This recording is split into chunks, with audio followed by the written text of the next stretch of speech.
Chu Xuan traversed into a fantastical realm, becoming the deposed crown prince of the Great Xia Dynasty. His journey commenced with a grim fate, cast into the depths of a celestial prison, yet fortune smiled upon him as he awakened a signing-in system. By marking his presence at particular locations, he could reap bountiful rewards.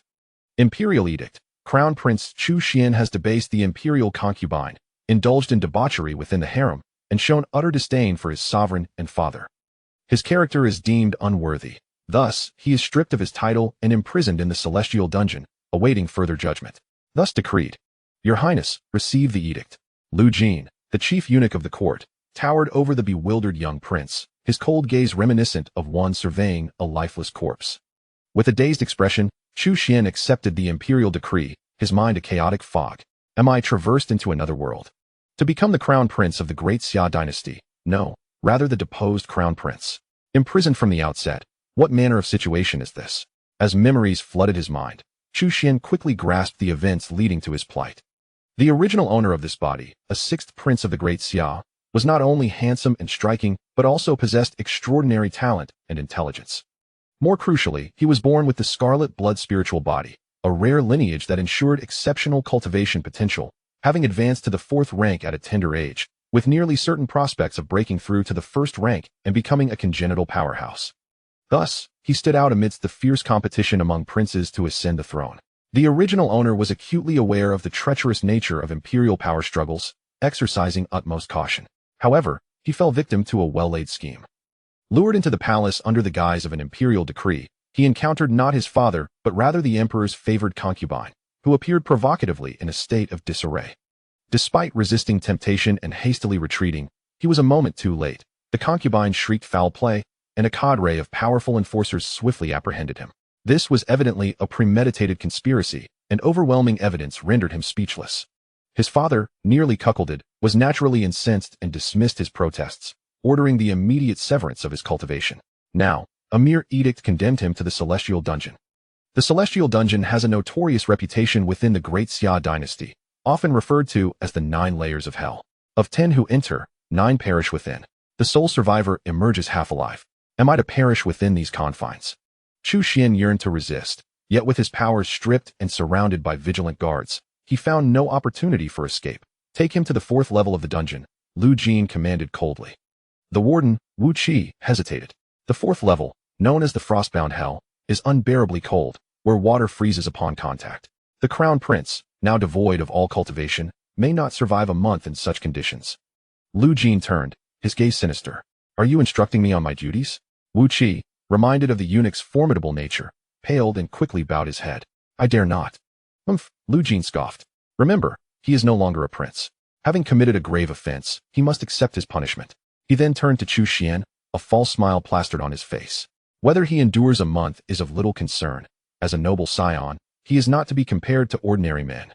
Chu Xuan's expression darkened. He understood the eunuch's intent to orchestrate his demise. Though stripped of his title, he still bore the identity of a prince. The principle of not applying extreme punishment to nobility should protect him from torture like that inflicted upon common criminals. However, should he succumb to the frigid conditions and perish, it would absolve others of responsibility. Seeing Chu Xuan's fury, Lu Jin's satisfaction grew as he leaned closer, whispering, In a month, I shall personally come to collect your corpse. Ha ha ha. Take him to the 4th level. The 4th level of the dungeon was a realm apart from the preceding 3, while the first 3 levels maintained a semblance of normalcy. Entering the 4th level brought an abrupt drop in temperature by 30 degrees. The biting cold was relentless, a place truly deserving of its title as frostbound hell. Even the ground was enveloped in thick sheets of ice. In such a harsh environment, even seasoned cultivators would struggle, let alone an ordinary person. Upon entering, Chu Xuan felt his limbs stiffen, his complexion pale. 2 guards, sympathetic toward the once revered prince, could do little but select a slightly more hospitable VIP cell for him. In such a frozen abyss, it seems I shall perish within a month. Chu Xuan lamented inwardly. Along the path, he had witnessed countless prisoners frozen to death. Even accomplished cultivators, with time, would succumb as their vitality waned, turning into ice sculptures. At that moment, a voice resonated in his mind. Ding! The supreme signing-in system has been successfully loaded and bound to the host. The host may sign in once daily. Each sign-in grants a random reward. The more unique the sign-in location, the more precious the reward. Ding! Confirm the Great Xia Dynasty's most unique sign-in location, the Celestial Dungeon. Shall the sign-in commence? A series of system prompts rang out.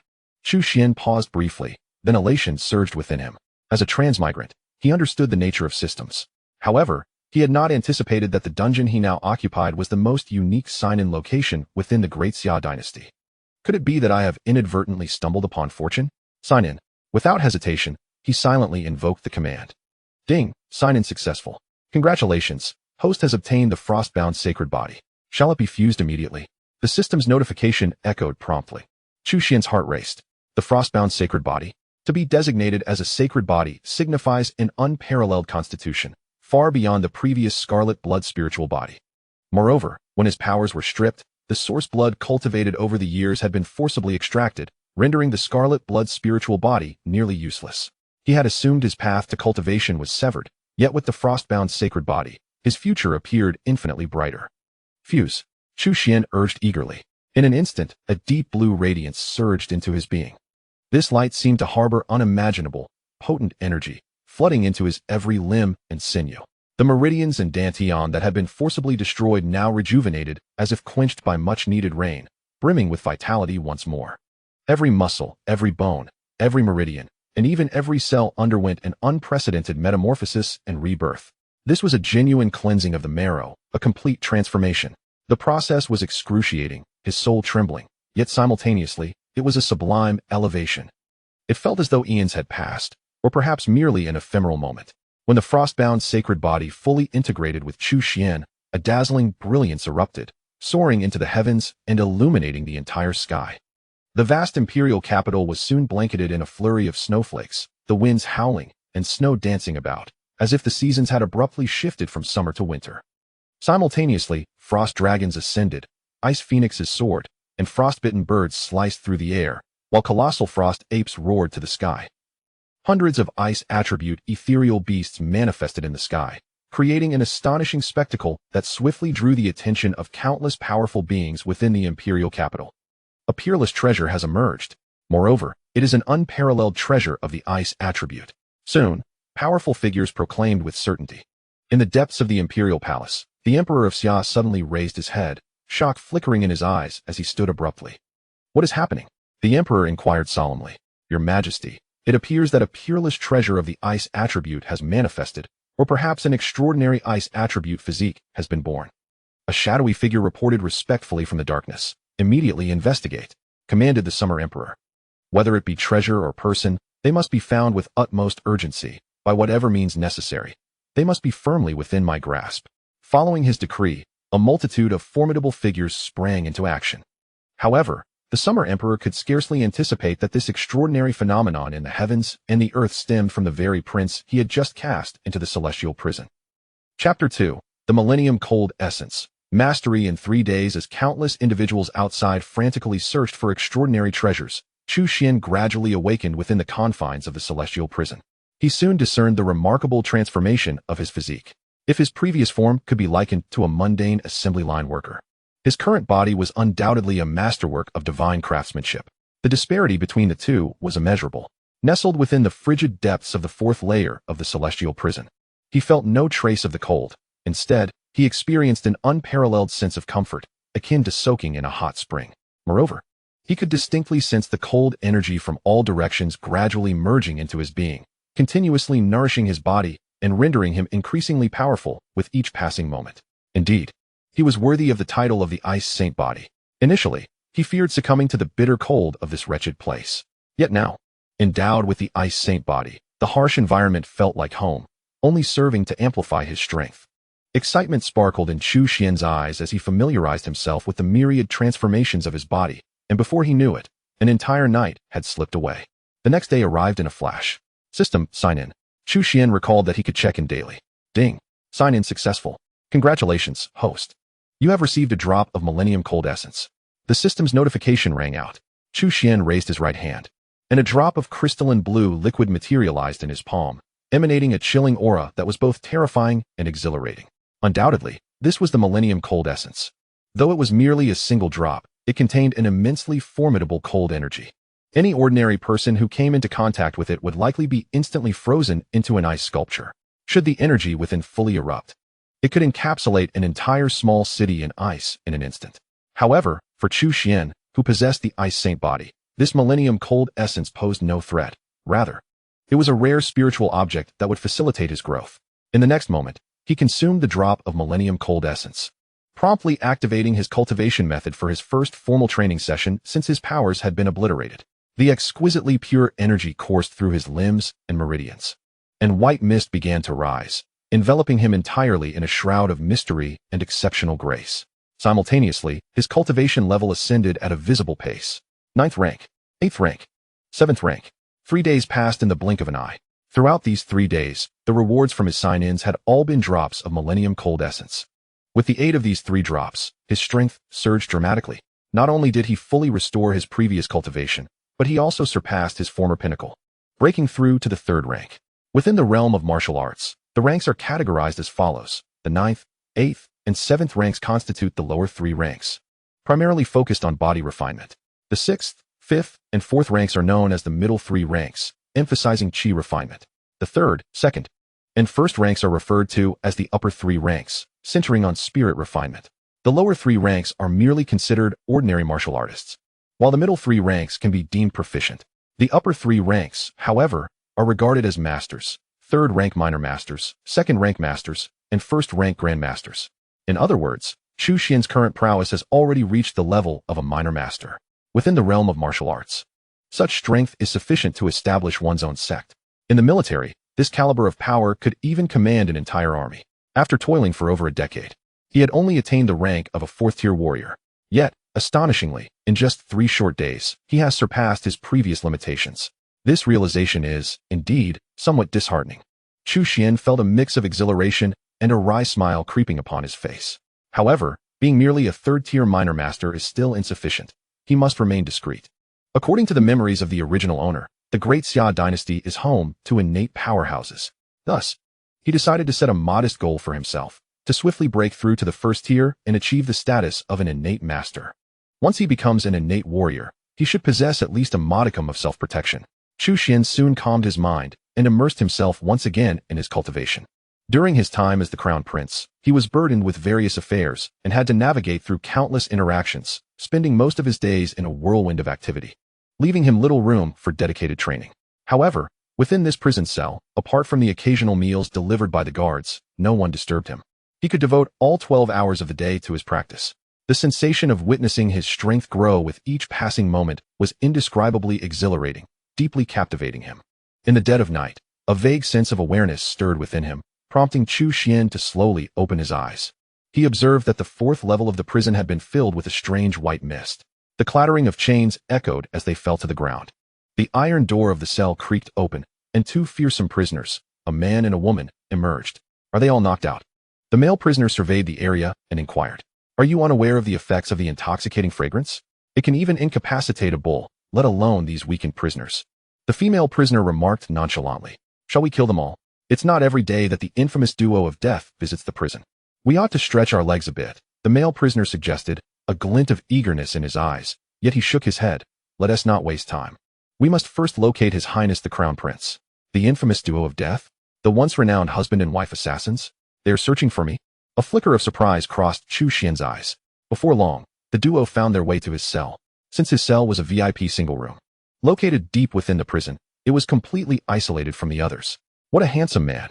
In my 40 years of life, I have never encountered such a striking gentleman. Truly deserving of being the crown prince of the Great Xia Dynasty, the female assassin exclaimed in awe. The male assassin frowned and asked, "What do you intend to do?" "I want." The female assassin nodded eagerly. The male assassin, incensed, retorted, "You dare utter such words in front of your own man?"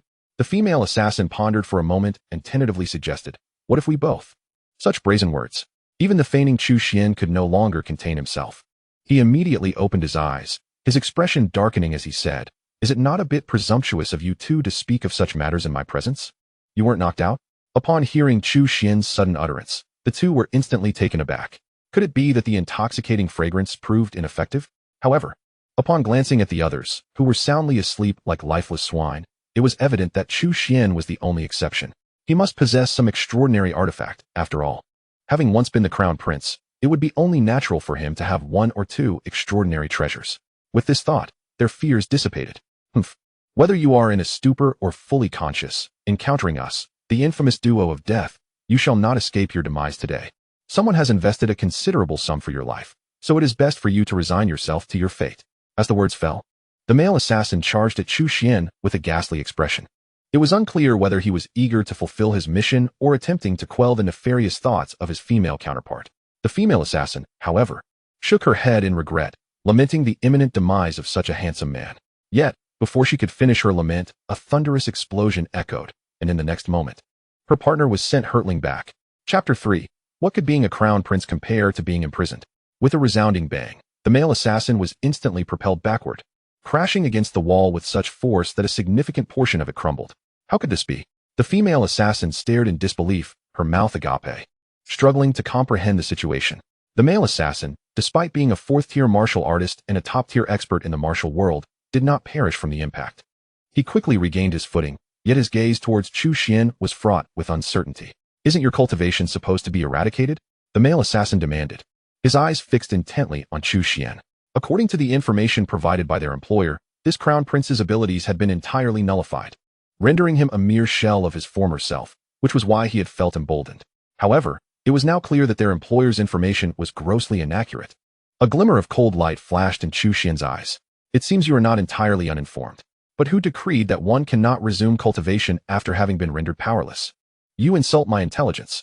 The male assassin, deeply offended, retorted, do you presume I am foolish? Just a few days have passed, and you claim to have restored your powers? Do you think you are a reincarnation of a celestial being? To his surprise, Chu Xuan nodded earnestly. You are indeed correct. I am a descendant of Yan and Huang, a progeny of the dragon, and it is not unfounded to claim I am a reincarnation of a celestial being. The infamous duo of death did not believe a single word of Chu Xuan's declaration. In their eyes, he must have employed some cunning ruse to conceal the fact that his cultivation had not been eradicated. Regardless of the reason, at your peak, you were merely at the fourth-tier level, while we stand at the pinnacle of fourth-tier prowess. Thus, your path today leads only to death. With steely resolve, they exchanged glances, each brimming with murderous intent. In a flash, a glint of cold steel emerged as they brandished their sharp daggers. In the next heartbeat, their figures vanished from sight, moving with the swiftness of a striking falcon, demonstrating an impeccable synergy befitting their notorious reputation as a killer duo. Regrettably, they encountered Chu Xuan today. A terrifying aura erupted forth, akin to a volcano suddenly awakening. Before the two could close the distance to Chu Xuan, they were violently hurled away by the overwhelming shockwave. The realms of martial arts are stratified: the 9th rank of martial arts, the 3rd rank of body refinement, the 3rd rank of chi refinement, and the 3rd rank of spiritual refinement.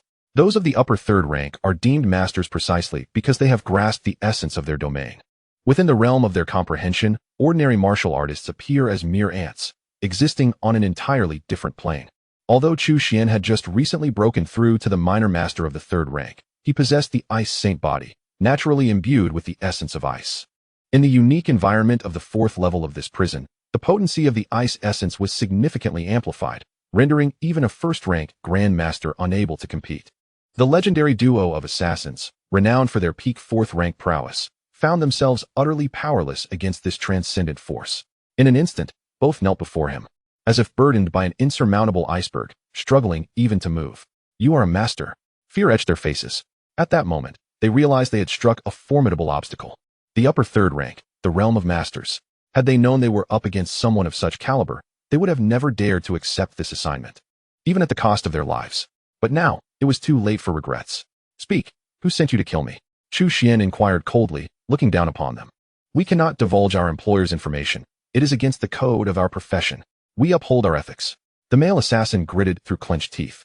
Indeed, we have been in this line of work for 20 years, relying on our reputation and integrity.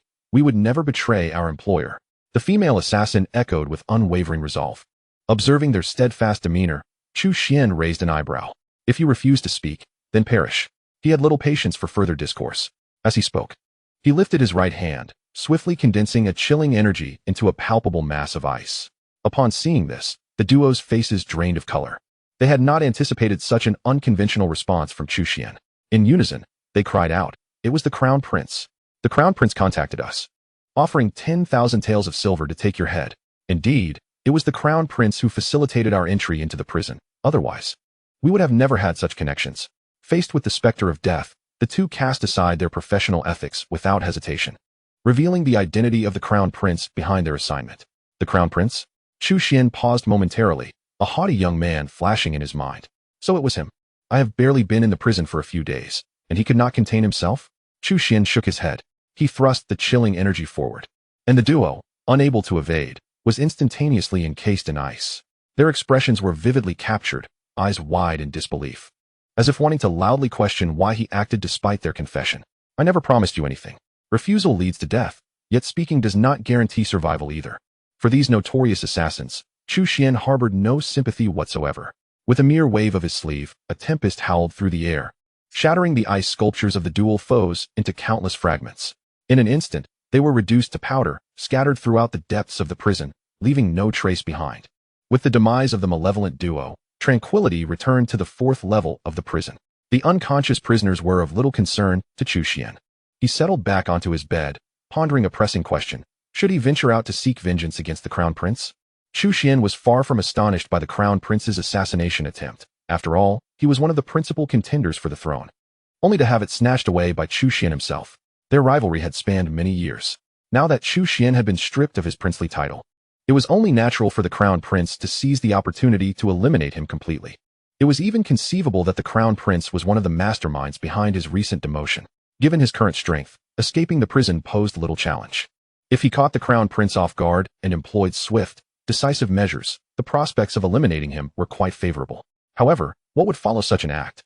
He would inevitably face relentless pursuit from numerous formidable adversaries, rendering a peaceful existence in the prison impossible. Alternatively, he could reveal his talents and strive to reclaim his title as crown prince. But the question remained, how could one compare the burdens of princely duties to the ease of imprisonment? Having tasted the simplicity of prison life, Chu Xuan now held the princely title in disdain. Weighing his options, he shook his head repeatedly. It was not worth it, for the sake of a mere crown prince. Relinquishing his current comfortable existence was a poor bargain. Better to endure and remain hidden. After all, as long as he remained silent, no one would suspect him of having slain the dual foes. He was merely a once mighty prince, now rendered powerless, awaiting his fate in the prison. Such matters of violence and conflict were no longer his concern. Resolved, Chu Xuan vowed not to emerge until he was truly invincible. Before he knew it, midnight arrived, heralding a new day. System, sign in. Ding. Sign in successful. Congratulations, host. You have received a drop of Millennium Cold Marrow. Another drop of Millennium Cold Marrow. How delightful. Chu Xuan promptly consumed it, feeling the terrifying icy energy burst upon his taste buds, a look of pure ecstasy gracing his face. He was now more certain than ever that his choice was indeed correct. Only by enduring could one ultimately succeed. In the realm of the 3,000 paths, only my path of survival shall endure eternally. Chapter 4. A finger to subdue the Grandmaster. Unbeknownst to him, a month slipped by. The crown prince, unnerved by the disappearance of the dual foes, became increasingly paranoid and refrained from rash actions. With no one to disturb him, Chu Xuan devoted himself to signing in and cultivating within the fourth level of the prison. Thanks to the rewards gained from his sign-ins, his strength surged dramatically. In just 10 days, he ascended from the third rank to the second rank. After another 20 days, he successfully broke through to the first rank, a first-rank grandmaster. In the vast expanse of the Great Xia Dynasty, the number of martial artists was astonishing. While third-rank minor grandmasters and second-rank grandmasters were indeed rare, their scattered presence still amounted to a considerable number. However, among the esteemed grandmasters, even when considering the vast expanse of the Great Xia Dynasty, there exist only a handful, scarcely numbering in the tens. Each one is a formidable powerhouse capable of sweeping away legions. Each is deserving of the title of a colossal figure in their own right. Furthermore, those who manage to ascend to the rank of Grandmaster are typically well past their 50s. As for someone like Chu Xuan, a Grandmaster in his youth, such an occurrence has never been witnessed since the inception of the Great Xia Dynasty. Should this fact become known to outsiders, it would surely shatter countless perspectives. Nevertheless, Chu Xuan harbored no thoughts of arrogance. In his eyes, he was merely an ordinary Grandmaster, having yet to breach the innate threshold, and thus felt no grounds for pride. He must continue to bide his time. Ding. Sign-in successful. Congratulations, host, for obtaining the divine art of Ice God's Finger. Ice God's Finger? Chu Xuan's eyes sparkled with intrigue. On this new day, it seemed he had signed in for something extraordinary, a truly transcendent technique. Under the system's guidance, the legacy of this divine art swiftly merged with Chu Xuan's consciousness. He effortlessly mastered its intricacies. As he contemplated the exceptional power of this technique, a knowing smile graced his face. As the month drew to a close, the head eunuch Lu Jin of the Imperial Ritual Department returned to the dungeon. What of that individual? His cold, sharp voice quickly reached the ears of the dungeon warden. Wu Qi, aware of whom Lu Jin referred to, wiped non-existent sweat from his brow and cautiously replied, "The Crown Prince, the sixth prince, remains in the fourth level of the dungeon. He is still alive?"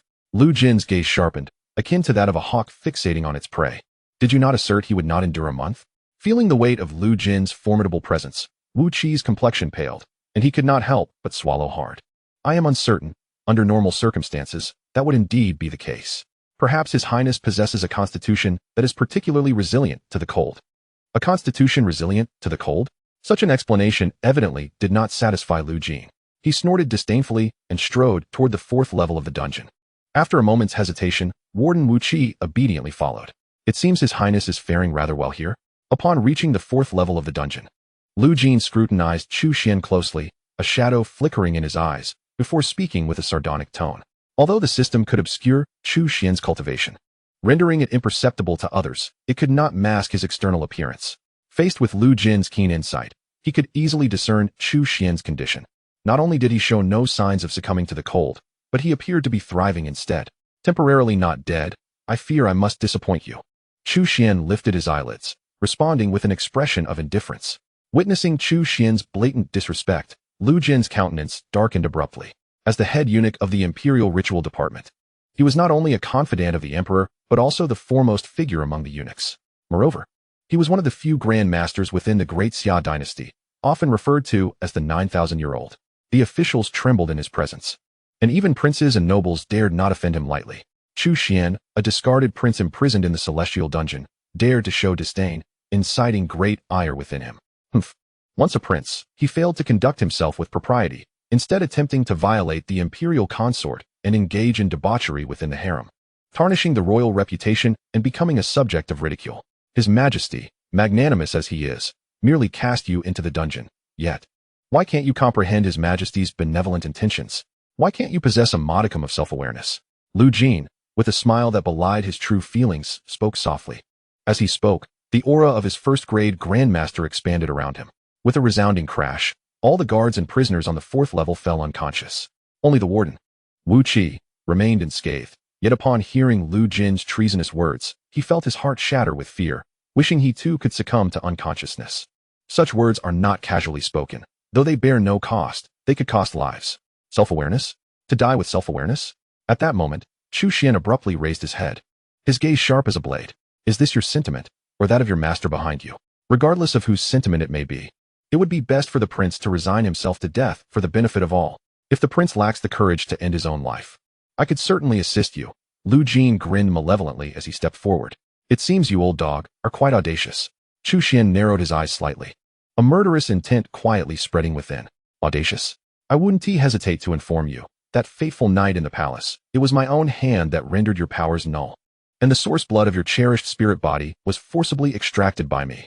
Looking back, my actions then were perhaps too lenient. Otherwise, you would not have endured this long in the celestial dungeon's fourth level. However, it is never too late to mend, since it was my error. I shall now personally see you off." As he spoke, Lu Jin advanced step by step towards Chu Xuan. "So it was you who orchestrated all of this." Amidst the chaos of powerful adversaries, he had quickly lost consciousness, and upon awakening, found his powers stripped and the source blood of his crimson spirit body forcibly withdrawn. Now, with Lu Jin's admission, he finally recognized the true culprit. The murderous intent within Chu Xuan could no longer be suppressed. "It seems the prince is quite enraged. But what does anger accomplish? I am a first-grade grandmaster, and dealing with you is as simple as crushing an ant. Thus, I advise the prince to comply and meet his end. It would be a merciful release." Lu Jin laughed maniacally, and as his words echoed, he instantly appeared before Chu Xuan. His fingers, like eagle talons, lunged towards Chu Xuan's head, swift as lightning, with the force of thunder. The sound of explosive energy reverberated through the void, as chilling currents surged wildly.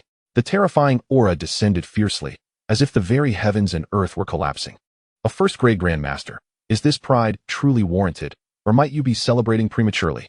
In Chu Xuan's eyes, there was neither fear nor gravity, only a hint of disdain. "Though we are both first-grade grandmasters, Not all grandmasters are created equal. He possessed the sacred body of ice, having consumed an abundance of the essence of heaven and earth. Thus his cultivation was solidified to the utmost degree. In stark contrast, Lu Jin was inherently flawed, his foundation unstable, barely managing to break through sheer perseverance. The disparity between the two was akin to that of a radiant moon and a mere firefly. With a calm demeanor, Chu Xuan executed the ice god finger. In an instant, a brilliant blue light erupted, transforming the very fabric of the world. The icy currents of the fourth level of the heavenly prison surged violently, as the power of his mastery over the ice realm was amplified to an unimaginable extent. When it clashed with Lu Jin's realm of comprehension, Lu Jin's domain crumbled in an instant. How could this be possible? Lu Jin's expression shifted drastically. Yet, the true horror was yet to unfold. The ice god finger was a genuine divine technique that, by rights, required at least innate level cultivation to wield. However, Chu Xuan, endowed with the sacred body of ice, not only disregarded this limitation but intensified the technique's potency. As he pointed, an infinite array of profound mysteries surged forth. Chu Xuan seemed to transform into the supreme deity of the icy realm, exalted and unapproachable. In the next moment, Lu Jin was encased as an ice sculpture. Frozen in place, his body still poised in a forward lunge, his eyes wide with an unimaginable shock. Chapter 5. The ninth level of the heavenly prison. Peak of the Grandmaster. With a resounding crash, the ice sculpture shattered. Lu Jin was reduced to nothingness. How could a formidable first-tier Grandmaster simply vanish? The warden, Wu Qi, was left dumbfounded, his eyes wide as saucers. He had presumed that the one destined to perish would be the so-called useless prince, Chu Xuan. Little did he expect a dramatic reversal. Chu Xuan stood unscathed, while the fearsome Grandmaster Lu Jin had been obliterated. The entire process was swift and decisive. With a single finger, he had vanquished a Grandmaster. The power displayed by Chu Xuan was enough to send shivers down one's spine. Such an outcome was undeniably beyond Wu Qi's expectations. No one would have anticipated that a well-known useless prince could possess such terrifying strength. Without a moment's hesitation, Wu Qi dropped to his knees. Your Highness, spare me. I have done nothing during your time in the prison. This was all instigated by that dead eunuch Lu Jin. I truly had no intention to harm you, he cried, tears streaming down his face. Chu Xuan furrowed his brow slightly. However, Wu Qi's words bore some truth. Over the past month, although the other had not granted him any special treatment, he had also refrained from covertly plotting against him. Meals were delivered punctually each day, and they were quite palatable. Not every warden would have acted so judiciously. Very well, I shall spare your life. However, to ensure your silence, I must impose certain measures. As his words fell, Chu Xuan flicked his finger. In an instant, a wisp of cold light penetrated Wu Qi's chest. Wu Qi felt an unusual itch in his chest, akin to 1,000 needles piercing, as if swarmed by countless ants. This is the life and death talisman, a unique secret technique of mine. In the vast realm of the Great Xia, only I possess the means to unravel it.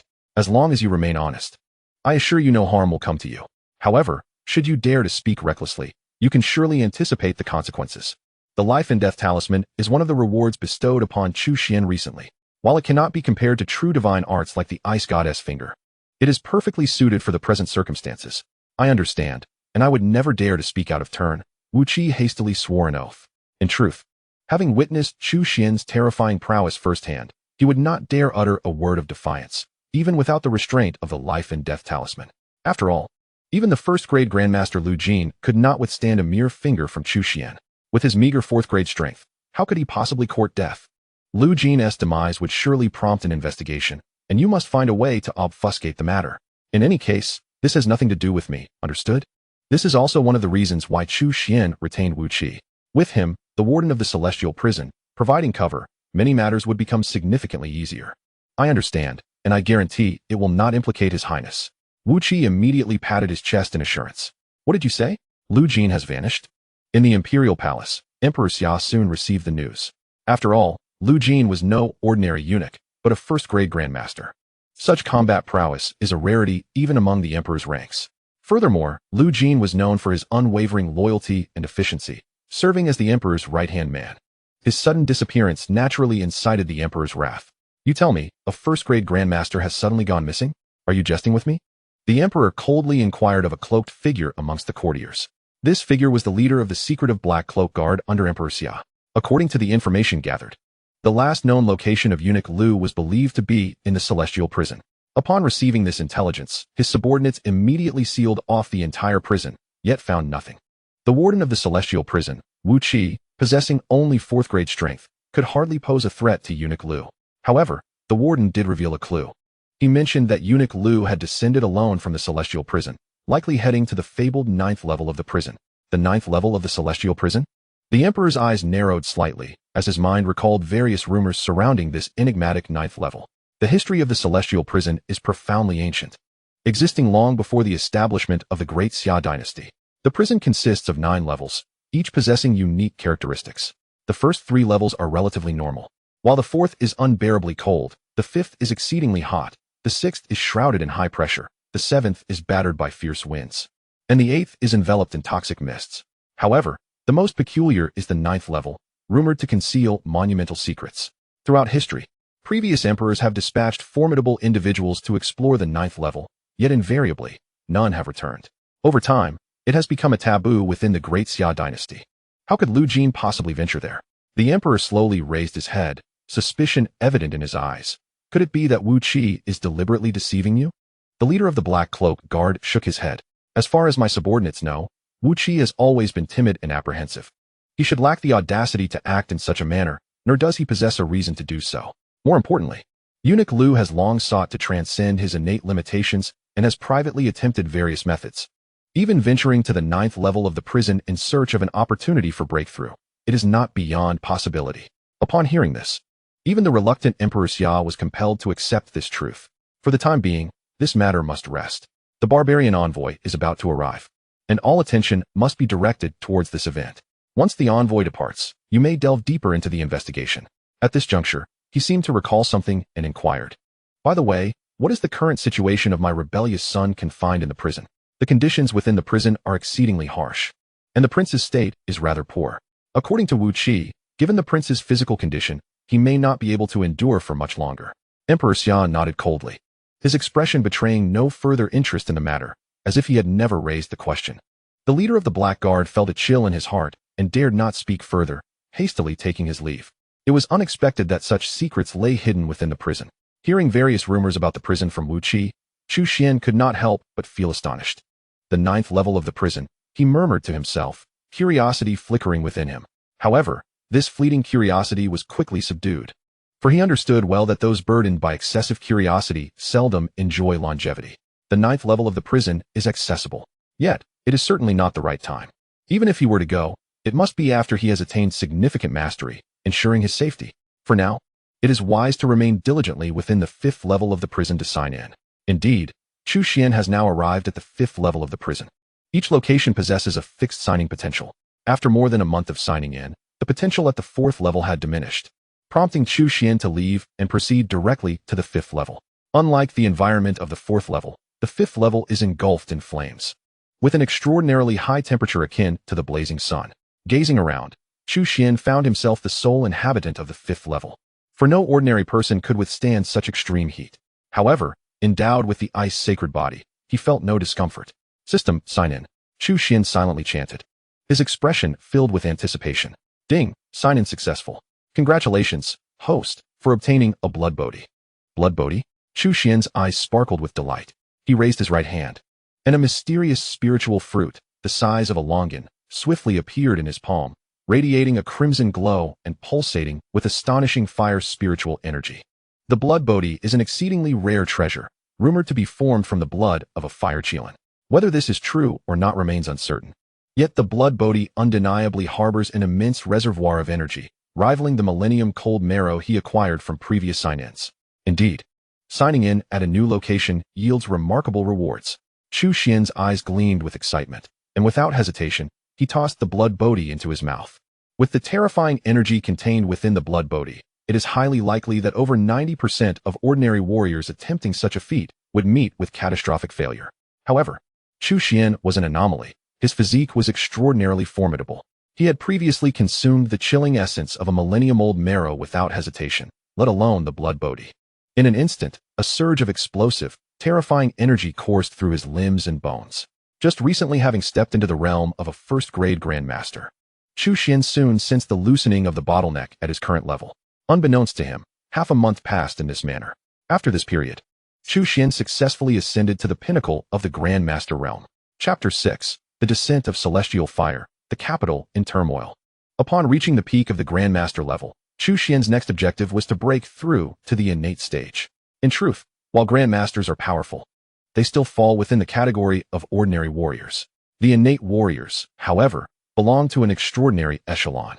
Once one breaks through to the innate realm, they can wield innate true energy, enabling them to fly and even double their lifespan. The distinction between ordinary warriors and innate warriors is stark. To illustrate, a first-grade Grandmaster, despite their strength, must still bow before a ruler such as the Emperor of Xia. Conversely, when facing an innate warrior, even a sovereign like the Emperor would adopt a respectful demeanor. Should an innate warrior desire, the bestowal of titles to those outside their clan is not an impossibility. For a nation, each innate warrior is akin to a nuclear weapon. Thus, countless individuals dream of attaining the innate stage. Yet, the difficulty of breaking through to this level is immensely high. It is not merely rare, but exceedingly so, 1 in a billion. For Chu Xuan, the challenge of breaking through to the innate stage also presented its own set of difficulties. Despite receiving rewards from consecutive sign-ins for 7 or 8 days, he had still not succeeded in making the leap. He had merely advanced from the pinnacle of Grandmaster to the extreme limit of the Grandmaster realm. Nevertheless, given the solid foundation he had forged through the consumption of numerous celestial treasures, his status at the extreme limit of Grandmaster was indeed somewhat excessive. According to Chu Xuan's own estimations, even when confronted with a true innate warrior, his current strength would not be significantly lacking. Yet, he was ultimately not a true innate warrior. Chu Xuan had no interest in challenging those of higher realms like the protagonists of tales, if given the choice. He would prefer to impose his superiority through his realm, for who would wish to be beneath? Thus, his most pressing goal remained the breakthrough to the innate stage. He could feel that he was but a step away from this threshold. All that was needed was an opportunity, and it seemed that this breakthrough might occur today. System. Sign in. Chu Xuan called out in his mind. Ding. Sign in successful. Congratulations, host, you have obtained the solar true fire. Chu Xuan's heart jolted, and he could not help but widen his eyes in astonishment. Solar true fire? One of the 10 legendary divine fires? Such a phenomenon could also be acquired through sign-in. Just then, the sun, suspended in the heavens, suddenly radiated an intense brilliance, and a strand of solar true fire descended from the vast cosmos. In an instant, boundless light and heat poured down upon the earth, transforming the entire capital of the Great Xia into a colossal furnace ablaze with flames. The sky was ablaze with a brilliant crimson hue, and the earth shimmered with rising heat, as all around, people were drenched in perspiration, their expressions frozen in astonishment as they gazed skyward. A radiant arc of red light cleaved through the heavens, reminiscent of a celestial body plummeting from the firmament. It left behind a long, luminous trail, illuminating the sky with a dazzling inferno, as if it were incinerating all in its path. This breathtaking spectacle resembled the onset of an apocalyptic event, rendering countless citizens of the Great Xia Dynasty utterly speechless. What could it be? Were the divine beings expressing their wrath? Had the Great Xia committed some grievous offense to incite such ire? No. It appeared to be the legendary true fire of the sun, descending upon us, not as divine retribution, but as a celestial blessing. The true fire of the sun, a fabled divine flame, ranks among the most formidable fires in ancient lore, rivaling the most revered heavenly fires of legend. Such an awe-inspiring divine flame, once harnessed, could undoubtedly empower one to ascend to unparalleled strength.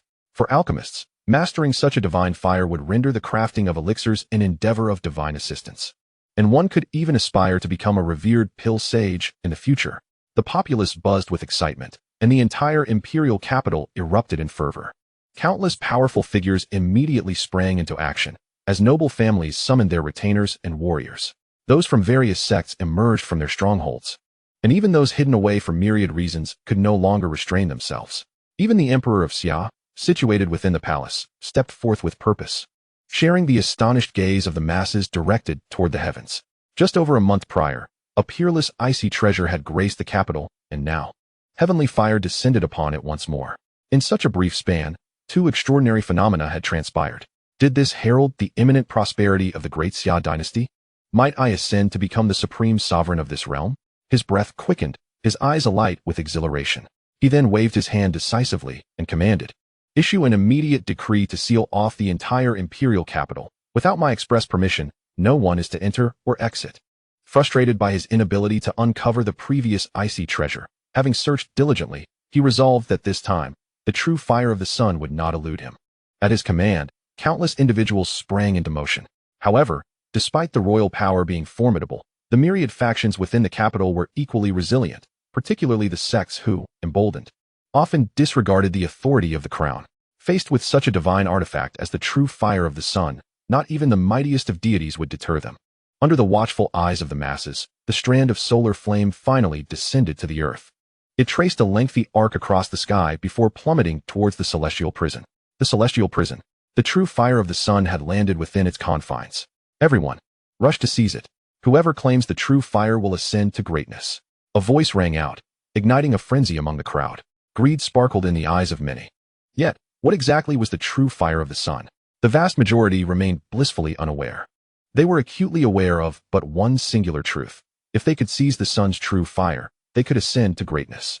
With unparalleled strength, they could bask in endless wealth and glory, and even ascend to the status of a deity within the Great Xia Dynasty.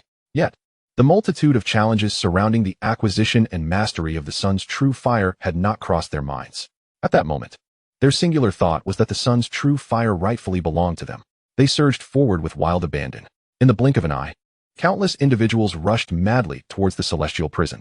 Witnessing such chaos, the guards of the prison braced themselves for an imminent threat. Block their path. Shut the gates of the celestial prison. No one shall enter, roared the warden, Wu Qi. A formidable contingent of guards, clad in armor, stood resolutely at the entrance. The celestial prison was one of the most heavily fortified locations in the imperial capital. However, against the fervent onslaught of the multitude, the guards appeared woefully inadequate. After all, these were not mere commoners. The majority were elite warriors hailing from various factions, and among them were even formidable masters.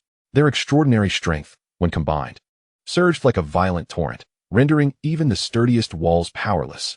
Boom, boom, boom, accompanied by a cacophony of explosions. The iron gates of the celestial prison were soon reduced to fragments. The guards were scattered in disarray. An overwhelming tide of warriors surged into the prison. They've gone mad. Absolutely mad, exclaimed Warden Wu Qi, collapsing to the ground in disbelief, his expression frozen in shock as he murmured to himself. Chapter 7. Breaking through the innate. A great terror in the celestial prison. It appeared that this commotion was rather significant. Chu Xuan sat cross-legged on the 5th level of the celestial prison, a flicker of distress crossing his features. Although he remained indoors, the uproar from outside was unmistakably clear to his ears. It was evident that chaos reigned beyond the prison walls. He was resolutely focused on quietly signing in, as attracting excessive attention was contrary to his plans. Yet, upon gazing at the wisp of sun's true fire that descended before him, his distress vanished without a trace. The sun's true fire, one of the 10 divine fires from myth and legend, an unparalleled flame that could only be harnessed by the Jinwu clan. Although it was but a mere wisp, its value was beyond measure. Among the many rewards he had signed in for, only the sacred ice body he obtained during his first sign-in could be deemed comparable. For this wisp of sun's true fire, he would not hesitate to create a stir. Even turning the entire Great Xia Dynasty upside down would be deemed worth it. Oh well, merely causing a bit of commotion isn't too grave, he thought. After all, no one knows I am behind all this. First, he would strive to break through to the innate realm. With a single thought, Chu Xuan deftly manipulated the wisp of sun's true fire. This time, he dared not ingest it directly, for the sun's true fire was no ordinary spirit object. A moment's carelessness could indeed lead to dire consequences. As he grasped this strand of true solar fire, Chu Xuan simultaneously acquired the method to wield it. He gradually manipulated the flame to merge with his brow, and soon only a scarlet mark of flame remained.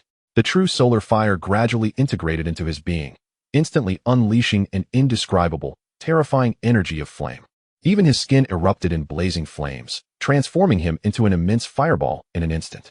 With the aid of the true solar fire, the bottleneck that had long confined him ceased to pose any obstacle. A sound akin to a pop resonated, as if an invisible membrane had been pierced. Chu Xuan felt no strain. The innate barrier that countless martial artists spent their lives attempting to breach was effortlessly surpassed by him. The entire process presented no difficulty whatsoever. Innate realm.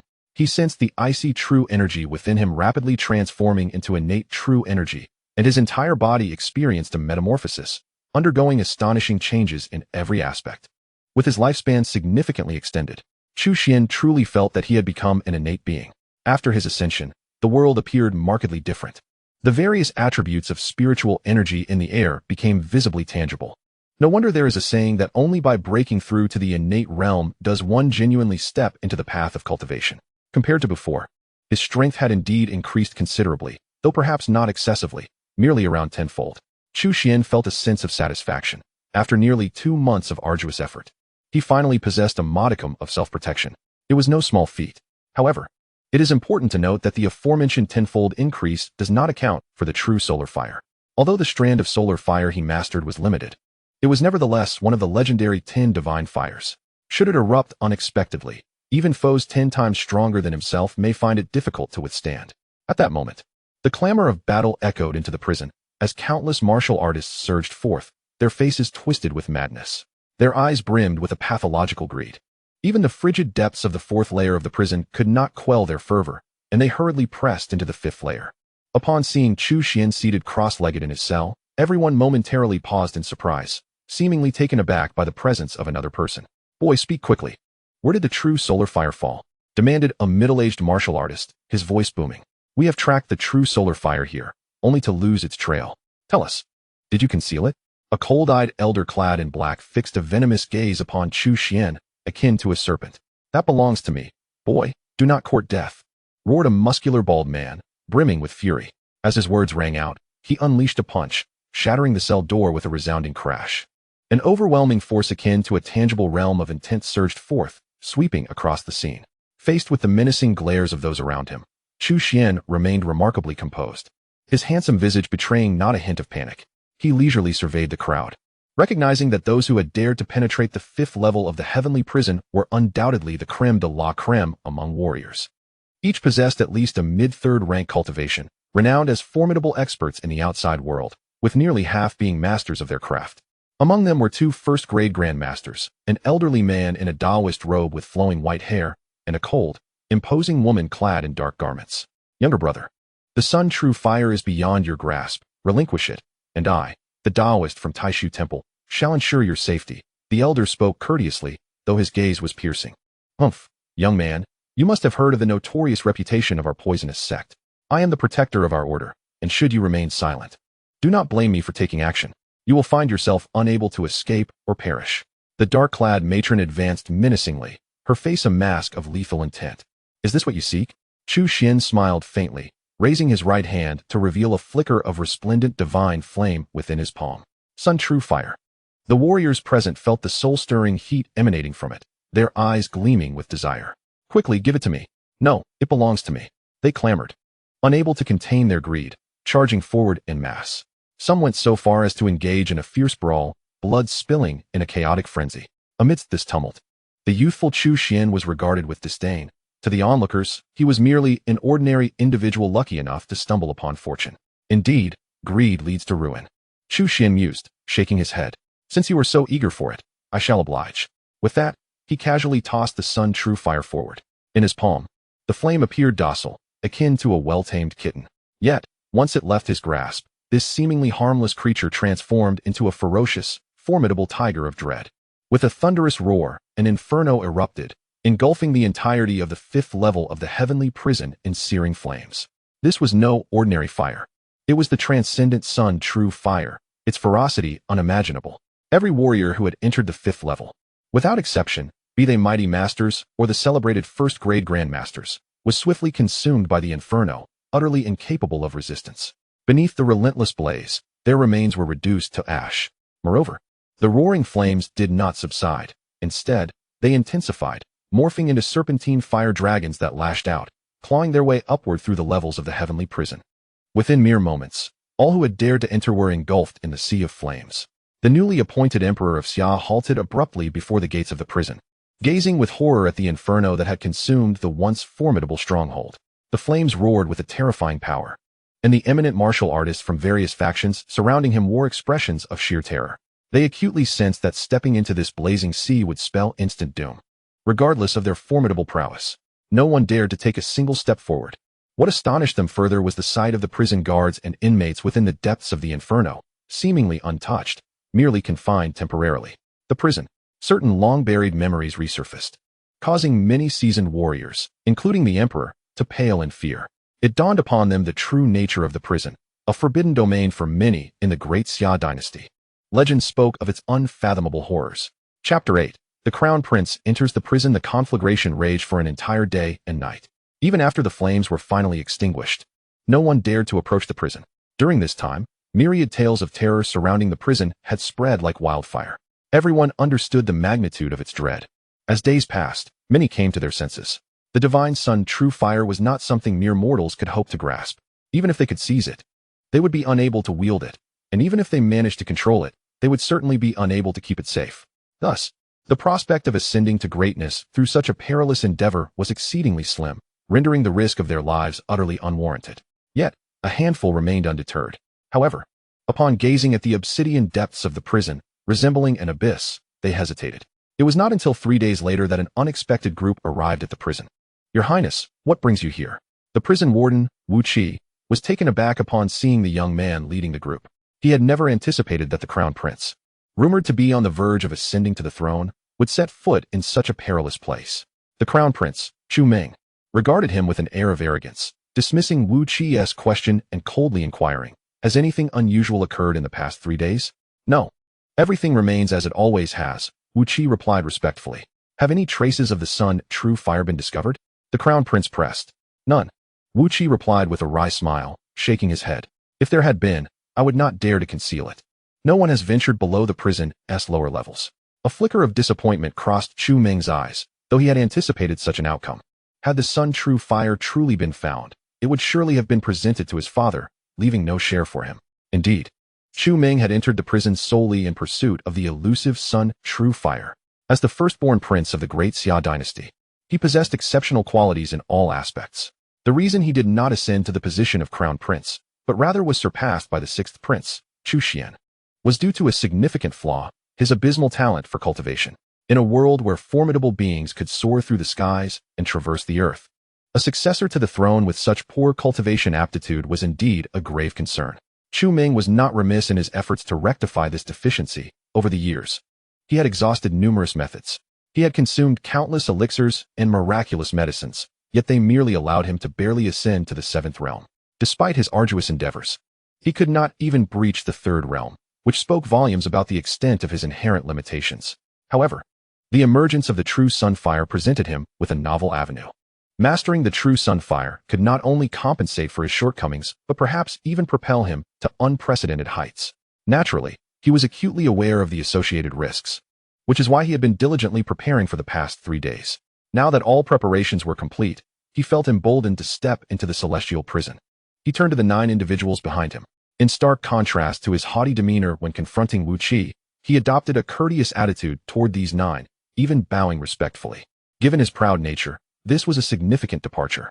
Nonetheless, these 9 individuals were indeed of extraordinary caliber, having been procured at great expense. Among them were 6 second-tier masters, 2 first-tier grandmasters, and even 1 being at the cusp of innate mastery. "My esteemed father-in-law, I entrust my life and death to you on this journey," Chu Ming said, directing his gaze toward the man in the front, clad in a blue robe, whose demeanor was even more humble and respectful. This man was Fang Xingyi, the head of the Fang family, one of the 8 prominent clans of the Great Xia Dynasty, a being on the verge of innate mastery. Though he was not a true innate master, he had nonetheless taken a significant step forward, setting him apart from ordinary first-tier grandmasters. To be candid, had they not shared a familial bond, a prince like Chu Ming would have found it nearly impossible to enlist the aid of someone of such caliber. However, given their relationship, it was entirely reasonable. After all, should Chu Ming successfully ascend to the throne, Fang Xingyi would not only become the father-in-law of the emperor, but the entire Fang family would also advance significantly. As long as you do not enter the 9th level, I assure you, you will be unharmed, Fang Xingyi stated with a slight nod, his expression composed. Although his tone was unassuming, it carried an undeniable weight. While ordinary individuals might be unaware of the specific horrors of the celestial prison, someone of his stature understood that the true terror lay within the 9th level. As long as they avoided that level, he was confident in his ability to safeguard Chu Ming from any peril. "Thank you, esteemed father-in-law." With Fang Xingyi's assurance, Chu Ming's spirits soared, bolstering his confidence. In truth, they had previously reached an agreement. Upon finding the true sunfire, they would split it equally. Chu Ming could resolve his dire talent issues, while Fang Xingyi could utilize this opportunity to break through to innate mastery, a mutually beneficial arrangement indeed. The firstborn prince, Chu Ming, the head of the Fang family, Fang Xingyi, 6 second-tier masters, 2 first-tier grandmasters, and 1 being on the cusp of innate mastery. It appears that my imperial brother has quite the influence. As soon as the crown prince Chu Ming and his entourage entered the prison, Wu Qi had already discreetly relayed the news to Chu Xuan. Now, as long as Chu Xuan conceals himself, Chu Meng and his party are destined to return empty-handed. The internal structure of the prison is intricate, and given that Chu Xuan is now a being of innate nature, should he choose to hide, it would be nearly impossible for anyone to find him. However, the visitor this time is none other than Crown Prince Chu Meng. Recalling the dual assassins he had recently vanquished, a peculiar light flickered in Chu Xuan's eyes. He was indeed disinclined to seek out trouble with Chu Meng. But should the latter come knocking, he would not be courteous. With this thought, a smile graced Chu Xuan's lips before he closed his eyes, resuming his tranquil cultivation. After nearly a quarter of an hour, Chu Meng and his followers finally made their way to the 5th level of the prison. Their caution was not unwarranted. The terrifying blaze from 3 days prior had claimed the lives of thousands of martial artists from various factions, with over 100 masters of the 3rd rank among them. The inferno had nearly obliterated a third of the elite martial practitioners in the imperial capital of Daxia, leaving them no room for carelessness. Is there someone over there? Suddenly, a gasp broke the silence. The group instinctively tensed, turning their gazes in unison. It quickly became apparent that there was indeed a person in the cell ahead. The figure seemed somewhat familiar. The Crown Prince Chu Meng furrowed his brow, a hint of confusion flashing in his eyes. Compared to 2 months ago, Chu Xuan had significantly advanced in cultivation, and his demeanor was noticeably transformed, especially after ascending to the innate realm. However, the bond of brotherhood prevailed, and Chu Meng soon recognized Chu Xuan's identity. Are you Chu Xuan? What are you doing here? Chu Meng's eyes widened in astonishment. He had not anticipated encountering Chu Xuan in this place. Initially, when Chu Xuan was imprisoned, he had genuinely worried about him, which was why he had summoned the dual assassins to provide support. However, after the dual assassins mysteriously disappeared, suspicions clouded his mind, and he had since calmed down. With the emergence of the true Sunfire, his thoughts had been completely consumed by it. And only now did he recall that he had a 6th brother confined within this prison. Your Highness jest. If I am not here, where else would I be? Chu Xuan opened his eyes, speaking leisurely. But what of you, Your Highness? Have you come to keep me company? Keep you company? I think you are delusional. A sense of disdain filled Chu Meng's heart. Although they were brothers in name, their royal status left no room for genuine brotherly affection. Moreover, Chu Meng had always believed that Chu Xuan had usurped his rightful place as the crown prince, wishing for nothing more than his demise. It seems my 6th brother is faring well in this prison. 3 days ago, I had thought he had met with misfortune in that fire, Chu Meng remarked coldly. A smile devoid of warmth plastered on his face.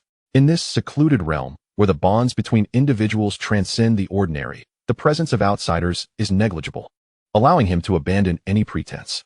Listening to his elder brother's tone, it seems he harbors a desire for my downfall. A playful smirk flickers at the corners of Chu Xuan's mouth as he inquires. You are well aware of the misdeeds you have committed. Not only have you brought disgrace upon our father, but you have also shamed the entire royal family. Were I in your position, I would have long since met my demise within these prison walls, lacking the audacity to persist in living to this day. I was truly unaware, dear 6th brother, that you could be so brazen. You have certainly broadened my horizons. Chu Meng's gaze was icy, and his words dripped with venom. Any ordinary individual would have felt an overwhelming sense of shame or fury upon hearing such a tirade. Yet, Chu Xuan appeared unfazed by the mockery, responding with an air of nonchalance. Has an elder brother heard the adage that a wretched life is preferable to a noble death? Since one can endure, who would willingly choose to perish? It seems, dear 6th brother, that you remain undeterred. Chu Meng's expression shifted suddenly, his eyes growing cold as he pondered something. You are now but a shell of your former self, stripped of your title as crown prince by our father, destined to languish in this prison until your end. Do you still harbor aspirations of restoration? Restoration? At these words, Chu Xuan was momentarily taken aback. He quickly grasped Chu Meng's implication, that he still wished to vie for the position of crown prince. A wave of laughter welled up within him. His current existence was more than comfortable, and with time, he was destined to become unparalleled. Even if offered the throne, he would have no desire to pursue such a trivial title. However, Chu Meng clearly misinterpreted his intentions, believing he had discerned Chu Xuan's thoughts. His gaze sharpened, and a palpable aura of menace enveloped him. Since you remain so oblivious, for the sake of the royal family's honor, I must today enact justice upon my own kin. In previous times, with his meager 7th-tier strength, he would never have dared to provoke Chu Xuan. After all, Chu Xuan's talents were renowned. Possessing the rare crimson blood spirit body, having ascended to the 4th tier at a tender age, merely a step away from the master realm. Yet now, with Chu Xuan rendered powerless, facing a mere mortal, his confidence surged. As he advanced step by step toward Chu Xuan, a voice suddenly interrupted. Wait, it was Feng Xingyi. who had been standing quietly to the side, unlike the others, who regarded him with disdain. Fang Xingyi's expression held a hint of something unusual as he looked at Chu Xuan. "Your Highness, have you remained on the 5th level of this prison?" he inquired. Chu Xuan turned to glance at him. Though they had never met, he deduced from the information provided by Wu Qi that this man was indeed Fang Xingyi, the head of one of the 8 prominent families. "What wisdom do you wish to impart, head of the Fang family?" Chu Xuan replied with an indifferent demeanor. "Have you ever encountered the true sunfire here?" Fang Xingyi asked slowly. "I have." To everyone's astonishment, Chu Xuan nodded affirmatively. The true sunfire lay within his grasp. How could he have not seen it? "Really? You have witnessed the true sunfire? Quickly, tell us, where is it?" The crowd stirred with excitement. And even the eldest prince, Chu Meng, wore an expression of exhilaration. Through arduous search, one finds what was never sought. In contrast to the now-defunct Chu Xuan, the true objective of this journey lies in the solar true fire. "Yet, why should I divulge this to you?" Chu Xuan retorted with a mischievous grin. Upon hearing these words, a wave of indignation swept through the crowd. However, before they could voice their outrage, Chu Xuan's gaze fell once more upon Fang Xingyi, inquiring with a smile. "I have heard that the head of the Fang family is a half-step-innate?" Uncertain of the reason for Chu Xuan's sudden question, Fang Xingyi acknowledged the well-known fact of his own half-step-innate status with a nod. "Indeed. How formidable is a half-step-innate? How does it compare to an ordinary first-grade grandmaster?" Chu Xuan curiously inquired. Upon hearing this, Fang Xingyi beamed with pride. "A half-step-innate is not to be compared with a first-grade grandmaster.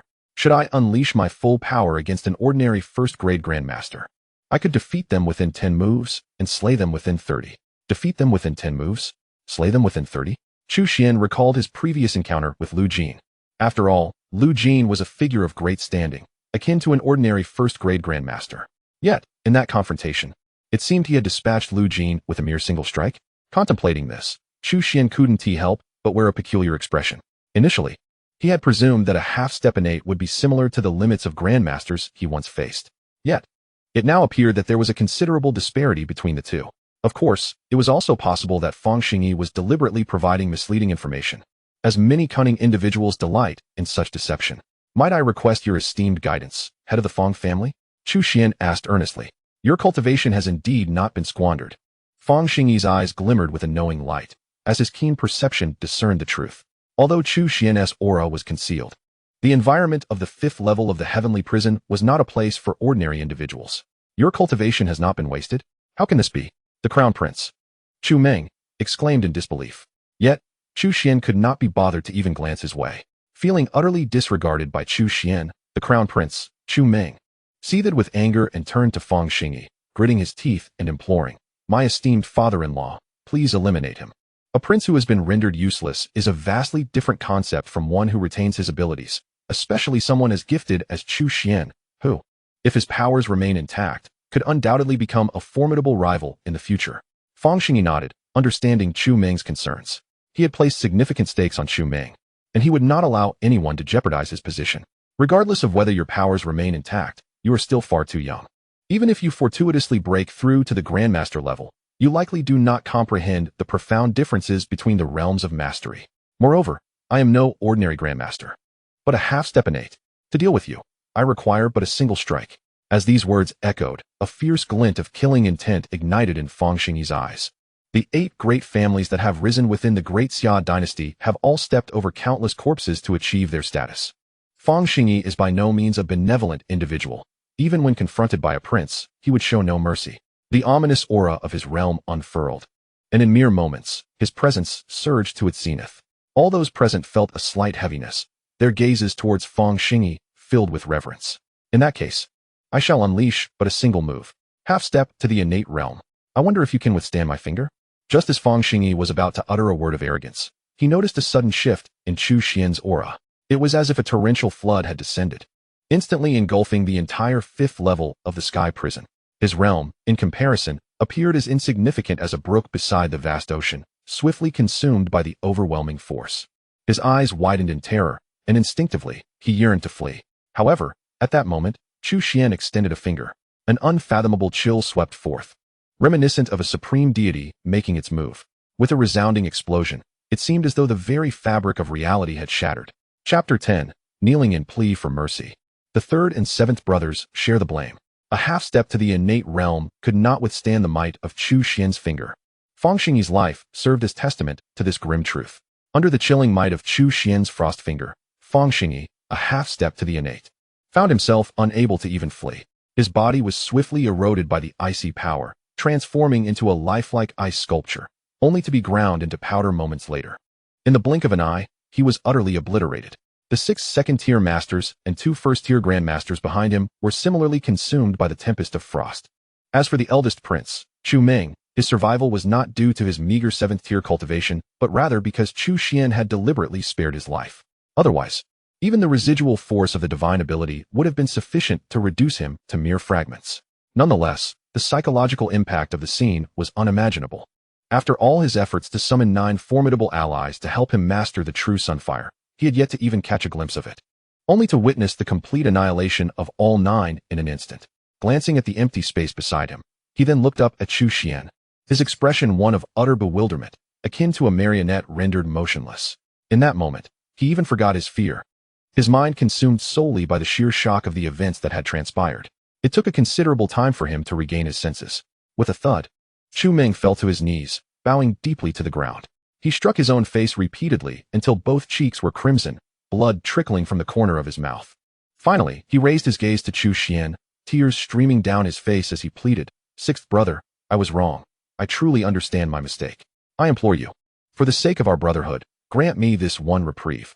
In the future, the eldest brother will surely heed your every word." Never daring to entertain any rebellious thoughts again, observing the heartfelt performance of the eldest prince, Chu Xuan, despite knowing it was insincere, couldn't help but feel a twinge of admiration. Previously, he had no inkling that his proud and arrogant elder brother could so readily let go of his pride. To kneel at a word, to weep at a whim, such mastery is truly beyond the grasp of ordinary individuals.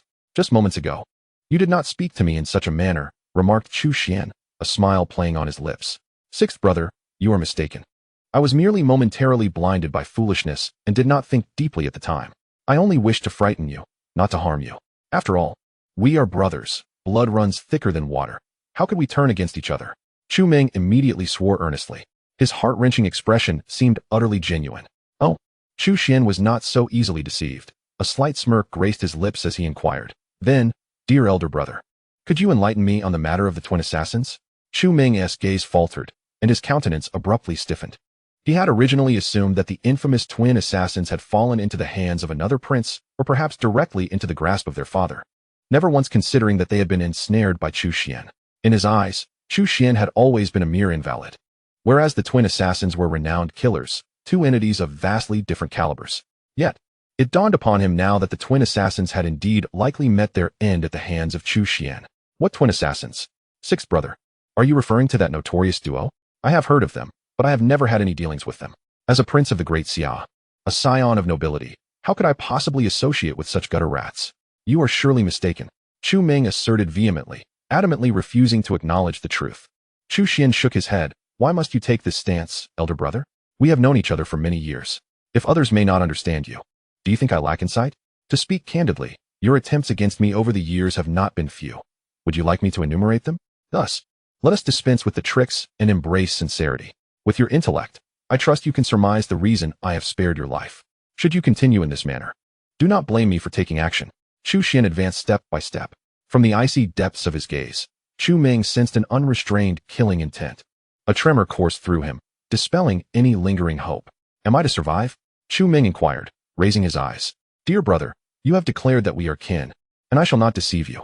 Speak, and I shall grant you a swift end. Remain silent, and I will make your existence a living nightmare. Chu Xuan raised his right hand, a terrifying flame dancing at his fingertips, illuminating his cold, merciless visage. Indeed, the true Sunfire has found its way into your hands. Chu Meng suddenly grasped the entirety of the situation.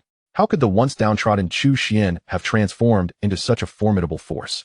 If it were indeed the true Sunfire, then everything fell into place. This realization extinguished any remaining glimmers of hope within him. Indeed, it was I who orchestrated your deception into the palace. That little eunuch had long been in my employ. For this scheme, I have prepared for years. However, at this moment, Chu Meng abruptly lifted his head, a twisted and frenzied smile suddenly appearing on his face. But I am not the only one plotting against you. The 3rd prince and the 7th prince are also involved. The 3rd and 7th princes? Chu Xuan momentarily paused in surprise. only to quickly realize that Chu Ming was referring to the third prince, Chu Hong, and the seventh prince, Chu Yuan. Chu Xuan was not particularly astonished by the involvement of the third prince, as he had always been ambitious, vying for the position of crown prince. And it was entirely normal for him to conspire with the first prince against him. After all, they would only have the opportunity to ascend to that position by displacing him from it. However, regarding the seventh prince, Chu Yuan, to his knowledge, this prince had always been courteous, gentle, and had a good relationship with his past self. To think that the seventh prince would also betray him during that incident was unexpected. Seeing the expression on Chu Xuan's face, Chu Ming discerned his thoughts and immediately said, "There are those loyal to the third prince within the imperial city's guards, which is how you managed to enter the palace so smoothly. It was only after the incident that you were swiftly discovered. As for the seventh prince, he has not only been watching your movements, but is also the one who contacted Li Fei. Haha, did you expect this? To be honest, I did not foresee it either. He is, in fact, the one who concealed himself the deepest." Chu Ming gritted his teeth as he spoke. Chu Xuan was not overly shocked. After all, he was not the past self, and his bond with the seventh prince was not profound. Throughout history, fratricide and patricide in the pursuit of the throne were commonplace. What did a mere betrayal signify? I understand your intent. When the time comes, I shall settle the score with them, ensuring you do not walk the path of the underworld alone. Upon hearing this, Chu Ming immediately smiled. Indeed, that was his intention. He could not contend with Chu Xuan, but why should the third and seventh princes benefit while they all perished? Grant me a swift end. As soon as he uttered these words, Chu Ming closed his eyes. At that moment, Chu Xuan found himself somewhat admiring this elder brother. Nonetheless, he remained unyielding. With a single point of his finger, Chu Ming instantly collapsed to the ground, lifeless. Flames engulfed him, and in the blink of an eye, he was reduced to ashes. You came for the true fire of the sun. I now send you forth with it, thus fulfilling your wishes. Chapter 11. The arrival of the innate strong one. Clop. Clop, clop. In the darkness of night, the sound of footsteps echoed. Two drowsy guards of the prison suddenly jolted awake. They looked up to see an old man, disheveled and unkempt, slowly approaching the prison. The cold night air was biting, yet the old man wore only a thin garment, which was half open, exposing his gaunt chest. Strangely, he appeared unfazed by the chill, instead relishing the cold wind. The two guards exchanged glances, unable to suppress the shivers racing down their spines. Is this old man human or ghost? One could not help but inquire. Humph, merely putting on an act. The other, bolder, retorted. They then raised their long spears and shouted at the old man. This is a restricted area. Begone. The old man paid them no mind, his steps unimpeded. The two individuals exchanged fierce glances, thrusting their long spears forward. However, at that moment, the elder astonishingly leaped into the air, soaring over their heads. And as if treading upon solid ground, he stepped gracefully into the prison cell. Witnessing such an extraordinary spectacle, not only were the two men left dumbfounded, but the surrounding guards of the prison stood agape, momentarily unable to comprehend what they were witnessing. This was evidently no ordinary lightness of body technique. It was the true essence of walking upon air. To the average person, it seemed nothing short of miraculous. At that moment, the warden, Wu Qi, arrived with his men, and upon seeing this scene, he too wore an expression of alarm. Nonetheless, as the warden of the prison, he managed to maintain a semblance of composure. Though he could only muster a fierce facade as he shouted, "Trespassing into the prison is a grave offense. May I inquire as to your identity? It has been many years since I last ventured forth. It seems few remember my name." The elder replied with a grin, revealing a mouthful of yellowed teeth. "I am the Qingyun Wanderer. I wonder if anyone still recalls my moniker? The Qingyun Wanderer? That legendary figure from 30 years ago?" Someone gasped in astonishment. To their surprise, it seemed that, despite the passage of 3 decades, some still remembered him. The elder's eyes glimmered with satisfaction as he nodded, affirming, "Indeed, I am the very Qingyun Wanderer. You are truly the Qingyun Wanderer." At that moment, Wu Qi also recalled who the Qingyun Wanderer was, and his gaze was instantly filled with profound shock. The Qingyun Wanderer was a legendary figure from 30 years past. A self-taught recluse with no affiliation to any sect, he had risen to prominence through a commonplace technique, becoming a renowned powerhouse in the Great Xia Dynasty. Countless heroes and veterans had fallen at his feet, including many of Grandmaster caliber. At the height of his prowess, he was even hailed as the foremost Grandmaster of the Great Xia Dynasty. This individual, embodying both righteousness and wickedness, had always acted without restraint. For reasons unknown, he had incurred the wrath of the poisonous sect, one of the 4 great sects of the Great Xia Dynasty, and had been pursued by its patriarch for thousands of miles. Everyone believed that the Qingyun Wanderer had perished at the hands of the poisonous sect's patriarch, yet astonishingly, After 30 years, he had re-emerged within the walls of the Great Xia Dynasty's prison. Qin Yun Sr., if you seek vengeance, you should confront the poisonous sect. What business do you have in our prison? Faced with such a formidable figure, Wu Qi was increasingly apprehensive. That trivial matter with the poisonous sect has long been resolved. My purpose for emerging this time is to seek the true Sunfire. The Qingyun wanderer snorted coldly, dismissing the need for further explanation, and casually tossed a token to Wu Qi. As Wu Qi caught it, his eyes widened in disbelief. It was a royal patronage token. When had the Qingyun wanderer become a royal patron? From what Wu Qi knew, the position of royal patron held immense power and prestige, surpassing even that of princes and nobles, yet the requirements were extraordinary. Even a first-tier grandmaster did not qualify for such a title. Only those legendary innate masters were deemed worthy. Thus, while the number of royal patrons was few, each one was a true paragon, serving as a bulwark for the Great Xia Dynasty. The implication that the Qingyun wanderer had become a royal patron suggested that he had achieved innate mastery. Upon realizing this, Wu Qi was left utterly speechless. By the way, how long has the crown prince and his entourage been inside? Qingyun Sanren suddenly inquired, as if recalling something. It has been nearly half an hour, Wu Qi replied instinctively. Half an hour? That should be about right. Qingyun Sanren smiled faintly, and in the blink of an eye, his figure vanished from sight. When next observed, he had already penetrated the depths of the celestial prison, advancing step by step, his pace appearing slow yet swift, soon enveloped entirely by the shadows. Witnessing this scene, a phrase flickered in Wu Qi's mind. The mantis stalks the cicada, unaware of the oriole behind. Initially curious about why His Majesty seemed indifferent to the true Sunfire, it now appeared that age and experience were indeed formidable. It seemed that the crown prince's every move had not escaped the vigilant eyes of the emperor. When the emperor chose to act, he summoned a royal patron without hesitation. Although the crown prince and his companions were powerful, they would likely only serve as scouts against a genuine innate master. In stark contrast to the cautious demeanor of the crown prince's party, Qingyun Sanren, as an innate master, displayed audacity and fearlessness, wholly unrestrained. Moreover, his speed was astonishing.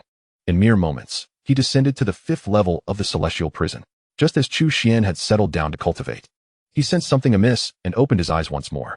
Looking up towards the entrance of the 5th level, he spotted an additional figure, Qingyun Sanren. Little one, have you seen a group enter? Qingyun Sanren grinned, revealing his large, yellowed teeth, addressing Chu Xuan with a jovial demeanor. At nearly a century old, Chu Xuan, still in his youth, was indeed just a child in his eyes. Yes, they went below. From their conversation, it seems they intend to reach the 9th level of the celestial prison. Chu Xuan replied earnestly. The 9th level, you say? Thank you. Qingyun Sanren paused briefly. Then his figure flickered, akin to a mirage, and in an instant, he arrived at the entrance of the 6th level. Just as he was about to enter, he abruptly halted, turning to face Chu Xuan with a slight frown, an unusual glint surfacing in his murky eyes. Little one, aren't you feeling warm here? No. I am naturally cold-bodied and prefer warmer surroundings, Chu Xuan replied, maintaining his composure. Cold-bodied by nature? That wouldn't indicate an illness, would it? Our meeting is fortuitous. I am in a good mood today, so I shall examine you free of charge. Before he finished speaking, Qingyun Sanren's figure vanished. A thunderous explosion erupted as the prison's pillar shattered. Yet, Qingyun Sanren appeared unscathed, swiftly materializing before Chu Xuan. His bony hand lunged out like lightning, aiming for Chu Xuan's right hand, but it grasped only air. Chu Xuan stepped back 2 paces, chuckling softly. My mother always advised me that boys must learn to protect themselves outside, and not let just anyone touch them. Qingyun Sanren glanced at his own right hand, then back at Chu Xuan. A cold glimmer swiftly appeared in his aged eyes as he fixed his unwavering gaze on Chu Xuan and slowly spoke. What if I insist on touching you? Chapter 12. Is your innate nature a deception? Facing the piercing gaze of the Qingyun wanderer, Chu Xuan let out a gentle sigh. He was not the kind of bloodthirsty fiend. He merely wished to quietly remain in the celestial prison and sign in.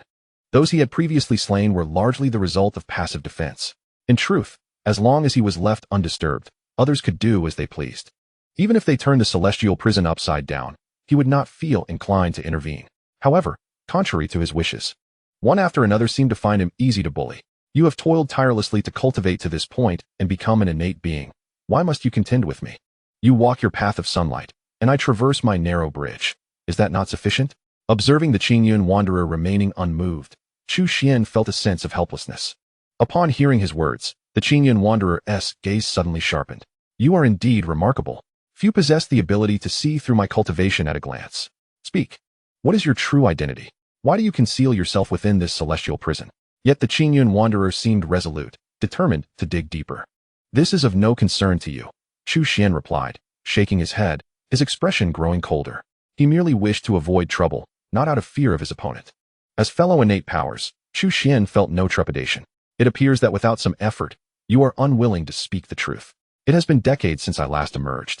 It seems the people of the Great Xia Dynasty have forgotten how my name, Qingyun Wanderer, came to be. To be honest, ever since ascending to the innate realm, I am uncertain just how formidable my power has become, the Qingyun Wanderer coldly remarked, his eyes reflecting boundless arrogance. As he spoke, a terrifying aura surged from his body, sweeping away his previous frailty. His long hair whipped wildly, and the surrounding spiritual energy of heaven and earth surged like a tempest, encircling him like vibrant rainbows, further accentuating his extraordinary presence. His feet lifted from the ground, innate true energy emanating from him. His gaze was fierce, filled with authority. It must be said that innate beings are indeed distinct from ordinary martial artists. The mere essence they exude belongs to an entirely different realm. To put it bluntly, in the presence of an innate being, an ordinary martial artist may lack the courage to even strike, let alone contend. In that moment, Chu Xuan could not help but reveal a trace of astonishment. Though he had broken through to the innate realm, he had never engaged in combat with another innate being. To be precise, aside from himself, the Qingyun Wanderer was the first innate being he had encountered. Yet, he did not seem as formidable as he had imagined. Chu Xuan pondered inwardly. Nevertheless, he did not let his guard down. After all, some things cannot be judged solely by appearances. There may be hidden intricacies. The world is filled with countless heroes, and those who are overly proud will ultimately suffer. Chu Xuan was well aware that his cultivation time was brief, necessitating constant vigilance and caution. He promptly summoned his inner energy, the icy true energy within him surging instantaneously. As a precaution, even the solar true fire nurtured in his dantian was subtly stirred. Should a crisis arise, he would be prepared to unleash a powerful strike at any moment. Submit to me. At that moment, the Qingyun Wanderer finally made his move. He struck with a palm, and the innate true energy surged violently, transforming into a green palm imprint that ruthlessly aimed towards Chu Xuan. With a focused gaze, Chu Xuan responded in kind, unleashing a palm of his own, and the icy true energy instantly morphed into a tumultuous wave that surged forth. In an instant, the previously scorching fifth level of the celestial prison experienced a drastic temperature drop, transforming into a frigid purgatory akin to the fourth level. The clash of two terrifying energies resulted in the swift collapse of the palm imprint conjured by the Qingyun Wanderer, unable to withstand even a single second. The Wanderer's expression changed drastically. However, as a seasoned and renowned powerhouse, he did not retreat. Instead, he chose to press forward with determination. He took 3 rapid steps, fingers clenched into a fist, and launched a powerful punch against the icy torrent. One force shattering myriad laws. He intended to obliterate it with a single blow. In the next moment, a series of explosive sounds erupted. The Wanderer's palm, wrist, and arm erupted in a cloud of blood mist, accompanied by a scream of agony. He was sent sprawling backward, crashing to the ground like a sack of sand. Upon closer inspection, his right arm had completely vanished. Not a shred of flesh remained, nor even a fragment of bone. Impossible. This cannot be happening. Gazing at his empty right arm, the Qingyun Wanderer immediately erupted in a hysterical roar. He was the Qingyun Wanderer, a formidable figure who had garnered fame in the Great Xia for 30 years. Now, 30 years later, his strength had advanced even further, elevating him to the lofty status of an innate powerhouse. Innate powerhouses are the pinnacle of existence within the Great Xia Dynasty. Even if there were other innate powerhouses stronger than he, they would merely be superior, all operating on the same level. And it was utterly inconceivable that one could shatter his arm with a single strike. Moreover, how could this young individual before him possess such formidable strength? Who exactly are you? His eyes, bloodshot with fury, bore into Chu Xuan as he gritted his teeth, demanding answers. For a moment, Chu Xuan found himself somewhat bewildered. In his first encounter with an innate powerhouse, he had anticipated a fierce battle and had mentally prepared himself accordingly. However, the outcome was far from what he had envisioned. Not only had he not utilized the solar true fire, but even the ice god finger technique had not been employed, with just a single palm strike. His opponent had been defeated? Comparatively, was there truly any distinction between this individual and someone like Fang Xingyi, a half-step innate? Is your innate power merely a facade? Chu Xuan could not help but voice his thoughts aloud. Upon hearing this, the already frenzied Qingyun Wanderer was driven to a point of rage. Unable to contain himself any longer, and he spat out a mouthful of blood. His already pale complexion turned even more ashen. His eyes, wide with disbelief, locked onto Chu Xuan, as if harboring a deep-seated vendetta. This is outrageous. Defeating him was one thing, but to mock him directly was akin to dancing on his grave. How could such an affront be tolerated? Chu Xuan offered an awkward smile, realizing he had misspoken. The Qingyun Wanderer was indeed an innate powerhouse. That much was undeniable. After all, the aura of an innate being is distinctly different from that of an ordinary martial artist, who lacks the ability to harness the spiritual energy of heaven and earth. Thus, it cannot be said that the strength of the Qingyun sage is insufficient. The only conceivable reason must be that my own power is exceedingly formidable, mused Chu Xuan. Upon further contemplation, this notion did indeed carry some weight. Not only does he possess the extraordinary physique of the Ice Saint body, but over the past 2 months, he has also consumed a plethora of rare treasures. Although he casually ingests millennium-old cold marrow and blood bodhi daily, each of these items possesses immense value in the outside world, with their mere presence inciting fierce competition among countless powerful beings. It is only he who treats these miraculous treasures as mere sustenance. Consequently, the foundation he has established is far beyond that of an ordinary martial artist. Furthermore, his breakthrough into the innate realm was facilitated by the power of the Sun True Fire, one of the 10 divine flames of myth and legend. Now, the Sun True Fire has integrated into his being, continuously purifying his essence and refining his true qi. Comparing an ordinary innate being to him is rather akin to bullying. It seems that I am indeed not weak, at least not in comparison to ordinary innate beings. My self-preservation capabilities have strengthened somewhat. Having found the answer, Chu Xuan's spirits lifted, and he stepped forward, delivering a light yet decisive palm strike. The Qingyun sage fell. In the royal palace, the leader of the Black Guard rushed in to report, "Your Majesty, the soul tablet of the Qingyun sage has shattered." The Summer Emperor, engrossed in reviewing memorials, abruptly froze. He immediately lifted his head, his expression darkening as he coldly inquired, "What did you say?" The shattering of the soul tablet signifies the demise of its owner. Yet, how could a lofty innate powerhouse suddenly perish? Under the piercing gaze that felt almost tangible, the leader of the Black Guard felt a shiver run down his spine and hastily lowered his head, explaining with trepidation, "Since entering the Sky Prison last night, the Qingyun sage has not emerged. I dispatched someone to investigate, only to discover that his soul tablet has shattered." The Sky Prison. The Summer Emperor nearly spat out those words through clenched teeth. This place had become a veritable nightmare for him, causing him to awaken in fright from his dreams almost nightly. He struggled to suppress the fury bubbling within him, but found it utterly impossible. The death of an innate royal guardian would have far-reaching consequences. It is crucial to acknowledge that the southern Tian region, upon which the Great Xia Dynasty stands, is not a peaceful realm. External threats loom from strong neighboring tribes, while internal factions and sects disrupt the local order. Should outsiders learn that the Great Xia royal family has lost an innate powerhouse, it would undoubtedly trigger a cascade of reactions. By the way, what has become of my eldest prince? The Summer Emperor suddenly recalled and inquired sharply. The Qingyun sage had accompanied the eldest prince's entourage into the Sky Prison. If the eldest prince and his companions emerged unscathed, their culpability would be most pronounced.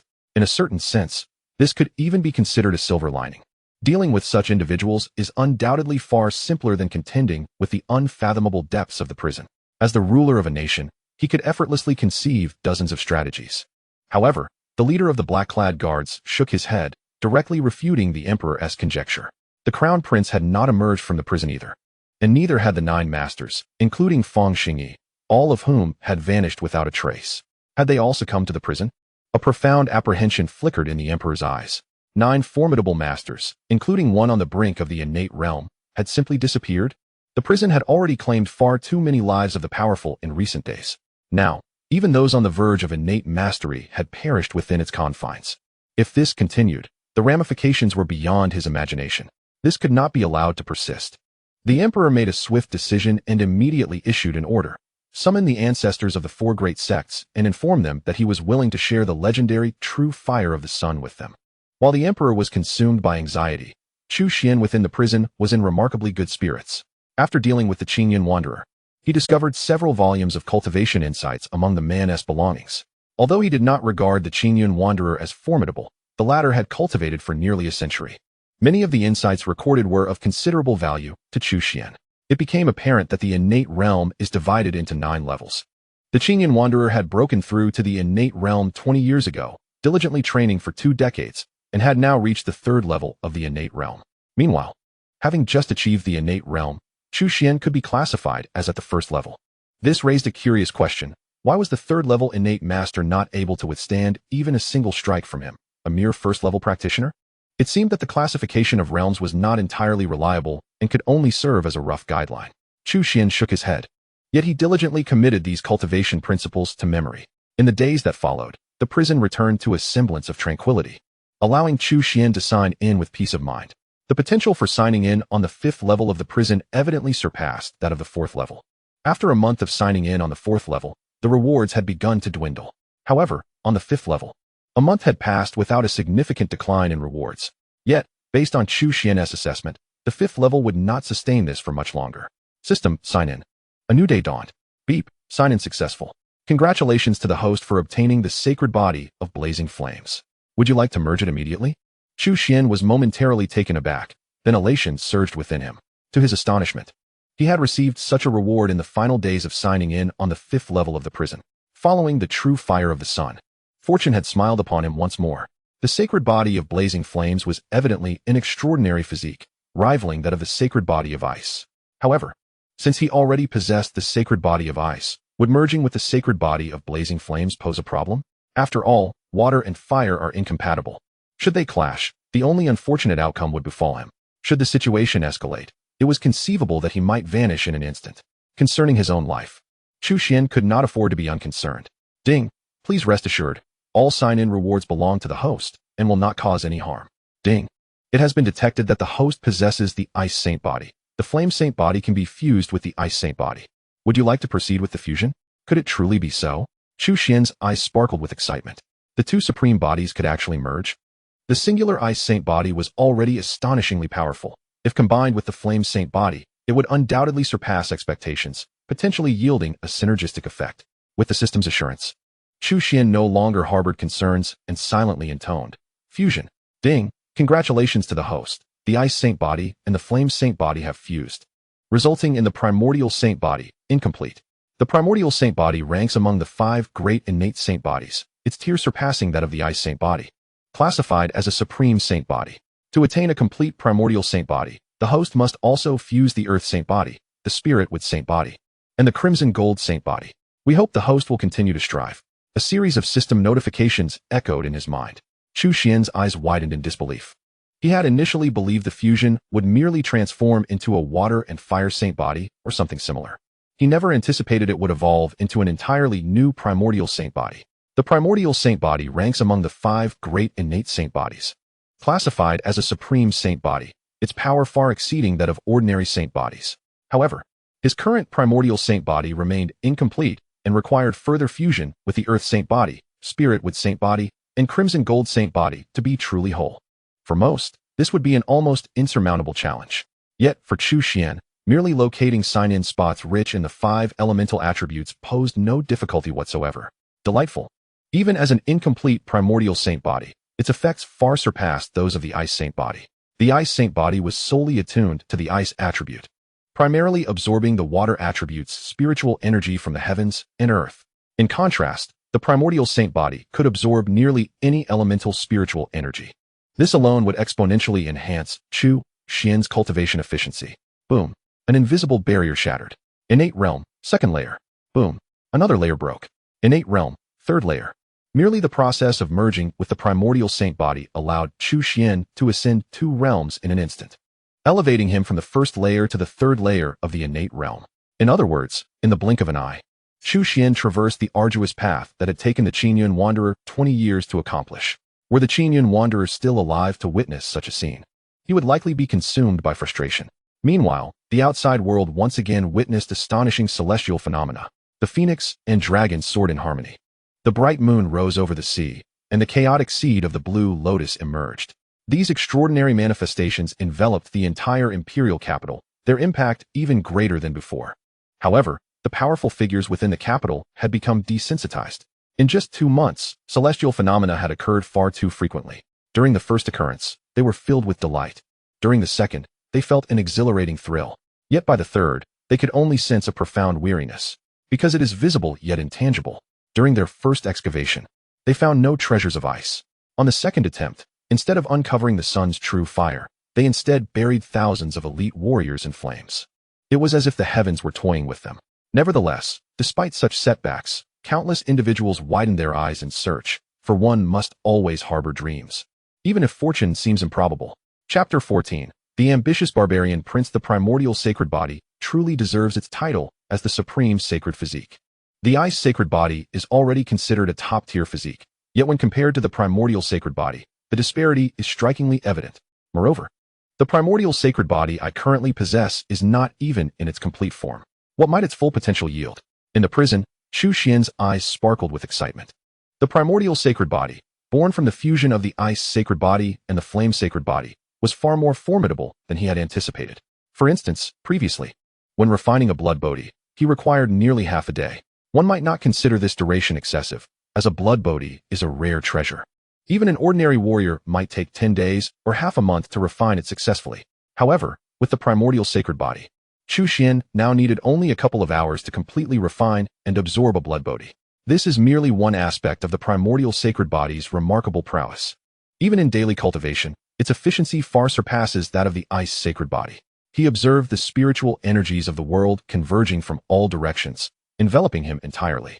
It felt less like he was absorbing these energies and more like they were eagerly embracing him, penetrating into his being. Under such astonishing cultivation efficiency, within just a few days, Chu Xuan's cultivation advanced significantly, effortlessly breaking through the bottleneck of the third stage of the innate realm and ascending to the fourth stage. Such rapid progress, if disclosed, would surely drive countless innate experts to madness. After all, for them, breakthroughs typically span years. When compared to Chu Xuan, their progress would seem akin to a snail's crawl. Even more astonishing was that Chu Xuan's cultivation showed no signs of instability. Rather, it was remarkably solid. Despite his desire to temper it, he found himself unable to suppress his advancement and could only ascend with honesty. As Chu Xuan immersed himself in relentless cultivation, a delegation of peculiarly dressed foreigners arrived outside the imperial capital. They hailed from the barbarian tribes, residing in the southern regions of the Great Xia, where wilderness and jungles abound, teeming with venomous creatures and ferocious beasts, rendering the environment exceedingly harsh and perilous for outsiders. Yet, it is precisely this inhospitable terrain that has fostered the barbarian tribe's fierce and combative nature. Thus, they have long been a significant threat to the Great Xia Dynasty. What a splendid city! Exclaimed Wuduan, the 20-year-old barbarian prince, his eyes gleaming with unabashed greed and ambition. Such a magnificent metropolis should rightfully belong to our barbarian tribe. This bountiful land ought to become our territory.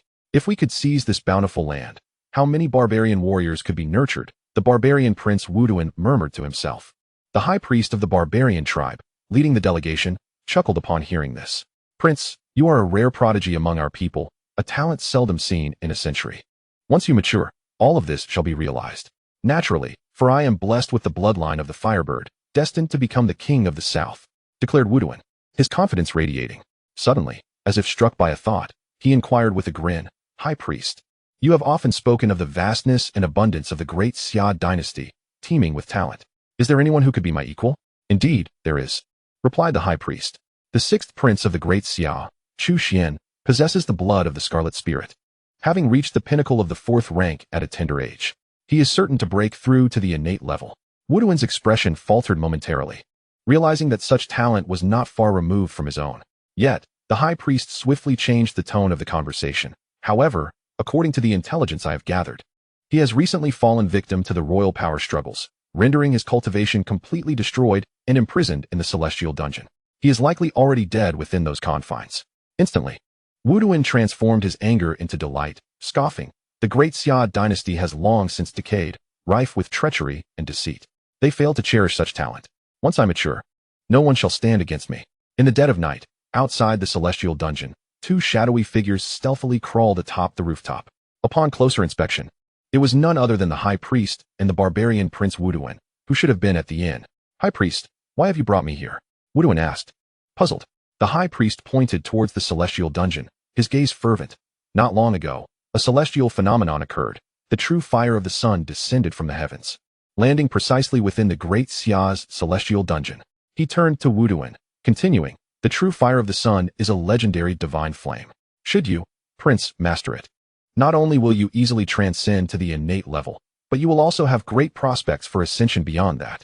Upon hearing this, Wuduan could hardly contain his excitement. However, he soon could not help but ask, If the true fire of the sun is so formidable, why has no one from the Great Xia Dynasty sought it out, allowing it to fall into our hands? There are two reasons. The high priest raised two fingers. First, the celestial dungeon is fraught with peril, filled with numerous dangers that only the most exceptional individuals can navigate. But fear not, for I am a formidable 6th-tier innate practitioner, capable of ensuring your safety. Second, the true fire of the sun is not something just anyone can tame. Yet for you, Prince, it poses no significant challenge. With your Firebird bloodline, you naturally resonate with the otherworldly flames. While I cannot guarantee complete success in subduing the true fire, your chances are certainly far greater than those of others. After hearing this, Wuduan harbored no more doubts and eagerly turned his gaze towards the celestial dungeon. Yet the guards are so formidable. How shall we gain entry? He quickly posed another question. Given the recent events, the number of guards has increased several-fold, with sentries every 5 steps and watchmen every 10. All around, elite soldiers clad in armor stood vigilant. The barbarian high priest couldn't help but furrow his brow at the sight. It was indeed far more formidable than he had anticipated. However, this also confirmed that the sun's true fire was likely still imprisoned within the celestial dungeon. With his strength, there was still a glimmer of hope for infiltration. Yet for Udon, the chances were nearly non-existent. Fortunately, I had prepared in advance. As he spoke, the high priest produced 2 yellowed talismans from his robes, treating them like treasures as he fondly caressed them. A fleeting look of reluctance crossed his eyes before he handed one to Udon. What is this? Udon inquired, curiosity evident on his face. This is a talisman, the high priest said, his eyes reflecting nostalgia. In my youth, I departed from the barbarian lands and, after enduring countless hardships, reached the eastern wilderness beyond the southern skies. That place was a true era of cultivation, home to numerous ancient forces with extraordinary legacies. And it gave rise to many wondrous artifacts, such as this talisman. Though it appears to be merely a small piece of yellow paper, it actually contains a unique concealment spell. Once activated with energy, it can be employed instantly. As he spoke, he infused his own vital energy into the talisman. A hazy light flashed, and in the next moment, he vanished without a trace. Udon, astonished, began to grasp the true worth of the talisman in his hands. With it, the heavens and earth could be traversed without bounds. Beyond the southern skies, the eastern wilderness. Once my cultivation reaches fruition, I must journey there. Yet before that, I must first master the sun's true fire. Udon, following suit, channeled his vital energy into the talisman. However, his strength was far inferior to that of the high priest. After losing a significant portion of his energy, he finally succeeded in activating the talisman.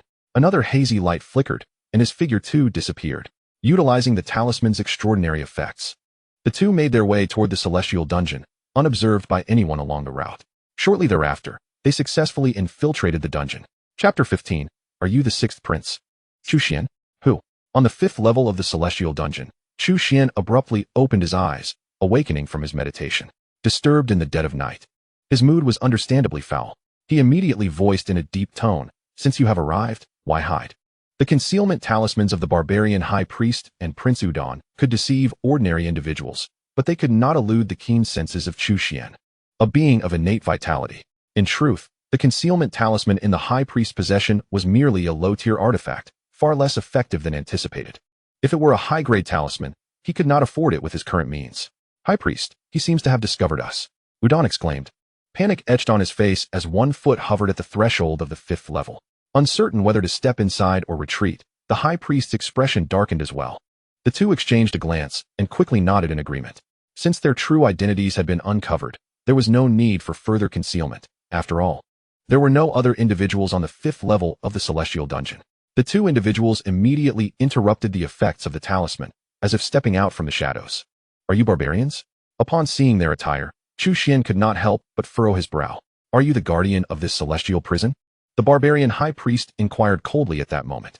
Currently, the prisoners in the celestial prison were concentrated on the first 3 levels, with even the 4th level completely vacant. Yet, unexpectedly, a person emerged from the 5th level. In the high priest's mind, Chu Xuan was likely the guardian of this prison. "No, I am merely an ordinary prisoner of the celestial prison," Chu Xuan replied, shaking his head.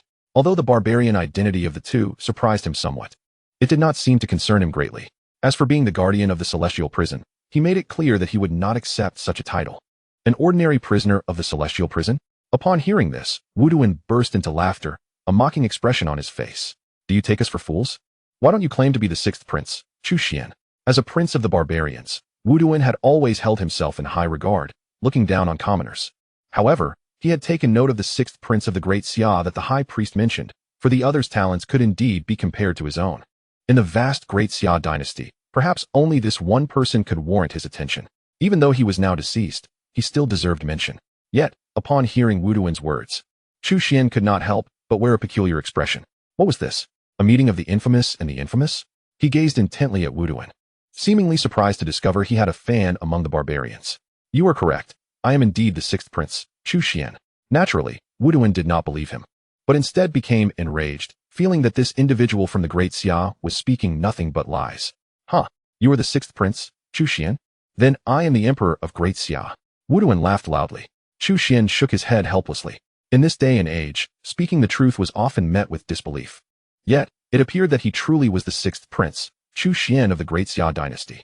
At that moment, however, the barbarian high priest spoke up unexpectedly. Although he had never seen Chu Xuan in person, he had seen portraits of him. Yet, the images were too vague. Even now, standing before Chu Xuan, he did not immediately recognize him.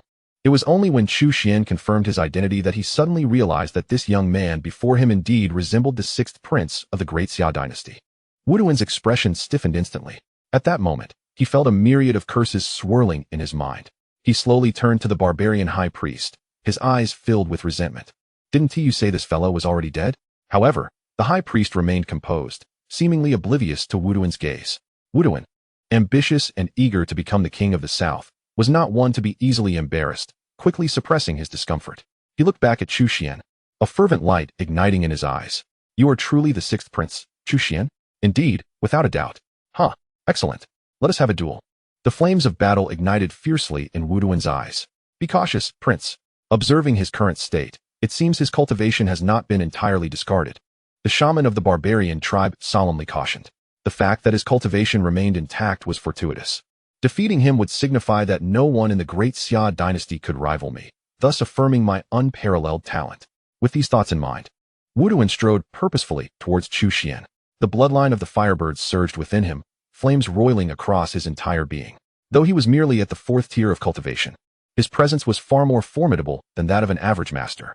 The barbarian shaman, while reluctant to complicate matters further, recognized that vanquishing a genius of equal caliber like Chu Xuan would greatly benefit Wu Duan's growth, prompting him to suppress his reservations. As for danger, that was surely non-existent. Despite his repeated assertions of Chu Xuan's remarkable talent, he believed deeply that Wu Duan was a once-in-a-century prodigy of the barbarian tribe, incomparable to ordinary individuals. Moreover, he stood as a formidable innate expert, ready to intervene should any unforeseen event arise. Suddenly, a flash of blue light surged through the air. Before he could comprehend the situation, he witnessed the imposing Wu Duan being violently hurled backward. Blood spewed forth as he suffered a devastating blow, leaving him dazed on the ground. The barbarian shaman, standing at a distance, bore a similarly bewildered expression. The two exchanged incredulous glances, and an awkward silence enveloped the atmosphere. What were you saying earlier? Chu Xuan emerged from his cell, a smile gracing his face. He suddenly found the two barbarians amusing. Their late-night visit to entertain him was indeed a commendable effort. However, Wu Duan and the shaman displayed no signs of appreciation, their faces contorting into expressions of utmost displeasure. It appears I have underestimated you. The rumors of your cultivation being rendered null and your imprisonment in the celestial prison were likely deliberate fabrications. This not only disarmed various factions, but also allowed you to focus solely on your training. If my deductions are correct, you must have received secret cultivation from the Great Xia royal family. Otherwise, how could someone so young possess such formidable strength? Furthermore, the Sun True Fire has eluded mastery in the Great Xia Dynasty for ages, presumably bestowed upon you as an invaluable opportunity, thus explaining your presence here. The shaman's imagination ran wild with speculation, leaving even Chu Xuan, the subject of these conjectures, at a loss for words. Though patently false, the way the shaman articulated these ideas imbued them with an air of truth. Alas, you have encountered me. While it may feel unjust for a powerful innate expert to confront you, I can only express my apologies for the sake of the barbarian tribe's future. To perish at the hands of someone like me, an innate powerhouse, is hardly unjust. As his words echoed, the shaman's aura surged forth, and in the next instant, he propelled himself toward Chu Xuan like a comet, ready to unleash his wrath. Chapter 16. The name of the diary, Bloodline of the Firebird. The shaman's combat experience was exceedingly rich, far surpassing that of a youthful novice like Wu Duan. Driven by a murderous intent, he struck without any embellishments, unleashing a tempest of ferocity. Like a tempestuous storm that descends upon the land, the fifth level of the celestial prison quakes with turmoil. Amidst the fierce winds, Chu Xuan stands resolute, his robes billowing around him, yet he remains as steady as a mountain. His gaze, calm and unruffled, resembles a tranquil, deep well. Only when the shaman of the barbarian tribe approached him, poised to extinguish his life with a mere gesture, did he strike with the swiftness of lightning. A single finger extended, rending the very fabric of the void. The terrifying innate energy surged forth like an endless, roaring ocean. From a distance, it appeared as though two violent torrents collided head-on. In an instant, the victor and the vanquished were determined. The shaman was sent hurtling backward at a speed even greater than before, reminiscent of the recent fate of Prince Wuduan. Yet, his demise was evidently far more grievous. Before Wuduan, Chu Xuan merely unleashed a casual strike. However, in the presence of this innate powerhouse, Chu Xuan accorded him the respect he deserved, employing the full extent of his innate strength. With one devastating blow, the shaman suffered a catastrophic injury. His body crashed violently to the ground, bones shattering and fracturing. He lay there, akin to a puddle of mud, unable to rise. The once menacing glint in his eyes gradually dulled and faded. Before Chu Xuan could approach, his head lolled, and he breathed his last. Witnessing this scene, Prince Wuduan's eyes widened in disbelief, akin to brass bells, filled with unimaginable shock. Their shaman had perished just like that? During the day, he had been rife with ambition, proclaiming intentions to conquer the Great Xia Dynasty and claim dominion over the southern skies. By night, he had been exuberant, believing he was on the brink of obtaining the sun's true fire, envisioning a meteoric rise. Yet, upon entering the celestial prison, he realized the grim reality starkly contrasted with his expectations. Without even catching a glimpse of the sun's true fire, he had already suffered a grievous blow. Now, he stood helplessly, watching the shaman die before him, feeling as if the entire world was crumbling around him. This was no grand opportunity. It was a journey destined for death, a journey that delivered his head on a silver platter. Spare me, I beseech you. I am the prince of the barbarians, and I can be of great service to you. If you grant me my life, I can aid you in conquering the barbarians and help you become the lord of the southern skies. Faced with the specter of death, Wuduan finally comprehended that his previous dreams were mere illusions. To live was the only reality. He struggled to rise, bowing repeatedly before Chu Xuan, pleading earnestly, devoid of any remnants of his former pride. To conquer the barbarians? To become the lord of the southern skies? Such proclamations might hold weight with others, but they bore no allure for me. Wouldn't it be more gratifying to break through several realms during that time? Before his words could fully escape his lips, Chu Xuan pointed, and a terrifying force pierced through Wuduan's forehead. His eyes widened in shock, brimming with unyielding resentment. Then, with a thud, he collapsed, lifeless. This ambitious prince of the barbarians met his silent end within the celestial prison. From both individuals, Chu Xuan discerned certain intriguing elements. Upon searching the body of Wuduan, a messenger's business card was discovered. Upon opening it, Chu Xuan realized that this young man he had slain was indeed a prince of the barbarian tribe. The other individual was none other than the chief priest, renowned as the foremost sage among the barbarians. It was no wonder that he possessed innate capabilities. According to Chu Xuan's assessment, this chief priest's power likely surpassed that of Qingyun Sanren, nearing the 6th level of the innate realm. As for why this chief priest, at the 6th level of the innate realm, could not defeat Chu Xuan, who was at the 4th level, it seemed rather reasonable. From the chief priest, Chu Xuan also retrieved a tome. Initially, he assumed it contained cultivation techniques or insights. However, upon opening it, he discovered it to be a diary. A diary? Who in their right mind keeps a diary?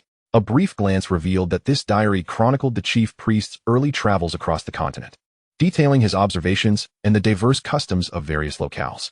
After returning to the barbarian tribe, he had no time for further travels, yet he kept this diary close, as it held his most treasured memories. It not only recorded the circumstances of various nations in the southern lands, but also included notes on the eastern wasteland beyond. According to the chief priest's writings, the southern lands were merely a corner of the continent, while the eastern wasteland was the true sanctuary for cultivation. Intrigued, Chu Xuan's eyes widened in surprise, and he carefully stored the diary, intending to study it further during his leisure. Casting his gaze upon the two corpses, he shook his head. As messengers of the barbarian tribe, they ought to have remained at the relay station, yet they had stealthily infiltrated the prison at night. Clearly harboring ill intentions, their deaths were of their own making. No sooner had he spoken than he flicked his fingers, sending forth a wisp of flame that swiftly transformed into a roaring inferno, engulfing the two bodies. As for the implications of their demise, Chu Xuan felt no concern. After all, He was merely an ordinary prisoner in the celestial prison, and such matters bore no relevance to him. Since acquiring the true sunfire, erasing evidence had become considerably easier. The chief priest's body vanished at an observable rate, yet the flames surrounding Prince Wuduan suddenly shifted. A vividly red, mystical firebird emerged from within him, alive and ready to take flight. What is this? Chu Xuan instinctively took 3 steps back, wary yet unable to suppress a flicker of intrigue in his eyes. He recalled the earlier encounter with Wuduan, when flames had surged around him. Initially, Chu Xuan had presumed it to be a unique fire-based technique. It now appeared more likely to be the power of this enigmatic firebird within him. This did not seem to stem from a peculiar physique, but rather resembled a rare bloodline, coupled with his status as a barbarian prince. Could it be the fabled flame bird bloodline? At that moment, before Chu Xuan could act, the true sun fire seemed to come alive with excitement. Although the fragment of the sun's true fire wielded by Chu Xuan is not abundant, its status as one of the 10 divine flames renders its combat prowess indisputable. In an instant, it transformed into a blazing net that enveloped the crimson firebird. Regardless of the firebird's desperate struggles, it remained unable to break free, with the fiery net tightening ever more. The crimson firebird, born of the bloodline of the flame bird, was gradually consumed by the sun's true fire. With each inch the firebird diminished, the strength of the sun's true fire correspondingly increased. By the time the crimson firebird was entirely devoured, the sun's true fire had grown at least by 50%. A delightful surprise. It appeared that the sun's true fire could not only grow stronger through nurturing within the Dantian, but also consume fire attribute bloodlines to enhance itself. Perhaps other fire attribute spiritual entities could similarly promote the growth of the sun's true fire. The next time he encounters a fire attribute spiritual entity, he must certainly experiment with it. A joyful expression could not be concealed from Chu Xuan's face. For him, the sun's true fire was not merely a life-saving trump card. As long as it was nurtured within him, it continuously refined his vital energy, akin to a passive buff, yielding benefits every moment. The stronger the sun's true fire became, the greater the advantages it provided him. Chapter 17, Earth Armor, Invincible Defense. Early the next morning, officials from the Ministry of Rites hurriedly entered the palace. Your Majesty, the shaman of the barbarian tribe and Prince Wuduan have gone missing. Hearing such news first thing in the morning left Emperor Xia bewildered. What does it mean, gone missing? The official from the Ministry of Rites answered earnestly. It is as the words imply. Last night, I personally escorted them to the inn, and after one night, they have vanished. I inquired with the other members of the delegation and the inn staff, yet not a single one could provide any information. Upon hearing this explanation, Emperor Xia suddenly rose, realizing the gravity of the situation. The barbarian tribe had always posed a significant challenge for the Great Xia, and now, a rare opportunity to transform hostility into harmony had emerged. If both the shaman and the prince were to go missing in the imperial capital, conflict would inevitably arise in the south. Immediately dispatch personnel to investigate this matter. Emperor Xia commanded without delay. It must be said that the Great Xia Dynasty possessed some capable individuals. Within less than half a day's time, the situation was unraveled. Are you suggesting that the shaman and Prince Wuduan stealthily departed the inn in the dead of night, slipped into the celestial prison, and have not emerged since? Emperor Xia inquired darkly, addressing the Minister of Justice. Last night, they were spotted on the rooftop, and there were footprints left outside the celestial prison, along with guards who sensed the tremors of battle. Based on these clues, there exists a probability of over 90% that they have indeed entered the celestial prison. The Minister of Justice, being more rational, refrained from making absolute statements. Although Emperor Xia did not vocalize his thoughts, he was already 100% convinced of this outcome. According to the intelligence he possessed, Prince Wuduan was exceptionally gifted, having attained the strength of the 4th rank at a young age. The shaman of the barbarian tribe was renowned as a seasoned innate expert, having reached the 6th level of innate cultivation. Given the prowess of the two individuals, who could possibly surreptitiously witness their capture, it is hardly conceivable that they journeyed all the way to the capital only to take a fleeting glance before quietly departing. Such a scenario is evidently impossible. Within the capital, the only place capable of quietly engulfing the two is the notorious prison. As for their clandestine entrance into the prison under the cover of night, the emperor surmised it was likely for the elusive solar true fire, though he did not anticipate that their attempt would result in greater losses. The prison. The emperor rubbed his forehead in exasperation. Although the sudden absence of a congenital powerhouse and a prodigious talent from the barbarian tribe was cause for celebration, the potential for unrest in the south due to the lack of a reasonable explanation for their disappearance weighed heavily on his mind.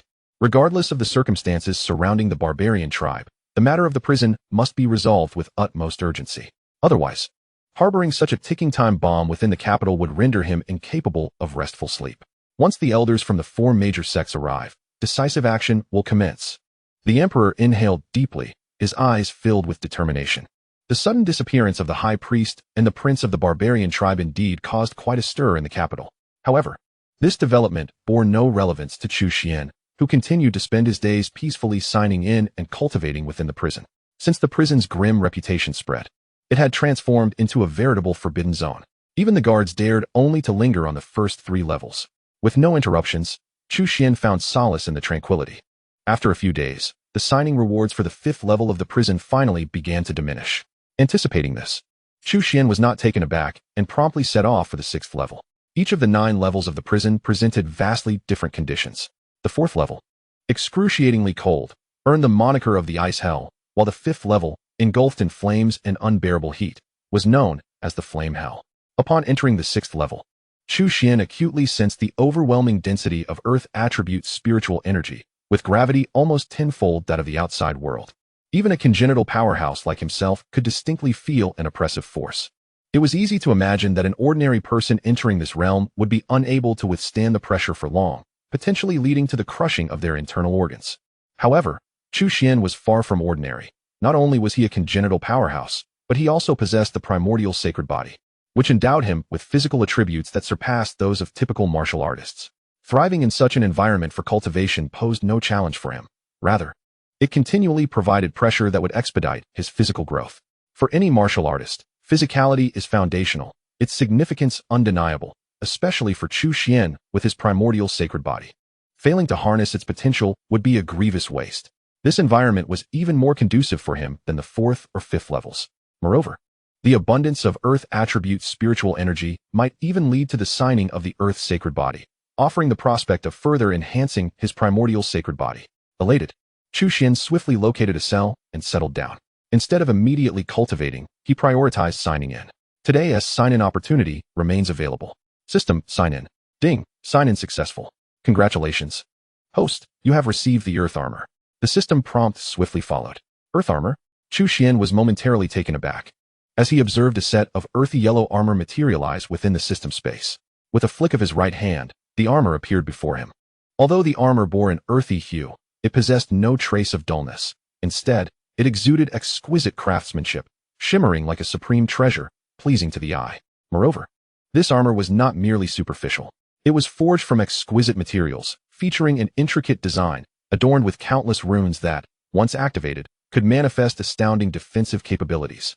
Upon refining the armor, Chu Xuan quickly grasped the pertinent information. This earth armor was, in fact, a superior Tao artifact. Weapons and equipment are distinctly categorized by their spirituality and power, broadly divided into treasured artifacts, Tao artifacts, and divine weapons. Each level is further segmented into inferior, middle, superior, and supreme grades. In fact, even an inferior treasured artifact is worth at least 10,000 taels of silver, far surpassing ordinary weaponry. As for a supreme Tao artifact, its value is beyond what mere silver can quantify. To be blunt, even selling the entire Great Xia Dynasty would not suffice to procure such a supreme Tao artifact. Moreover, considering that the earth armor is a defensive Tao artifact, something that can preserve one's life, it is naturally more sought after and holds even greater value. With a mere gesture of his right hand, the armor instantly encased him. There was no sensation of burden. It felt as light as a cicada's wing, as if he were wearing nothing at all. With a thought, the armor seamlessly melded into his body, ready to activate its protective qualities at the slightest hint of danger. Although not the Earth Saint body, the Earth armor was still commendable. My strength has become reasonably formidable, yet I lack such life-preserving equipment. After all, life is paramount. Only by surviving can one truly savor victory. To acquire such a treasure upon entering the 6th level of the sky prison fills Chu Xuan with delight. With the earth armor, his capacity for survival has significantly enhanced. With this joyous sentiment, he swiftly entered a state of cultivation. 3 days later, he achieved another breakthrough in his cultivation. He reached the 5th level of the innate realm. Chapter 18. The 5 innate beings unite in the sky prison. The sound of countless footsteps echoed like a tide. A large contingent of imperial guards swiftly surrounded the sky prison, sealing it off tightly. Outside the prison gates, the Emperor of Xia made yet another appearance. Alongside him stood 5 others, all of whom were of notable status. Among them, were the ancestors from the 4 major sects: Taishu Temple, Poison Sect, Lotus Sect, and giant sword sect, each possessing terrifying prowess in the innate realm. The fifth, an elderly eunuch known as the Sunflower Ancestor, was yet another esteemed member of the Xia royal family's entourage. The royal family boasts four such esteemed members. The most formidable among them is the venerable Zongling of the Great Xia Dynasty, possessing the unparalleled strength of the pinnacle of the innate realm.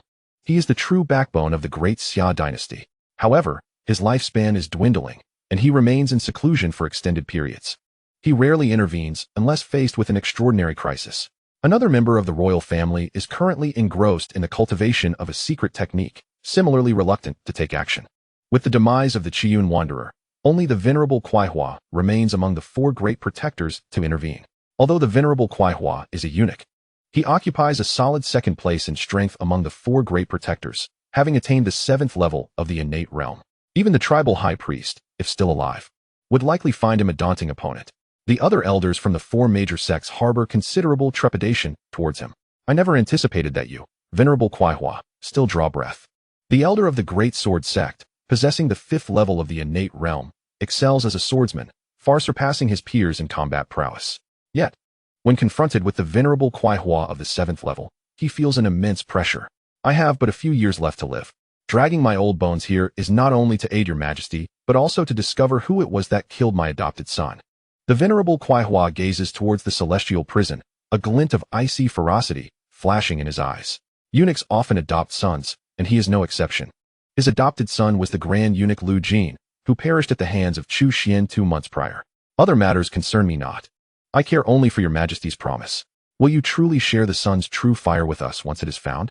The elder of the Lotus sect, a woman and the youngest among the 5 present, exhibits the most fervent enthusiasm for the sun's true fire. We are willing to assist. But should you dare to sever ties afterward, do not blame us for our lack of courtesy. The elder of the Poison sect, with a sinister countenance, threatens without reservation. Although the elder of the Void sect remains silent, his expression is equally grave. As the most powerful elders of the Great Xia Dynasty, despite their past disputes, they now stand united on the same front. Rest assured, as the sovereign of the Great Xia, my word is my bond. Once the celestial prison is resolved, I assure you that we shall share the sun's true fire. Although the 4 great sects are indeed a significant concern, the immediate priority lies with the celestial prison. After all, the prison is situated within the imperial city, perilously close to the palace. Any upheaval could be catastrophic. In that case, we shall place our trust in you this once. The elders of the 4 sects exchanged glances and finally nodded in agreement. Subsequently, the 5 of them entered the celestial prison in unison. Your Majesty, perhaps I should lead the army into the fray? Suggested the commander of the imperial guards. Unable to restrain himself, the Xia emperor glanced at him, a flicker of interest in his eyes, yet he ultimately shook his head. He had indeed contemplated a strategy of overwhelming numbers. However, previously, when the sun's true fire descended, countless warriors had surged into the celestial prison, leading to a catastrophic inferno from which none emerged unscathed. The place known as the Sky Prison is exceedingly sinister, a realm not meant for ordinary soldiers to tread upon. Coupled with the constraints of the terrain, the advantage of numbers is rendered moot. Even if 100,000 troops were dispatched, a grand conflagration would stir no tempest. The combined might of 5 innate masters is surely sufficient to vanquish any adversary they encounter. The eyes of the Emperor of Xia shimmer with confidence. Not to mention the esteemed master of the Sunflower, who has reached the pinnacle of the 7th layer of innate cultivation. The other 4 patriarchs from the great sects possess formidable powers, ranging from the 5th to the 6th layer. Together, these 5 are unmatched within the borders of the Great Xia. This sentiment is shared by the 5 innate masters who have entered the Sky Prison. In the Great Xia Dynasty, those at the innate level represent the zenith of strength. Each innate powerhouse stands as a titan in their own right. Furthermore, they are not novices at the threshold of innate power. Each has honed their skills over decades, with the eldest, master of the Sunflower, having transcended the innate realm for nearly a century. United, they would face no rival within Great Xia, nor even throughout the entirety of southern Tian. As for this Sky Prison, despite its infamous reputation and perilous lore, today it is destined to be subdued by their collective might. It is said that this prison is steeped in ancient history, existing for many years. Today, they shall unveil the great secrets hidden beneath its depths. Even the notorious 9th level, rife with rumors, shall yield to their combined strength. With confidence soaring, they descend layer by layer. The 3rd layer, the 4th layer, the 5th layer. In the blink of an eye, they reach the 6th level of the Sky Prison. Upon entering this level, They experience a gravity nearly tenfold that of the outside world, causing their bodies to feel as though they are burdened by a 1,000-pound stone. However, as innate masters, their adaptability prevails swiftly. Brief exposure to such immense pressure poses little challenge to them. Naturally, their movements are inevitably affected. Running 100 meters is vastly different when carrying a person, and the gravity of the 6th level feels akin to bearing the weight of 10 individuals. There seems to be a presence within that cell. The elder of the Lotus sect, with keen perception, is the first to sense Chu Xuan's existence. Is there someone there? Upon hearing this, the other 4 immediately tense, turning to gaze forward in unison. Soon, they too discern the silhouette of Chu Xuan, momentarily rendered speechless. For to their astonishment, it appears that the individual within the cell is engaged in cultivation, cultivating under the tenfold gravity of the 6th level. Even as seasoned innate masters, facing such an extraordinary environment, they can only remain for a brief interval. Prolonged exposure would prove unbearable for their bodies. The very thought of cultivating in such conditions is beyond their wildest imaginings. It is akin to courting death.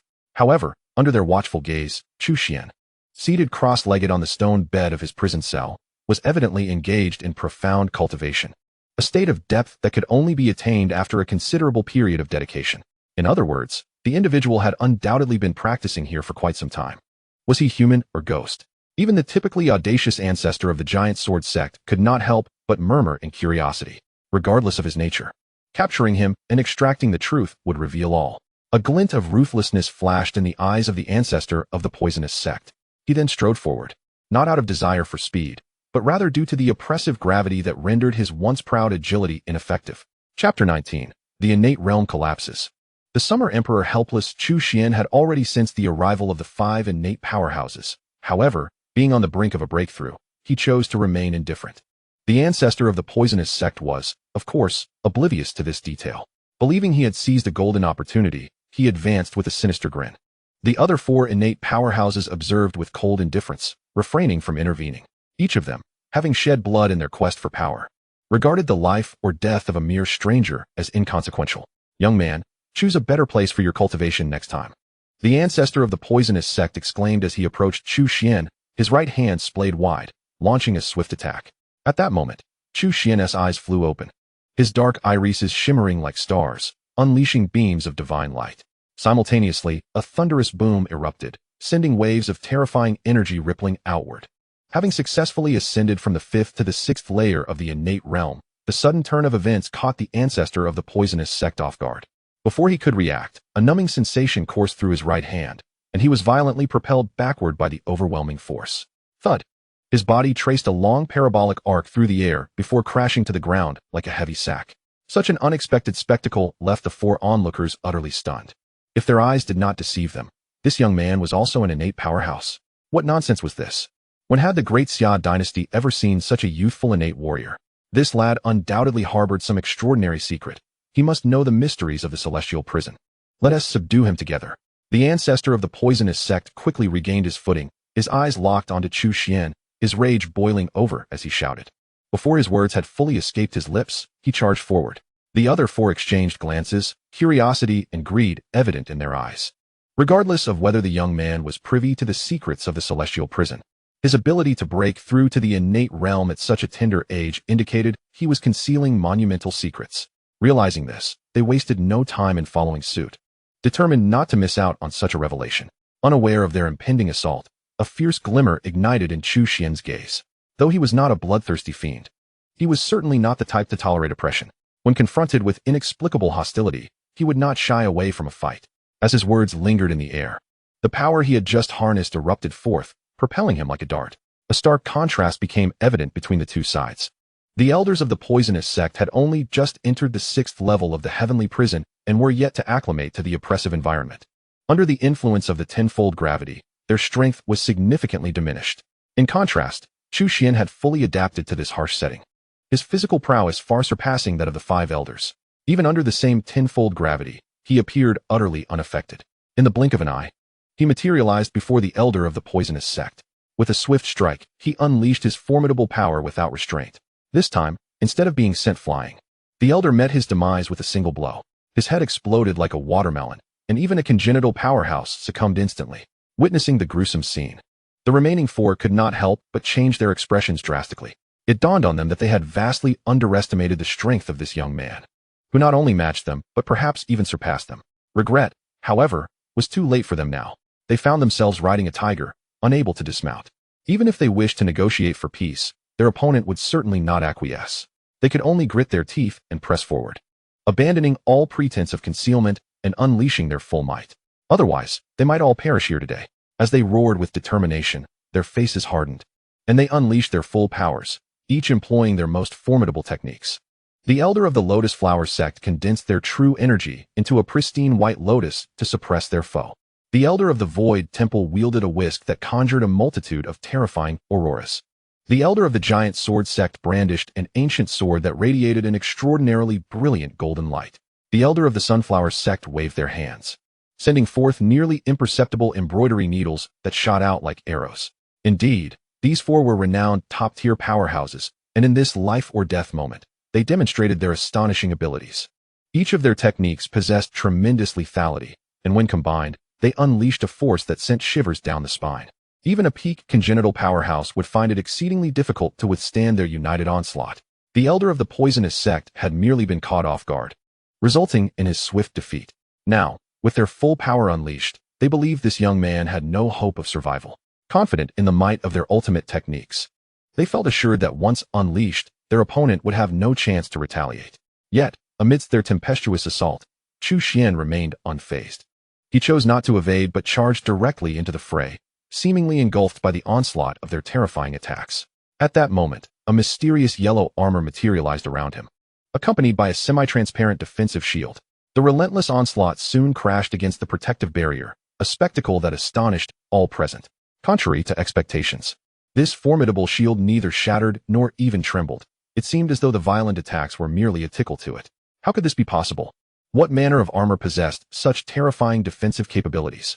No, it was utterly inconceivable. The four combatants roared in desperation, unable to fathom the earth-shattering defense exhibited by the armor. More crucially, they were unleashing their full power, leaving nothing in reserve. When Chu Xuan charged forth, it was akin to a tiger among sheep. They stood no chance against him. In the unique environment of the 6th level of the prison, escape was an unattainable luxury. In mere moments, the four fell one after another to Chu Xuan's might. Bang, bang, bang, bang. Simultaneously, outside the prison, 4 soul tokens shattered in unison, joining the first token, belonging to the ancestor of the poisoned sect, which had already broken. All 5 soul tokens were now destroyed. This unmistakably signified the demise of the 5 innate powerhouses who had entered the prison. Shock, terror, dread. A whirlwind of emotions engulfed the crowd, causing their expressions to shift drastically. The sudden fall of these 5 innate powerhouses struck an unprecedented blow, for they were not mere commoners.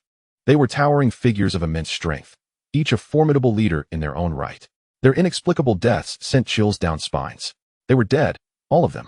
Emperor Xia could not help but murmur to himself.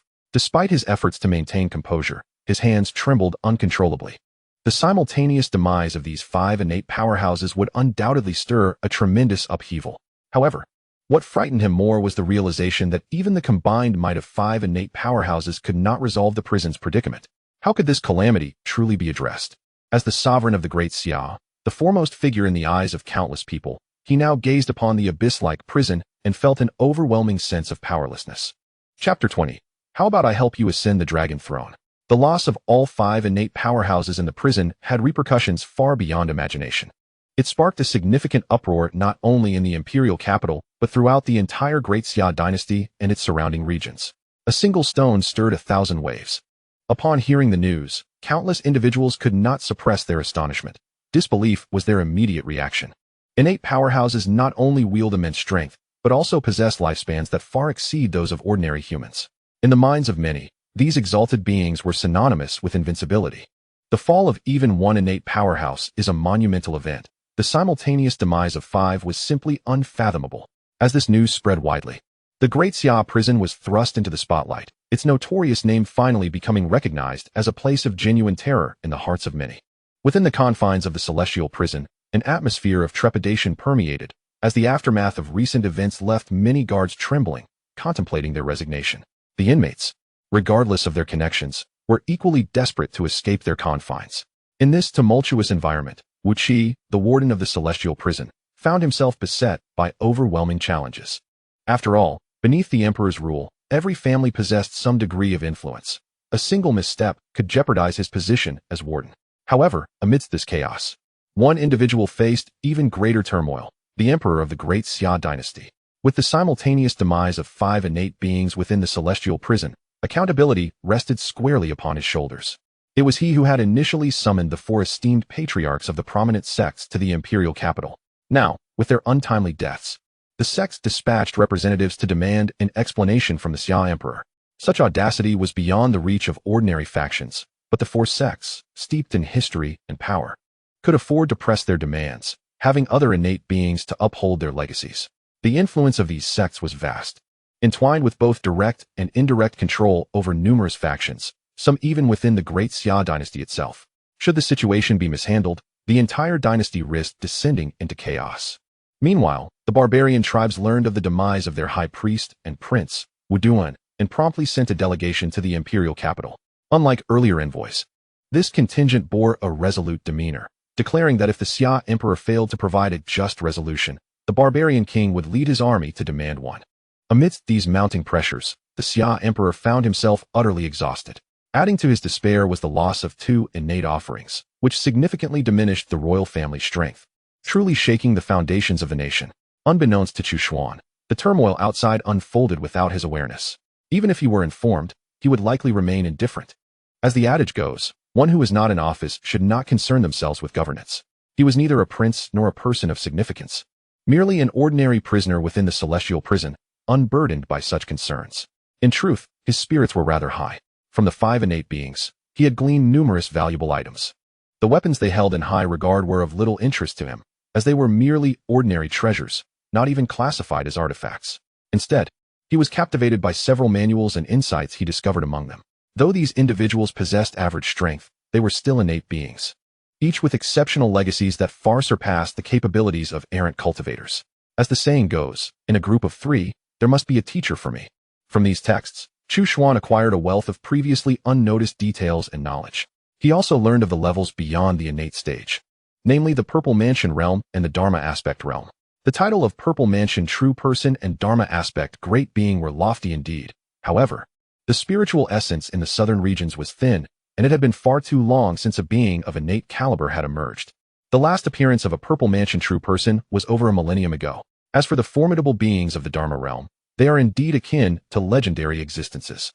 To transcend from the innate realm to the Purple Palace realm, the most pivotal aspect lies in establishing the Purple Palace within the Dantian. This process necessitates the use of rare spiritual materials as a medium of support. The more precious the chosen spiritual material, the larger the Purple Palace space that can be developed, ensuring a solid foundation and greater potential for future growth. This notion presents quite the conundrum, mused Chu Xuan. Furrowing his brow, he certainly would not settle for ordinary spiritual materials. However, the rare spiritual materials are exceedingly scarce and not easily obtained. Nevertheless, considering he was merely at the 6th level of the innate realm, with some distance to cover before reaching its pinnacle, he decided to set these concerns aside for the time being. Suppressing his thoughts, Chu Xuan continued to focus on his cultivation diligently. Days passed in this manner. On the 6th level of the celestial prison, he had acquired numerous earth attribute spiritual materials. While these materials had a modest effect on enhancing his cultivation, they significantly bolstered his physical constitution. With their assistance, his primordial sacred body finally commenced its preliminary development. Previously, he could only rely on the passive effects inherent to the primordial sacred body. Yet, even this initial development had propelled Chu Xuan's physical prowess to a truly astonishing level within a brief period. By his own estimation, even without invoking his innate true qi, his physical strength alone could rival that of seasoned innate experts, or even peak innate masters. If he were to harness his innate true qi, he could scarcely fathom the extent of his strength.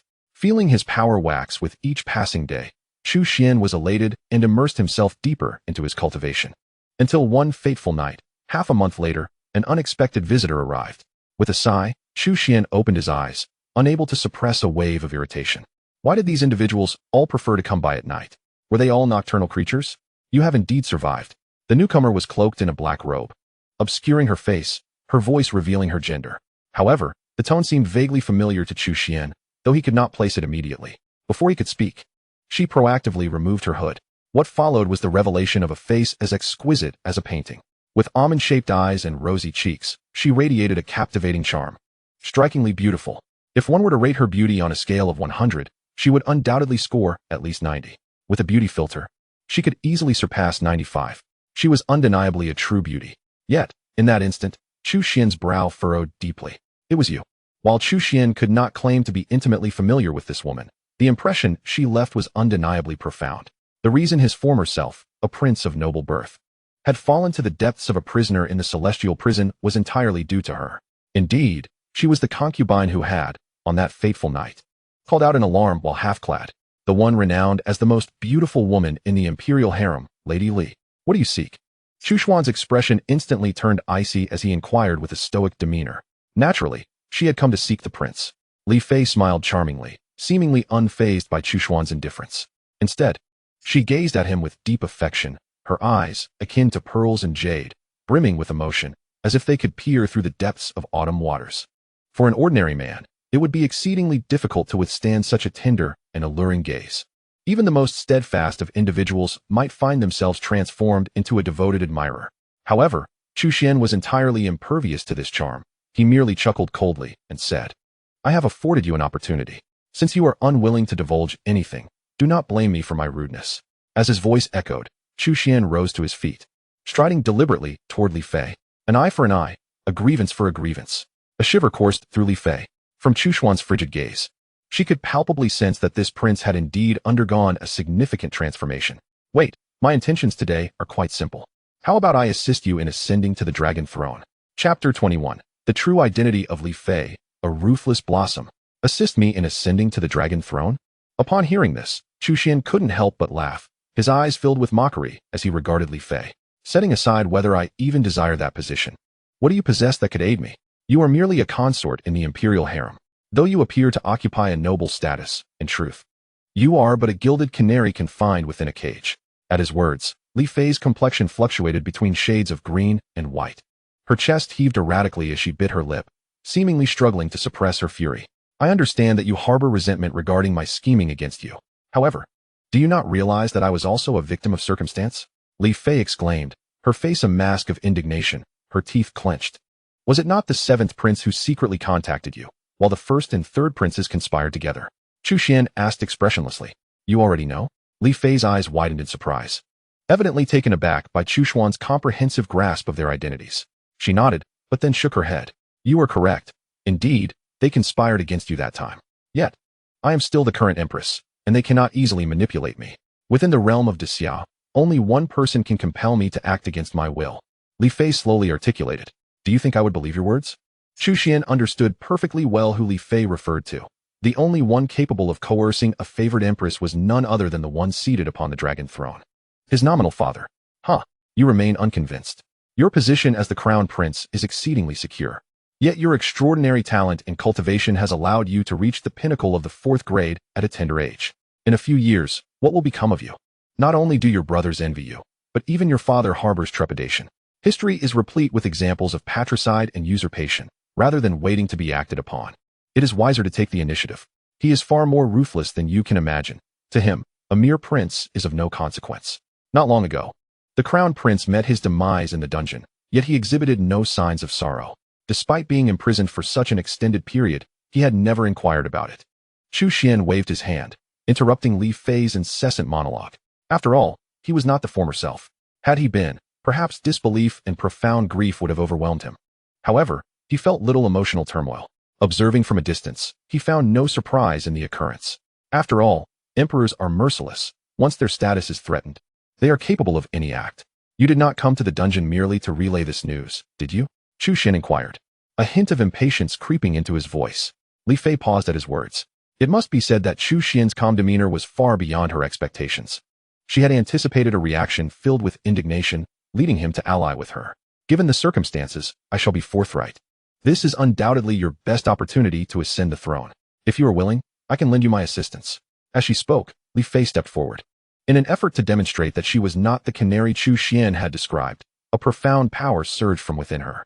In an instant, her form became enveloped in visible true qi, resembling ethereal mist, yet harboring astonishing lethality. "A first-grade grandmaster?" Chu Xuan's brow arched, and a trace of undeniable astonishment graced his features. Though her realm appeared somewhat unstable, as if forcibly elevated, she was indeed a first-grade grandmaster. While this level of power posed little threat to him, the significance it held within the Great Xia Dynasty was truly remarkable. Can my prowess truly aid you? Li Fei inquired, a smile illuminating her face upon sensing Chu Xuan's surprise. I never anticipated you concealed such depths. Chu Xuan's gaze flickered momentarily, yet he shook his head. A mere grandmaster aspiring to usurp a dynasty is rather fanciful. In most instances, that might hold true. However, your prolonged incarceration in the dungeon leaves you unaware of the substantial changes outside. Ever since the fall of the 5 innate powerhouses, the 4 major sects have been in constant motion, while the southern barbarians are stirring restlessly. Various factions are beginning to feel agitated. The current state of the Great Xia Dynasty can only be described as precarious. Even among the 4 esteemed guardians of the Great Xia royal family, 2 have already perished, and the remaining 2 dare not act, lest the dynasty faces imminent collapse. As a former crown prince, your influence is not negligible. With strategic planning and my assistance, the possibility of ascending to the throne is not entirely out of reach. Li Fei coaxed him persistently. Chu Xuan regarded her with a penetrating gaze and remarked meaningfully, "It appears you possess quite a wealth of information." Li Fei's heart skipped a beat, and she prepared to defend herself. But before she could speak, Chu Xuan continued, "Nonetheless, let us not forget, you are merely a grandmaster. To wager my life on such a gamble? I would rather remain here in the dungeon." Observing Chu Xuan's unyielding demeanor, a flicker of resentment crossed Li Fei's eyes. Finally, she gritted her teeth and said, "What if the Zhao kingdom were also willing to lend you their support?" Zhaogua, as recalled in Chu Xuan's mind, was a formidable entity indeed. In the southern realms, there existed dozens of states, among which the Xia and Zhaogua were notable. Zhaogua, established by the Xia people, was even more brutal than the barbarian tribes. Moreover, Zhaogua had always harbored grand ambitions, seeking to dominate the southern territories. "Are you a spy from Zhaogua?" Chu Xuan quickly deduced, his tone imbued with unwavering certainty despite the interrogative form. As he gazed into her pitch-black eyes, an inexplicable wave of unease washed over Li Fei. However, reassured by the formidable power she had been forcibly granted through secretive potions, her anxiety diminished considerably. "At this juncture, I shall not hesitate to reveal that I am not a spy, but rather a princess of Zhaogua. Should you merely nod today, I can aid you in ascending to that coveted position. Only I possess the means to facilitate your rise," Li Fei declared, her confidence radiating as she fixed her gaze upon Chu Xuan. As long as he harbored aspirations for the throne, he would remain ensnared in her grasp. Yet, at that moment, Chu Xuan shook his head and chuckled. "In truth, you do not genuinely wish to assist me in claiming that throne. Your intent is to exploit my identity to incite chaos within Xia. Once the realm is engulfed in turmoil, the armies of Zhaogua can march in unimpeded, effortlessly consuming Xia. Am I correct?" Li Fei was momentarily taken aback, seemingly unprepared for Chu Xuan's keen insight, leaving her at a loss for words. "You have indeed concealed your motives well, yet your overconfidence betrays you. Do you not perceive the peculiar nature of this 6th level of the dungeon? And as for that throne, I possess no interest in it. After all, what value does something easily attainable hold?" Chu Xuan advanced, his aura escalating with each step. In mere moments, he surpassed Li Fei, reaching an unfathomable level of terror. The vast expanse of the 6th level of the dungeon became entirely enveloped in his formidable presence. Li Fei felt as if she had plunged into an icy abyss, akin to a solitary boat upon the vast ocean, at risk of being submerged at any moment. The power of a first-grade grandmaster eluded her entirely. In sheer terror, she gazed at Chu Xuan, suddenly struck by a thought, her eyes widening in realization. The 5 fallen innate masters in the dungeon. Could it be you? Chu Xuan offered no reply, merely raising his right hand, whereupon a chilling, formidable energy coalesced at his fingertips. Witnessing this, Li Fei's heart raced with dread. As she frantically retreated, she cried out in desperation, "No, you cannot kill me. I am the princess of Zhaogua. Our armies will soon invade Xia. If you dare to slay me," with a piercing sound, a terrifying force pierced through her forehead. Chapter 22. The 7th level of the heavenly prison, mastery of wind and rain. The 4 major sects conspired in secret. While the barbarian tribes stirred restlessly, the Zhao kingdom harbored ambitions as predatory as wolves. Years ago, they had already infiltrated spies to sow discord. Plotting against the Great Xia was certainly not a matter of mere days. It seemed that chaos indeed lurked outside. Chu Xuan shook his head, feeling increasingly that life in the heavenly prison suited him. As for the crisis currently facing the Great Xia, he did not harbor excessive concern. After all, Great Xia was a grand nation with a legacy spanning millennia, not one to falter in the face of such trivial upheavals. Although 2 of the 4 guardians had perished, 2 still remained. Particularly noteworthy was the old sect leader, a superlative powerhouse at the pinnacle of the innate realm. Not only was he unmatched within the Great Xia Dynasty, but he was also a rare adversary throughout the entirety of Southern Heaven. As long as this esteemed elder remained, the Great Xia Dynasty would likely endure for some time. As for him, a mere ordinary prisoner in the heavenly prison, it was wiser to stay there quietly. Time passed day by day. The sudden disappearance of the beloved concubine Li was soon discovered. Under ordinary circumstances, such an event would likely incite the emperor's wrath. However, the Great Xia Dynasty was currently rife with undercurrents and intrigue, with various factions scheming against one another. The Xia emperor was overwhelmed, leaving little room to address such a minor issue. He merely tasked someone to investigate and then cast the matter aside. As Li had aptly assessed, the Xia emperor was indeed cold-hearted. Little did she realize, his indifference extended not only to numerous princes, but also to her, his favored concubine. Unbeknownst to all, over a month slipped by. Through the daily rewards from signing in, Chu Xuan's cultivation advanced at an astonishing pace beyond ordinary comprehension. Yet, his mood remained subdued. According to the patterns observed in the previous 2 levels, he could see that the rewards for signing in at the 6th level of the heavenly prison were soon to dwindle. Yet the earthly sacred body he had long anticipated had yet to manifest. If even in this rich soil of earth attributes spiritual energy, he could not sign in for the earthly sacred body, then his aspiration to complete the primordial sacred body would certainly be greatly diminished. Fortunately, fortune smiled upon him, almost at the last moment. The earthly sacred body finally appeared among his signing rewards, bringing him a profound sense of relief.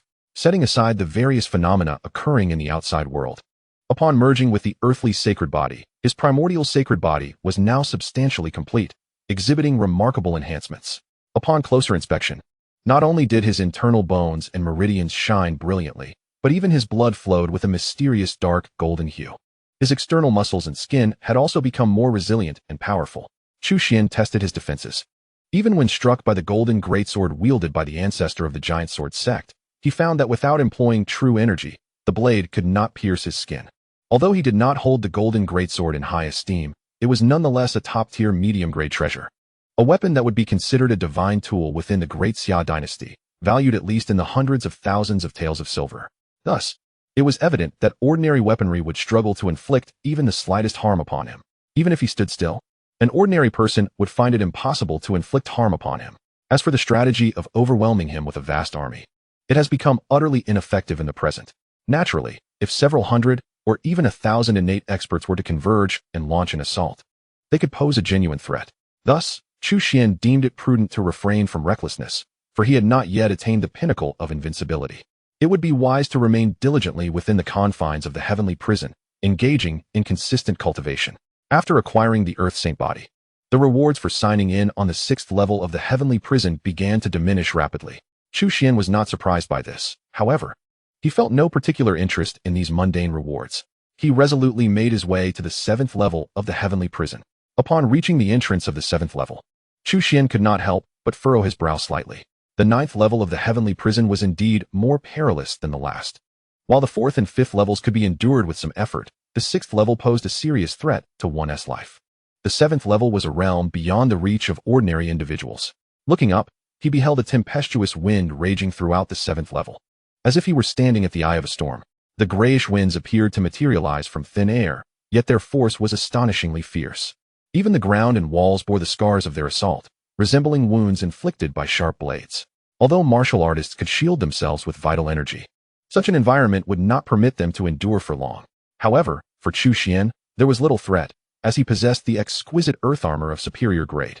The armor enveloped him in a protective barrier, instantly warding off the onslaught of the tempestuous winds. The sole concern was that maintaining the earth armor would continuously deplete his vital energy. Yet, given the current abundance of his vital energy, this level of consumption posed no burden, even less than the speed at which his vital energy naturally replenished itself. In a flash, he found a suitable spot and sat cross-legged, seamlessly entering a state of cultivation. While the environment was harsh, the abundance of spiritual energy was remarkable. It was as though this heavenly prison was situated atop a spiritual vein, with the concentration of spiritual energy increasing the deeper one ventured. Ordinary innate experts would hesitate to absorb such volatile spiritual energy, but Chu Xuan's formidable physique rendered him impervious to its effects. He welcomed the errant spiritual energy.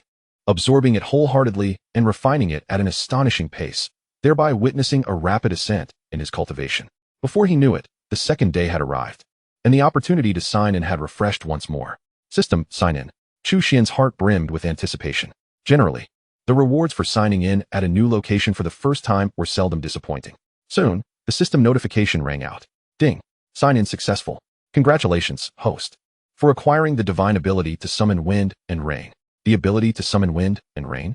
Chu Xuan's eyes sparkled with excitement. This was no ordinary divine ability. It surpassed even the ice divine finger he had previously obtained. The ability to summon wind and rain was one of the legendary 36 transformations of the Celestial Dipper. As the saying goes, the infinite can be represented by the numbers 3 and 6, with 36 symbolizing boundlessness. Those who master the celestial transformations are undoubtedly true masters of divine powers. The ability to summon the wind and rain signifies the manipulation of nature by human force. Altering the heavens, one can invoke tempestuous winds or torrential rains, and even command both simultaneously. Should one achieve mastery in this art, toppling a nation would become a trivial endeavor. With a wealth of memories flooding his mind, Chu Xuan swiftly grasped this formidable power. To a certain extent, this art can be seen as one of growth. The stronger one's own magical prowess, the greater the might unleashed. Indeed, he felt an undeniable joy, as yet another secret weapon was added to his arsenal, enhancing his self-protection capabilities. Unable to suppress his excitement, Chu Xuan eagerly began to delve deeper into his studies. Although he had successfully mastered the technique through the system's guidance, attaining a more profound understanding and achieving a harmonious integration would still require further effort. Chapter 23. The Wails of Wronged Souls, the Brutality of the Gyre People. Time passes unnoticed in the realm of cultivation. Before long, over a month had slipped away. Reflecting on the timeline, he realized he had spent more than half a year in the celestial dungeon. After diligent efforts and a modicum of assistance from the system, he had finally reached the 9th heaven of the innate realm. On the 7th level of the dungeon, Chu Xuan slowly opened his eyes, feeling the surging, magnificent energy within. A slight smile of satisfaction graced his lips.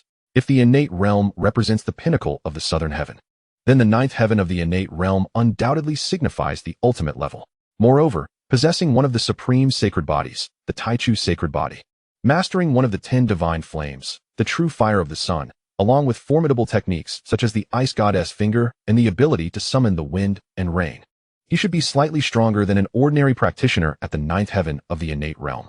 Now, he felt he truly possessed the ability for self-preservation. At the very least, within the confines of the southern heaven, no one should be able to take his life. However, he remained cautious. There may still be some ancient monsters lurking in the shadows, for not everyone is as honest and kind-hearted as he. Chu Xuan mused to himself, feeling that the 9th heaven of the innate realm still lacked assurance, and that breaking through to the purple mansion realm would signify true safety. With his current cultivation at the 9th heaven of the innate realm, he was already qualified to attempt a breakthrough to the purple mansion realm. Yet, to achieve this breakthrough, he still lacked a crucial medium, the spiritual object necessary for opening the purple mansion. Over the past 6 months, his system storage had accumulated numerous rare treasures, some of which could indeed serve as mediums for this purpose. However, the choice of medium for establishing the purple mansion was of utmost importance and should not be made lightly. The more precious the medium, the larger the space of the purple mansion would be, the more stable the foundation, and the greater the potential for future development. Should he resort to using an ordinary spiritual object as a medium, even if he were to successfully break through to the purple mansion realm, his combat prowess would be severely lacking, and his future prospects would be limited, likely remaining stagnant within the purple mansion realm for a lifetime. Naturally, Chu Xuan was unwilling to accept such a fate. In truth, the spiritual artifacts he possessed were considerably more precious than ordinary ones. While they may not have been of the highest grade, they certainly belonged to the first tier. However, Chu Xuan's discerning eye rendered even these first-tier artifacts unworthy of his attention. In his estimation, not only should they be unparalleled divine objects, but they must at the very least reach the pinnacle of quality. Otherwise, he would prefer to endure stagnation rather than make a breakthrough. The urgency to ascend to the purple mansion realm was not pressing at the moment. Rather, he pondered the recent happenings outside. As Chu Xuan focused intently, his dark eyes seemed to gather supernatural power, transforming into a brilliance akin to the stars. This was a manifestation of his innate spiritual awareness having reached a formidable level. His gaze appeared to penetrate the confines of space itself. He beheld countless tormented souls wailing throughout the city, men and women, old and young, each one crying out in anguish. The vast imperial capital had seemingly morphed into a ghost town. Ordinary individuals were oblivious to this sight. Yet Chu Xuan could not suppress the chill that ran down his spine. Even more alarming was the throng of vengeful spirits making their way toward the 9th level of the celestial prison, each one plunging into the endless abyss therein. As more souls were cast into that dark void, the celestial prison grew increasingly ominous and terrifying. A sense of foreboding gripped Chu Xuan. If this continued, the 9th level of the celestial prison might indeed undergo some unfathomable transformation. With this thought, he could no longer remain seated. While he could afford to disregard disturbances elsewhere, the celestial prison was vital to his existence. At least for the time being, it held paramount importance for him. He would not permit anyone to disrupt the tranquility of this place. What had transpired outside? Chu Xuan summoned the warden of the celestial prison, Wu Qi, to inquire. Ever since Chu Xuan's breakthrough to the innate realm, he had no longer required sustenance, and it had been quite some time since Wu Qi had last seen him. He had stealthily ventured into the 4th and 5th levels of the celestial prison in search of Chu Xuan, but by then, Chu Xuan had long since departed. Wu Qi had feared the worst, but upon seeing him now, he realized he had worried unnecessarily. Not only was Chu Xuan unharmed, but he had also grown even stronger. The formidable aura he exuded was palpable. Meeting Chu Xuan's gaze, Wu Qi felt a tremor of fear, far more intense than when facing the current emperor. During this period, indeed, many events had transpired outside. With a wry smile, Wu Qi, unwilling to withhold any information, began to recount the tale. First, the barbarian tribes had initiated warfare. Led personally by their king, who brought forth an army of hundreds of thousands, suddenly invading our Great Xia territory.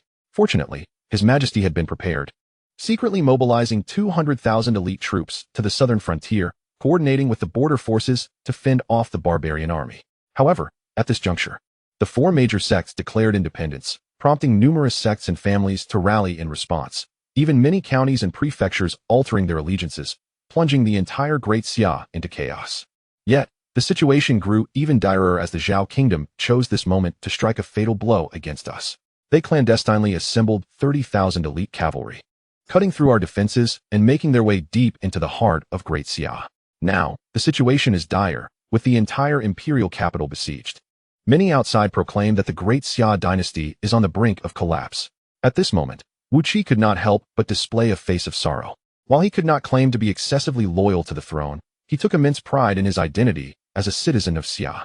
No reasonable person would wish to become a subject of a fallen nation, especially when the oppressor is the infamous Zhao kingdom, known for the brutality of the Chang people, widely recognized throughout the southern lands. Should they fall into their hands, their fate would likely be worse than death.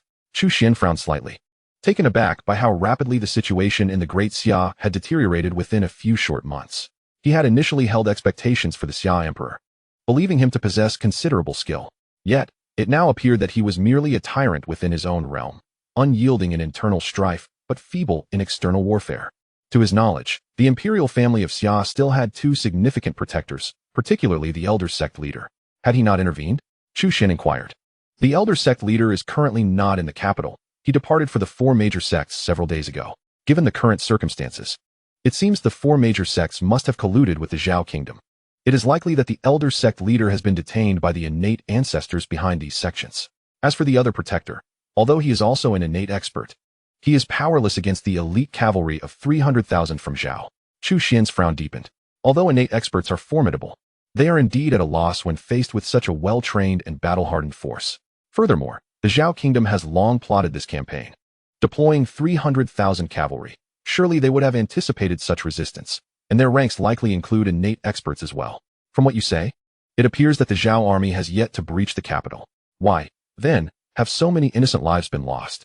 Chu Xuan asked, voicing his confusion. If the capital had fallen, and the cavalry had surged in, causing massacre, the cries of vengeful spirits would be understandable. However, the capital remains intact. Yet the streets echo with the wails of the wronged, which is perplexing. It is those Chang people, Wu Qi exclaimed, his teeth clenched in rage. To hasten their arrival, those 300,000 Chang cavalry brought only a few days' rations. Upon reaching the capital's gates, they were thwarted by the city walls. Consequently, the Chang dispatched men to abduct the surrounding populace, compelling them to assist in the siege while also using them for sustenance. Mockingly referring to them as bipedal sheep, particularly for the women, they faced unspeakable humiliation by night and were slaughtered for food by day. They are not even human. They are a pack of beasts, lower than pigs and dogs. Wu Qi's eyes widened in fury, filled with indignation and hatred.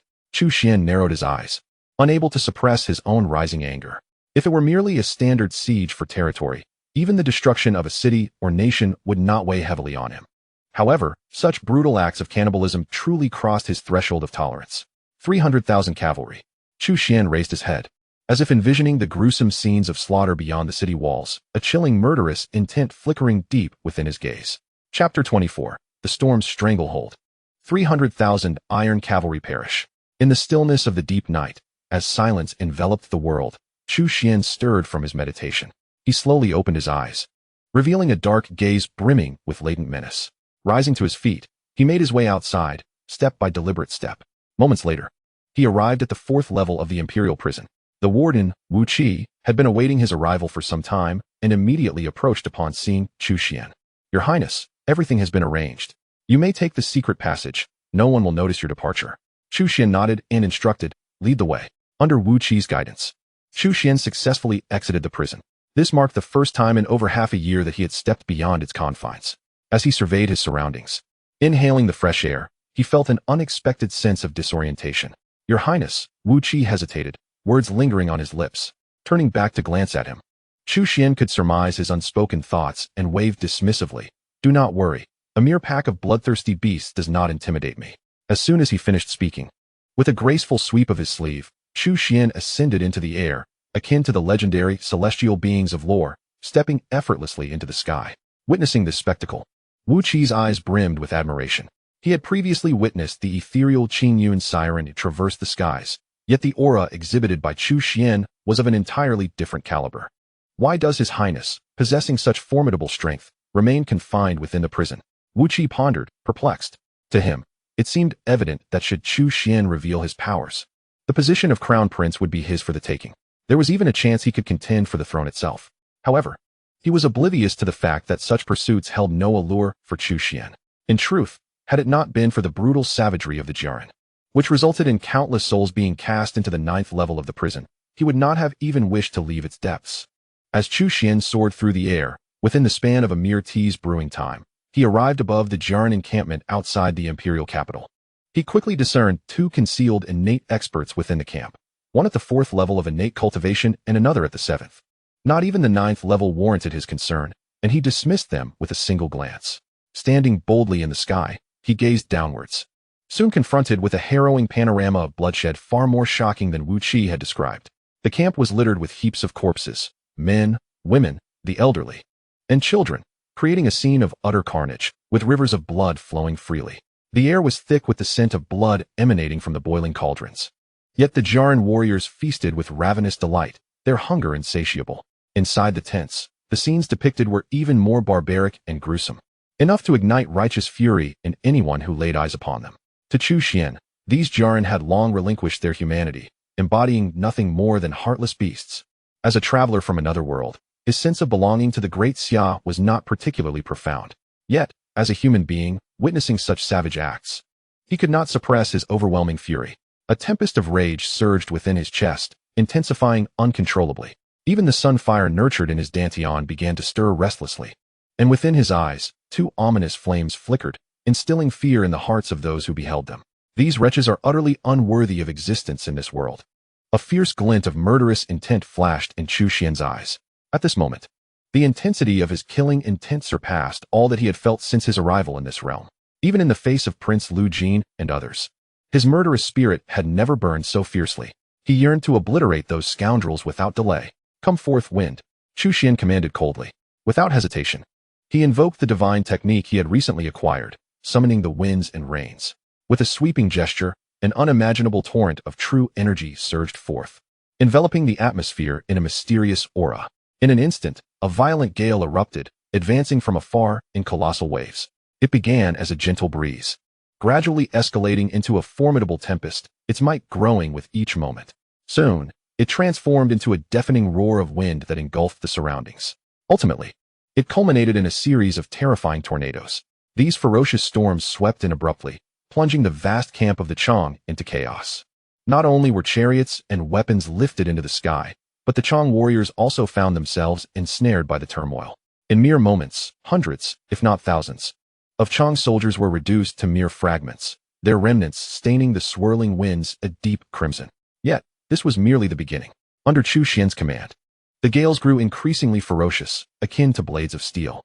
As they howled past, many Chang warriors were caught unawares, torn asunder in an instant, their blood raining down like a storm. No matter their frantic attempts to flee, they could not outrun the speed of the winds. It was as though they were mere crops being harvested en masse. Damn it, cease this at once. You dare to assault us? Today, we shall dismember you. The two innate masters finally discerned Chu Xuan high above. With gritted teeth and furious roars, they unleashed their full power and charged toward him. The commanders within the Chang army promptly summoned their archers, swiftly drawing bows and knocking arrows, all aimed at the figure in the sky. In an instant, a hail of arrows was unleashed, each bolt imbued with incredible force, as if they would pierce Chu Xuan like a hedgehog. However, in the face of this relentless barrage, Chu Xuan remained unfazed. Shielded by the earth armor's protective barrier, these assaults posed no threat to him. Even the full might of the two innate masters could not budge the translucent shield in the slightest. With the earth armor's protection, Chu Xuan felt no hesitation. His gaze fixed on the twisted faces of his adversaries, his murderous intent intensifying. Rain, come forth, Chu Xuan shouted once more, as his internal energy was fervently expended. Torrents of rain began to pour down in an overwhelming deluge. If the tempestuous winds, swirling with sand and stones, can be likened to blades of steel, then the torrential rain undeniably resembles a volley of sharp arrows. Moreover, this deluge descends from the heavens, leaving the warriors of the Chang tribe with no refuge. Many, in their bewilderment, flee in vain, their heads pierced and shattered by the relentless raindrops. From a distance, the entire encampment of the Chang warriors is shrouded in an unending tempest of wind and rain. Despite the desperate galloping of numerous Chang warriors, they find it nearly impossible to escape this realm steeped in murderous intent, as if the very heavens have turned against them. Confronted with such dire straits, an increasing number of Chang warriors kneel in supplication, their cries of anguish and fury echoing, yet failing to alter their fateful predicament. Even in the depths of night, the tumult rouses countless souls within the imperial city. Initially, they surmise that the Chang forces are seizing the cover of darkness to assault the city. But upon ascending the ramparts for a clearer view, they are met with an unimaginable scene. Soon, the Chang camp becomes a river of blood. This time, it is not the blood of innocent civilians that flows, but that of the Chang warriors themselves. Faced with such a terrifying display of supernatural power, the Chang army finds itself utterly defenseless. Not only the ordinary warriors, but even the esteemed masters among them, including the two extraordinary innate warriors, ultimately succumb to the tempestuous onslaught. A mere half-hour later, the once mighty encampment of 300,000 warriors is devoid of life. In the wake of such a horrific storm, the entire cavalry perishes, dead, all dead. The commander on the city walls struggles to swallow, disbelief etched across his countenance. Chapter 25. A Surge of Fortitude. The legendary five-colored stone. What? You claim that someone unleashed a supernatural force that annihilated the 300,000 Chang cavalry? In the imperial palace, Emperor Xia rises abruptly, his gaze fixed intently upon the leader of the black-clad guards. You jest not with me, I hope? The leader of the black-clad guards wears a wry smile. How could I dare to jest about such matters with your majesty? Although it was night, many witnessed the event firsthand. I also personally verified it. The 300,000 Chang cavalry have indeed been obliterated. Emperor Xia inhales deeply. While he is confident that the leader of the black-clad guards would not deceive him regarding such a matter, disbelief still lingers. After all, it was a formidable force of 300,000 Chang cavalry, renowned for their ferocity in battle. Compared to them, even a million-strong army would pale in comparison. Yet, they are gone just like that? What astounds him further is that such a fierce army was annihilated by a single supernatural act. This is indeed chilling. Who could this individual be? Slowly, Emperor Xia raises his head, his tone grave as he inquires. What manner of terrifying power has manifested in the heart of the Great Xia Empire? This could spell opportunity, yet it may equally herald a crisis. In a sense, this individual may pose an even greater threat than the 300,000 Chang cavalry. Uncertain, he remained suspended high above, his features obscured. It was only evident that he was a man. Yet, at this juncture, the leader of the black-clad guards hesitated, glancing at Emperor Xia before ultimately confessing. There were whispers within the city of someone who appeared to have emerged from the celestial prison, and after the battle, he returned to its confines. Consequently, rumors spread that the celestial prison was not a realm of death, but rather the abode of the guardian deity of the imperial capital. Countless citizens prostrated themselves before the prison, expressing gratitude for the savior's mercy, with some even contemplating the establishment of a shrine in his honor, offering incense and prayers daily. Crash! A cup shattered on the ground, producing a piercing sound. Indeed, upon hearing this, the emperor's countenance darkened considerably. How had the situation of the Great Xia Dynasty deteriorated to such an extent? To Emperor Xia, the celestial prison was the root of all calamity. Had it not existed, the two revered guardians of the royal family would not have perished, nor would the ancestors of the four great sects have fallen. And even the shaman of the barbarian tribe and the barbarian Prince Wuduan would not have vanished inexplicably, had the four revered guardians remained. The four sects would not have stirred trouble, and the barbarian tribes would have remained docile. How could the army of the Chang tribe have marched unimpeded to the gates of the imperial capital? Thus, at the heart of it all lay the celestial prison. Yet now, it was absurdly regarded as the dwelling of some mythical guardian. Such folly was laughable. A multitude of ignorant commoners, it was I who was their guardian. Were it not for my presence, the imperial capital would have long since succumbed to invaders, and they would have descended into the depths of servitude. Now, instead of expressing their gratitude to me, they offer thanks to some enigmatic figure. Truly, it is beyond comprehension. They all deserve death. Emperor Xia raged, his eyes wide with fury. The leader of the black-clad guards trembled and bowed his head deeply, not daring to utter a word. After a considerable time, observing the emperor's temper cool, he cautiously inquired, "Your Majesty, now that the 300,000 Chang cavalry have been annihilated, should we inform the 8 nations' reinforcements to return?" In truth, the emperor was not inept in external warfare.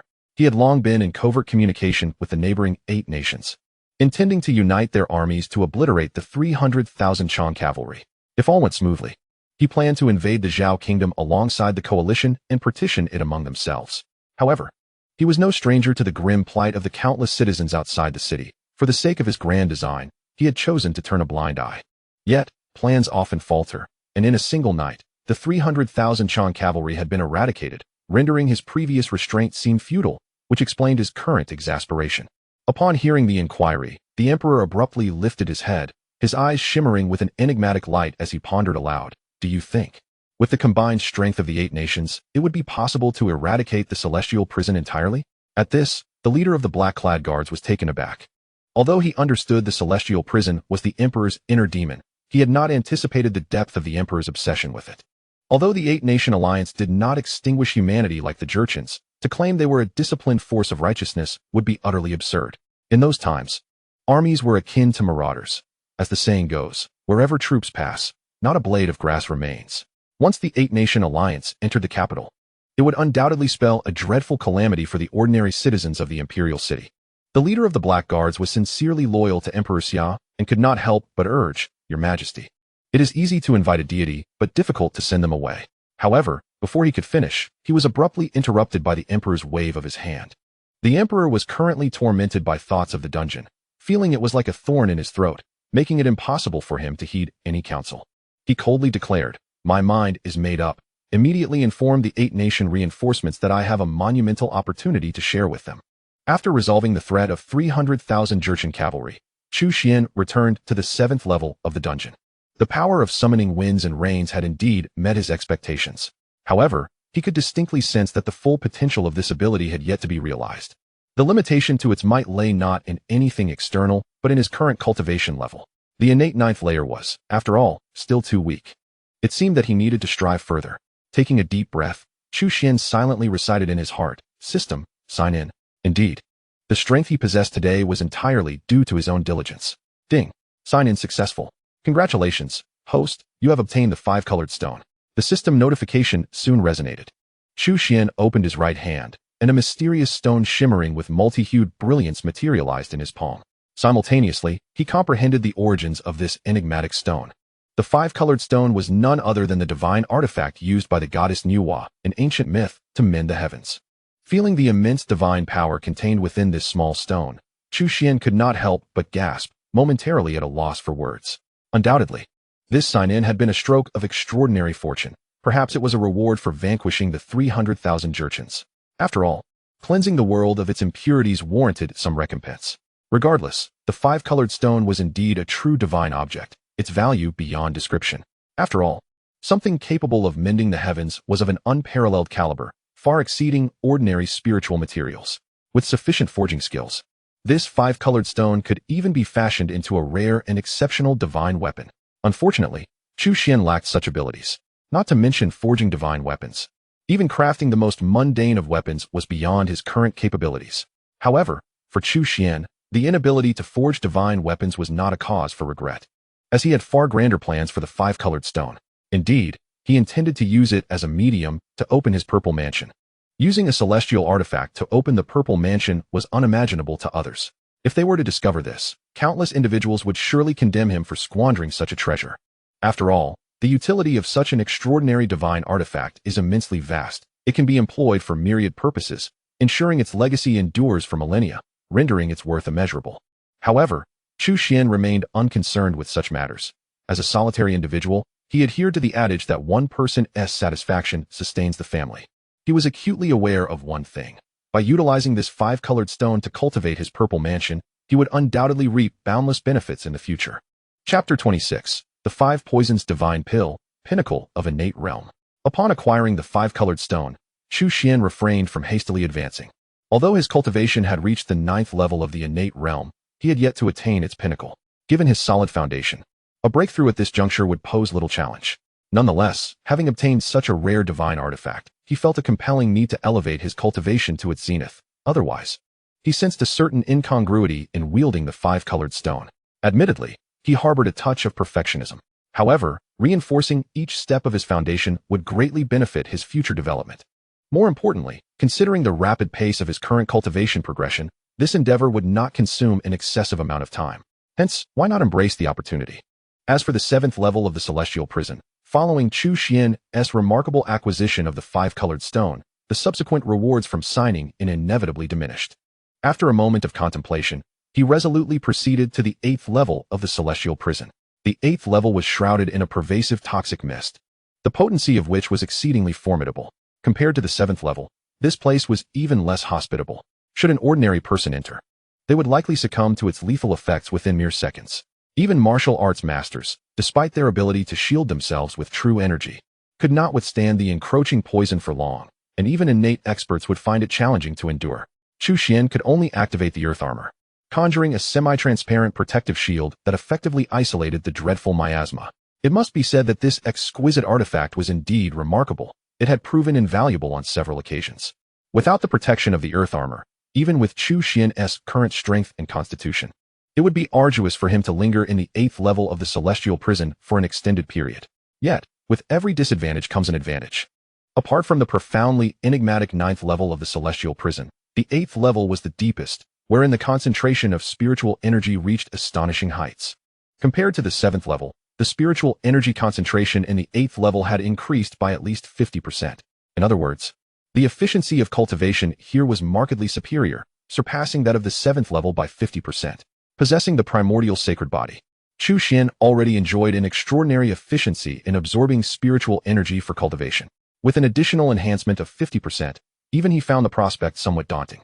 Remaining in the 8th level, he sensed his cultivation progressing at an astonishing rate, visibly advancing toward the pinnacle of the 9th level of the innate realm. Soon, the following day arrived, and Chu Xuan silently intoned, "System, sign in. Beep. Sign in successful.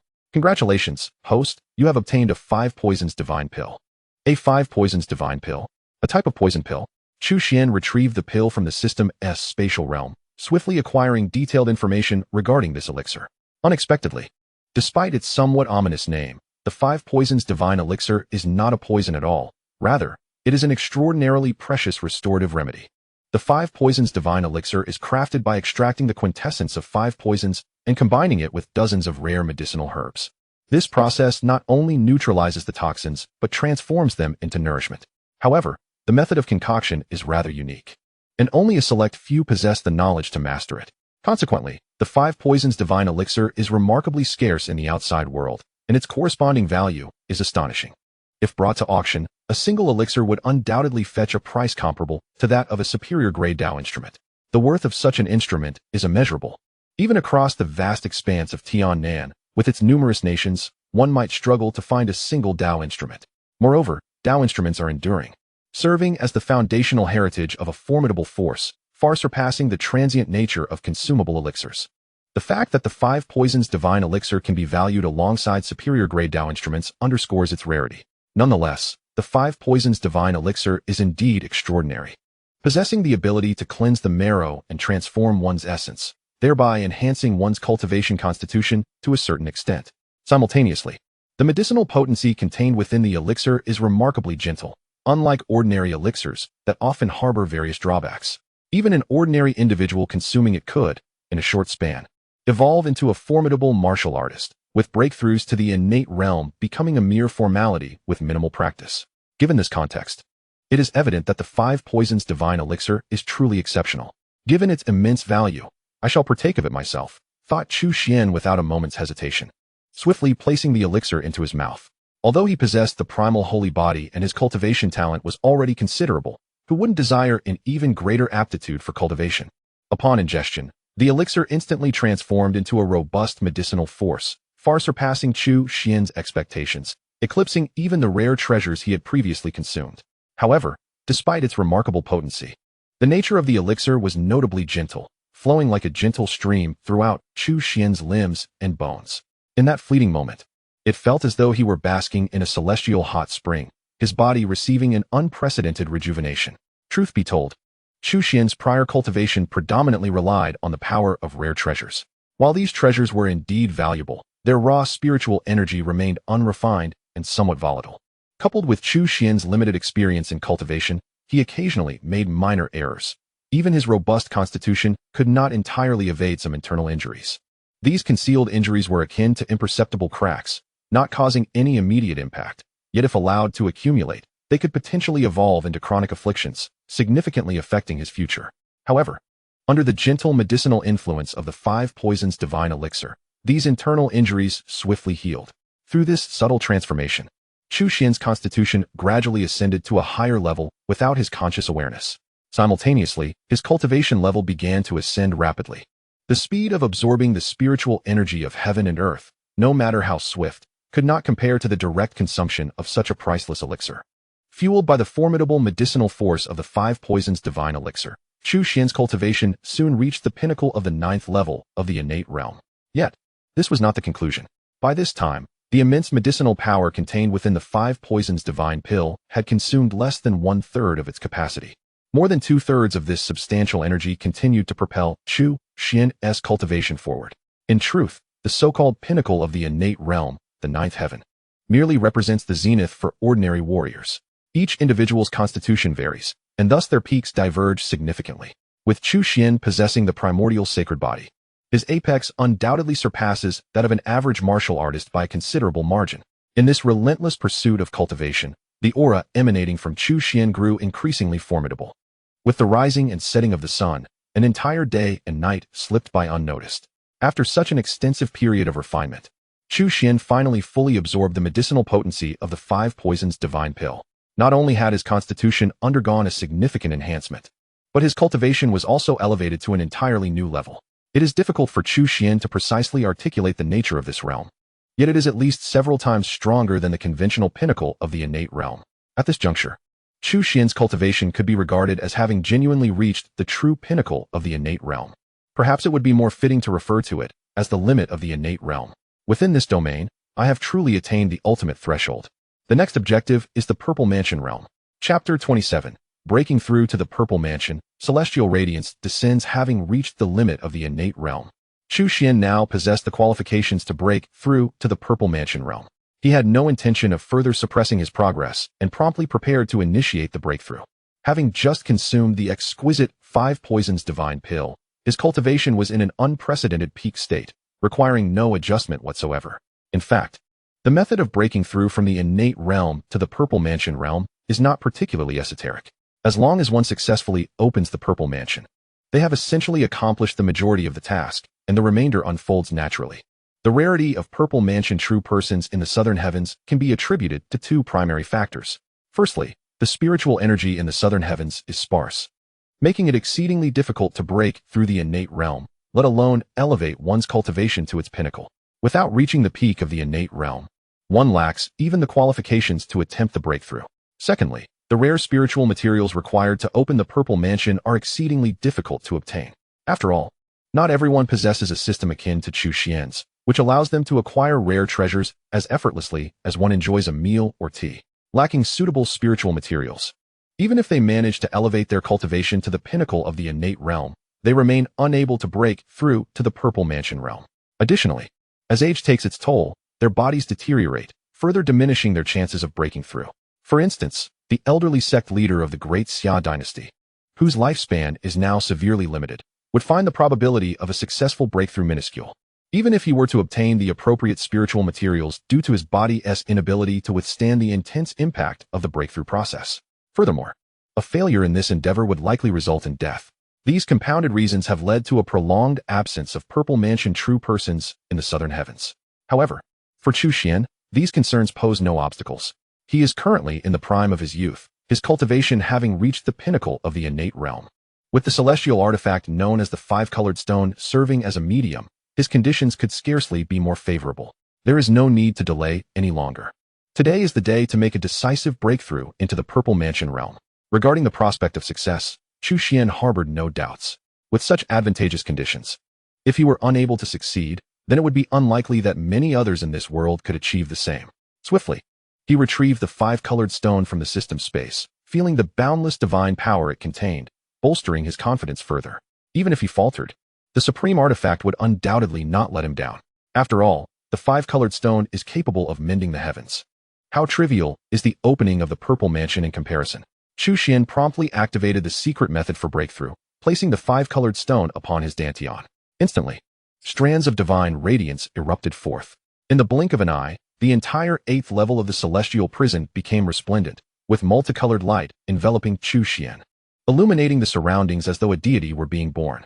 Endless divine power surged into Chu Xuan's dantian, and under this continuous influx of energy, the ocean of his dantian began to boil. All innate true energy became extraordinarily vibrant, operating in a frenzied cycle. Chu Xuan himself transformed into a colossal whirlpool. At the very center of this vortex, a previously concealed mysterious acupoint suddenly radiated a glimmer of starlight, akin to the soul-shining star amidst the night sky, bringing forth unprecedented illumination. The divine power derived from the five-colored stone rushed into this point, causing the starlight to burst forth in a dazzling display. It must be noted that with the assistance of the five-colored stone, the difficulty of Chu Xuan opening the Purple Mansion was nearly diminished to its lowest point. The entire process proceeded remarkably smoothly, and soon a mysterious space within his dantian was established. This was the Purple Mansion space. As more divine power flowed into it, the Purple Mansion space quickly stabilized and expanded. Concurrently, the innate true energy he commanded gradually transformed into magical power, and the aura emanating from him grew increasingly formidable. Meanwhile, Emperor Xia was hosting a grand banquet in the palace to entertain the representatives of the 8 allied nations. As the revelry reached its peak, Emperor Xia set down his wine cup, a smile gracing his face as he inquired, "Have you all given thought to my previous proposal?" Upon hearing this, the representatives from the 8 nations exchanged glances, their eyes flickering with intrigue. "As far as I know, that celestial prison should be a major forbidden zone in your nation. Having devoured numerous powerful beings, including many innate existences," spoke the king of martial spirits, the representative of the martial nation, who was not only the commander of the martial nation's forces, but also an innate powerhouse, wielding considerable influence among the representatives. As expected, his words prompted several representatives from other nations to shake their heads in refusal. "To be candid with you, Emperor Xia, we have come here to deal with the errant actions of the Gyre people. Other matters are not within our current considerations." According to the information obtained by this esteemed ruler, the demise of the 300,000 formidable warriors was attributed to the intervention of a mysterious powerhouse within the heavenly prison. Such an entity, capable of obliterating an army of that magnitude, is not one to be trifled with. While we remain uncertain about the benefits of the heavenly prison, the perils are undoubtedly significant. Perhaps it would be prudent for us to deliberate on how to divide the Zhao kingdom instead.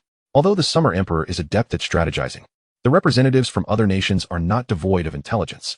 They would not be willing to risk their lives for intangible benefits. Observing the repeated refusals from the assembly, a shadow flickered in the depths of the Summer Emperor's eyes. Nonetheless, he maintained a smile and remarked, "I understand your concerns, esteemed guests. However, there is a saying, once this village is passed, the shop will be lost.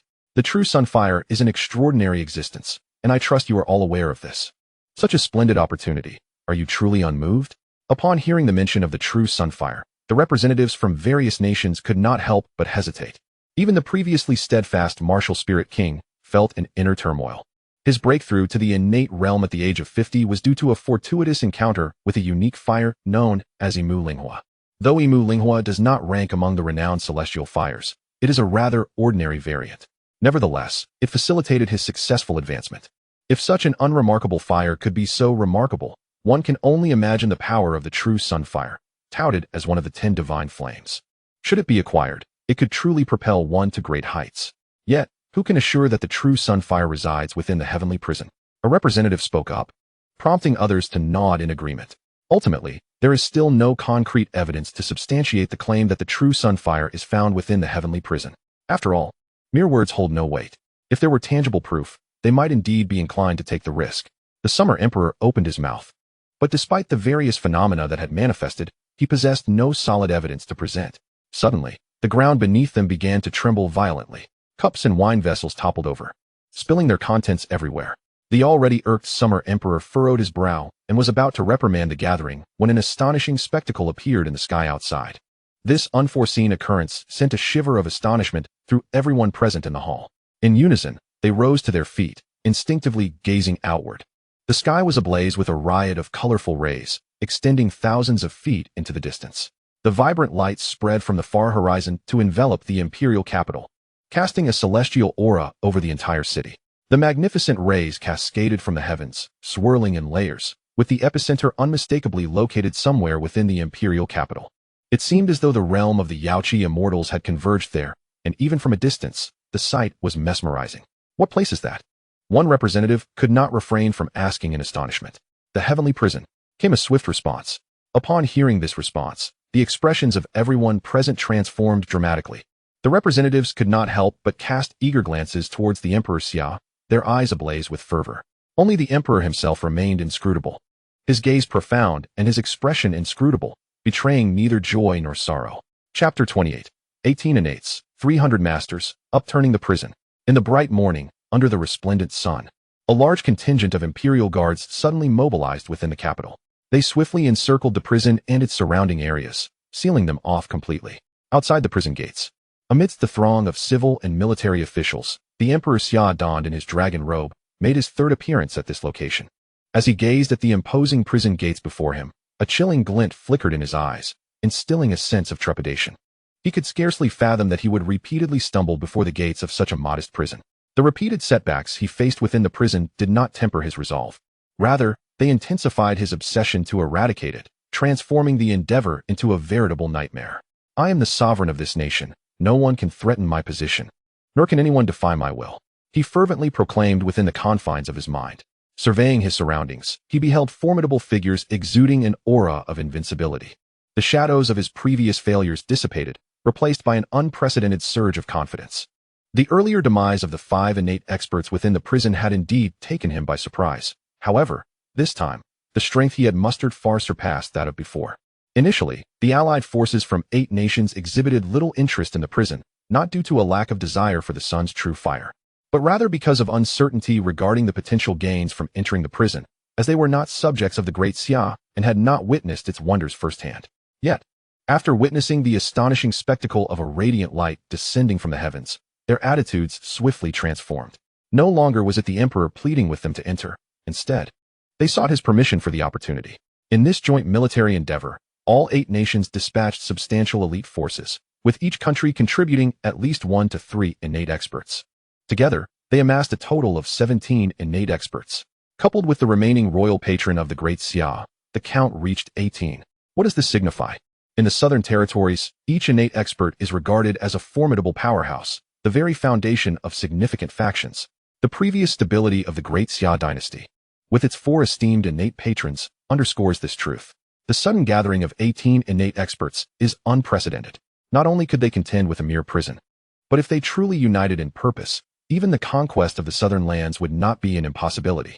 Furthermore, the assembly comprised more than just 18 innate experts. They had also summoned over 50 grand masters of the first rank, more than 90 masters of the second rank, and over 150 junior masters of the third rank. In other words, they had collectively gathered nearly 300 masters. The sheer magnitude of 300 master-level experts undoubtedly constituted a formidable force to be reckoned with. After all, every master-level powerhouse has already mastered the realm of intent, capable of establishing their own sects in the martial arts. The assembly of these 300 master-level warriors is such that even the most formidable innate peak experts would likely choose to steer clear. With 18 innate beings and 300 masters, This formidable force is more than sufficient to sweep across the southern skies. Dealing with a mere heavenly prison is undoubtedly a trivial matter. The representatives of various nations are also filled with exuberance. The convergence of so many elite warriors is truly an unprecedented grand event for the southern territories. Even years hence, the legends of their exploits may well endure.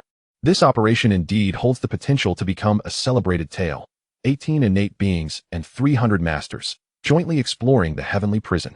The martial spirit king, representing the innate experts, also expressed his excitement. However, at that moment, Emperor Xia shook his head, his gaze intensely fixed on the heavenly prison ahead. He spoke with deliberate clarity, declaring, "It is not merely an exploration of the heavenly prison. Today, we shall overturn it." The crowd was momentarily taken aback, then erupted into hearty laughter. Indeed, it should not be a mere exploration, but rather an outright upheaval of the heavenly prison. With so many powerful figures acting in concert, how could such a prison withstand them? Today, they were determined to topple it. Emperor Xia turned to glance at the ministers behind him, finally resting his gaze upon the multitude of princes, and then commanded, "You shall accompany me into the prison." Indeed, this time, Emperor Xia did not intend to remain in the rear. He was prepared to enter the heavenly prison himself. On one hand, this stemmed from his unwavering confidence in the mission. On the other, he was concerned that the representatives from the 8 nations would directly divide the grand opportunities within the prison. After all, when the time came to reap the rewards, these individuals would not hesitate. The Great Xia royal family had dispatched only one innate expert, and they would certainly be unable to compete with them. Only by leading the charge himself could the emperor ensure a share of the spoils. Faced with the emperor's unassailable command, the princes, regardless of their willingness, could only obediently follow behind. Soon, their party entered the heavenly prison in succession. In the 8th layer of the prison, Chu Xuan awakened from his meditation. He slowly raised his head, directing his gaze upward. His profound eyes seemed to penetrate the layers of walls, perceiving the myriad scenes outside the heavenly prison. "Should I commend your tenacity or question your fearlessness?" A faint, mocking smile graced his lips. He then lowered his eyelids, directing his attention inward. Having successfully broken through to the Purple Mansion realm, his transformation was undeniably significant. Upon establishing the Purple Mansion, all his innate true energy had been converted into magical power, while his innate spiritual perception had metamorphosed into divine consciousness. It was precisely due to this divine consciousness that Chu Xuan could effortlessly observe the numerous events unfolding outside. Within the reach of his divine awareness, nothing could elude his perception. With divine consciousness, even the prospect of ambush became a daunting challenge. Chu Xuan harnessed this divine awareness to scrutinize the myriad changes within his body. There was no doubt that he had grown increasingly powerful in every aspect. However, the most significant transformation lay within the newly established space of the Purple Mansion at his Dantian. The Purple Mansion space is a transformation of hidden apertures, serving as the foundation for his future endeavors, akin to conjuring an expansive ocean from thin air. It possesses the capacity to store an immense amount of magical power for unforeseen circumstances. With this singular advantage, the endurance of the Purple Mansion Master is far beyond that of ordinary cultivators. As long as the Purple Mansion remains unexhausted, the Master can continue to fight indefinitely. However, as per Chu Xuan's understanding, a newly opened Purple Mansion space typically has a diameter of merely a few yards. Yet, upon inspecting his own Purple Mansion space, Chu Xuan felt a sense of surrealism. By rough estimation, the diameter of his Purple Mansion space is at least 100 yards, appearing from above like a vast expanse of lake. This size, being merely in its initial state, suggests that as his cultivation progresses, the Purple Mansion space will continue to expand. It is approximately 100 times larger than an ordinary Purple Mansion space. No, that is incorrect. If we consider the diameter, it is indeed 100-fold, but in terms of area, it could be thousands of times greater. Chu Xuan inhaled sharply. Although he had suspected that the Purple Mansion space opened with the 5-color stone would be remarkable, he had not anticipated it to be so extraordinary. Furthermore, the space he had opened is not only larger but also more stable, promising a swifter expansion rate in the future. And even the refined magical power would be significantly more potent. In every conceivable aspect, it is incomparable to an ordinary Purple Mansion space. The sole drawback lies in the daunting task of filling this vast expanse. After all, the magical power it can store is nearly 10,000 times that of a typical Purple Mansion space. Of course, this is something that others would covet immensely. Who among ordinary individuals would not desire a larger capacity? Chapter 29. Father and Son Reunited. You haven't perished? This prison is indeed no ordinary place. Upon entering the celestial prison, representatives from various nations could not help but exclaim in awe. Initially, they had harbored some skepticism, believing that a mere prison, no matter how perilous, could not pose significant danger. However, once they truly entered the celestial prison, they realized they had underestimated the situation. The first 3 layers of the prison were relatively normal. But upon reaching the 4th layer, the atmosphere took a disconcerting turn. The temperature plummeted by several dozen degrees, as if they had abruptly transitioned from summer to the depths of winter, and even with their robust physiques, they could not help but feel a bone-chilling cold. Yet, before they could acclimate, entering the 5th layer subjected them to a suffocating heat, causing them to break into a sweat almost instantly. After experiencing such extreme temperature fluctuations, they reached the 6th layer, where a nearly tenfold increase in gravity suddenly pressed down upon them, nearly forcing many to the ground. As they struggled through the oppressive 6th layer, the terrifying storms of the 7th layer delivered yet another staggering blow. Although they encountered few direct threats along the way, the relentless environmental shifts left them trembling with fear. Upon arriving at the entrance of the 8th layer, the thick, toxic miasma within caused many faces to stiffen in horror. Compared to the visible threats of raging storms, poison strikes with merciless stealth, rendering one utterly defenseless. "You go ahead and try," commanded Emperor Xia, designating a Grand Master to step forward for the trial. The Grand Master inhaled deeply, summoning his vital energy to shield his body, and cautiously advanced into the toxic mist. Suddenly, a hissing sound pierced the air. The corrosive poison rapidly dissolved his protective barrier before the eyes of onlookers. The Grand Master's complexion shifted dramatically, and without a moment's hesitation, he retreated swiftly. Yet, he was a heartbeat too late, the noxious vapor infiltrating his body, leaving his face a ghastly green. Before anyone could rush to his aid, he foamed at the mouth and collapsed lifelessly onto the ground. Remarkably, even his corpse was swiftly devoured by the poison, leaving only a chilling skeleton behind. Witnessing such a scene, everyone present involuntarily gasped in horror. Even those of innate strength felt a shiver run down their spines. A first-grade Grand Master, considered a top-tier powerhouse in the outside world, was utterly powerless against the toxic miasma of the 8th level of the prison. The potency of this poison far exceeded their expectations. What should they do? The pallor of their faces betrayed their unease. They had mobilized such a force to arrive here, only to be thwarted at the 8th level of the prison. The vital energy of a Grand Master was no match for this toxic mist. Even innate experts could only endure for about 15 minutes at best. The crucial question loomed: what lay in wait on the 9th level? Without a swift passage, even innate experts would be in peril. One innate expert conducted a brief experiment and solemnly spoke. Instead of eliciting relief, his words only amplified the collective anxiety. If the 8th level posed such a headache, the 9th level would undoubtedly be even more perilous. Though they were intrigued by the opportunities hidden within the prison, none were willing to gamble with their lives. "Wait, there seems to be someone there." A startled voice broke through the crowd. Everyone paused, then instinctively turned their gaze upward. Soon, they discovered a solitary figure meditating in a cell at the deepest part of the 8th level. It was none other than Chu Xuan. Previously, he had required the protection of the earth armor to remain in the 8th level for any length of time, but now, having ascended to the Purple Mansion realm, he no longer needed such safeguards. The toxic mist that entered his body caused him no harm. Instead, he forcibly refined it, transforming it into the purest magical energy infused into his Purple Mansion space. In essence, the poison had become no different from ordinary spiritual energy for him, posing no threat, but rather serving as nourishment to enhance his strength. Thus, Chu Xuan sat calmly on the stone bed in his cell, exuding an air of tranquility as he cultivated. What manner of being was he? This scene struck the onlookers with profound intensity, especially when contrasted with the deceased Grandmaster from earlier, leaving them in a state of disbelief. Why does this individual seem somewhat familiar to me? At that moment, one person suddenly spoke up. The crowd, startled by his words, turned in unison to gaze in his direction. They soon realized that it was none other than Prince Chu Xuan, the 7th prince of the Great Xia Dynasty. Under the intense scrutiny of so many formidable figures, even the astute Chu Xuan could not help but feel a twinge of anxiety. He promptly confessed, "I merely feel a sense of familiarity, as if he somewhat resembles my 6th brother." The 6th prince, Chu Xuan? The prince who had been stripped of his title 6 months ago? How could this be possible? The powerful figures of the Great Xia Dynasty swiftly shook their heads. As far as they were aware, the 6th prince, Chu Xuan's cultivation had long been rendered void, and he was most likely dead in the dungeon. Even if he were alive, it was inconceivable that he could sit unscathed in the 8th level of the dungeon. However, at that moment, the 3rd prince, Chu Hong, spoke up in a grave tone. "He does indeed bear a striking resemblance to my 6th brother."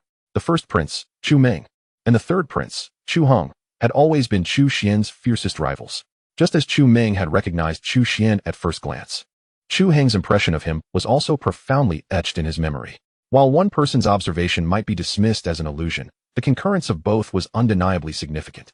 Soon, all eyes in the gathering turned toward the Xia Emperor. If anyone present was most familiar with the sixth prince Chu Xuan, it would undoubtedly be the Xia Emperor. Given their father-son relationship, he must indeed be Chu Xuan. The Xia Emperor narrowed his eyes slightly, a complex array of emotions flickering in his gaze. Feelings that even he struggled to articulate. As he stepped forward, he positioned himself at the very edge of the 8th level of the dungeon. I cannot believe you are still alive. Upon hearing this, Chu Xuan opened his eyes, surveying the gathered crowd. An enigmatic expression, a mix of a smile and something else, appeared on his face. He had not anticipated that the first to recognize him would be these three: Prince Chu Yuan, Prince Chu Heng, and his father, the Emperor. Undoubtedly, these three shared a profound connection with him. This was also tied to the significant transformation in his cultivation and demeanor. Had he remained the same as before, many would have recognized his identity, for he was once the crown prince of the Great Xia Dynasty. Reflecting on the current circumstances, the fact that they could so swiftly identify him indicated the weight he held in their hearts. I am not dead. Are you disappointed? Chu Xuan raised his head and retorted meaningfully. He refrained from addressing the emperor as father, for in his heart, this individual before him had not earned that title. After all, he was no longer the original sixth prince, Chu Xuan. Upon hearing Chu Xuan's words, the Xia Emperor's expression darkened immediately. A flicker of coldness flashing in his eyes. It seems you have encountered considerable opportunities in this dungeon, leading you to believe your wings have grown strong enough to take flight? Uncle, I ask that you seize this rebellious son on my behalf. The uncle referred to by the Xia Emperor was the elder in purple attire beside him, the last remaining vassal of the Great Xia royal family. As a congenital powerhouse, although he could not remain in the toxic mist for an extended period, entering to capture a young man and exiting would require minimal time. No problem. The elder in purple nodded, his innate true energy instantly enveloping him, and he prepared to act. However, at that moment, a large hand suddenly obstructed his path. Wait. The voice, though calm, carried an undeniable authority. The elder in purple furrowed his brow and looked up, only to find a middle-aged man with an imposing demeanor blocking his way. What do you mean, martial spirit king? The expression of the Summer Emperor darkened. This middle-aged man was none other than the martial spirit king from the martial nation. Among the many congenital powerhouses present, the martial spirit king's age was not the greatest, nor was his cultivation the deepest, yet in terms of combat strength, he was among the strongest. He wielded a unique exotic fire, the ethereal wood spirit fire. Although the ethereal wood spirit fire was merely an ordinary exotic fire, it still posed a significant threat to congenital powerhouses. There is no need for haste, Summer Emperor. We have finally discovered a living person. It would be prudent to clarify the situation first. What if he possesses information about the Sun True Fire? The martial spirit king spoke in a measured tone. Upon hearing this, the other congenital powerhouses quickly grasped the implications. They had entered the celestial prison primarily in search of the Sun True Fire, yet throughout their journey, they had encountered not even a shadow. Now, having found a living person, he might hold vital clues. If he fell into the hands of the Summer Emperor, their chances would vanish. Faced with the subtly scrutinizing gazes of the assembly, the Summer Emperor felt a weight in his heart. He understood that his intentions had been discerned, and for a moment, he dared not provoke their ire. Adopting a facade of nonchalance, he calmly replied, I see. Martial Spirit King, feel free to inquire as you wish. But once you are done questioning, this rebellious child shall be handed over to me. The Martial Spirit King turned his gaze toward Chu Xuan, his eyes sharp as he immediately asked, Your Highness, might you enlighten me on the nature of the flame mark upon your forehead? Chu Xuan touched the flame mark on his forehead, a remnant of the fusion with the Sun True Fire, which seemed to harbor deeper mysteries that he had yet to fully comprehend. He looked at the Martial Spirit King with mild surprise, not expecting this individual to possess such keen insight. However, Chu Xuan shook his head and replied earnestly, I fear I cannot disclose that information. Upon hearing this, the Martial Spirit King's expression momentarily faltered, seemingly taken aback by Chu Xuan's direct refusal. Yet, he remained unfazed, a cold smile forming on his lips as he retorted, You may deceive others, but you shall not deceive me. As he spoke, he raised his right hand, revealing a flame mark on his wrist, which, though similar, bore distinct differences from Chu Xuan's. This is the flame mark I acquired when I fused with the ethereal with spirit fire. If I am not mistaken, you have already mastered the Sun True Fire, have you not? Could it be that you have managed to remain unscathed in the 8th level of the celestial prison by harnessing the power of the true sunfire? The moment these words were uttered, the hearts of all present involuntarily skipped a beat. The true sunfire resides within this young man. Even the gaze of Emperor Xia towards Chu Xuan shifted, as he had not anticipated that the true Sunfire had fallen into Chu Xuan's possession. However, observing Chu Xuan's calm demeanor as he lingered in the 8th level of the celestial prison, seemingly impervious to the pervasive toxic mists, everything began to make a certain sense. Young man, promptly relinquish the true Sunfire. It is not something you are entitled to possess. Indeed, surrendering the true Sunfire may allow you to preserve your life. Otherwise, your demise is assured today. Do not provoke me into action by refusing a toast and opting for punishment instead. At this moment, the other powerful figures present began to voice their demands as well. Now that they were aware of the whereabouts of the true Sunfire, how could they contain their eagerness? Their gazes directed at Chu Xuan resembled those of treasure-seeking children, filled with insatiable greed and yearning. After all, it is the true Sunfire, a mere martial spirit king, wielding only a common wood elemental fire, can rise to prominence among innate powerful beings.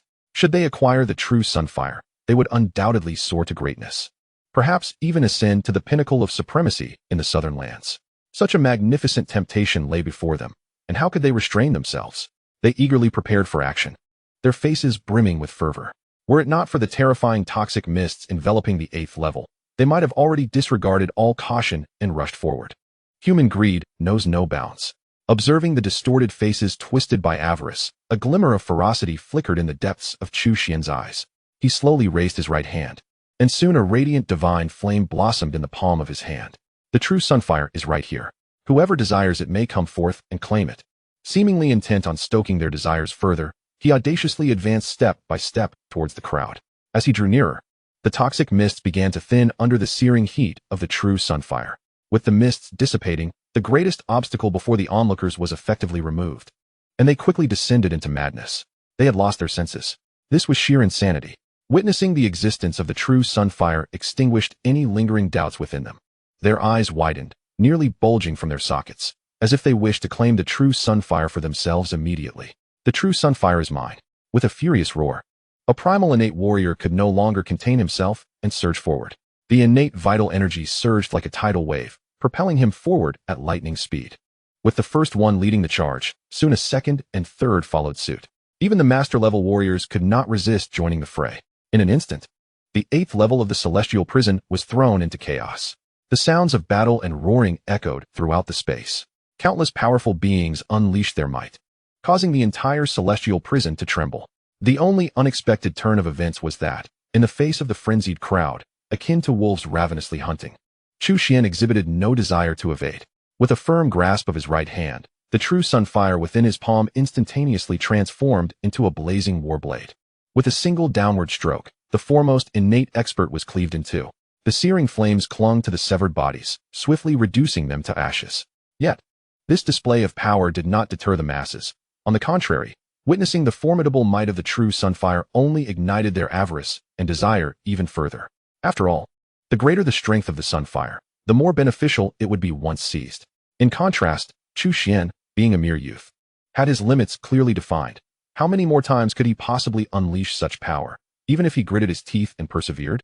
The unparalleled might of the Sunfire, while indeed potent, came at a staggering cost each time it was summoned. Once he could no longer wield it, it would be akin to a tiger stripped of its fangs, rendered entirely harmless.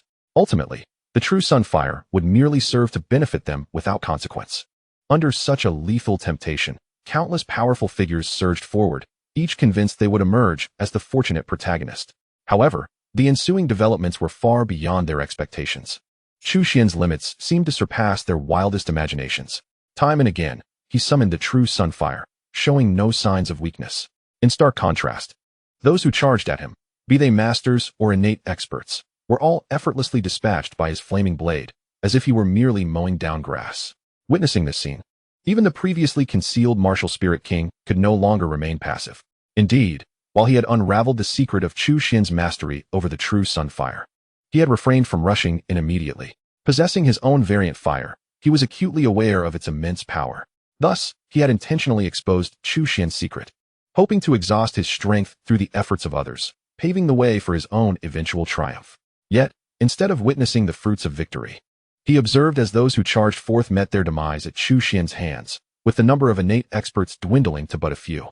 The martial spirit king exchanged glances with the remaining 4 innate experts, all harboring similar sentiments, and in an instant, they reached a silent consensus. Nodding in unison, they surged forward together. Child, meet your end. The 5 innate experts erupted simultaneously, their combined force producing a truly astonishing spectacle. A tempest of terrifying winds swept through the 8th layer of the heavenly prison, seemingly engulfing Chu Xuan entirely. Notably, the martial spirit king, exerting his utmost, summoned the ethereal wood spirit fire, transforming it into a blazing green spear.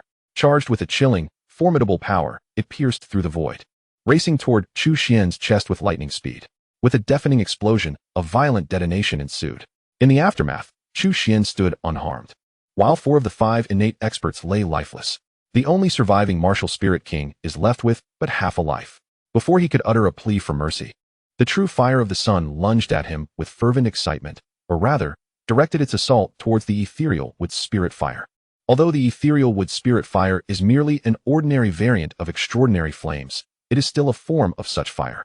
Once consumed, the true fire of the sun would undergo significant advancement. At that moment, Emperor Xia approached Chu Xuan step by step. Chapter 31. The Father-Son Confrontation. The Fall of Emperor Xia. To my astonishment, you have managed to reach this juncture. The Emperor's gaze burned intensely as he regarded Chu Xuan, advancing toward him with purposeful strides. Indeed, you are worthy of being my crown prince. I had assumed you perished in the dungeon. Yet you have brought me such immense surprise. Hand over the true fire of the sun, and in light of our father-son bond, I shall spare your life. From this day forth, you shall remain my crown prince. The Emperor halted before Chu Xuan, extending his right hand with an unspoken implication. Chu Xuan could only chuckle in disbelief. He had no intention of forcibly recalling the true fire of the sun that was currently consuming the ethereal with spirit fire. Nor did he contemplate relinquishing it to Emperor Xia.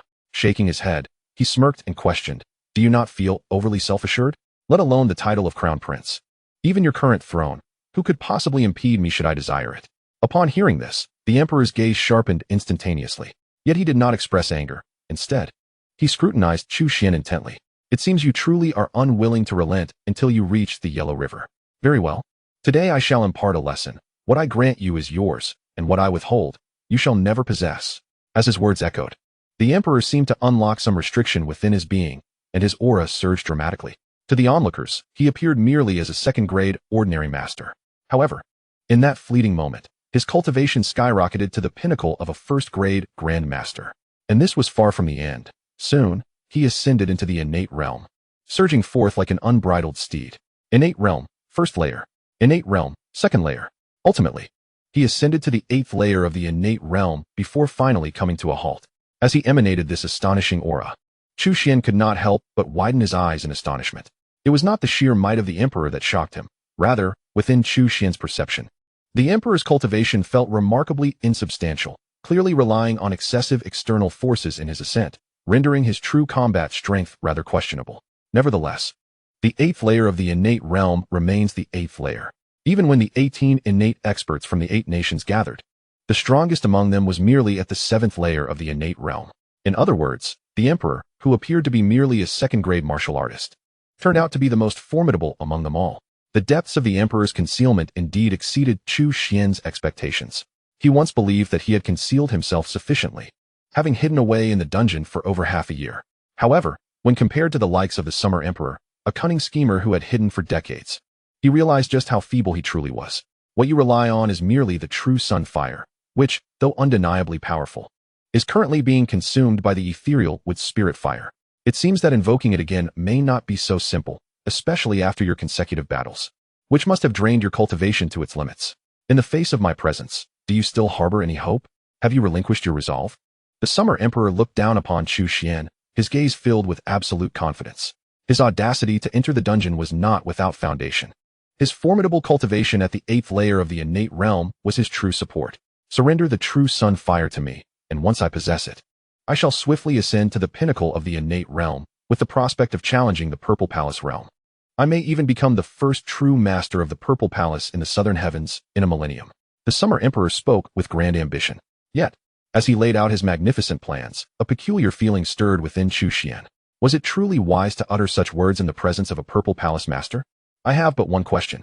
From you, I seem to sense the aura of the crimson blood spirit body. It appears that everything I encountered was orchestrated by you, was it not? Chu Xuan withdrew his smile and slowly inquired, fixing his gaze on the Summer Emperor. The Summer Emperor furrowed his brow, instinctively reluctant to answer, but ultimately, under Chu Xuan's unwavering stare, he begrudgingly nodded.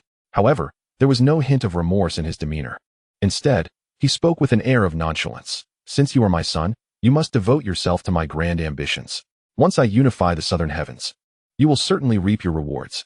Upon hearing this, Chu Xuan couldn't help but chuckle. He shook his head, his eyes devoid of disappointment, only filled with disdain. To scheme against one's own flesh and blood is truly heartless. Such a person hardly deserves to unify the southern heavens. The Summer Emperor's expression instantly darkened, and a chilling malice surfaced in his gaze. I have tolerated you time and again, yet you remain ungrateful. If that is the case, do not blame me for disregarding our father-son bond. As his words fell, he extended his hand, aiming to seize Chu Xuan with great force. In his estimation, his powerful cultivation at the 8th layer of the innate realm, coupled with his previous inactivity, placed him in a state of peak condition. In contrast, Chu Xuan, having fought fiercely, was significantly weakened. By comparison, victory was assured. Yet, this confident strike was abruptly halted by an invisible force, regardless of how hard he tried. He could not advance an inch. I must inform you. It seems you have misjudged a crucial matter. I have never relied upon the true sunfire. The true sunfire is merely one of my methods. My true strength lies within myself and my cultivation, which far surpasses yours. As these words resonated, Chu Xuan's true cultivation was fully revealed. Due to the concealment of the system, no one had previously been able to discern the true extent of his cultivation.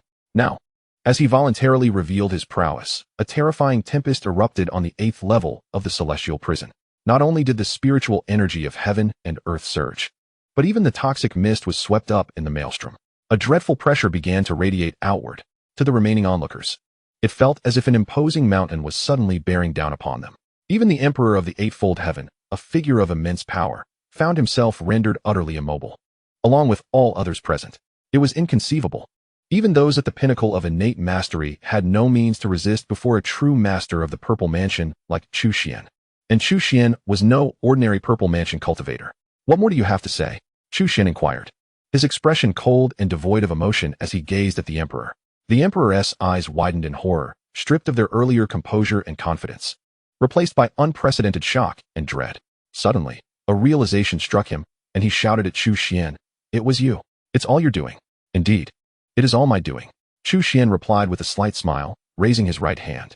"Before you meet your demise, it is only right that I dispel your doubts." When faced with the specter of death, even the Emperor could not suppress his panic. "You dare? You cannot kill me. I am your father, the sovereign of the Great Xia. Should you take my life, it would be patricide, and even if you ascend to the throne, the civil and military officials would never acquiesce." He immediately began to scream. "I have never claimed that I desired that position. What you hold dear, I cast aside as worthless. Moreover, why would I need to dirty my hands to kill you?" Before he could finish, Chu Xuan brought his palm down. As he had stated, he did not seek to take the Emperor's life. He merely rendered him powerless, stripping him of all cultivation. It was not out of fear, but rather a desire to keep his hands clean. The Emperor was sent flying, crashing violently against the wall of the prison. Although he was now devoid of power and racked with pain, the fact that he had survived filled him with a sense of wild elation. He prepared to rise and flee, convinced that as long as he escaped the celestial prison, he would still be the sovereign of the Great Xia, capable of commanding legions and potentially staging a comeback.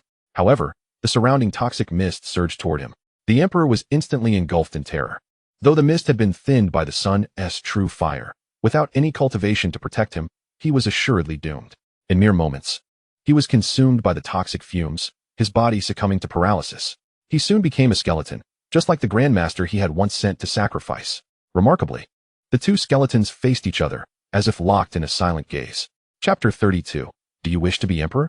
With the fall of the emperor, Chu Xuan's gaze shifted to the remaining individuals. Aside from a few cautious and earnest master-level cultivators, the rest were predominantly the princes of the Great Xia, forcibly brought here by the emperor. It is not that these princes are indifferent to the allure of the sun's true fire.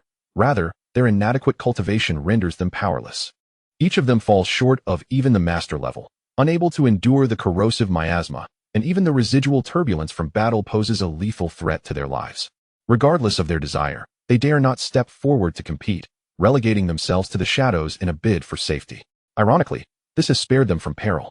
The formidable innate warriors and master-level experts have all perished, leaving behind this weakest cohort of princes to survive. One cannot help but acknowledge the irony of the situation. However, whether they ultimately escape this fate hinges on Chu Xuan's disposition. Faced with Chu Xuan's impassive gaze, an involuntary shudder coursed through the assembly. Having witnessed hundreds of powerful beings being effortlessly slaughtered by Chu Xuan as one would mow grass, the terror and chaos that engulfed their hearts defy description. In that moment, Chu Xuan transformed in their minds from the familiar crown prince into a dreadfully formidable demon. Sixth brother, spare my life. I have never wronged you. I was forcibly brought here by our father. I implore you, for the sake of our brotherhood, grant me mercy. I promise to follow your lead henceforth. Soon, a younger prince, unable to withstand the oppressive atmosphere, knelt down without hesitation and cried out in desperation. With the first to yield, the others fell like a row of dominoes, one by one kneeling and begging for clemency. Sixth brother, I have never harbored ill will towards you. When you left the palace, I even gifted you a modest estate. Though it holds little value, my sincerity is beyond doubt. I ask for nothing more than your mercy. I will follow your every command. Sixth brother, it's me. Remember our escapade to the brothel? I paid for that outing, and the courtesan even favored you. Our bond is too strong for you to harm me. Sixth brother, though I never joined you in such ventures. We were the two most foolish boys who misrecited verses and faced the master's discipline together. Our brotherhood is the truest. Witnessing the multitude of princes vying to prove their deep-rooted camaraderie, eager to divulge childhood misadventures, Chu Xuan furrowed his brow. Enough. Silence. Chu Xuan snapped, his voice cutting through the clamor. Immediately, the assembly fell silent, not daring to utter another word. Yet not all princes knelt in supplication. Two remained steadfast, Prince Chu Hong and Prince Chu Yuan. Their reluctance to plead stems not from a lack of desire, but from an acute awareness that Chu Xuan would not spare them. Indeed, as he regarded them, Chu Xuan spoke bluntly. Given our brotherhood, do you have any final words? May misfortune spare my family. I only hope, sixth brother, that you will show mercy to my wife and children. As he spoke, Chu Hong took a deep breath and glanced at the distant remains of the summer emperor, now reduced to mere bones. Furthermore, I implore you, dear sixth brother, to grant me a swift end. Very well. Chu Xuan nodded, raising his hand to unleash a formidable surge of magic that instantaneously pierced through Chu Heng's forehead. The entire process was executed with remarkable decisiveness. Before Chu Hong even comprehended what transpired, his body began to succumb and fall gently to the ground. Chu Xuan then turned his gaze towards Chu Yuan. A tremor coursed through Chu Yuan's heart as he beheld the lifeless form of Chu Hong. Swallowing hard, he hesitated momentarily before succumbing to the urge to speak. Sixth brother, we have always shared the closest bond. I was merely momentarily foolish. Could you not? No. Without allowing him to finish, Chu Xuan shook his head in refusal. Even though he did not scorn the instinct for self-preservation, it did not imply he would show leniency. Before his words could fully escape, Chu Xuan pointed again, swiftly extinguishing Chu Yuan's life. Witnessing the two princes fall in succession struck terror into the hearts of the remaining princes, their faces drained of color, hands and feet trembling uncontrollably. Chu Xuan surveyed the crowd, his gaze soon locking onto a prince positioned at the very edge, pointing and commanding, "You, stand up." Upon realizing he had been singled out, the ninth prince, Chu Fu, nearly lost control of himself. His face turned ashen, his mind blank, and in a daze, he stumbled to his feet, his voice quivering as he pleaded, "Sixth brother, I harbor no ill will towards you.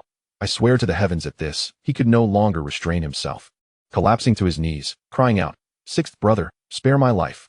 I beseech you, grant me mercy. I have the elderly above and children below. All I desire is to live as a leisurely prince and have never engaged in the struggle for power." Chu Xuan furrowed his brow slightly, raising his right hand. An intangible force lifted him into the air. "I do not wish to kill you. I merely seek to ask you a question. Not to kill me." Chu Fu suddenly awakened to clarity, letting out a long sigh of relief, feeling as if he had danced on the precipice of death. Wiping the sweat from his brow, he hastily responded, "Sixth brother, inquire away. Whatever I know, I shall not withhold. I swear to the heavens that should I conceal anything, I shall meet a wretched end." Fearing Chu Xuan's disbelief, he immediately began to swear oaths. Chu Xuan smiled, dismissing the need for further elaboration, and directly asked, "Do you wish to be emperor?" Hearing this question, Chu Fu's countenance shifted dramatically, instinctively wanting to kneel once more. No. He shook his head fervently, like a rattle drum. "Sixth brother, do not misunderstand. I truly wish only to be a carefree prince. Moreover, I wholeheartedly support your ascension to emperor. Should anyone dissent, I shall be the first to confront them." Chu Xuan, however, remained unconvinced by his words. After all, what prince does not aspire to the throne?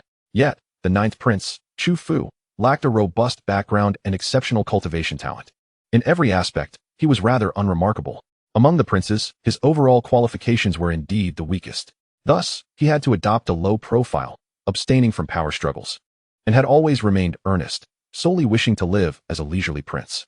However, what truly captivated Chu Xuan was precisely his modesty and rationality. With the demise of Emperor Xia, his position could not remain vacant. If he was unwilling to take the throne, someone else would inevitably ascend. Rather than allowing an ambitious individual to claim that seat, it would be preferable for him to support a more earnest prince to rise to power. This way, at the very least, he would not have to worry about the other party causing disturbances day in and day out, as Emperor Xia had done, frequently visiting the dungeons. He could dedicate himself to his training without distraction. I am quite serious. Let me ask you once more, do you wish to be emperor? Chu Xuan inquired again. If the other party genuinely refused, he would not compel him.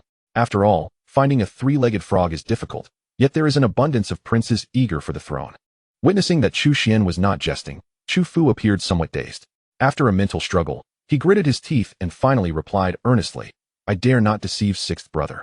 If you ask for my honest opinion, I naturally aspire to it, but I am well aware that I lack the qualifications. No, you possess those qualifications. Chu Xuan asserted directly. If I say you do, then you do. From this moment forth, you shall be the emperor of the Great Xia Dynasty. Chu Xuan's proclamation resonated with authority, not as a matter for deliberation, but as an announcement of fact. Upon hearing this, Chu Fu was instantly bewildered. Was this a stroke of luck that had fallen upon him? He remained entirely unaware of what Chu Xuan saw in him. The other princes present were equally perplexed. Such an important decision had been made so effortlessly. Shouldn't they reconsider? Even if it were a matter of personal connections, they could manage that as well. In the blink of an eye, a month had elapsed. With Chu Xuan's support, the ninth prince, Chu Fu, ascended to the throne smoothly. Naturally, numerous individuals emerged to voice their opposition during this process. However, after Chu Xuan's persuasive appeals, they swiftly recognized their misjudgment and promptly shifted their stance to wholeheartedly support the new emperor. During this time, Chu Xuan also met with the former leader of the four major sects, who had returned to the imperial capital. There was no outbreak of conflict between them. Rather, they engaged in a cordial exchange. The former leader's lifespan was already dwindling, and following the battle with the ancestors of the four major sects, his physical condition had deteriorated significantly. Even if he refrained from further action, he likely had only a few years left to live. For him, as long as the individual seated on the throne was of the Chu lineage, he had no preference regarding who became emperor. If possible, he would have preferred Chu Xuan to take the throne, for Chu Xuan's prowess was unparalleled, and even he could only admire from afar, holding great promise to lead the Great Xia Dynasty to a new pinnacle of prosperity. However, Chu Xuan had no such intentions. Thus, accepting the outcome of supporting Chu Fu's ascension was a satisfactory resolution. From the former leader, Chu Xuan acquired numerous invaluable treasures, including legacies left by the ancestors of the Chu clan, various martial arts texts secretly collected by the royal family over the years, and insights on cultivation summarized by the former leader and generations of royal worshippers. To Chu Xuan, these items were far more precious than any golden treasures. They significantly enriched his foundation, expanded his horizons, and enhanced his understanding. Even if he did not cultivate the techniques contained within the ancient tomes, he could still glean insights from them. In any realm, knowledge remains the most invaluable asset. Only by amassing a wealth of knowledge can one traverse further along the path of cultivation in the future. As time passed day by day, with the ascension of the new emperor, the Great Xia Dynasty found its footing, and Chu Xuan returned to the prison to devote himself to his cultivation. Daily sign-ins became a ritual he could not forego. However, he felt a sense of helplessness, as he was unsure whether it was due to the suffocating toxins of the 8th level of the prison. But for over a month, most of the items he received during his sign-ins were toxin-related, be it poisonous herbs, toxic potions, or even venomous insects. His system space had accumulated a considerable collection of deadly substances, leading outsiders to mistakenly believe he was a master of poisons. Beep. Sign-in successful. Congratulations, host. You have received a teleportation talisman. Finally, it was not something related to toxins. Chu Xuan let out a silent sigh of relief and raised his right hand, where a talisman shimmering with a faint glow quickly appeared in his palm. The yellowed paper was inscribed with countless runes, elegantly crafted and profoundly mysterious. Upon closer inspection, it evoked a sense of dizziness, and the emanating aura was profoundly unsettling. The concealment talisman once employed by the barbarian high priest was utterly incomparable to this talisman. Chu Xuan swiftly obtained information regarding the teleportation talisman. It was indeed an extraordinary talisman. By merely channeling his mana, he could instantaneously teleport thousands of miles. While it may not serve much purpose in everyday life, in critical moments, such as when faced with danger, this talisman could serve as a means of salvation. Instantly teleport thousands of miles, Chu Xuan murmured, his eyes lighting up. He immediately turned his gaze toward the innermost region of the prison, the 9th level. Chu Xuan was naturally intrigued by the 9th level of the prison, especially given the less than satisfactory rewards from his recent sign-ins on the 8th level. He yearned to enter the 9th level sooner rather than later. However, the 9th level was unlike any other. It concealed immense risks. Throughout history, previous emperors had sent individuals to explore it, including innate experts, yet none had ever returned. Of course, Chu Xuan's current prowess far surpassed that of any innate expert. Not only had he surpassed the Purple Mansion realm, but he was also protected by the exquisite earth armor, along with the Sun True Fire as his trump card, qualifying him as the foremost figure in southern Tian. Yet, Chu Xuan refrained from taking risks, even if there was a 99% chance of safety. What if he encountered that 1%? As the saying goes, a child of 1,000 golds should not play near the edge of a cliff. Chu Xuan would not gamble with his life. With the acquisition of the teleportation talisman, this life-saving artifact, he finally laid to rest his last lingering concern. With this teleportation talisman in hand, even when faced with a life-threatening peril, he could effortlessly transport himself thousands of miles away in an instant. Beyond those vast distances lay the borders of the Great Xia. Regardless of the terrifying entities that might dwell within the 9th level of the celestial prison, they would be powerless against him. After all, if escape were feasible, he would not have lingered until this very moment. Chu Xuan muttered to himself, his heart resolutely making a decision. He did not immediately venture into the 9th level of the celestial prison, but first infused the talisman with sufficient magical energy, ensuring he could activate it in a heartbeat. Then, he adjusted his state to its optimum, manifesting 3 layers of defensive light shields with the earth armor.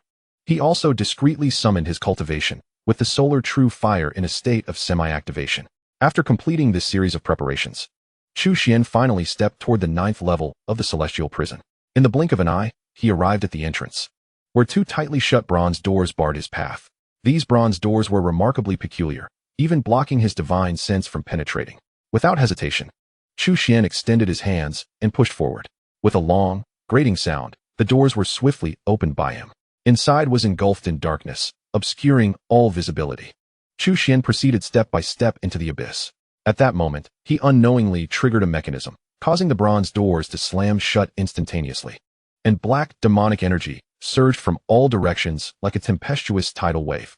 In an instant, those dark energies overwhelmed him entirely. Chu Xuan acutely sensed the terrifying power contained within this black, demonic energy. Even the defensive light shield of the exquisite earth armor was corroded, emitting hissing sounds and rising clouds of white smoke. In comparison, the toxic mists of the 8th level paled in significance. He even speculated that the toxic mists of the 8th level might merely be inferior byproducts of this black, demonic energy. As the 3-layered defensive light shield of the earth armor struggled against the corrosive black energy, Chu Xuan promptly unleashed his trump card. The solar true fire ignited in the palm of his hand. Having successfully absorbed the ethereal wood spirit fire, the solar true fire had undergone significant evolution and now radiated a far greater range than before. Upon encountering the solar true fire, the black demonic energy recoiled as if facing its nemesis, rapidly retreating. Soon, a large area was cleared, restoring Chu Xuan's line of sight. Looking up, he beheld a colossal pit at the center of the 9th level of the celestial prison, from which the horrifying black demonic energy emanated. Within that profound pit lay a colossal entity, a sight that momentarily stole Chu Xuan's breath, causing his heart to skip a beat, his eyes betraying an unmistakable astonishment. How could this be possible? Chapter 34. The divine elephant suppresses the prison, a dragon's corpse. An immensely gigantic dragon's corpse. The fearsome dragon's head, with its razor-sharp claws, obsidian scales, and colossal form, is accompanied by a pair of eyes as large as lanterns. Despite being entombed here for countless years, it still emanates a chilling aura of terror. Merely observing from a distance invokes an involuntary sense of dread, and those with weak resolve may even lose themselves, becoming mere puppets. The surging black, demonic energy pervading the 9th level of the celestial prison originates entirely from this long-dead dragon corpse.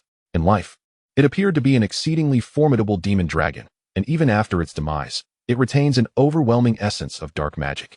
The vengeful spirits that Chu Xuan previously sensed are drawn to this dragon's remains.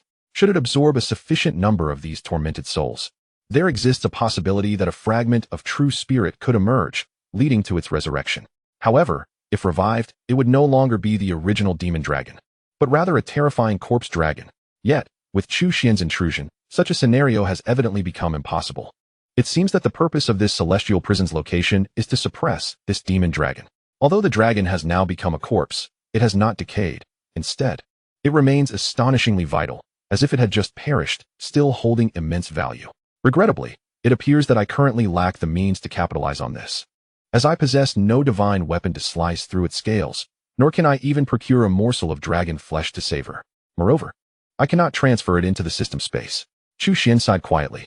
Although he possesses a system space, it can only store rewards obtained through system sign-ins, leaving other items outside its bounds.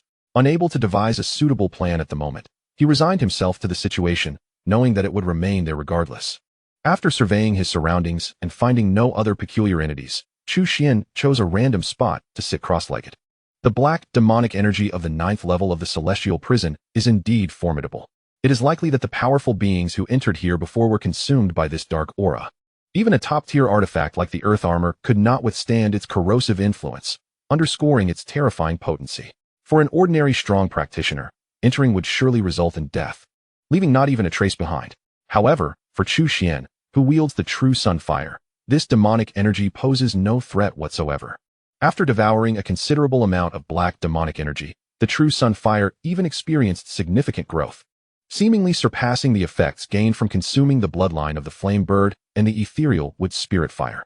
Truly, it lives up to its reputation as one of the legendary 10 divine flames. Chu Xuan's eyes brightened, and he cast the true sun fire upward. Immediately, the flames transformed into a resplendent golden crow, circling joyfully above his head before eagerly pursuing the remaining demonic energy.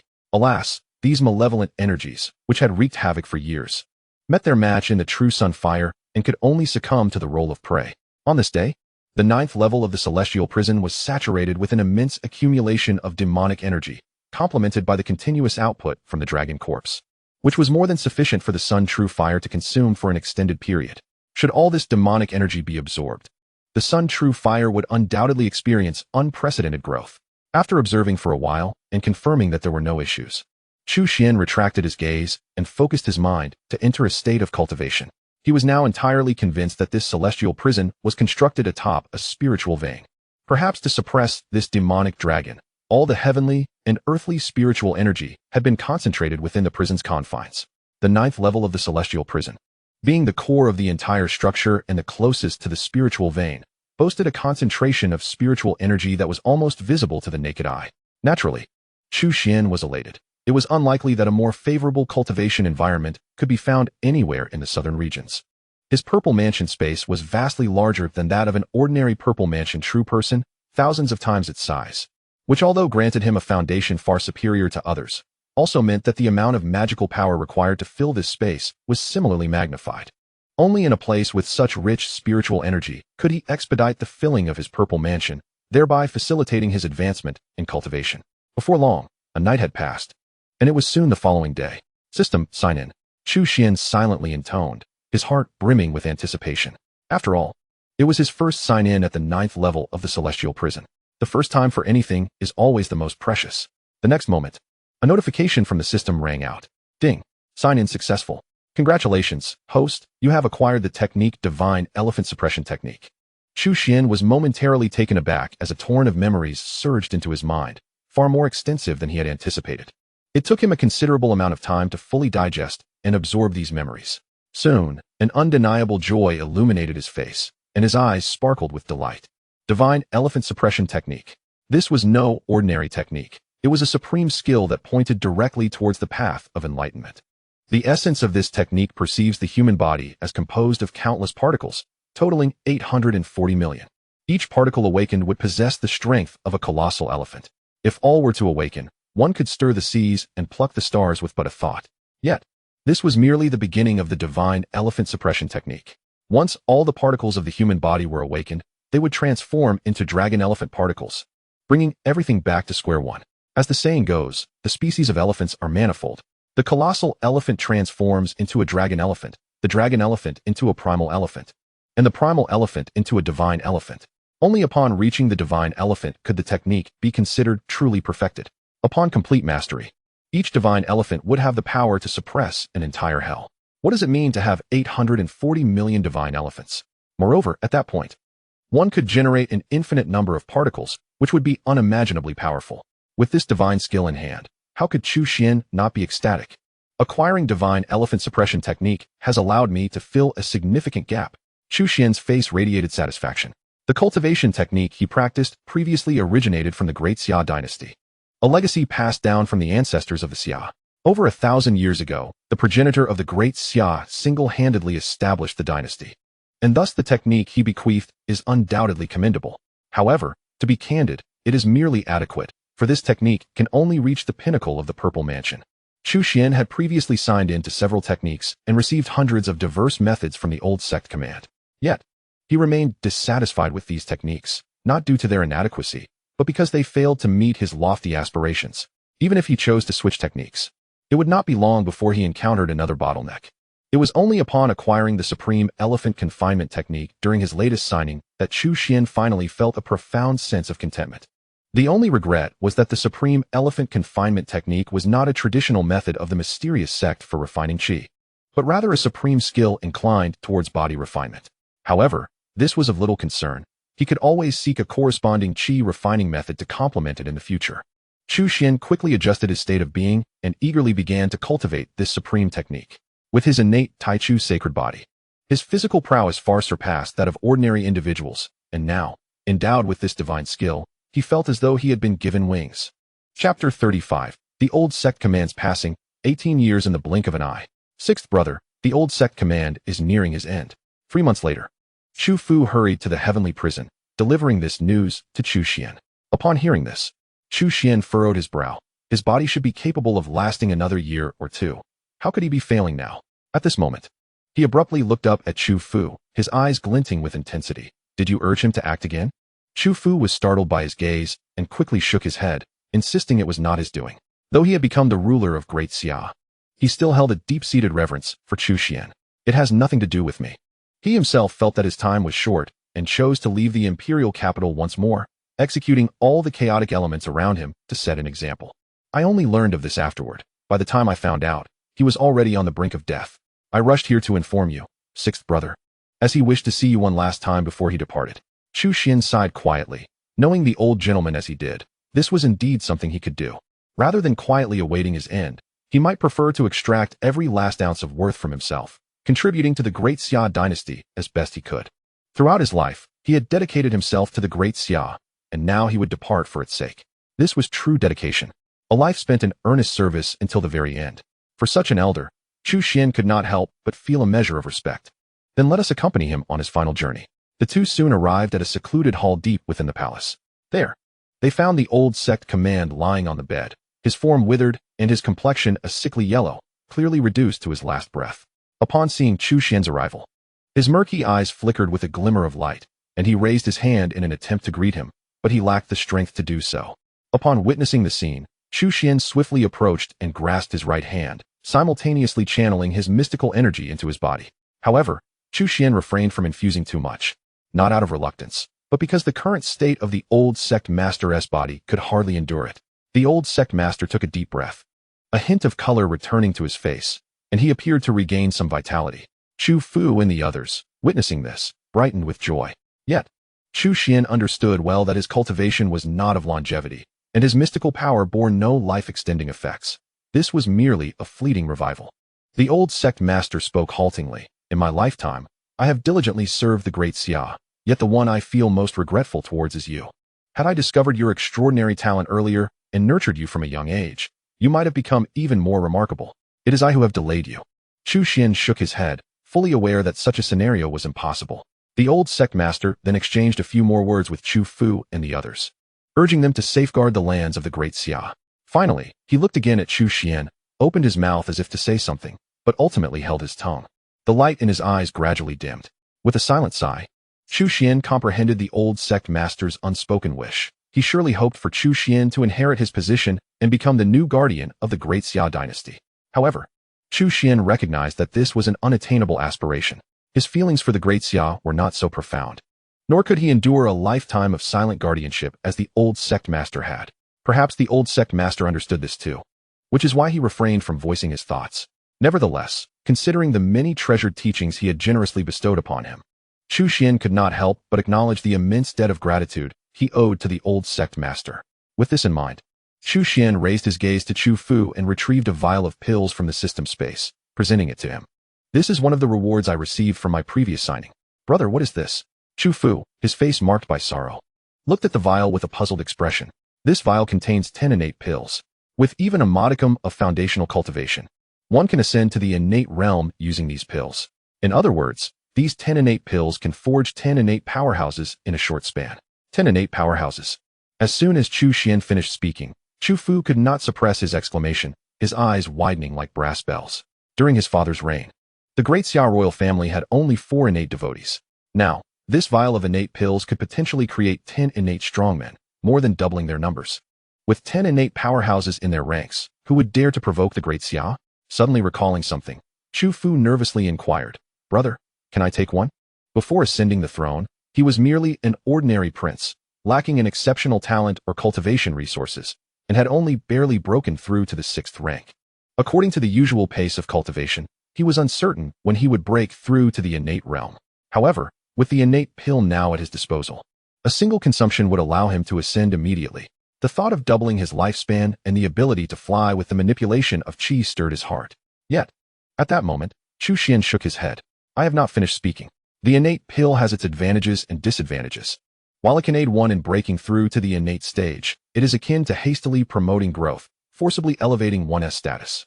Should one consume this innate pill and break through, they would remain forever in the early stages of the innate realm, unable to advance further. Chu Fu opened his mouth, his expression fluctuating between light and shadow. Although Chu Xuan had clearly articulated the drawbacks of the innate pill, he remained indecisive. He feared that relying solely on his gradual cultivation might mean he would never have the opportunity to break through to the innate realm. Observing his expression, Chu Xuan could easily discern his thoughts and helplessly shook his head, stepping forward to firmly grasp his shoulder. In an instant, an unimaginable surge of terrifying magical power rushed into his body. Ah! Chu Fu let out a wailing scream akin to that of a slaughtered pig.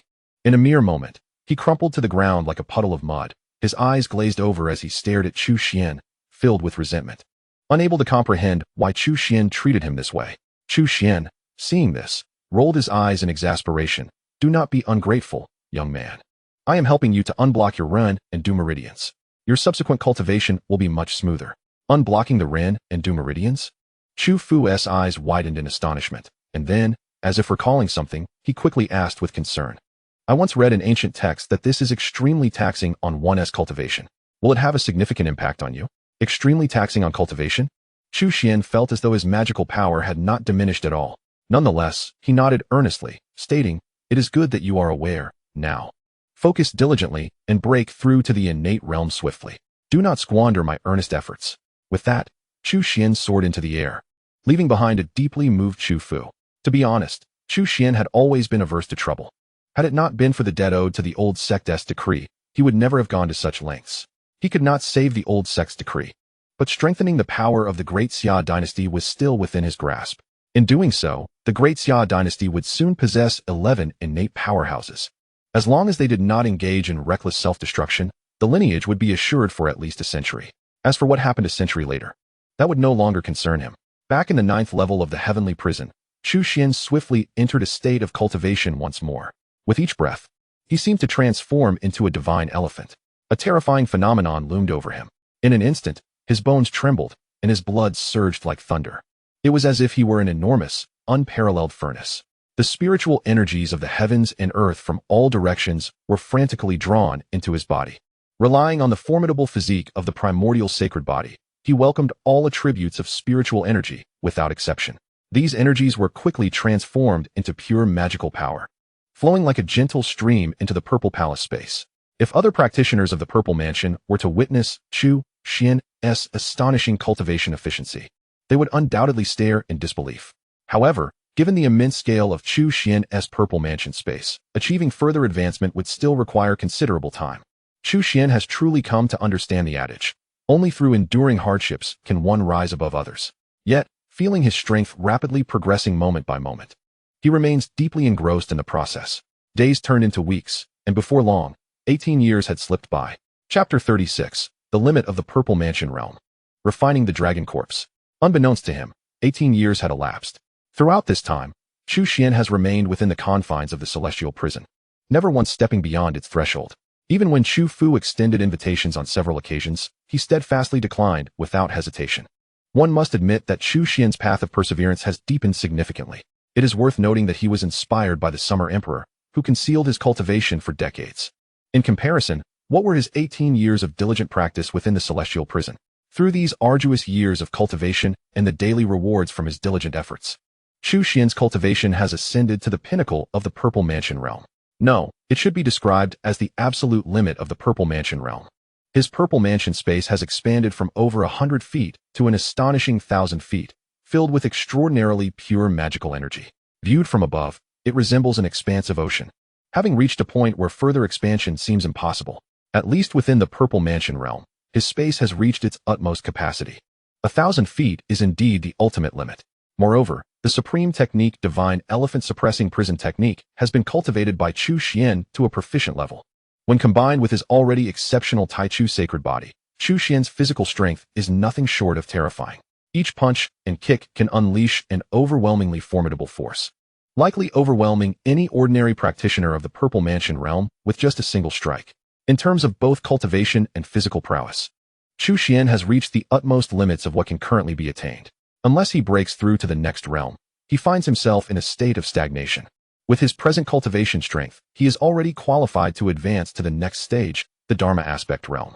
As it is commonly said, practitioners of the Purple Mansion are Dharma aspect powers. Each individual in the Dharma aspect realm can be regarded as a formidable figure. To transition from the Purple Mansion realm to the Dharma aspect realm, one must utilize their own Purple Mansion as a foundation, drawing upon vast amounts of magical energy, and attuning themselves to the celestial bodies, thereby manifesting an intricate Dharma aspect. The essence of the Dharma aspect realm lies in the Dharma aspect itself. Each individual's manifestation is unique, with more potent aspects providing greater assistance to the practitioner. Should one be able to manifest an extraordinary Dharma aspect, feats such as moving mountains and filling seas, or plucking stars from the sky, would become mere trifles. Taking a deep breath, Chu Xuan could not suppress a flicker of excitement in his eyes. His current realm is fully sufficient, his Purple Mansion is sound, and his magical energy is abundant. The only uncertainty lies in his ability to resonate with the celestial bodies outside. It is indeed lamentable, despite having everything he needs for cultivation. He has been navigating this path alone without a mentor, often feeling somewhat adrift. After all, Chu Xuan's ambition extends far beyond merely evolving a mundane Dharma form. Given his current capabilities, he could effortlessly manifest one. However, his true aspiration lies in the evolution of an extraordinary Dharma form, a level of existence that is exceedingly rare and cannot be achieved with ease. Despite his profound foundation, Chu Xuan would not dare to confidently proclaim his guaranteed success. Ultimately, he lacks experience. Yet, this is hardly a significant issue, for everyone has their first time. In those initial moments, none possess experience. One simply must grit their teeth and press forward. Taking a deep breath, as Chu Xuan prepared to summon his resolve, his gaze suddenly fixed upon the dragon carcass in the massive pit before him. After a decade of arduous cultivation in the 9th level of the celestial prison, he had grown accustomed to the presence of this dragon corpse, which daily exuded a trace of demonic energy to nourish the sun true fire. At that moment, a bolt of inspiration struck him. He realized that this dragon carcass could potentially offer immense assistance during his breakthrough into the realm of Dharma forms. Refining the dragon carcass. This notion surged forth in Chu Xuan's mind. Admittedly, this idea was somewhat audacious, for the origins of this dragon carcass were extraordinary. Having been suppressed in this celestial prison for over a millennium, it still radiated a formidable demonic aura, clearly not comparable to an ordinary dragon. Such a terrifying dragon corpse would not be easily refined. If it were, it would not have remained confined within this prison. Nevertheless, contemplating the potential success of this plan revealed staggering benefits. The essence of life encapsulated within such a colossal dragon would undoubtedly reach unimaginable levels, given Chu Xuan's current circumstances. If he could harness this immense life essence as support, the probability of evolving an extraordinary Dharma form would significantly increase. There might even be a chance to manifest an unparalleled supreme Dharma form. More crucially, the Divine Elephant Prison Suppression technique that Chu Xuan acquired through his prior sign-ins had reached an advanced level, enabling him to forge a heavenly furnace capable of refining external substances. If he exerted himself fully, he had a genuine opportunity to refine this dragon carcass. This was the fundamental reason behind his audacious thought. Without the divine elephant prison suppression technique, attempting to refine such an indomitable and fearsome dragon carcass would be utterly impossible. Why not give it a try? If it fails, he could always halt midway. Ultimately, a failure would not incur significant losses, but success would yield tremendous gains. With fervor igniting in his eyes, Chu Xuan's conviction solidified further. He was not one to waver in indecision. A glimmer of resolve swiftly crossed his gaze. He approached the gaping pit, leaped down with determination, and seated himself atop the dragon carcass's head. His success or failure hinged on this moment. Taking a deep breath, Chu Xuan immediately began to channel the divine elephant prison suppression technique with all his might, causing his vital energy to surge with fervor. In that fleeting moment, his entire being seemed to dissolve into countless minuscule particles, giving rise to terrifying colossal elephants. Concurrently, his body radiated an unparalleled brilliance, with the 5 hues of gold, wood, water, fire, and earth shimmering in succession. However, the lights of water, fire, and earth shone with greater intensity, while the glimmers of gold and wood appeared somewhat subdued, a testament to the incompleteness of Chu Xuan's primordial sacred body. Nonetheless, even in its incomplete state, the primordial sacred body remained one of the supreme forms. And various miraculous phenomena swiftly melded with those majestic elephants. A colossal furnace of heaven and earth materialized on the 9th level of the heavenly prison, nearly occupying the entirety of the available space.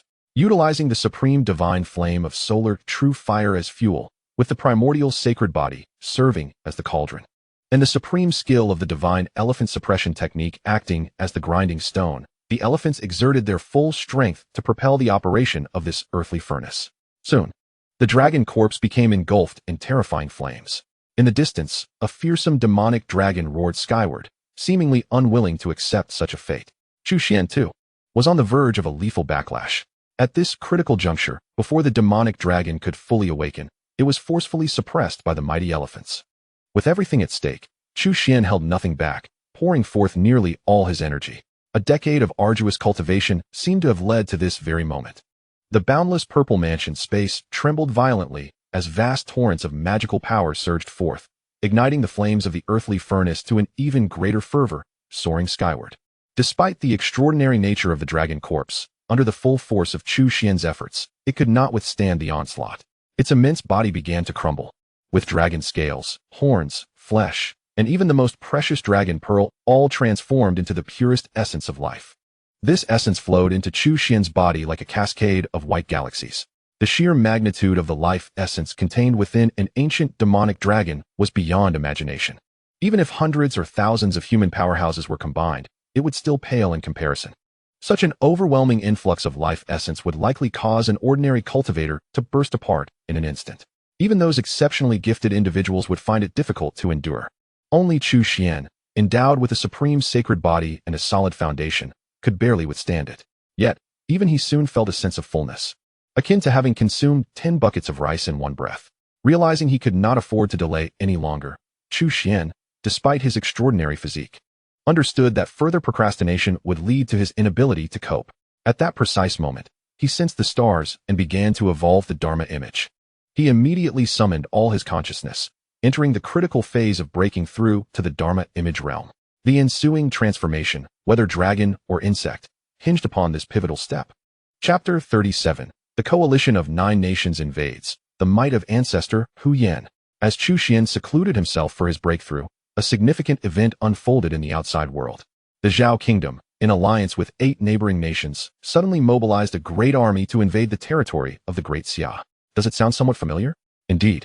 This mirrors the plans of the Great Xia Empire from a decade ago. However, following the incident at the Celestial Prison, the high-ranking officials of the coalition were nearly annihilated, causing the plan to fall into oblivion. Yet, oblivion does not imply that the surrounding 8 nations lacked ambition. With so many innate and master-level experts suddenly eradicated, their hearts bled. How could they possibly remain indifferent? It was merely due to the presence of that enigmatic figure, suspected to be a true immortal from the Purple Mansion, that they had to suppress their rage, refraining from taking further action. If it were merely an innate peak expert like the old sect leader, they might have found a way to confront him. However, a true immortal from the Purple Mansion, one who had not manifested in the southern lands for a millennium, indeed surpassed their capabilities. Witness the 30,000 fierce and battle-hardened cavalry of Zhao being obliterated by a single display of divine power from the opposing side. Even if they dispatched more troops, it would likely prove futile. Only recently, when the Zhao kingdom unexpectedly reached out to them, vowing to find a means to contend with the true immortal behind Great Xia, did they find themselves tempted to once again amass an army to invade Great Xia. The coalition of the 9 nations was formidable, far beyond what Great Xia could withstand. Even with Great Xia's utmost resistance, they still faced relentless setbacks. Conversely, the coalition advanced with unstoppable momentum, swiftly arriving at the gates of the imperial capital once more. Everything unfolded like a historical reenactment from a decade prior. However, the neighboring 8 nations, once allies of Great Xia, now found themselves as allies of Zhao, eagerly preparing to carve up Great Xia alongside them. Can the Zhao king truly contend with the true immortal behind Great Xia? Outside the imperial capital's main camp, the rulers of the 8 nations gazed toward the Zhao king, unable to suppress a flicker of concern in their eyes.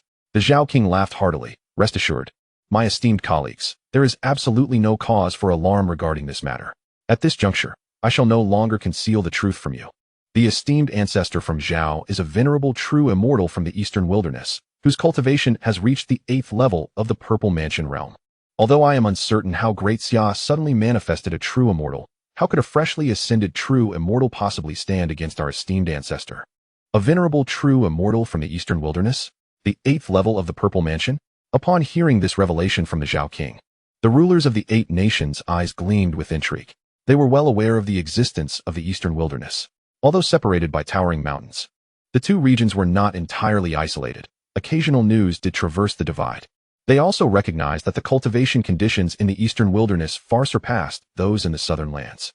If the esteemed ancestor truly hailed from the eastern wilderness, then his strength would undoubtedly eclipse that of any true immortal from the southern lands. Report: Emperor Xia, Chu Fu, has personally led 30,000 cavalry out of the city, breaking through 8 of our military formations. At that moment, a message suddenly reached the main camp. The rulers, who had been in high spirits, felt as though a bucket of cold water had been poured over them. They exchanged incredulous glances, struggling to comprehend the situation. Soon, they stood up one after another, shouting in anger. What did you just say? With merely 30,000 iron cavalry, how could they possibly breach my army's 8 formidable formations? Such deceptive rhetoric shall not sway us. Summon the culprit and execute him at once. The messenger soldier, his face awash with trepidation, pleaded, My lord, spare me. I would never dare to misrepresent the message. According to intelligence from the front lines, the Summer Emperor, Chu Fu, possesses innate mastery and is accompanied by 10 other innate experts. They lead the charge, rendering our forces utterly defenseless. Upon hearing this, an oppressive silence enveloped the entire camp, as if a pin could be heard dropping. If indeed 11 innate experts were to unite, everything would fall into place. The countenances of the sovereigns from various nations turned ashen. A decade ago, while 11 innate masters would have instilled fear, they would not have rendered them helpless. Yet, 10 years prior, in an expedition against the Great Xia, 17 innate experts from the allied forces had perished, coupled with the 2 innate masters from the Zhao nation. That amounted to a staggering total of 19 fallen experts. Their ranks had been significantly diminished, and with their current incursion into Great Xia, they needed to retain at least 1 or 2 innate masters for their rearguard. Thus, the number of innate experts within their camp had dwindled considerably. They had assumed that Great Xia was equally beleaguered, only to discover that they had mustered a full contingent of 11 innate experts. It was a stark reminder of the perilous nature of comparison. Your Majesty Zhao, with 11 innate masters, we may be unable to withstand this assault. It might be prudent to summon Ancestor Huyen for assistance. All eyes turned towards the Zhao king, who hesitated momentarily. At that instant, a resounding voice pierced through the tension in the camp. Noble sovereigns, do not panic. I have received the news. The imposing figure of an elder clad in dark robes strode into the tent. It was none other than Ancestor Huyen. Upon entering, he fixed his gaze on the Zhao king and remarked with a smile, Your Majesty Zhao, as per our agreement, I am willing to assist you against these 11 innate masters, but I require this amount. As he spoke, he extended his right hand, displaying 5 fingers. A twitch crossed the Zhao king's lips as he glanced at the others in the tent, letting out a resigned sigh before reluctantly nodding. Your Majesty Zhao is most agreeable. Await my good news. With that, he turned and exited briskly, as swiftly as he had arrived. The assembly fell into a state of bewilderment, casting inquisitive glances at the Zhao king. What did he mean by extending 5 fingers? The Zhao king's expression darkened. It signifies a demand for 5,000 spirit stones. 5,000 spirit stones. The assembly gasped in astonishment.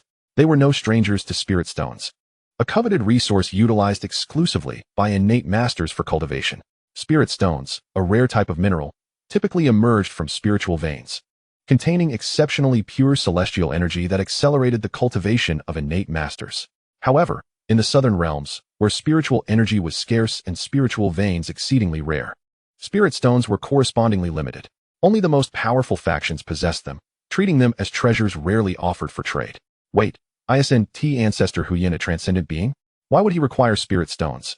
A stunned voice broke through the murmurs of disbelief. Even transcendent beings need sustenance. The king of Zhao spoke with a hint of irritation, questioning why one would believe that he would assist them without reason. Furthermore, it was not merely 5,000 spiritual stones, his aid against the formidable figure. The purple-mansioned true man behind the Great Xia demanded an additional 10,000 spiritual stones. In total, that amounted to 15,000 spiritual stones, which they would all share. The king of Zhao revealed his true intentions for uniting the 8 nations. Otherwise, he could easily claim this substantial reward for himself. The monarchs of the 8 nations gasped in astonishment, yet under the penetrating gaze of the king of Zhao, they found themselves unable to decline. Unless they wished to forfeit their share of the spoils from the Great Xia, they had little choice.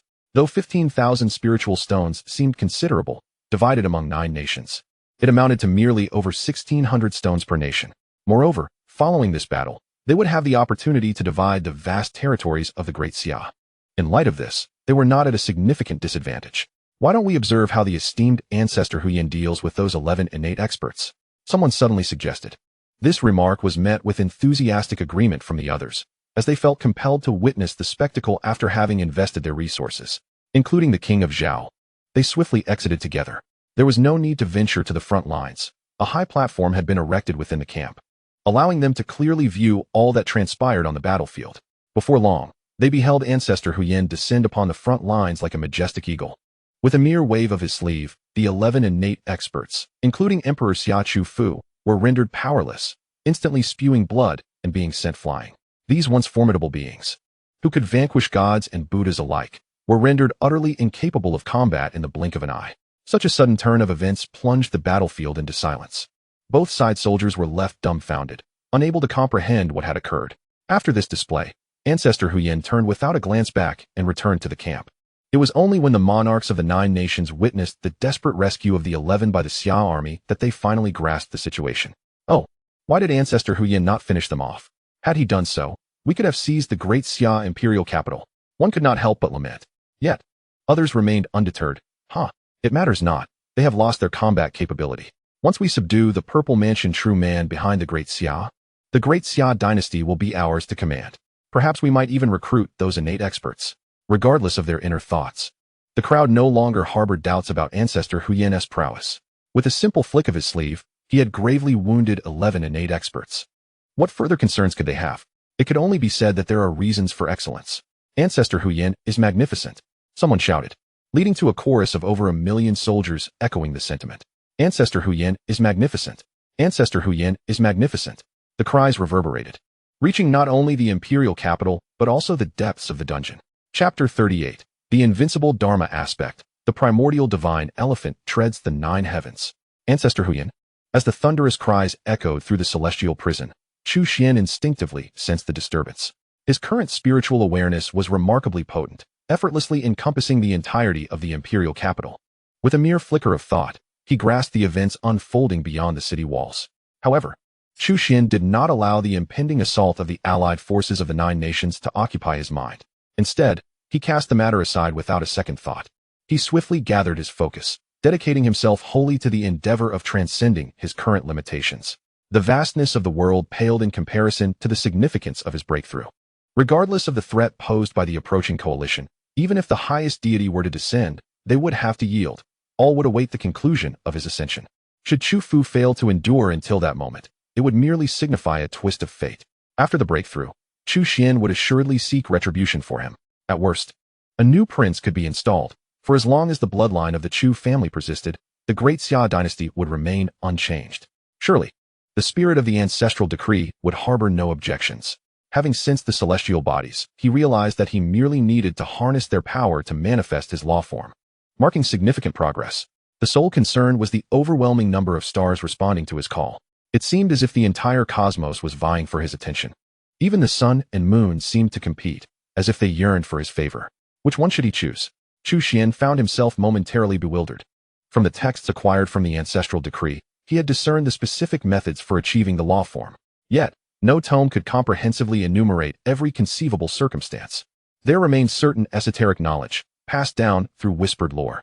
Furthermore, the predicament he encountered was indeed an unforeseen circumstance, one that most individuals would never face. At that moment, the vital essence from the dragon corpse surged into his being, and Chu Xuan felt as though he might burst from the intensity. He dared not delay any further. Gritting his teeth, he resolved that it mattered not whether the star was black or white. What mattered was capturing the celestial power. He required only the strength of the stars, not the stars themselves. As long as they were willing to bestow their energy upon him, he would graciously accept all. No initiation, no rejection, no responsibility. He was well versed in the legendary principle of the three no's. In an instant, as Chu Xuan released his inhibitions, the myriad stars trembled in response. Beams of starlight cascaded down, slicing through the void like a celestial torrent. To add to the astonishment, even the sun and moon joined in, their radiant light showering the earth in a simultaneous display.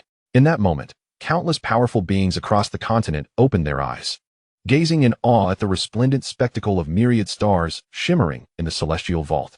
An overwhelming sense of shock washed over them. Even the supreme beings, who had transcended the ordinary, found themselves perplexed by the phenomenon. Only a select few ancient beings caught a hint of the truth, directing their attention towards the southern lands, their brows furrowing involuntarily.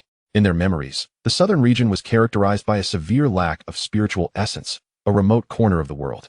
What could possibly exist in such a place to elicit such an astonishing spectacle? Clearly, the strength of the venerable Huyan is insufficient to perceive the astonishing anomalies occurring beyond the nine heavens. At this moment, he returns to the grand camp, filled with pride and satisfaction. The enthusiastic cheers of the million-strong army invigorate him, an experience he has never encountered in the eastern wilderness. After all, while his prowess in the eastern wilderness does not render him a mere lowly figure, he certainly cannot be deemed a formidable powerhouse. In truth, his presence in the southern lands stems from a desperate flight, having been pursued by enemies. Even now, he bears injuries, and his dealings with King Zhao are a means to procure spirit stones to heal himself. Without such resources, the meager spiritual energy of the southern lands would barely allow him to maintain his current level of cultivation, let alone recover from his wounds. Hence, despite his joy, he is resolute that not a single spirit stone can be spared. Congratulations to the venerable ancestor on your triumphant return. With King Zhao at the forefront, the rulers of various nations stand outside the tent to welcome Huyan. Witnessing the astonishing might of the venerable ancestor transforms their demeanor into one of fervent enthusiasm. A powerful figure of the Purple Mansion, establishing a connection with him could yield significant benefits, even if he cannot serve as a steadfast ally. Huyan, equally pleased, perceives these individuals as prospective clients.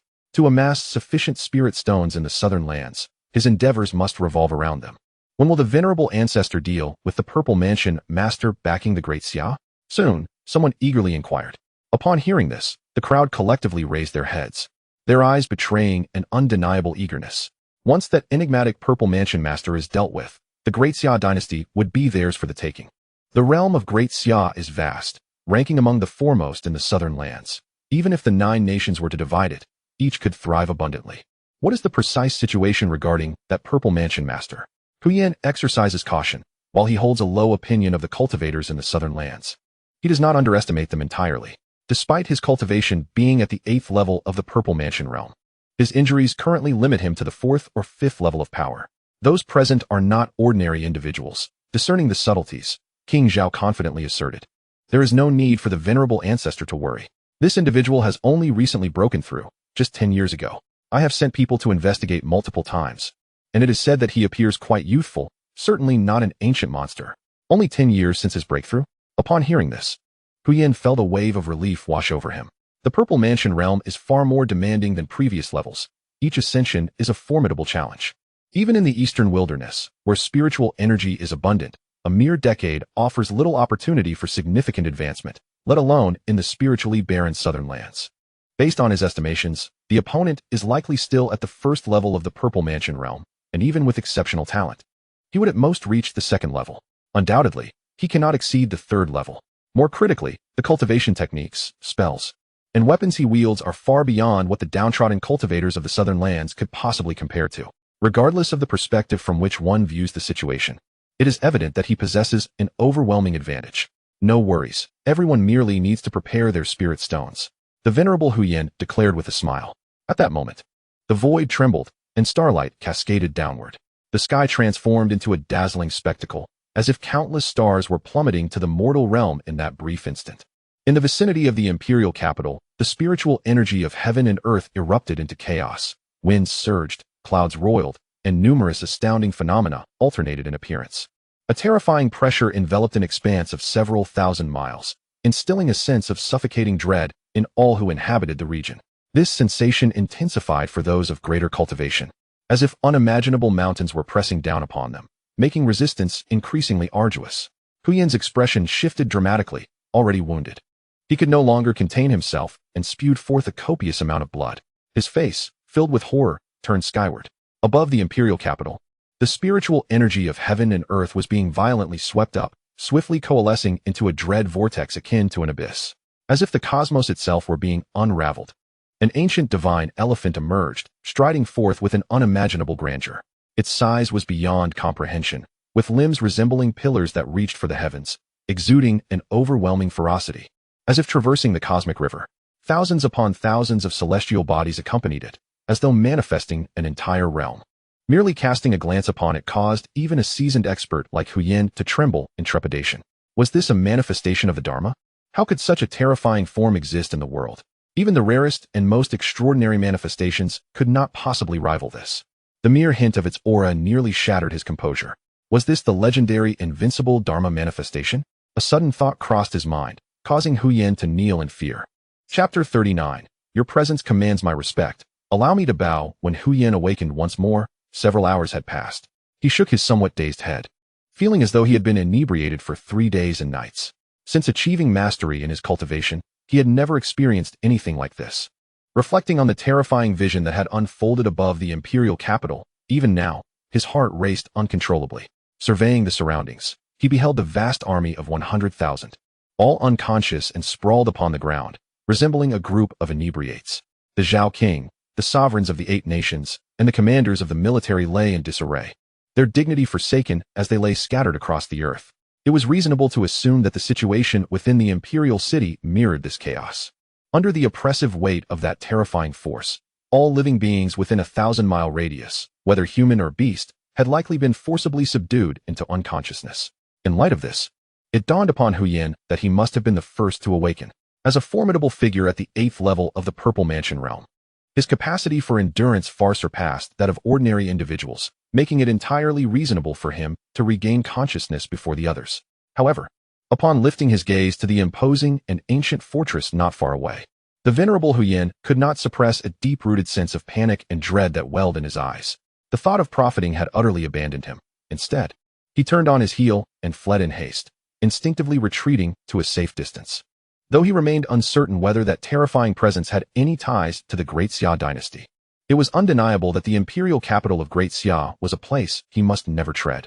Had he known that such a formidable entity lurked within its confines, he would never have dared to engage in any transaction with Prince Zhao, regardless of his dire need for spirit stones.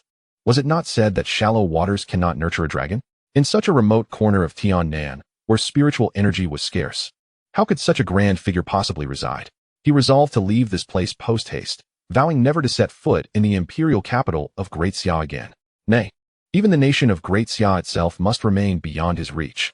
Once his wounds healed, he would depart this cursed place without delay, he muttered to himself. Yet, in that fleeting moment when he raised his head, he stood frozen, as if ensnared by some binding spell, rooted to the spot. Before him had materialized a youthful figure, whose tall frame and profound gaze radiated an aura of mystery, causing the very fabric of reality to shift in resonance. Approaching with a leisurely grace, the figure moved with astonishing speed, closing the distance to Huyan in an instant. "Are you the venerable Huyan?" a calm voice inquired.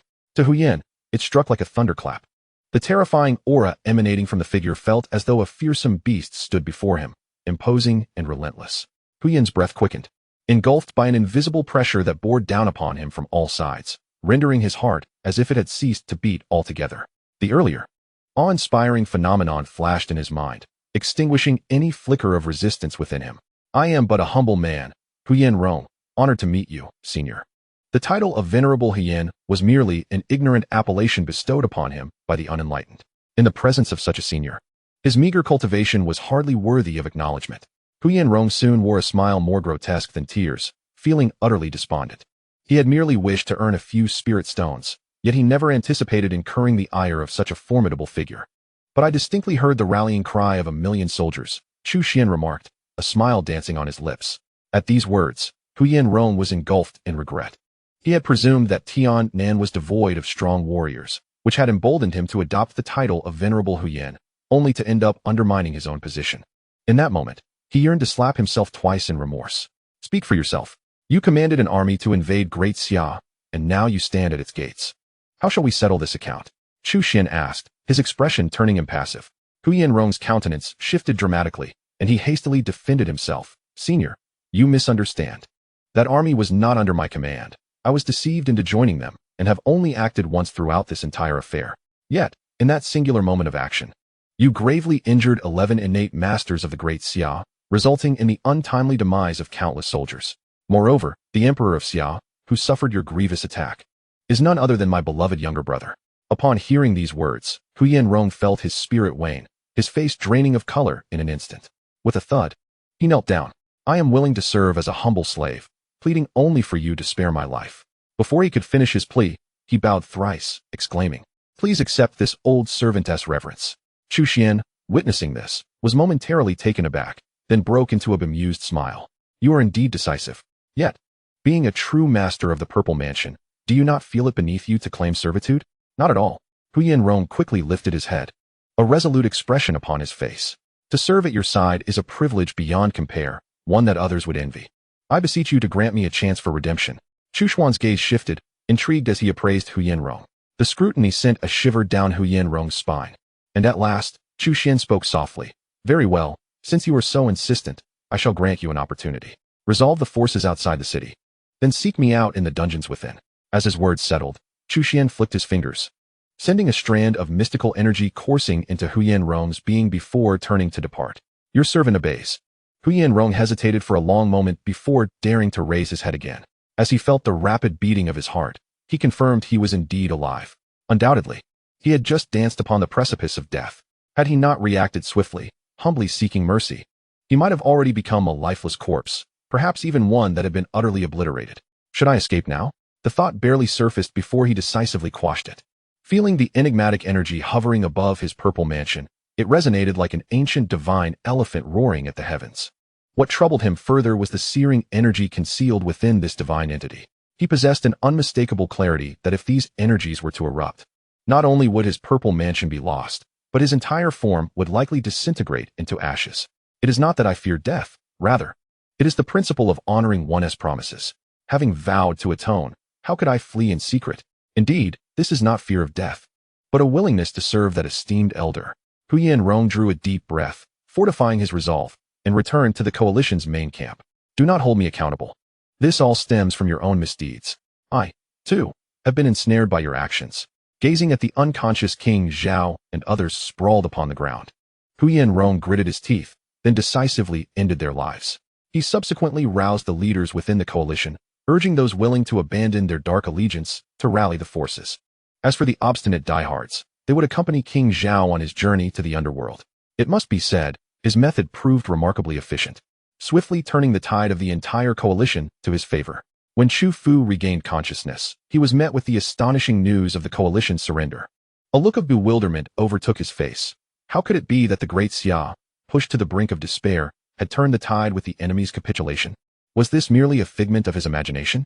Upon returning to the 9th level of the celestial prison, Chu Xuan could not suppress a frown. He gazed around, only to find that the once familiar surroundings had been utterly transformed. The remnants of walls lay in ruins, a scene of devastation unfolded before him, and the air was thick with desolation. More critically, the damage to the earth's veins had rendered the spiritual energy of heaven and earth significantly sparser. Strikingly, all this chaos was wrought by none other than his own hand. In essence, the extraordinary manifestation of his law form was to blame. A marvel born from the power of myriad stars, far surpassing the capabilities of ordinary forms. Yet, such grandeur came at a steep cost. The energy required far exceeded the norm. Chu Xuan had completely depleted the magical energy of his purple mansion space. along with the vast life essence obtained from refining the dragon's corpse. Yet, even this was insufficient. He was compelled to forcibly extract a substantial portion of the underground spiritual vein's energy, which ultimately led to his success. Fortunately, despite the staggering investment, the rewards were immeasurable.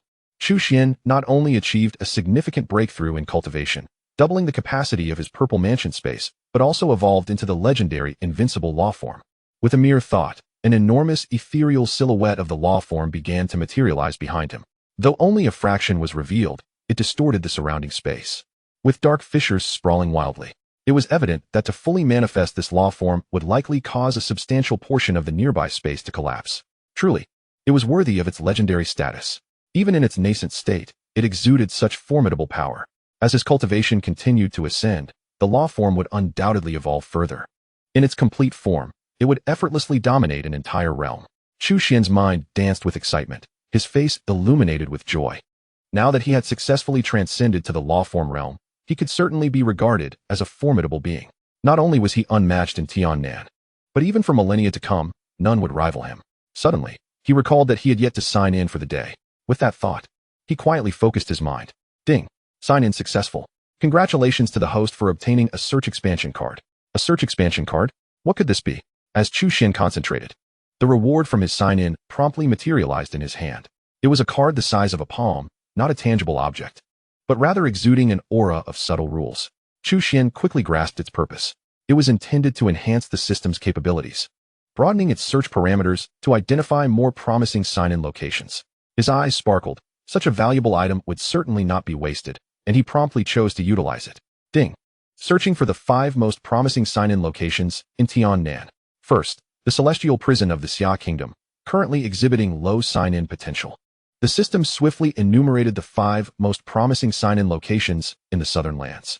In comparison to previous searches, not only had the range expanded significantly, but there were also more options for sign-in points, with the potential for each location clearly indicated.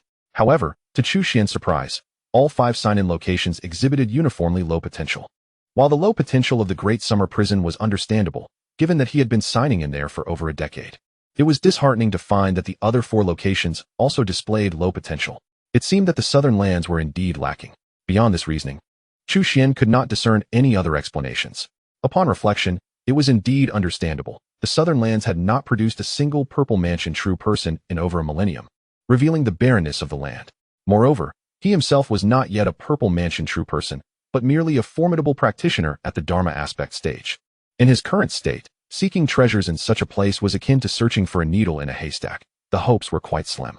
It appeared to be time to explore other regions, such as the eastern wasteland beyond the southern lands. At that moment, Huyen Rong, having concluded matters with the Allied forces, arrived at the prison. The Allied forces had surrendered entirely, and the old servant had come to report back to his master.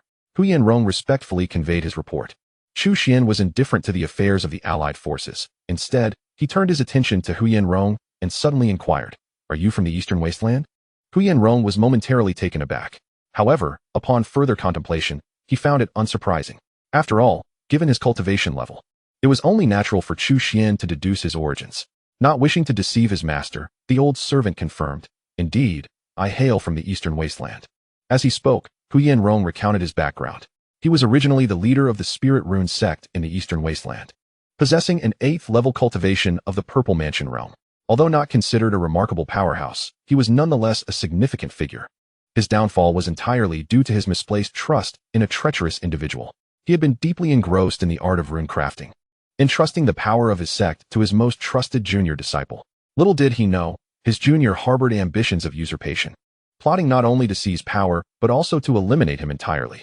Though he managed to escape with his life, he was gravely injured and forced to hide in the remote southern lands. He had intended to recover his strength in the south before returning for vengeance, but unexpectedly encountered Chu Xuan. Upon hearing his tale, Chu Xuan could not help but express his sympathy. This fellow was indeed quite unfortunate. For the time being, stay by my side. As long as you dedicate yourself wholeheartedly, your injuries will be of little concern to me, Chu Xuan stated promptly. Since he intended to venture to the eastern wasteland, having an acquaintance to guide him would undoubtedly alleviate many troubles. As for Huyen Rong's injuries, they posed no issue for Chu Xuan, who had acquired numerous valuable items over the years, including sacred medicines for healing. However, Chu Xuan did not immediately present anything to Huyen Rong. After all, Hu Yinrong was still in the penance stage, and even though Chu Xuan was indifferent to such matters, he would not casually bestow gifts.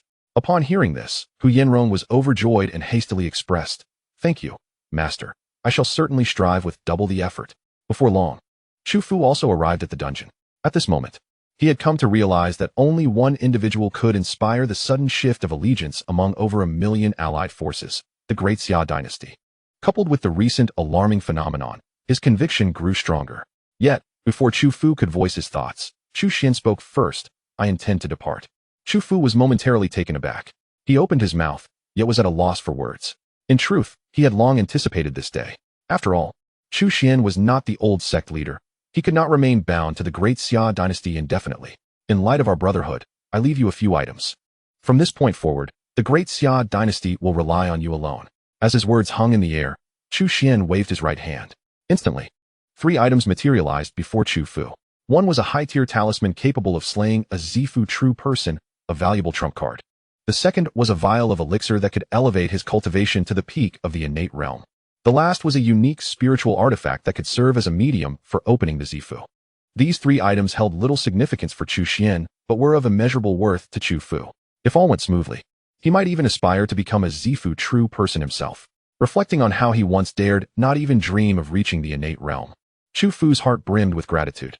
"Sixth brother, however, when he looked up again, he found that Chu Xuan had already drifted away, with Hu Yinrong closely following. Their silhouettes resembled graceful swans, vanishing into the distant horizon in an instant. Chapter 41. The Lingfu Sect, the Legacy of Talisman Masters. In the Eastern Wasteland. At the entrance of the Lingfu Sect, one could see 2 figures, an elder and a youth, ascending the steps. The younger one, barely in his 20s, possessed a face as handsome as jade and eyes that sparkled like stars. Not only was he strikingly beautiful, but his demeanor was also captivating. The elder followed closely behind, mirroring his steps, humble in demeanor, yet exuding an aura of profound cultivation. These 2 were none other than Chu Xuan and Hu Yinrong, who had journeyed from the southern lands. Although there were towering mountains separating the southern lands from the eastern wasteland, for powerful beings capable of flight, traversing the 2 regions was hardly a challenge. Within just 3 days, they had traveled from the Yin Kingdom to the Lingfu Sect. As you mentioned, the Lingfu Sect can only be considered a third-rate sect in the eastern wasteland. Chu Xuan looked up and beheld pavilions and towers, with celestial cranes gracefully dancing, hinting at a magnificent scene. Such a sect, yet relegated to the status of third-rate in the eastern wasteland? This truly exceeded Chu Xuan's expectations. Hu Yinrong wore a wry smile and explained, "Master, you may not be aware, but in its heyday, the Lingfu Sect was indeed a prominent establishment. However, as the years have passed, the descendants have been unworthy, and the legacy has been lost, leading to a gradual decline. The eastern wilderness comprises 72 prefectures, each with an expanse rivaling that of the southern heavens. Collectively, the myriad sects and factions within the eastern wilderness are indeed innumerable. Focusing on the Qingyuan prefecture, the Lingfu sect holds a modest reputation. However, in the vast scope of the eastern wilderness, sects like Lingfu are far from remarkable." After listening to Hu Yinrong's narrative, Chu Xuan nodded slightly, gaining a clearer understanding of the eastern wilderness's prosperity, which is undoubtedly incomparable to the spiritually barren southern heavens. The 2 moved swiftly, soon arriving before the gates of the Lingfu sect. "Who are you?" "No trespassers are allowed at the gates of the Lingfu sect. If you wish to avoid peril, I suggest you vacate the area immediately." At that moment, 2 disciples stationed at the mountain gate of the Lingfu sect blocked their path, their demeanor haughty as they shouted imperiously. Chu Xuan remained silent, merely turning his head to cast an enigmatic smile at Hu Yinrong. Hu Yinrong's expression stiffened. As the sect master of Lingfu, he was disrespected by his own disciples, particularly in the presence of Chu Xuan, which left his countenance far from pleasant. "Which academy do you belong to that you do not recognize me?"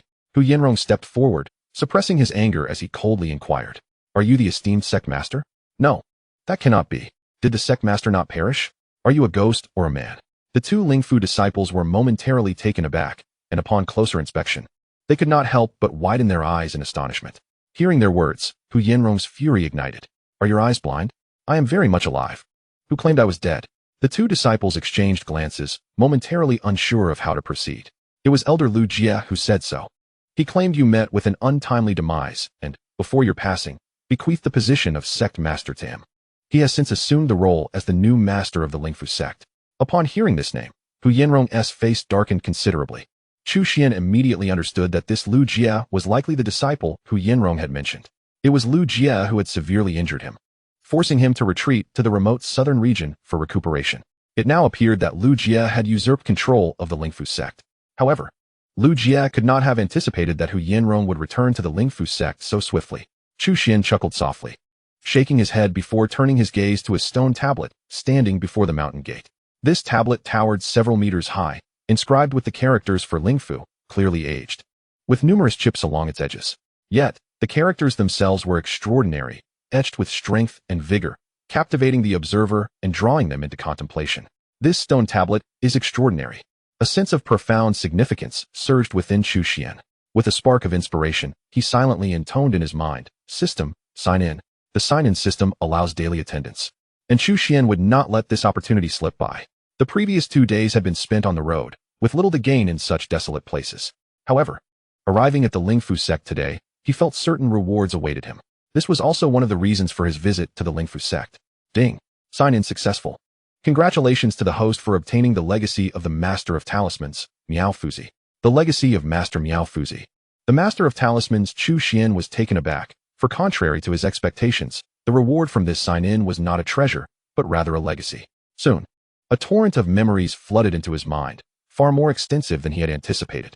The Talisman Master was a remarkably unique profession, capable of inscribing runes, crafting talismans, and even commanding them in battle. High-ranking Talisman Masters were seldom provoked, as the extent of their hidden talismans was shrouded in mystery. While ordinary talismans were manageable, those of higher grades possessed formidable power. Sometimes a single talisman could determine the outcome of a conflict. Talisman Masters were classified into several tiers: Talisman Apprentices, Junior Talisman Masters, Intermediate Talisman Masters, Senior Talisman Masters, and finally, the Revered Talisman Masters. The status of a Talisman Master eclipsed even that of formidable beings in the Dharma realm. In the Eastern Wilderness, while many possessed the strength of the Dharma realm, the number of Talisman Masters was exceedingly scarce. Consequently, the legacy of Master Miao Fuzi that Chu Xuan had now acquired, if fully absorbed and mastered, would almost guarantee his ascension to the esteemed rank of Talisman Master. Thus, the value of this legacy was immeasurably greater than that of ordinary treasures. A smile of delight crept upon Chu Xuan's lips. Indeed, his visit to the Spirit Talisman sect was fortuitous. Do you know who Master Miao Fuzi is? Chu Xuan suddenly turned to ask Hu Yinrong. Upon hearing the name, Hu Yinrong's reaction was far more pronounced than Chu Xuan's. His face was a canvas of astonishment. How does my master know the name of our sect's founding ancestor? Founding ancestor of the Spirit Talisman sect? Chu Xuan was momentarily taken aback. Master Miao Fuzi was indeed the founding ancestor of the Spirit Talisman sect?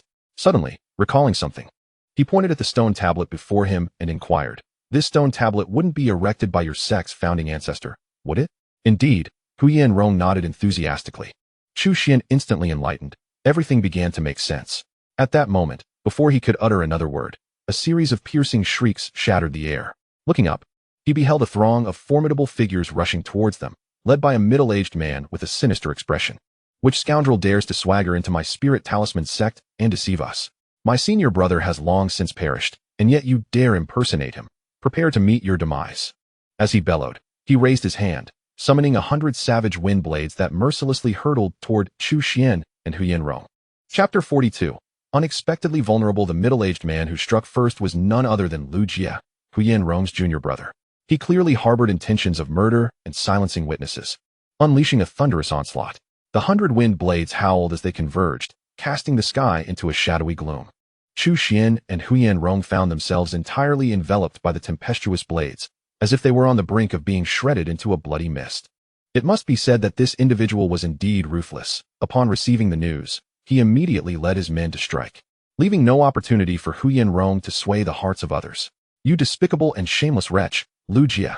Today, I shall cleanse my domain." Hu Yinrong's eyes widened with fury upon witnessing the scene. Old grievances and new animosities surged within him, and he could no longer contain his rage. With a thunderous roar, he ascended into the sky. He unleashed his full cultivation, the mana from his purple mansion space surging forth like a torrential flood. The resplendent purple light shimmered like stars, swiftly transforming into a radiant rainbow that collided with the ferocious blades of wind. Both combatants were of the purple mansion realm, yet Lu Jie's prowess evidently exceeded Hu Yinrong's by a considerable margin. Hu Yinrong managed to shatter over 10 wind blades, but as Lu Jie's consciousness stirred, Dozens of blades suddenly converged and descended upon him. Taken by surprise, Hu Yanrong was forcefully sent flying. How foolish to dare to come to my Lingfu sect and flaunt your presence. Today, you have fallen into my hands, and I shall ensure your demise leaves no trace behind.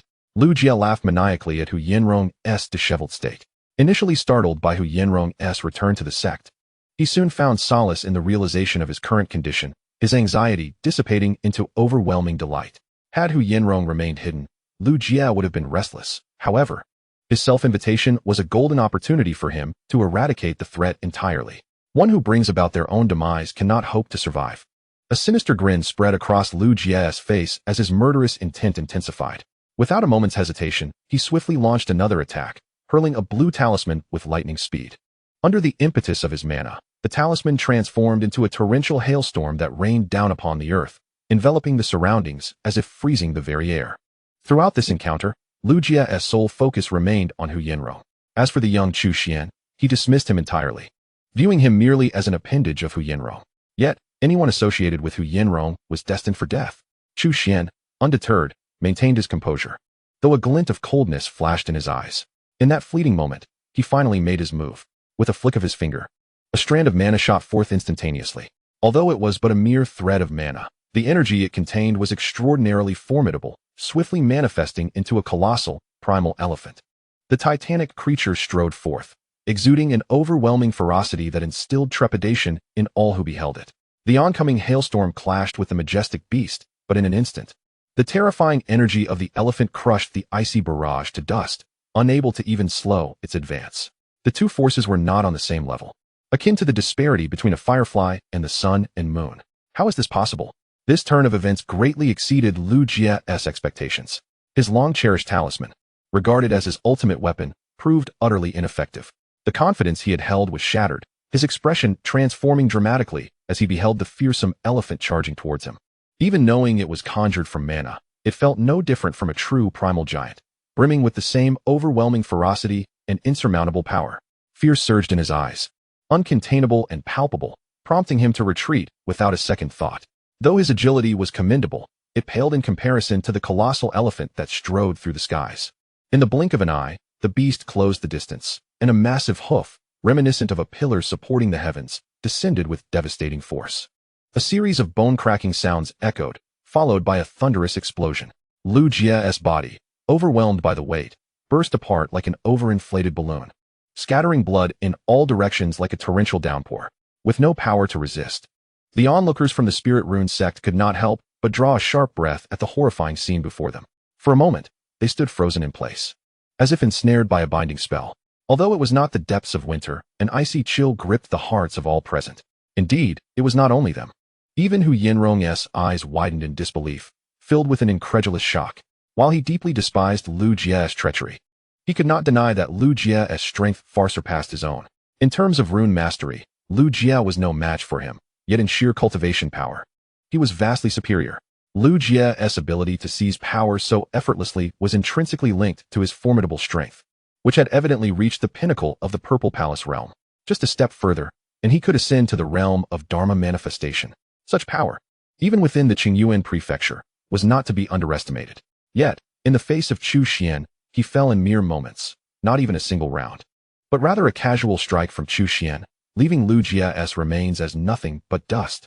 Despite Hu Yanrong's unwavering confidence in Chu Xuan, he had never anticipated such an astounding display of strength, which was nothing short of shocking. I am grateful to my master for intervening and avenging my grievances. From this day forth, I shall heed your every command, ready to brave fire and water without hesitation. Hu Yanrong inhaled deeply, bowing respectfully before Chu Xuan. If he had previously submitted to Chu Xuan out of necessity, now he was genuinely willing to serve. Chu Xuan regarded him with a discerning eye, fully aware of the shift in Hu Yanrong's attitude.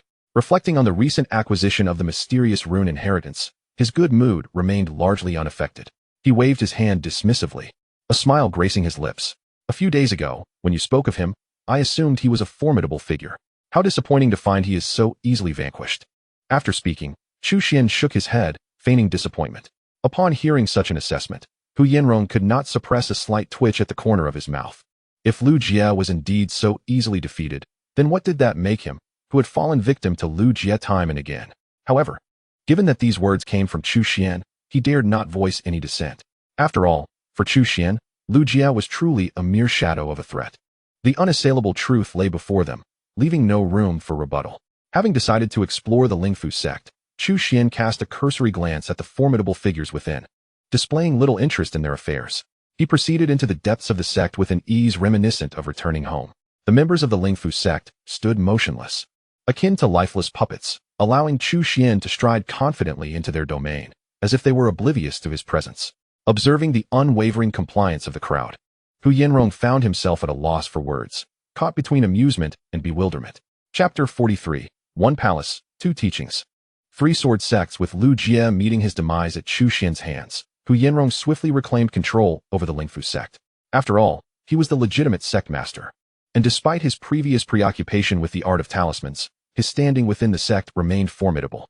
In truth, had it not been for Lu Jia's treacherous scheming, no one could have undermined his authority. The elder members of the sect, adept at navigating shifting allegiances, quickly abandoned their loyalty to Lu Jia upon witnessing his downfall, rallying once more under Hu Yanrong's leadership. Even though a few die-hard loyalists remained, it was exceedingly difficult for them to instigate any further turmoil under the current circumstances. Chu Xuan, however, paid little heed to the internal affairs of the Lingfu sect. He spent his days wandering through its various relics and edifices. Soon having explored every nook and cranny of the sect, his explorations yielded not only talismans, but also the skills necessary for their creation. Coupled with the gradual assimilation of the Miao Fu Z's teachings he had previously acquired, Chu Xuan's proficiency in talisman crafting soared. In the brief span of half a month, he transformed from a complete novice, unfamiliar with the intricacies of talisman creation, into a seasoned talisman master capable of producing the vast majority of standard talismans. Is this a grade 7 golden light talisman?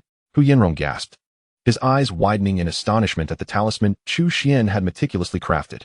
The classification of talismans, based on their complexity and potency, ranges from grade 1 to grade 10. Talisman apprentices can produce grade 1 and 2 talismans, while junior talisman masters can create grades 3 and 4, intermediate masters handle grades 5 and 6, and senior masters are capable of crafting grades 7 and 8. Talisman grandmasters alone can forge grades 9 and 10. The golden light talisman that Chu Xuan had just created was indeed a grade 7 talisman. This unmistakably signified that he had ascended to the ranks of senior talisman masters. Hu Yanrong could not suppress a sharp intake of breath. Within the vast expanse of the Lingfu sect, despite the presence of thousands of talisman masters with varying degrees of skill, only he had attained this level of expertise. His ascent to senior talisman master was the result of years of dedicated study, relentless effort, and an exceptional talent nurtured since childhood. Yet, Chu Xuan had only sought his guidance on crafting grade 1 and 2 talismans a mere fortnight ago. Now, he had astonishingly progressed to independently creating grade 7 talismans. Such rapid progress left Hu Yanrong momentarily speechless, utterly at a loss for words, as it transcended the boundaries of his comprehension. To put it bluntly, one might wonder if this was truly the work of a human being. Is there genuinely a prodigy in this world born with innate knowledge? The astonishment within Hu Yanrong was palpable, surpassing even the shock he felt when Chu Xuan effortlessly dispatched Lu Jia. Suddenly, as if struck by an epiphany, Hu Yanrong immediately bowed deeply, his face alight with excitement as he proclaimed, "Master's aptitude for talismanic arts is a rare sight indeed. Should you choose to devote yourself to this path, in a few decades, you are destined to become a master of the talismanic way. I humbly beseech you to lead the talisman sect, and all my disciples, numbering in the thousands, shall follow your command without question." Upon hearing this, Chu Xuan lifted his gaze to meet Hu Yanrong's eyes, and, with a light chuckle, shook his head. He discerned that Hu Yanrong's words were sincere. Yet his ambitions lay elsewhere. To him, the talisman sect served merely as a temporary refuge in the eastern wilderness. He had never contemplated making it his permanent abode. In truth, over the past fortnight, aside from his daily rituals and cultivation, Chu Xuan had perused a significant portion of the talisman sect's extensive library and had garnered a general understanding of the eastern wilderness. However, such matters were not for him to elaborate upon to Hu Yanrong. He waved his hand dismissively and inquired, "What progress have you made regarding the investigation I requested?" Recognizing Chu Xuan's demeanor, Hu Yanrong quickly grasped the implication. With a hint of regret, he sighed softly but refrained from further comment, soon regaining his composure to respond. "I have completed the investigation and am prepared to report to you." A few days later, they arrived in the capital city of Qingyuan Prefecture.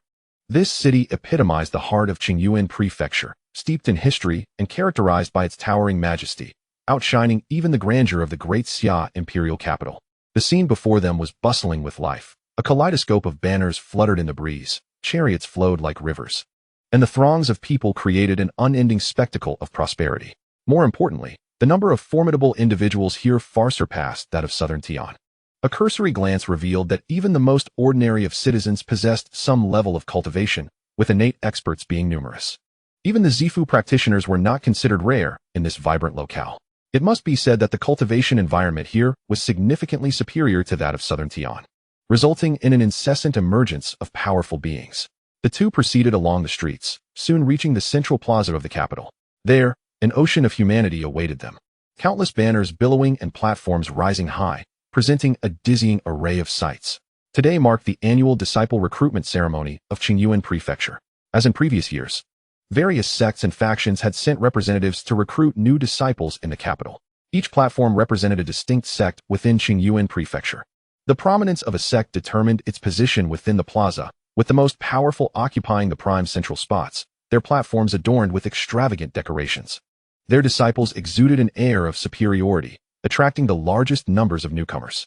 In contrast, the weaker sects were relegated to the outskirts, unable to compete with the larger sects and naturally drawing far less interest from prospective disciples. Occupying a central position are the most formidable sects of the Qingyuan Prefecture, commonly referred to as the One Palace, Two Teachings, and Three Sword Schools.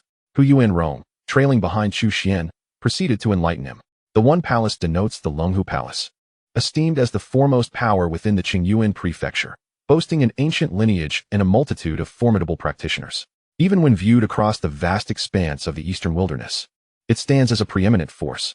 The Two Teachings refer to the Baiwa sect and the Xianin sect, both of which are venerable sects with a history spanning millennia and disciples numbering in the tens of thousands. Although slightly inferior to the Longhu Palace, they are undeniably colossal entities. As for the Three Sword Schools, they comprise the Qinghong Sword School, the Xiantian Sword School, and the Zhulong Sword School, each embracing a distinct philosophy of swordsmanship. The Qinghong Sword School is renowned for its swift blades, advocating the principle that speed is invincible. The Xiantian Sword School champions the notion of a heavy sword devoid of sharpness, where great skill is akin to craftsmanship. In contrast, the Zhulong Sword School is known for its esoteric sword techniques that can harm the spirit, making it exceedingly difficult to defend against. As Hu Yuan Rong meticulously recounted the circumstances of the various sects, Chu Xuan could not help but nod in acknowledgement. However, in comparison to these, he found himself more concerned about another faction. What about the Tai sacred land that I previously asked you to investigate? Chu Xuan inquired. Did you not mention that they would also be recruiting disciples in this prefectural city today? Despite traversing this path, he had yet to encounter any sign of the Tai sacred land. Upon hearing this, Hu Yuan Rong was momentarily taken aback but quickly regained his composure, pointing towards a specific location. The Tai sacred land is over there. Following the direction indicated by Hu Yuan Rong's outstretched hand, Chu Xuan soon spotted a small stall nestled in the far corner. It bore no banners, only a piece of cloth with the words Tai sacred land inscribed in a twisted manner. At that moment, a singular thought occupied Chu Xuan's mind. Is this some sort of jest? Chapter 44. What do you think of me? Is that truly the Tai sacred land? Chu Xuan turned to Hu Yuan Rong, his eyes filled with incredulity. His awareness of the Tai sacred land stemmed not from hearsay, but rather from the results of a system search. Among the 5 most promising sign-in locations within the Qingyuan Prefecture, the Tai sacred land ranked first, being the sole site with an exceptionally high sign-in potential rating. Such a coveted locale was not one Chu Xuan wished to overlook. Hence, he had tasked Hu Yuan Rong with gathering relevant intelligence about the Tai sacred land. His visit to the prefectural city today was specifically for this purpose. Yet, the current situation appeared to deviate somewhat from his expectations. Unbeknownst to the master, Hu Yuan Rong maintained an unperturbed demeanor in contrast to Chu Xuan's disbelief. Having grown up in the Qingyuan Prefecture, he was well acquainted with the storied past of the Tai sacred land. The Tai sacred land, said to have been established by ancient powers during the primordial era, is reputed to be an immortal sanctuary. When it comes to historical significance, few powers across the eastern wilderness can claim to be its equal. In the heyday of the Tai Chi Holy Land, it was a beacon of prosperity in the eastern wilderness, with powerful figures abounding and disciples flourishing like rain. Its influence resonated across the seas, instilling fear in countless formidable beings, while various factions bowed in submission. However, fate is often unpredictable.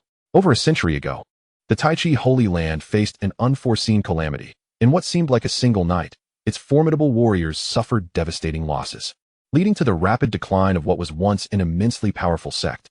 The vast territories belonging to the Tai Chi Holy Land were swiftly usurped by rival forces.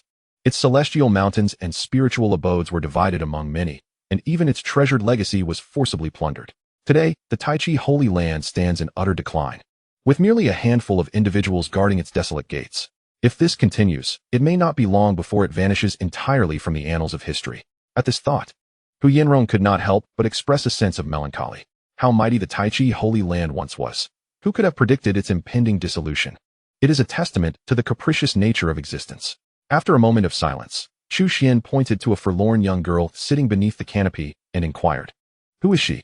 Upon hearing this, a peculiar expression crossed Hu Yanrong's face. She must be Su Qianqian, the current leader of the Tai Chi Holy Land.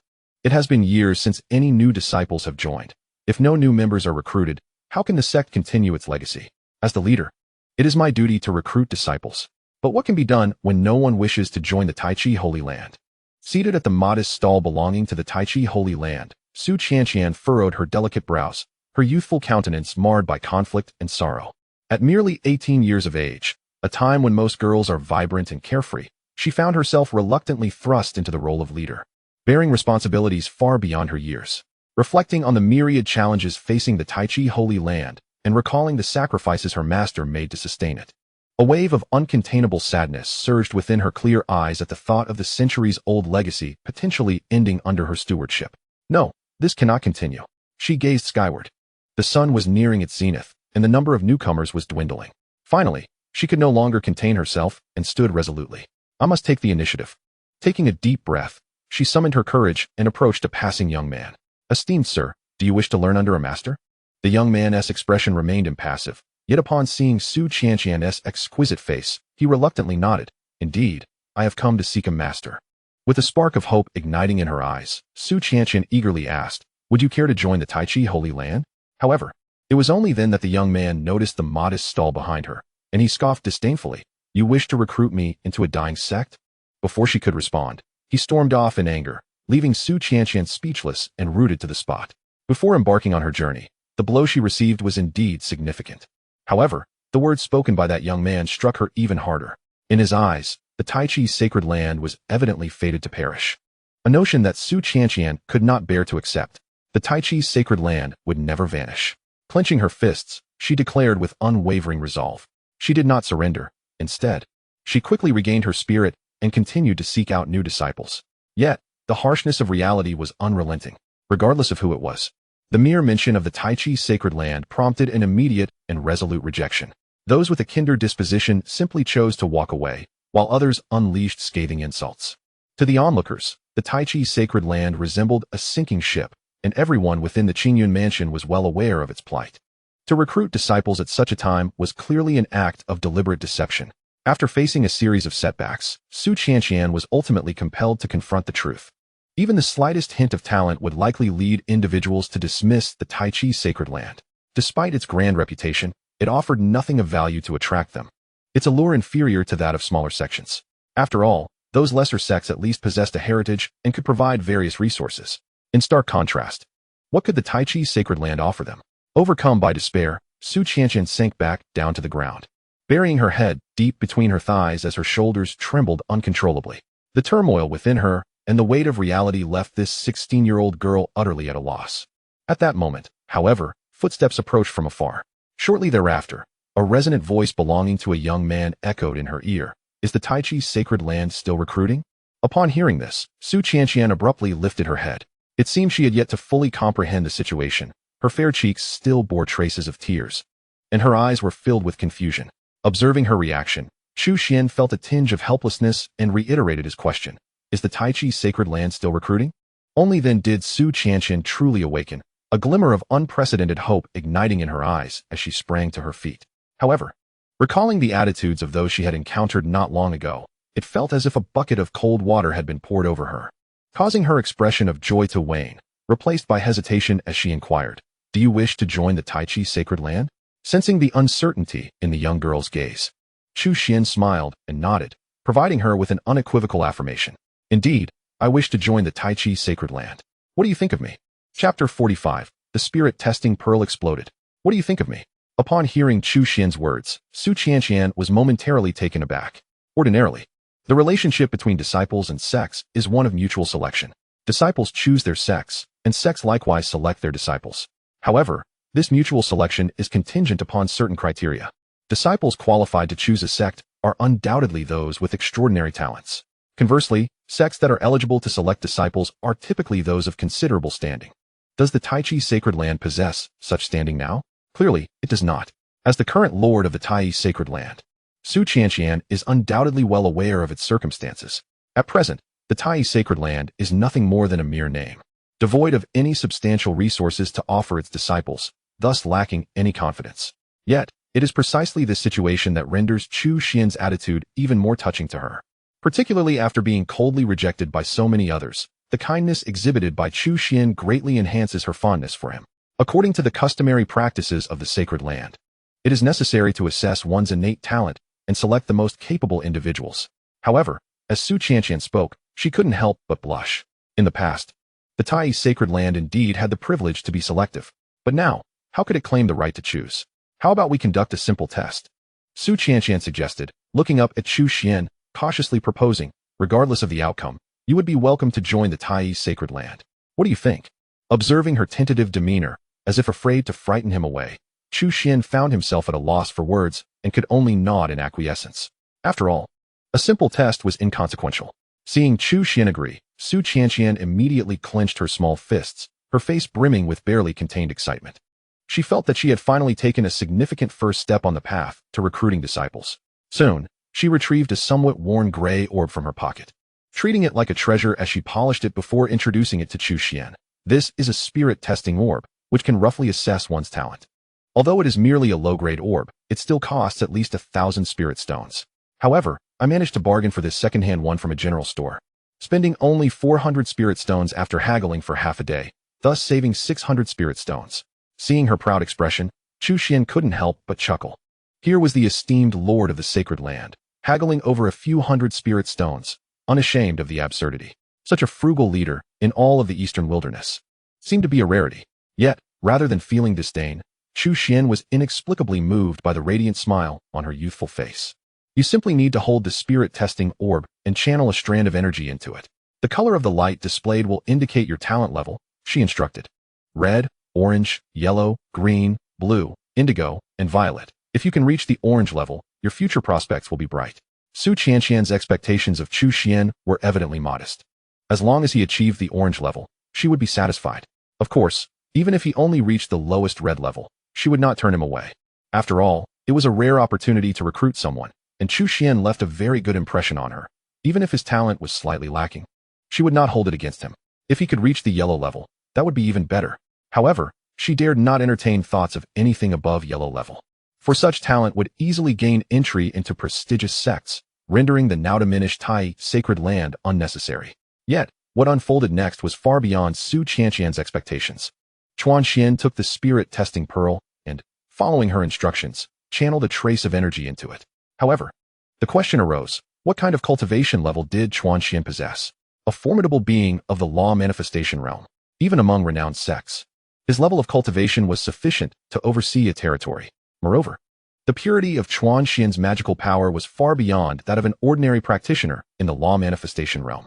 Thus, despite his deliberate effort to control the input, as he merely channeled an infinitesimal amount of energy into the spirit-testing pearl, it was still overwhelmed. A series of cracking sounds erupted, and the surface of the pearl instantly fissured with delicate lines.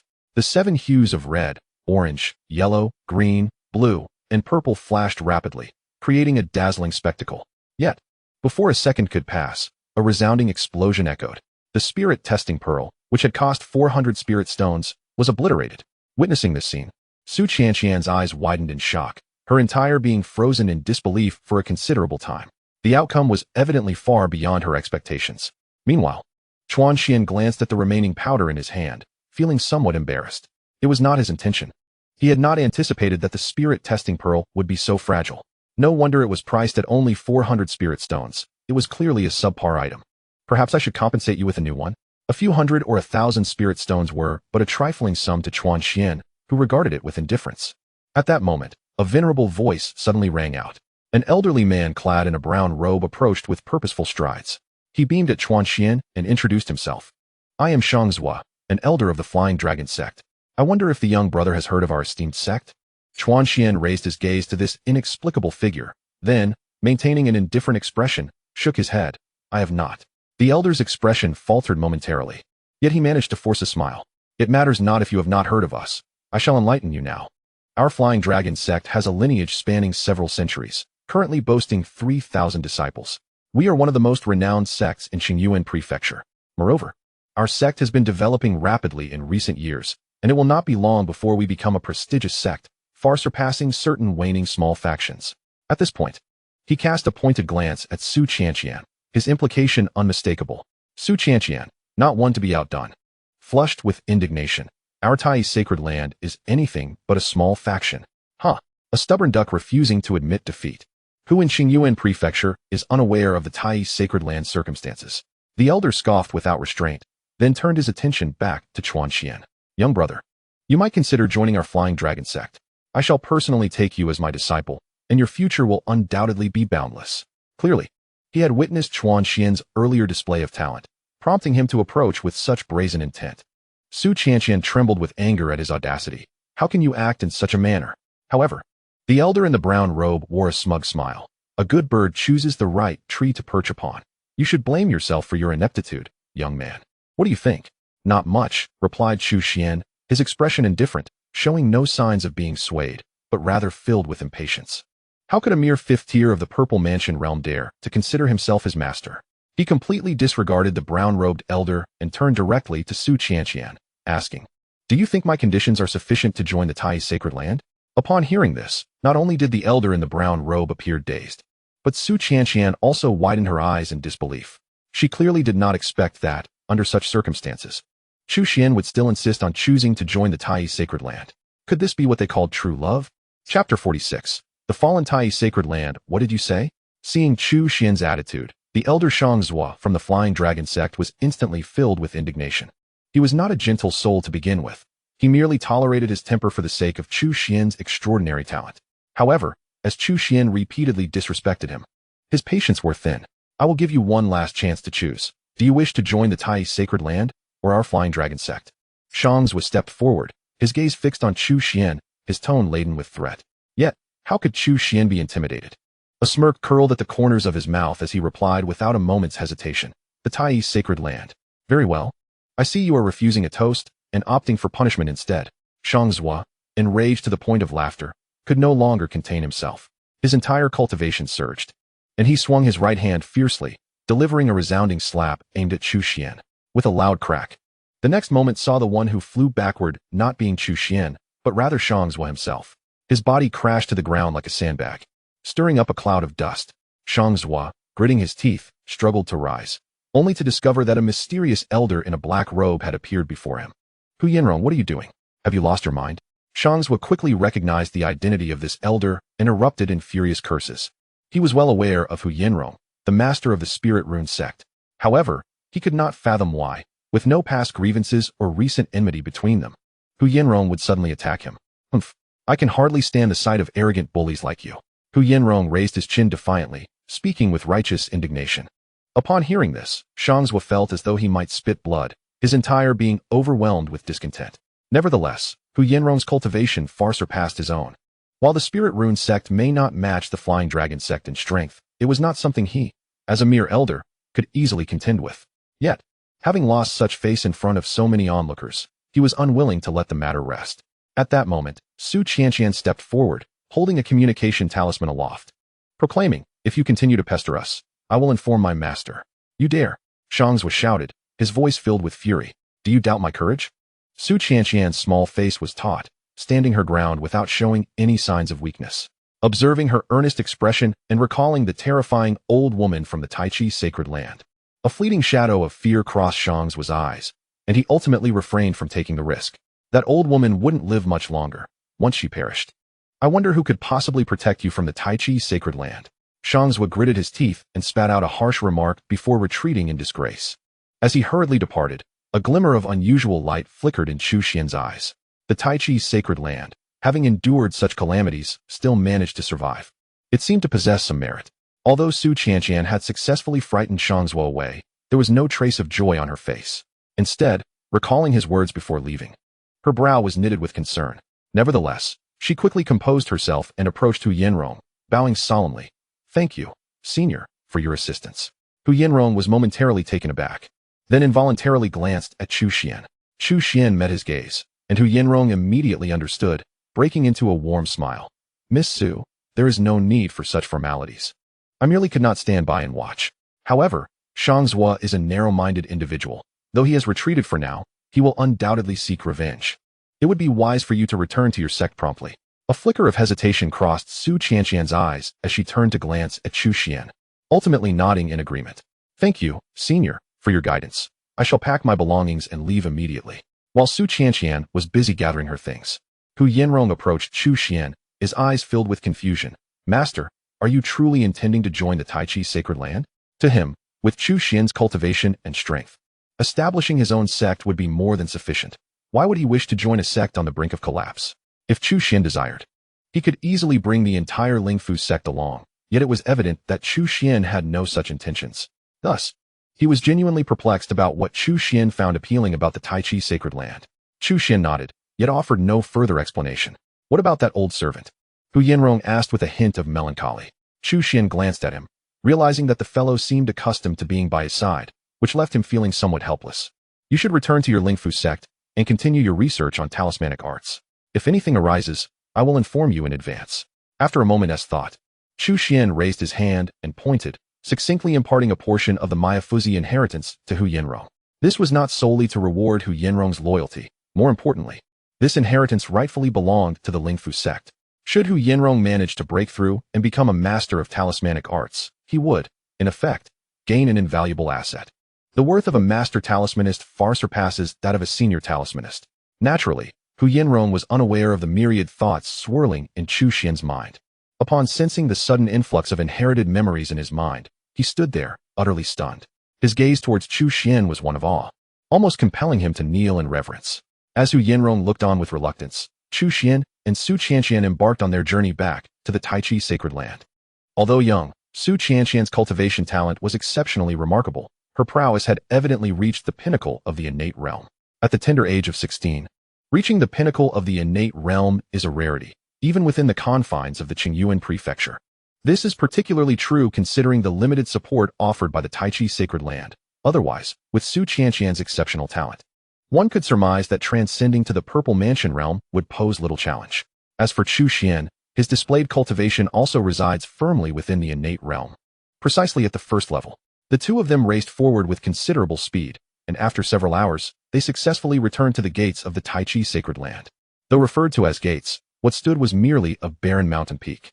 Most areas had succumbed to ruin, leaving behind only a few dilapidated palaces, which too were in a state of disrepair. "Sister, you're back," exclaimed a bright-eyed little girl of around 4 or 5 years. "Did you bring me any treats from the capital?" A tall, somewhat foolish-looking fellow and a limping old servant soon joined them, expressing their relief at her return. Although Chu Xuan had anticipated that the current state of the Tai Chi sacred land would not be favorable, the extent of its decline surpassed his expectations. It was no wonder that rumors of the sacred land's impending demise circulated, with so few individuals remaining and the elderly and young among them. One could hardly fathom how they managed even to procure food. Noticing the expression on Chu Xuan's face, Su Qianqian felt a pang of anxiety. To prevent this hard-won disciple from abandoning her, she had refrained from disclosing the full extent of the sacred land's plight during their journey. In a sense, she had deceived him into returning. However, one cannot hide the truth indefinitely. Eventually, the ugly bride must meet her in-laws. "Junior brother Chu, I did not intend to conceal the truth from you. If you wish to reconsider your decision now, I would understand and never impose," Su Qianqian stammered. Chu Xuan glanced at her, fully comprehending her thoughts, and immediately shook his head with a smile. "Sister, where are your thoughts leading you? Having chosen to join the Tai Chi sacred land, why would I turn back? As long as you do not mind, I shall henceforth be a part of the Tai Chi sacred land." Upon hearing these words, Su Qianqian's worries transformed into joy, and she promptly declared, "Then I shall take you to meet our esteemed master right away." Moments later, Chu Xuan found himself face to face with the true core figure of the Tai Chi sacred land, the Grand Elder, Deng Ying. However, upon his arrival, he discovered her lying weakly on a bed, her complexion pale and her entire being exuding an aura of impending decay. Only her eyes sparkled with a fierce intensity. Chu Xuan felt a shiver run down his spine and immediately suppressed his own aura to the utmost. If he was not mistaken, Deng Ying's cultivation was indeed formidable, at least at the pinnacle of the Dharma manifestation realm. Even in her precarious state, she radiated an unmistakable sense of danger. Meanwhile, after a brief explanation from Su Qianqian, Deng Ying's sharp gaze fell upon Chu Xuan. Her piercing eyes seemed to seek to penetrate his very soul, and she soon inquired coldly, "I have heard you are intent on joining our Tai Chi sacred land. Tell me, what is it that attracts you to us?" Chapter 47. The First Sign-In. The Divine Weapon Thunder Spirit Spear. Deng Ying's words were rather blunt, almost daring to point a finger at Chu Xuan and inquire about his ulterior motives for joining the Tai Chi Holy Land. Unlike the naive Su Qianqian, Deng Ying was seasoned and astute, her extensive experience allowing her to discern the underlying intricacies of the situation at a glance. According to Su Qianqian, Chu Xuan evidently possessed extraordinary talent.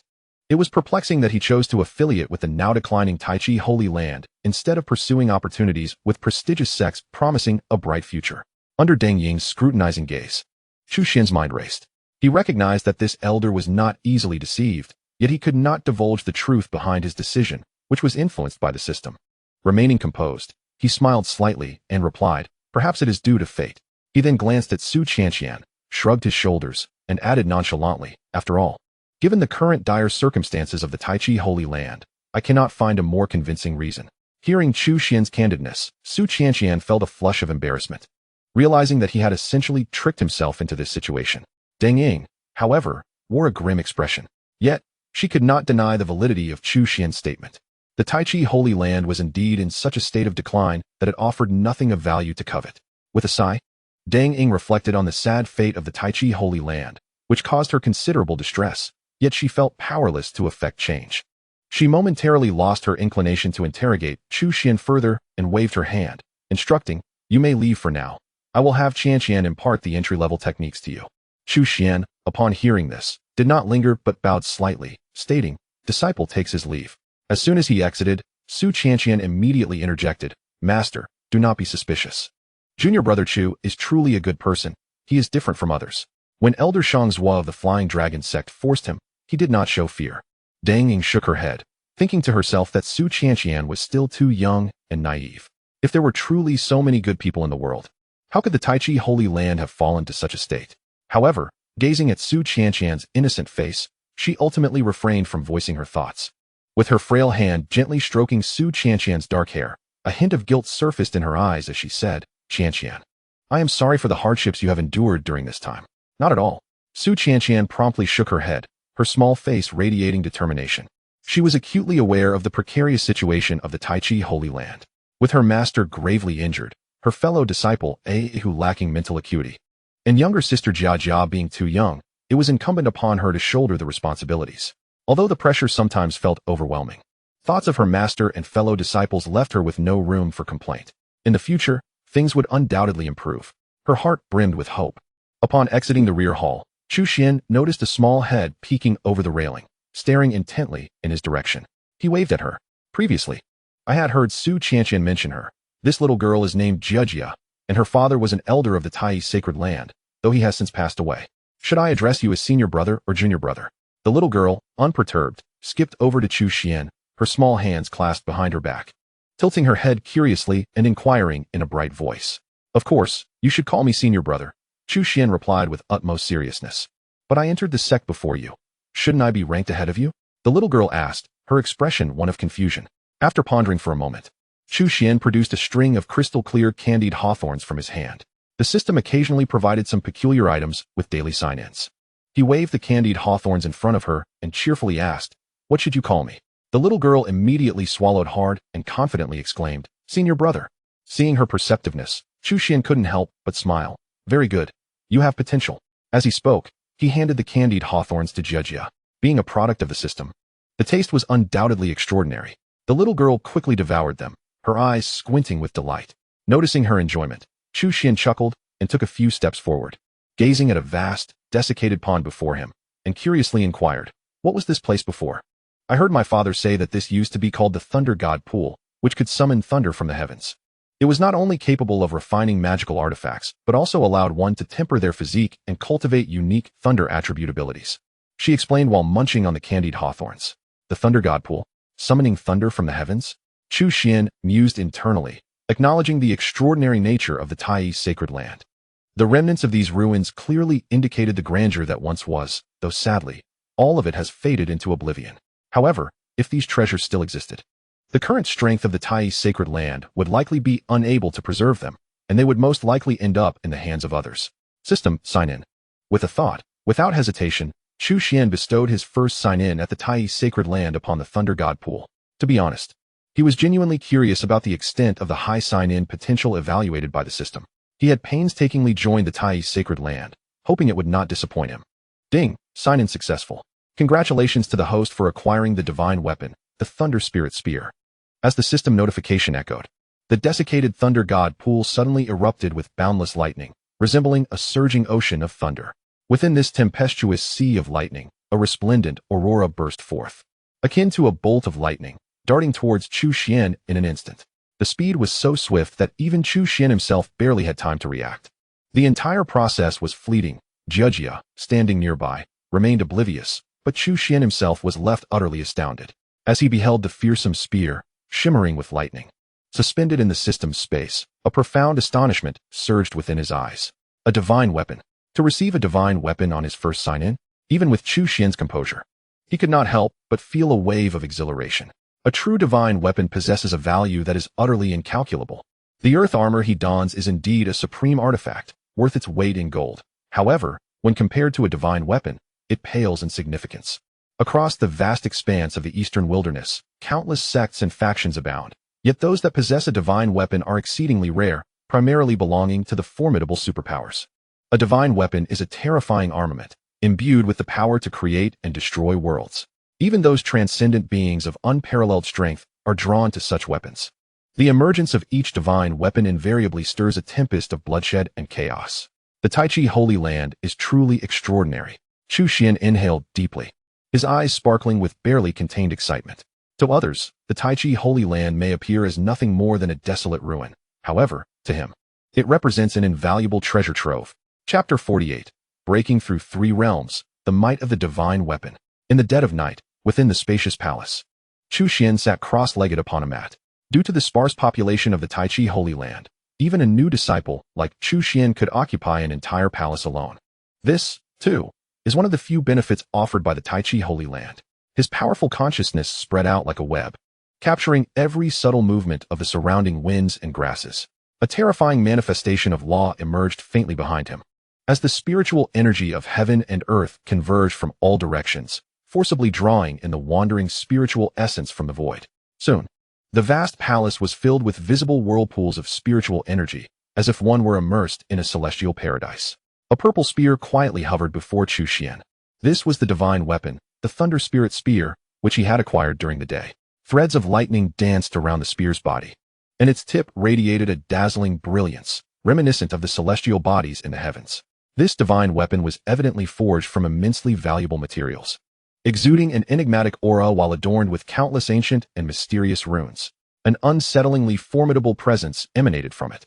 Divine weapons possess a spirit, far surpassing ordinary arms, and mastering them is no simple task.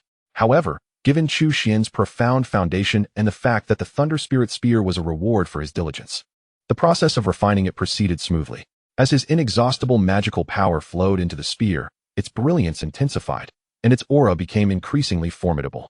Had he not actively suppressed it, various phenomena would likely have emerged, causing the surrounding area to tremble due to the divine weapon's emergence. Time passed, and as the night deepened, Chu Xuan finally fully refined the divine weapon. Simultaneously, a surge of primal power from the weapon's core resonated within his body. This was an incredibly pure lightning attribute spiritual power, effortlessly flowing into Chu Xuan's dantian, merging seamlessly with the magical energy of the Purple Mansion. With this, Chu Xuan's cultivation began to ascend rapidly. The practitioners of the Law Incarnation realm are revered as formidable beings, their path of cultivation far surpassing that of their predecessors, where every incremental advancement demands an immense accumulation of resources. Particularly, Chu Xuan's foundational strength is unparalleled, and the magical energy required for his breakthroughs is truly extraordinary. Thus, Despite having surpassed the law incarnation realm for over half a month, diligently cultivating without a moment's respite, he remains at the first level of the law incarnation realm. However, with the assistance of the divine weapon's essence, his cultivation has finally begun to soar. In the blink of an eye, he shattered the limits of the first level and ascended to the second level of the law incarnation realm. The second level is not the final frontier. He swiftly surged into the third level. Continuing his ascent, as his ocean of magical energy expanded, Chu Xuan's cultivation surged fiercely. With one final push, he broke through the limits of the third level, stepping triumphantly into the fourth level of the law incarnation realm. 3 realms conquered in one go. The fourth level is considered the mid-stage of the law incarnation realm. Compared to the first level, it is akin to the difference between heaven and earth. Feeling the purple palace space expand once more, his magical energy nearly multiplied several times, and a hint of uncontainable joy flickered across Chu Xuan's face. Transitioning from the first to the fourth level of the law incarnation realm, under normal circumstances, even with his innate talent and the celestial treasures acquired through diligent efforts, such a leap would require a considerable span of time. Yet now, due to successfully refining the divine weapon and receiving its essence in return, this unexpected elevation is indeed a delightful surprise. Coupled with the successful refinement of the Thunder God Spear, it is truly a double blessing. Gazing at the extraordinary purple spear in his hand, admiration swelled within Chu Xuan. With the divine weapon at his disposal, it was only fitting to test its might. Observing the darkness that enveloped the outside world, Chu Xuan hesitated not a moment longer and swiftly ascended into the night sky. With his current cultivation, his speed while fleeing was astonishing, and in no time, he had left the confines of the Tai's sacred land. He soared for hundreds of miles, delving deep into the endless mountain ranges, before finally coming to a halt. Just as he pondered what target to test the Thunder God Spear upon, a terrifying demonic aura surged skyward. The surrounding area transformed into a chilling and sinister realm, as if he had entered a domain of the extraordinary. Looking down, he beheld a pair of blood-red eyes fixated upon him from the depths of the mountains. In an instant, a torrent of raging flames surged forth, sweeping towards him like a tidal wave. Amidst the overwhelming inferno, a colossal black demonic ram, several yards in length, opened its gaping maw and lunged at Chu Xuan with astonishing speed. This was evidently a formidable demon lurking within the mountains. It had clearly marked Chu Xuan as its prey. Possessing the primordial sacred body and having ingested numerous rare treasures, Chu Xuan radiated vitality, akin to a blazing sun even in the darkest night, presenting a fatal allure to the demonic beasts. Should it succeed in devouring him, the benefits would be unimaginable, and a complete transformation would be within reach. Undeterred by its folly, Chu Xuan's expression darkened, and his eyes gleamed with an unmistakable, chilling intent to kill. You are just the one I need to test the might of the Thunder Spirit Spear. Despite facing a ferocious and terrifying demon, Chu Xuan exhibited no signs of fear. Instead, he resolutely drew forth the Thunder Spirit Spear. As a steady stream of magical energy surged into the weapon, it radiated an extraordinarily brilliant purple light, accompanied by countless arcs of lightning flickering wildly. Go! Chu Xuan uttered a low command, and the Thunder Spirit Spear was released, soaring forth at an incredible speed, akin to a bolt of purple lightning. The goat demon, sensing the imminent threat, immediately summoned a turbulent wave of demonic energy, forming multiple shields to protect itself. Simultaneously, it unleashed a fiery serpent from its mouth, brimming with terrifying power, aimed directly at the Thunder Spirit Spear. However, against the spear's trajectory, all of this proved futile. Neither the demonic energy shields nor the fearsome fire serpent could pose any hindrance. Even the goat demon's once proud, formidable form was effortlessly pierced by the Thunder Spirit Spear. The spear maintained its momentum, crashing down amidst the nearby mountains with a resounding roar, causing a towering peak to collapse into ruins. Witnessing this spectacle, even though Chu Xuan had unwavering confidence in the spear's power, he could not help but marvel at its terrifying might. The formidable demon seemed no more than an appetizer to the Thunder Spirit Spear, utterly devoid of any means of resistance. Moreover, Chu Xuan was acutely aware that he had not exerted the spear's full potential. Were he to do so, the display of power would surely be even more astonishing. Chapter 49. Roasted Whole Goat. The Flying Dragon Sect pays a visit. What is that delightful aroma? After completing her morning cultivation routine, Su Qianqian stepped out of the palace, immediately enveloped by an overwhelmingly rich fragrance. With curiosity etched across her face, she gazed around and soon spotted a barbecue grill set up in a nearby clearing.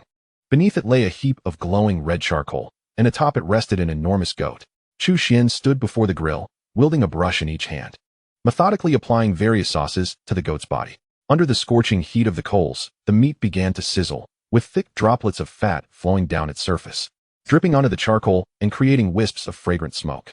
Nearby, Ahu rolled up his sleeves, gripping the iron rack with both hands, continually flipping the goat to ensure every part was evenly roasted. Before long, the surface of the meat glistened enticingly, becoming crisp and fragrant, with the aroma intensifying as the fat seeped in. Although Su Qianqian considered herself not particularly food-oriented, the alluring sight before her stirred her appetite, compelling her to take a few steps closer. "Where did you find such a large goat?" Su Qianqian could not help but inquire with curiosity. "This was picked up by my senior brother from the mountains." Before Chu Xuan could respond, the eager girl Jia, who was fanning the flames, chimed in immediately. "Picked up?" Su Qianqian's eyes widened in disbelief, her face a canvas of incredulity. How could such a sizable sheep be found? Having lived here for over a decade, she had never stumbled upon one before. The sheep met its demise by colliding with a tree, and upon witnessing it, I simply retrieved it. Chu Xuan remarked with an expression of serendipity, as though he were waiting for fortune to fall into his lap. Such a large sheep must have attained a certain level of cunning. Even the usually diligent Ru Bo could not resist approaching, his gaze fixed on the aromatic roasted whole sheep resting on the iron frame, exclaiming, "It seems it was destined to meet this fate. One can hardly blame others." Indeed. Ahu nodded emphatically. Towering and possessing an appetite beyond the ordinary, he had refrained from indulging due to the precarious circumstances at Tai Holy Land. However, with such a grand sheep before him, his eyes could hardly accommodate anything else. "All right, we can eat now." At that moment, Chu Xuan finally spoke. "Everyone, help yourselves." Hearing this, Jia dashed forth like a little mouse. Ahu swiftly tore off a leg of the sheep, eagerly devouring it. Even Ru Bo, who usually struggled with mobility, displayed remarkable agility and soon joined them. Only Su Qianqian felt a tinge of embarrassment. She swallowed hard and, somewhat reservedly, remarked, "Is it appropriate to consume something so greasy, so early in the morning?" Chu Xuan, noticing her discomfort, smiled and scrutinized her from head to toe before offering her half a sheep leg, saying, "Junior sister, you are rather slender. You ought to nourish yourself." Su Qianqian was taken aback, sensing a deeper meaning behind the term junior sister. Following Chu Xuan's gaze, her face flushed with annoyance. Yet, when she glanced down, her feet were clearly visible, unimpeded, which left her feeling somewhat disheartened. She shot Chu Xuan a fierce glare before accepting the half leg of sheep he offered, biting into it ravenously as though it were him. It must be said, the flavor of the roasted whole sheep was indeed extraordinary. After all, it had once been a formidable demon. Its meat was unparalleled compared to that of an ordinary goat. With the grand elder Deng Ing gravely ill, relying solely on medicinal soup, the four of them quickly devoured the entire sheep. Surprisingly, the one who consumed the most was not Ahu, but rather the seemingly unassuming Chu Xuan. His stomach appeared to be an abyss, no matter how much he ingested. He swiftly refined it using the divine elephant-suppressing prison technique, converting it into pure energy to replenish his body. Thus, the majority of the feast ultimately found its way into his belly. Of course, while the other three ate far less than he did, given their cultivation and appetites, they too were thoroughly satiated. I am full, Jia exclaimed, patting her little belly. Ahu and Ru Bo had long since sprawled out on the ground. Su Qianqian stood, albeit precariously, her face adorned with a satisfied smile. She could hardly remember the last time she had enjoyed a meal so joyously. Turning to glance at Chu Xuan, she felt a newfound sense of closeness in her gaze. After a lavish feast, the other three individuals also found their admiration for Chu Xuan significantly increased, inadvertently accepting his presence among them. Suddenly, a loud knocking resounded at the front gate.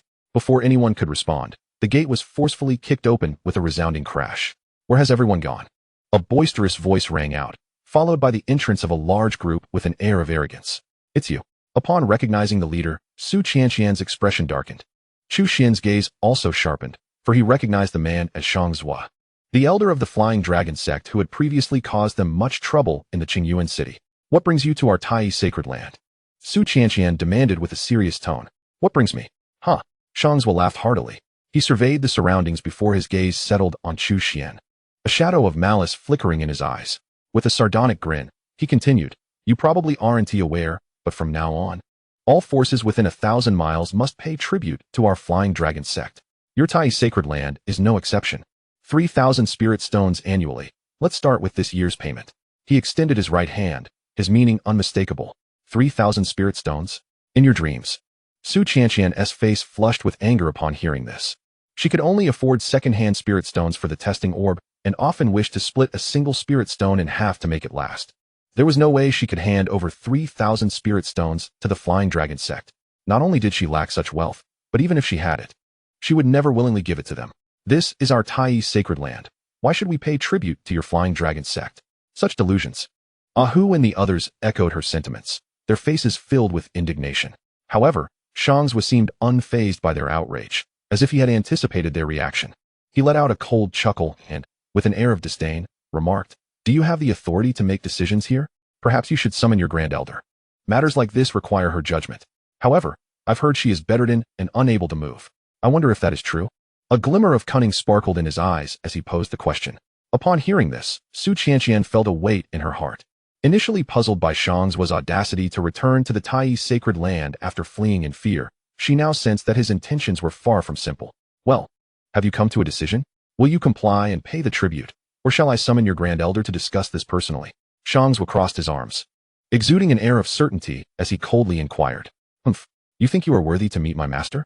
We, the Tai sacred land, will not pay any tribute, not a single spirit stone. Abandon this foolish notion." Su Qianqian replied resolutely, her face taut with determination. Shang's smile deepened at her response, further solidifying his suspicions. "It appears that the news I received was indeed accurate. The esteemed elder from your sect is truly incapacitated, unable to rise from his bed. The only individual he fears within the Tai sacred ground is Elder Deng Ying.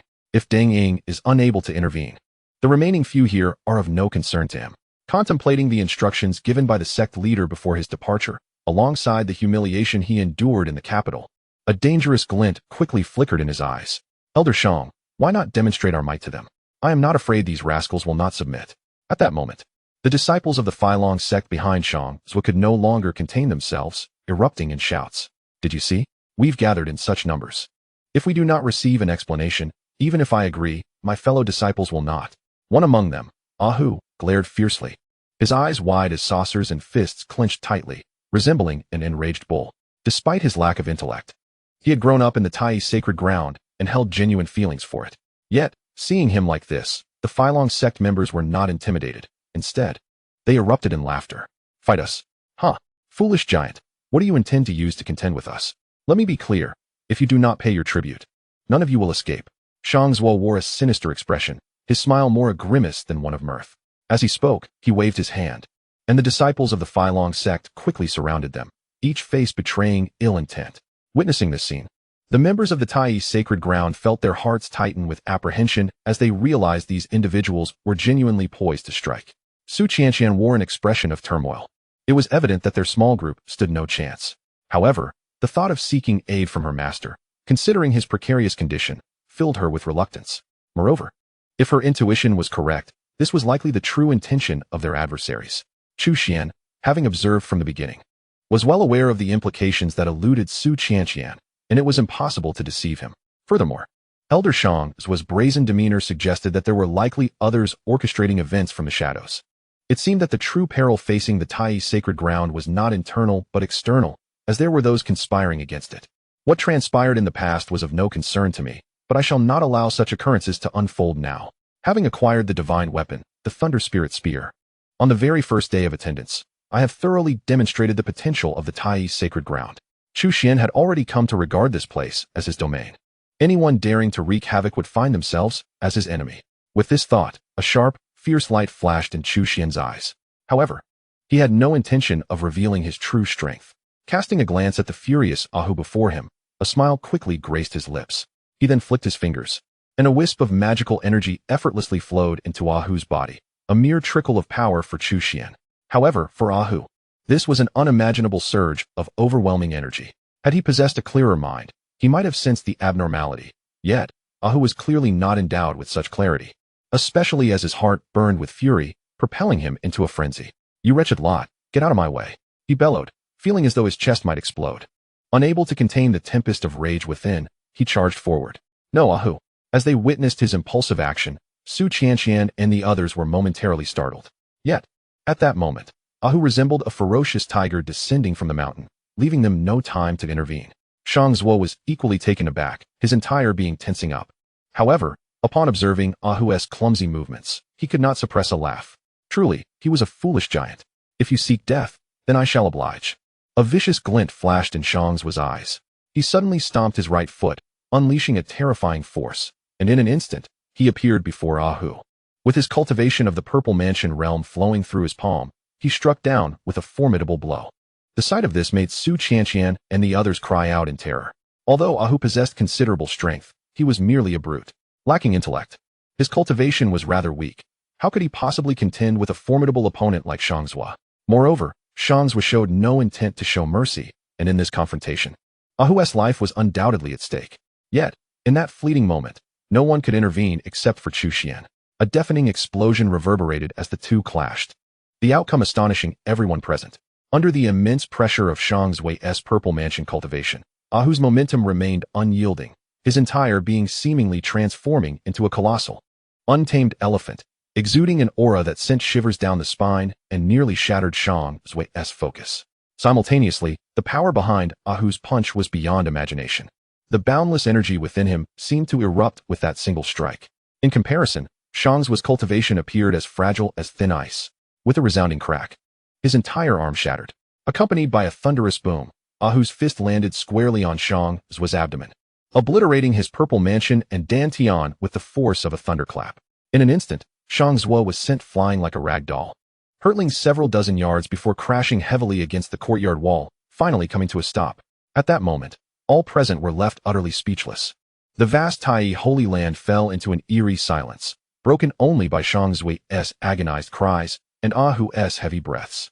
Though Shangzhua had not perished, the aftermath was more unbearable than death itself. With his Purple Mansion shattered, he was rendered devoid of power, akin to a cripple. Given his former arrogance, the days ahead would likely be a fate worse than death. As this realization dawned, all eyes turned toward Ahu, filled with expressions of incredulity. At this moment, Ahu finally came to a realization. Although his body felt terribly weak, his spirit was extraordinarily exuberant. Glancing at his own fists, he couldn't help but murmur to himself, "So, I am this strong." He then lifted his gaze towards the remaining disciples of the Flying Dragon sect, and, with a fierce expression, shouted, "Come on! Who else dares to test my fists?" Upon hearing this, the faces of the Flying Dragon sect disciples instantly changed dramatically. Even the elder Shangzhua, who was at the Purple Mansion realm, was no match for him. They dared not seek their own demise. Hastily, they carried the wailing Shangzhua and fled in a panic. "Haha, if you have the guts, don't run." Ahu laughed heartily at the sight, pretending to pursue them. However, as he took a single step, he collapsed onto the ground in a starfish position. Moments later, he struggled to lift his head and, with a weak expression, said, "Quick, come help me up. I have no strength left." Su Qianqian and the others were left dumbfounded. After exchanging glances, they couldn't help but burst into laughter. This was the Ahu they knew. Chapter 51. The Tai Golden Scripture. Naturally, Su Qianqian and the others were highly curious about Ahu's sudden eruption of strength. After all, by conventional reasoning, Ahu should have been no match for Shangzhua, let alone shattering his Purple Mansion with a single punch. It was important to note that their cultivation levels differed by two major realms, making such an outcome quite unfathomable. Even the Grand Elder, Deng Ying, who lay in a hospital bed, found it hard to believe upon hearing the news. Yet, Ahu himself was completely oblivious. His mind had always been somewhat muddled, and he was utterly confused about the event, only recalling a surge of power within him without any explanation. Fortunately, after examining Ahu's health, they found no issues other than his weakness, which allowed them to breathe a sigh of relief. Following this incident, the Flying Dragon sect seemed to have some reservations and did not send anyone to demand offerings, remaining silent for several days. In the transmission hall, under Su Qianqian's guidance, Chu Xuan entered the hall. Like the other remaining palaces of the Tai sacred land, the transmission hall was now in ruins. However, remnants of its former grandeur were still evident. The most regrettable aspect was not the damaged structure, but that the vast collection of martial arts tomes once housed within had been completely looted. Now, only vacant shelves remained, thickly coated in dust. Once, during the zenith of the Tai sacred land, there were 36 lineages of inheritance. Each lineage rivaled the core doctrines of the top sects, capable of nurturing a local overlord. Among them, the strongest lineages could even point towards the Great Tao, achieving immortality. In the eastern wilderness 72 prefectures, few could compare to the Tai sacred land. Speaking of the former glory of the Tai sacred land, Su Qianqian couldn't help but feel a swell of pride. Yet, gazing at the desolate surroundings, her expression dimmed with sorrow. Alas, all of it now existed only in memory. She took a deep breath, quickly regaining her composure, and introduced to Chu Xuan, "Our lineage originates from the Yuchan Peak, one of the 72 veins. Although some of our heritage has been lost, we still surpass many ordinary sections. I will now impart to you the foundational technique of our lineage, the Yuchan Baolu, with diligence. It should not be beyond your reach to attain the pinnacle of the innate realm within a few years. Once you reach that level, I will teach you another technique. The Yuchan Linggong. This is not only a continuation of the Yuchan Baolu but also the core technique of our lineage. Mastering it will not only pave your way to the Purple Mansion realm, but even the Law Manifestation realm holds great promise for your future. Su Qianqian gazed at Chu Xuan, her words brimming with encouragement and her eyes reflecting deep anticipation. Although Chu Xuan was currently at the first level of the innate realm, Su Qianqian held immense hope for him. The previous results from the Spirit Pearl explosion indicated that his talent was at least of first-rate caliber. With proper guidance, his future achievements would undoubtedly be remarkable. Especially in the current situation of the Tai's sacred land, where the population was sparse, if Chu Xuan could grow rapidly, it would significantly ease her burdens. However, facing Su Qianqian's hopeful gaze, Chu Xuan felt a twinge of discomfort. His cultivation had already surpassed the Law Manifestation realm back in Tianan, and he had now reached the fourth level of that realm. Even if she were to bestow upon him the Yuchan Linggong, he would hardly regard it with interest, let alone the introductory Yuchan Baolu. Such a technique held little significance for him. Nevertheless, maintaining the facade was essential. Having a couple more inherited techniques was not a detriment. So he feigned excitement, saying, "Thank you, junior sister." Upon hearing the term junior sister, Su Qianqian's expression darkened, and she instantly felt disheartened. She gritted her teeth and emphasized, "Just call me sister." "Very well, junior sister." Seeing that Chu Xuan had no intention of changing his address, Su Qianqian took a deep breath, reminding herself to be magnanimous, and decided to pretend she hadn't heard him. She then verbally imparted the cultivation methods of the Yuchan Baolu to Chu Xuan. It must be said that Su Qianqian was quite earnest about this, generously sharing everything she could, whether it was the insights taught by her master or her own experiences. She imparted them all to Chu Xuan without reservation.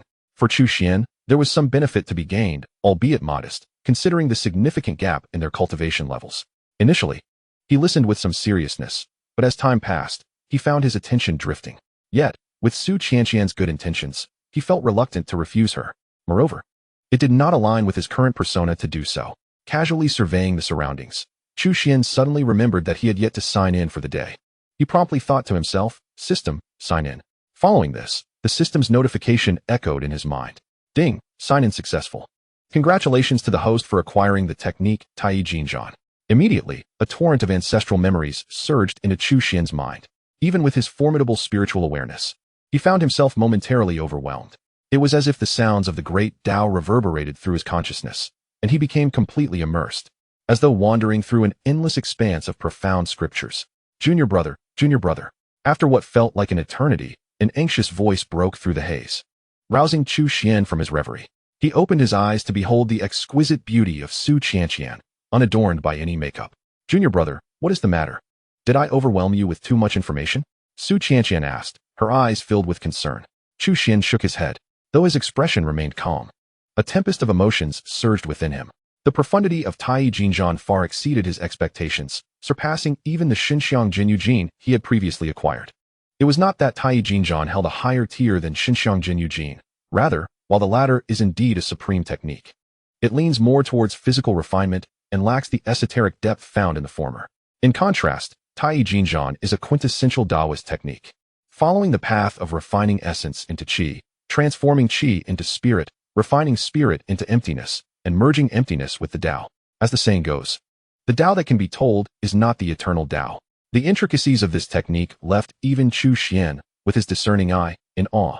Many aspects felt obscure and perplexing, as if each character contained boundless wisdom. "Are you familiar with Tai Jinzhan?" Chu Xuan suddenly inquired of Su Qianqian. Tai Jinzhan. Su Qianqian was momentarily taken aback. "This is the supreme scripture lost by our Tai Holy Land for many years. How did you come to know of it?" A flicker of realization crossed Chu Xuan's eyes as he shrugged and replied, "I happened to hear someone mention it before, and I thought that by joining the Tai Holy Land, I would have the chance to learn this technique." "Dream on." Su Qianqian replied bluntly. Tai Jinzhan is the supreme scripture of our Tai Holy Land, and only the Holy Master is qualified to practice it. However, this technique has long been lost, and successive Holy Masters have sought it in vain. Alas, it seems this wish may never be fulfilled. Chu Xuan nodded. His conviction of the value of Tai Jinzhan further solidified. At the very least, it was a technique that rivaled Xinxiang Jinyu Jin. Chapter 52. The 6 realms of Dharma appearance, an unexpected visitor. Although Chu Xuan had already obtained the supreme technique Xinxiang Jinyujin, he still held the newly acquired Tai Jinzhan in high regard. Having personally experienced the extraordinary effects of Xinxiang Jinyujin, he found himself even more eager for the potential of Tai Jinzhan. While both techniques are supreme methods that point directly to the Great Tao, their functions do not overlap, as they emphasize different aspects. Xinxiang Jinyujin focuses on physical refinement, with its essence rooted in the path of strength. Once the cultivation reaches its pinnacle, one will wield the formidable power of the divine elephant, capable of subduing all adversaries in existence. Conversely, the Tai Golden Chapter is distinct. As the supreme scripture of the Tai Holy Land, it embodies a pure Taoist methodology, with a pronounced emphasis on qi refinement. Should one successfully master it, their magical prowess would swell with the grandeur of the ocean, replete with myriad profound and mystical abilities. Currently, I practice body cultivation with the divine elephant suppressing prison technique and qi refinement through the Tai Golden Chapter. If I were to acquire an unparalleled scripture for spirit cultivation, it would signify a harmonious mastery of essence, qi, and spirit. Should these 3 facets advance concurrently, I would possess no shortcomings whatsoever. Contemplating this, Chu Xuan could not help but feel a surge of ambition. However, he swiftly shook his head in amusement. Such supreme scriptures are fortuitous encounters, not easily attainable. Moreover, he has yet to fully grasp the Tai Golden Chapter. To entertain thoughts of additional methodologies at this juncture would be akin to seeking the unattainable, a folly of overreaching aspirations. As the saying goes, one cannot chew more than one can swallow. No matter how potent a technique may be, it requires diligent practice. Acquiring the scripture necessitates substantial time and effort for thorough study. Only through complete comprehension can its true value be realized. Otherwise, even if one were to possess numerous scriptures, it would merely be a wasteful squandering of resources. With this in mind, Chu Xuan took a deep breath, swiftly severing all distractions from his mind, and entered a calm state of cultivation. Seated cross-legged within his palace, the jade-toed treasure record had evidently slipped from his thoughts. As his consciousness became entirely immersed in the myriad subtleties of the Tai Golden Chapter, he meticulously contemplated the passages of Taoist scriptures, akin to attending a lecture before an exalted master, where each character encapsulated boundless Taoist wisdom, and every nuance imparted a sensation akin to enlightenment. Even his awareness, unbeknownst to him, began to flourish and strengthen at an accelerated pace. In truth, Chu Xuan had garnered considerable advantage, for his Tai Golden Chapter was acquired through a system's signing in rewards, facilitated by the power of the system, making it far easier than solitary research, significantly reducing the difficulty of mastery. Were it to be another individual, with even a slight deficiency in comprehension, they might toil endlessly without grasping such an unparalleled Taoist scripture.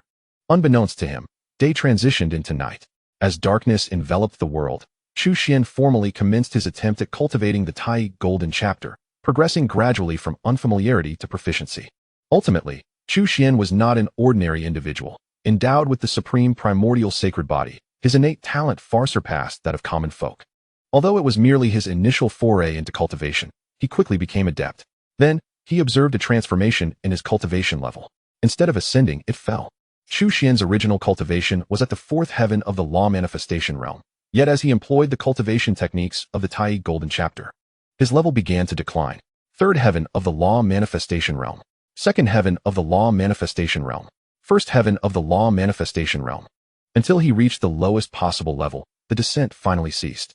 However, despite the decline in his cultivation, Chu Xuan's overall strength remained unscathed, with an aura emanating that subtly intensified significantly. During this process, his magical power became exceptionally refined. Through the cultivation of the Tai Golden Chapter, every delicate thread of his mana was subtly imbued with a golden luster, as if enigmatic and inscrutable mystical characters were woven into it, enhancing its formidable might to an awe-inspiring degree. Yet, this was far from the conclusion. A terrifying Dharma form soon materialized behind Chu Xuan, drawing in the surrounding spiritual energy of heaven and earth with frenzied voracity, akin to a whale swallowing its prey, all of which was rapidly refined and absorbed by him at an astonishing pace. The supreme sacred body, the invincible Dharma form, coupled with the supreme technique. Such a combination was indeed a royal trump card among trump cards.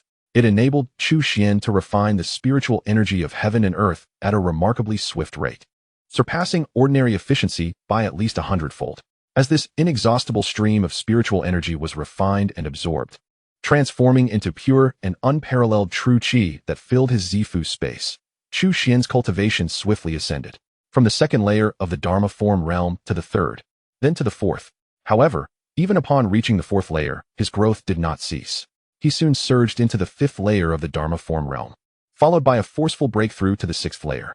It was only upon reaching the pinnacle of the sixth layer that Chu Xuan managed to halt the trend of further growth, although he could still make slight improvements.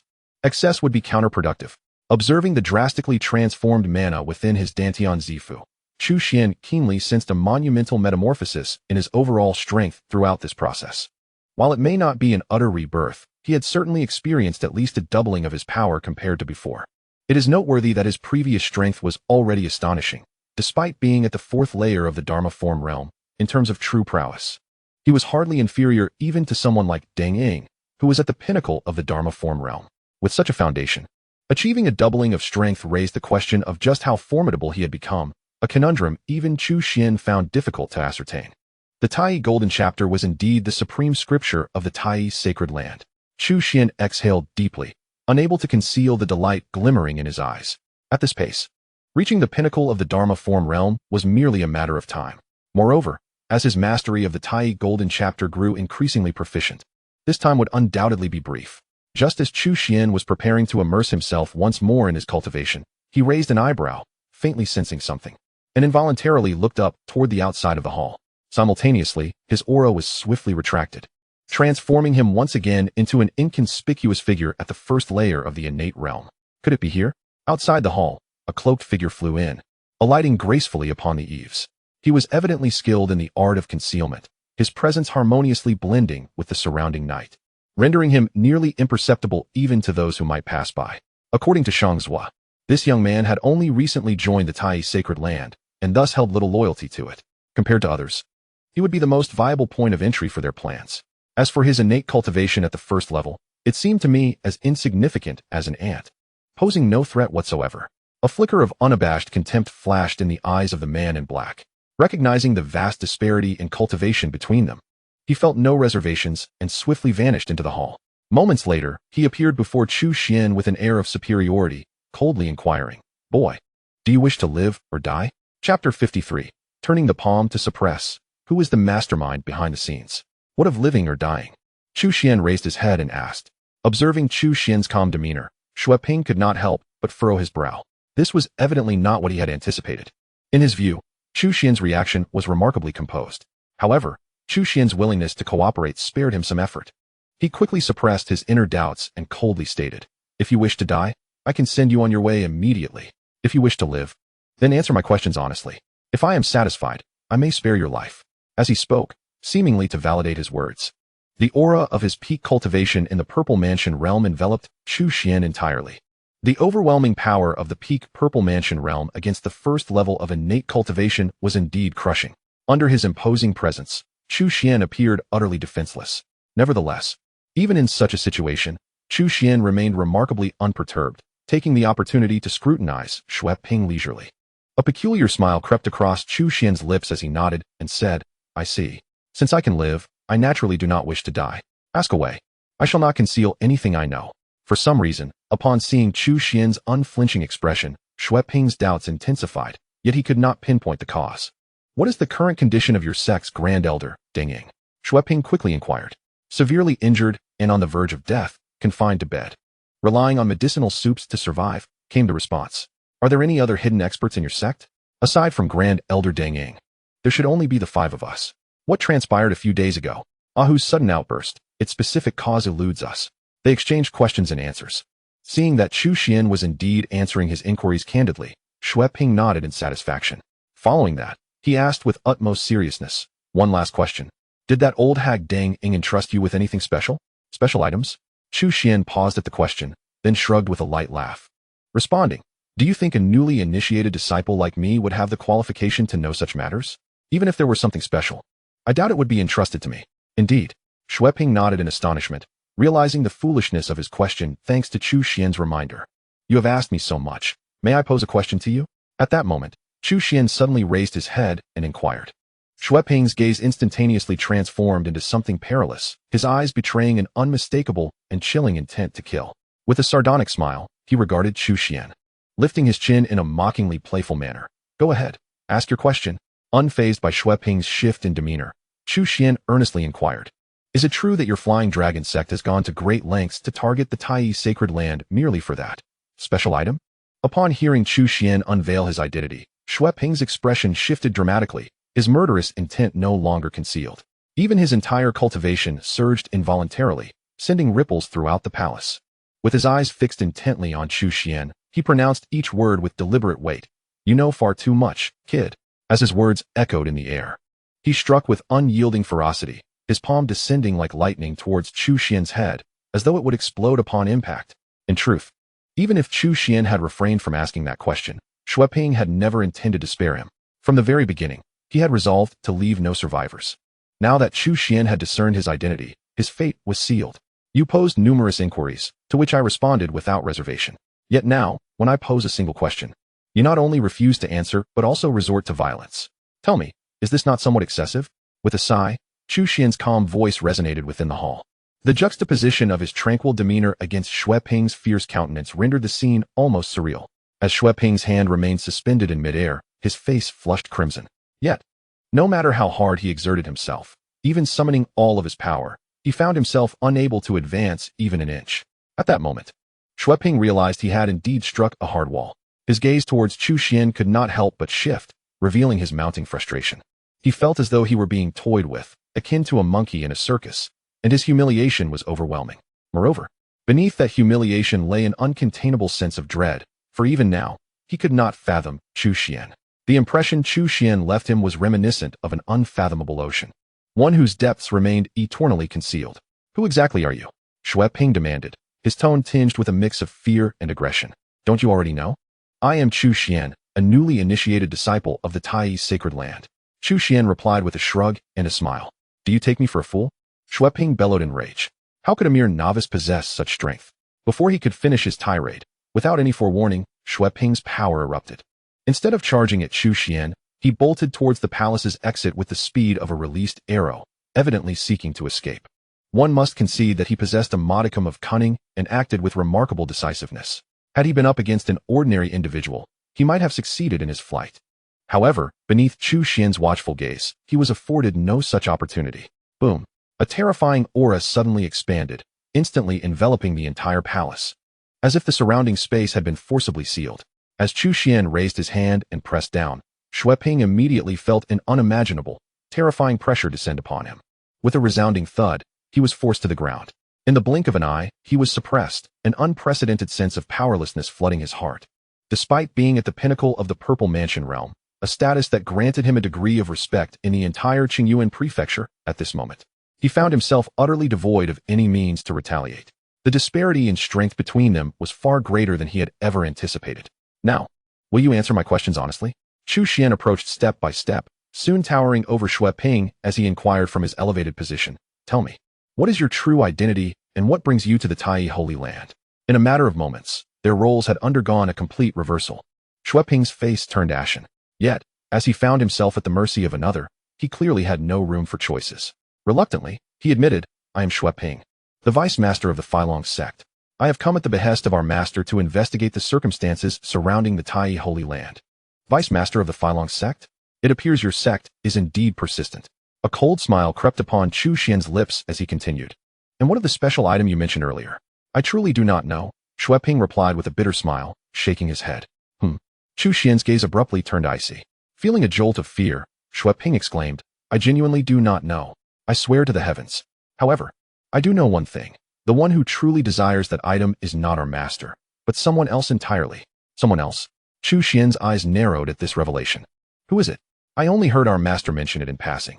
It is said that this person has significant influence, and our master is deeply wary of his identity. Beyond that, I am uncertain." Knowing nothing despite being questioned 3 times, what use are you?" A murderous intent flickered in Chu Xuan's eyes. Before Ping could beg for mercy, he struck, shattering his heart vein with a single palm. Yet, just as Chu Xuan prepared to summon the true fire of the sun to erase all traces, a sudden thought struck him. Chapter 54. Oh no. The vice master has hanged himself. In the early morning, a disciple of the Filong sect opened the mountain gate, only to discover a swaying shadow before it. Groggily lifting his head, he was met with a familiar face, none other than their vice master, Ping. However, compared to his usual self, This visage was now as pale as snow, devoid of any color. Coupled with his cold, stiff body, it was evident to anyone with sight that he was in a dire state. The next moment, a piercing scream echoed throughout the Filong sect. Oh no! The vice master has hanged himself. Upon hearing this news, from the elders to the ordinary disciples, everyone was taken aback. In an instant, the entire sect was thrown into chaos. Xueping is no ordinary individual. As the vice master of the Flying Dragon sect, he holds a significant position within the sect. His prestige, second only to that of the sect leader, Guqianhong. His cultivation has already reached the pinnacle of the Purple Mansion realm, making him a notable figure even in the vast Qingyuan prefecture. Given time, he might very well ascend to the status of a formidable being in the Dharma manifestation realm. His sudden demise by hanging at the entrance of the Flying Dragon sect has undeniably sent shockwaves through the community. The critical question that arises is whether Xueping's death was a suicide or a homicide. If the latter is true, it would be a blatant provocation against the entire sect, likely triggering a cascade of subsequent issues. Soon, all the elders and high-ranking members of the Flying Dragon sect gathered. Led by the sect leader, Guqianhong. With a grave expression, he turned to the elder of the punishment hall, who was examining Xueping's corpse, and inquired in a low voice, "What is the outcome?" The elder took a deep breath before delivering the grim findings. Vice Master Xue did not take his own life. He was struck down by a powerful blow that shattered his heart veins. The assailant's strength is beyond imagination, if I am not mistaken. Vice Master Xue must have had no means of resisting at the time. Upon hearing this, the faces of all present changed dramatically. It is well known that Xueping was a peak expert in the Purple Mansion realm. To render him utterly defenseless implies that the assailant possesses extraordinary strength, perhaps even that of a being in the Dharma manifestation realm. However, even an ordinary expert of that caliber could hardly achieve such dominance. The incredulity was palpable among the crowd, yet they were compelled to believe the elder's assessment. All eyes inevitably turned to sect leader Guqianhong. "Master, how shall we address this matter?" As the sole expert of the Dharma manifestation realm within the sect, Guqianhong replied, "There is no need for concern. I shall personally handle this situation and ensure that Vice Master Xue receives justice." Taking a deep breath, he continued, "While others may be unaware of Xueping's activities last night, I am fully cognizant, as it was a task I personally arranged. This was not an attempt on his life. In truth, given Xueping's peak cultivation in the Purple Mansion realm, combined with his exceptional skills in concealment, this task should have posed no danger to him. After all, there are only a few individuals in the Taichi Holy Land, and the only one who could potentially threaten Xueping, the Grand Elder Deng Ying, is currently gravely ill. Even if she had discovered him, Xueping would have been able to retreat unscathed. Logically, what should have been a straightforward mission has now spiraled into chaos. Not only has Xueping been killed by a single blow, but his body has also been hung at the entrance of the Flying Dragon sect. This act is undoubtedly a challenge and an affront to the entire sect. As the leader, how could Guqianhong possibly tolerate such an indignity? Who, indeed, possesses the power to strike down Xueping without resistance? Perhaps in her prime, Deng Ying might have had such strength, but in her current condition, she is certainly incapable of such a feat. For many years, she has poured her heart and soul into maintaining the Tai sacred land, enduring countless battles, both large and small. Her body has long since reached its limits, and merely surviving until now can be seen as a testament to her resilience. Is it possible that the Tai sacred land conceals other formidable powers? This thought caused Guqianhong's expression to shift. Although he believed that the Tai sacred land had reached a dead end, with no hidden strong adversaries remaining, one could never be too cautious. After all, the Tai sacred land was once the unparalleled immortal lineage of the eastern wilderness, and as the saying goes, a dead camel is still larger than a horse. Who could guarantee that they were entirely out of options? The presence of such a terrifying force lurking in the shadows, now targeting their Flying Dragon sect, was indeed unsettling for Guqianhong. This matter must be resolved swiftly. Observing the panic in the faces of those around him only solidified his conviction. If this issue is not addressed promptly, the entire Flying Dragon sect would be engulfed in unease. Alone, the Flying Dragon sect certainly lacked the strength to confront this threat. However, unlike smaller sects, the Flying Dragon sect had powerful allies backing them. This situation required immediate reporting to the Protector, especially since it involved the Tai sacred land. Perhaps Xueping had uncovered something significant, which led to his demise. Guqianhong promptly issued a few commands and hurriedly departed from the sect. At that very moment, a faint smile appeared on the lips of Chu Xuan, who was hidden nearby. The act of hanging Xueping's corpse at the Flying Dragon sect was indeed his handiwork.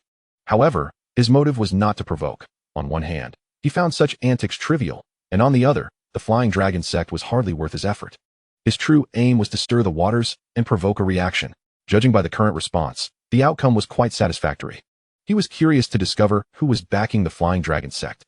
A glimmer of concealed ferocity flashed in Chu Xuan's eyes. Having decided to remain in the Tai's sacred land, he desired to avoid constant scrutiny. Instead of perpetually being on guard, it would be wiser to eliminate the root of the issue once and for all. With his current strength, he felt no fear even when facing a peak law manifestation realm expert, especially after successfully refining the divine weapon, the Thunder Spirit Spear, which further emboldened him. He immediately employed his skills, casually trailing behind Gu Qianhong. The two moved swiftly, soon exiting the influence of the Flying Dragon sect, heading eastward. Before long, they had traversed over 1,000 miles. Upon reaching a canyon, Gu Qianhong suddenly halted. Chu Xuan, following closely, raised an eyebrow and immediately suppressed his aura to the utmost. Yet, Gu Qianhong seemed to sense something amiss. Turning with a grim expression, he coldly addressed, "Why not reveal yourself, since you have been following me?" Chu Xuan maintained his composure, utterly unfazed. Observing this, Gu Qianhong's expression darkened further, for despite scanning his surroundings with his spiritual sense, he found nothing. This left him with only two possibilities. Either there was truly no one there, or the other party's spiritual sense surpassed his own. Though he desperately hoped for the former. However, he was acutely aware that the current situation was undoubtedly the latter. Chapter 55. The Beastly Dragon and the Overwhelming Law. Gu Qianhong found himself in a dilemma. To advance further would undoubtedly allow his adversary's scheme to succeed. Although he remained uncertain of the exact nature of their plot, he had a sudden realization that everything since morning had likely been orchestrated by them. As for retreating to the sect, that was an even more daunting prospect, as it could potentially bring catastrophic consequences to the Flying Dragon sect. Advance was impossible, retreat was equally unfeasible. It was akin to being caught between a wolf and a tiger, a feeling of helplessness that weighed heavily on Gu Qianhong's heart. He took a deep breath and chose to sit cross-legged. He began to harness the spiritual energy of heaven and earth to recover the cultivation he had expended along the way. After all, not everyone's dantian was as extraordinary as Chu Xuan's, whose recovery speed surpassed his consumption rate. Although Gu Qianhong was a formidable figure at the third level of the law manifestation realm, the long journey had drained a considerable amount of his power. As he watched his cultivation gradually restore, Chu Xuan could not help but feel a sense of irritation. He was not concerned about whether Gu Qianhong would recover, but rather about the latter's apparent intention to linger here, which was the source of his frustration. Naturally, Chu Xuan had no desire to waste time with Gu Qianhong. If Gu Qianhong were to remain here for half a month, would he also hide away for the same duration? That would squander countless opportunities for sign-ins. It seemed that one could not underestimate the intelligence of the world. Chu Xuan reminded himself of this and decided to cease his concealment, stepping forward voluntarily. The moment Chu Xuan revealed himself, Gu Qianhong's body tensed instantaneously, and he sprang to his feet as if targeted by a fearsome beast. An indescribable sense of danger enveloped him, causing the hairs on his body to stand on end. To describe it in one word, it was like a thorn in his back. He lost all interest in recovering his power and instead immediately summoned all of his cultivation secretly. Upon seeing Chu Xuan's exceedingly youthful visage, Gu Qianhong's pupils widened in disbelief. His face contorted with incredulity. He had presumed that the hidden figure was some ancient remnant from the Tai's sacred ground, aligning with his prior conjectures. However, all his assumptions were overturned upon Chu Xuan's emergence. Such youth, resembling an ordinary disciple of the Flying Dragon sect, was utterly beyond his expectations. Who exactly are you? Gu Qianhong inhaled deeply, suppressing his astonishment, and posed the same question to him as Xue Ping had. Yet, Chu Xuan was disinterested in answering. You need not concern yourself with my identity. Simply tell me, who is behind you? Or rather, who sent you to target the Tai's sacred ground? Chu Xuan inquired with an expression of indifference. Upon hearing this, Gu Qianhong's heart involuntarily tightened. Upon recalling Xue Ping's task from the previous night, he immediately understood the gravity of the situation and gritted his teeth, exclaiming, Xue Ping was indeed slain by you. Hearing this, Chu Xuan paused momentarily. Rather than refuting the claim, he nodded in acknowledgement. Indeed, Xue Ping met his demise at my hands. With your deputy sect leader dead, do you truly believe that the Flying Dragon sect would remain intact should you also perish? Such audacity. Upon hearing Chu Xuan's words, Gu Qianhong's expression darkened. You were able to kill Xue Ping because he was caught off guard. I, a formidable being in the law manifestation realm, am not to be compared with Xue Ping. Despite feeling constrained before Chu Xuan, Gu Qianhong retained a fundamental confidence in his own strength. Even if he were not a match for Chu Xuan, he could not fathom being incapable of self-preservation. Moreover, he was not alone in this battle. Come forth. Without further ado, Gu Qianhong struck his waist pouch, containing his spiritual companion. The pouch opened, and with a thunderous roar, an enormous shadow emerged, swirling in the air, its claws bared, exuding a terrifying aura. It was a jet-black beast, a flood dragon. A flood dragon? Upon witnessing the colossal figure, a flicker of astonishment crossed Chu Xuan's eyes. This flood dragon had evidently reached the level of a great demon, its power rivaling that of a human in the law manifestation realm. Compared to the sheep demon he had previously hunted, this flood dragon's strength was likely superior. After all, the flood dragon possessed a draconic lineage, albeit mixed, distinguishing it from ordinary beasts. It seems it has discovered my presence. A thought stirred within Chu Xuan, leading him to a swift conclusion. Given Gu Qianhong's prowess, he should not have detected his existence. Otherwise, he would not be sitting idly. However, a creature like the flood dragon, endowed with extraordinary spiritual awareness and mystical abilities, was capable of sensing him. Indeed, Gu Qianhong did not dispute this. This is the guardian beast of our flying dragon sect, cultivated with great care over several centuries. Even the name of our sect derives from it. Your strength is formidable, yet against our combined might, you may find it challenging to prevail. You still have time to depart.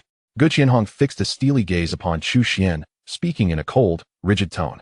He was keenly aware of the risks posed by a law manifestation realm expert, and more importantly, he had perceived Chu Xuan's appearance, allowing him to leverage the power behind him to confront Chu Xuan. In such a scenario, he could achieve vengeance without lifting a finger. Yet, such thoughts could hardly elude Chu Xuan's perception. With a light chuckle, he shook his head. Were you to summon a true dragon, I might consider your warning. But a hybrid flood dragon holds no more significance to me than an ordinary beast. Roaring in fury, the flood dragon reacted before Gu Qianhong could respond.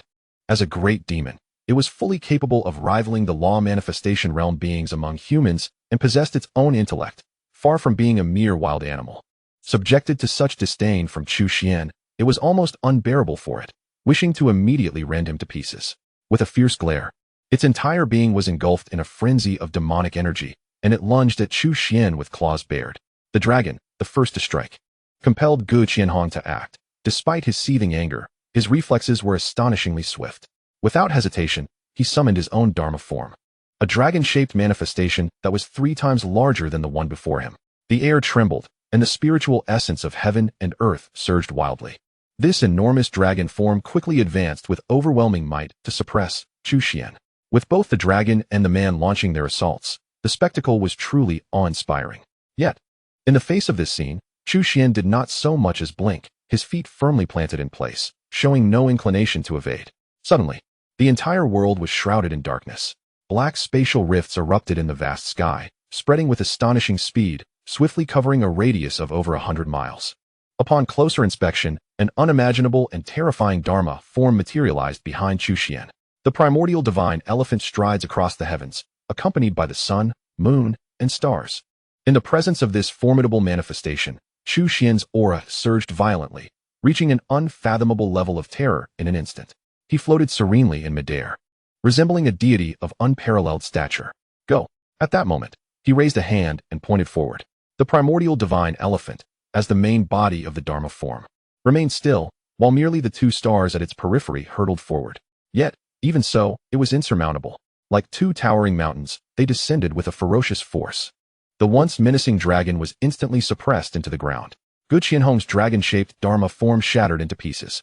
Under the pressure of the starry Dharma form, he found himself utterly immobilized, his entire cultivation forcibly restrained. How could this be possible? Gu Qianhong exclaimed in shock, his eyes filled with an unimaginable horror.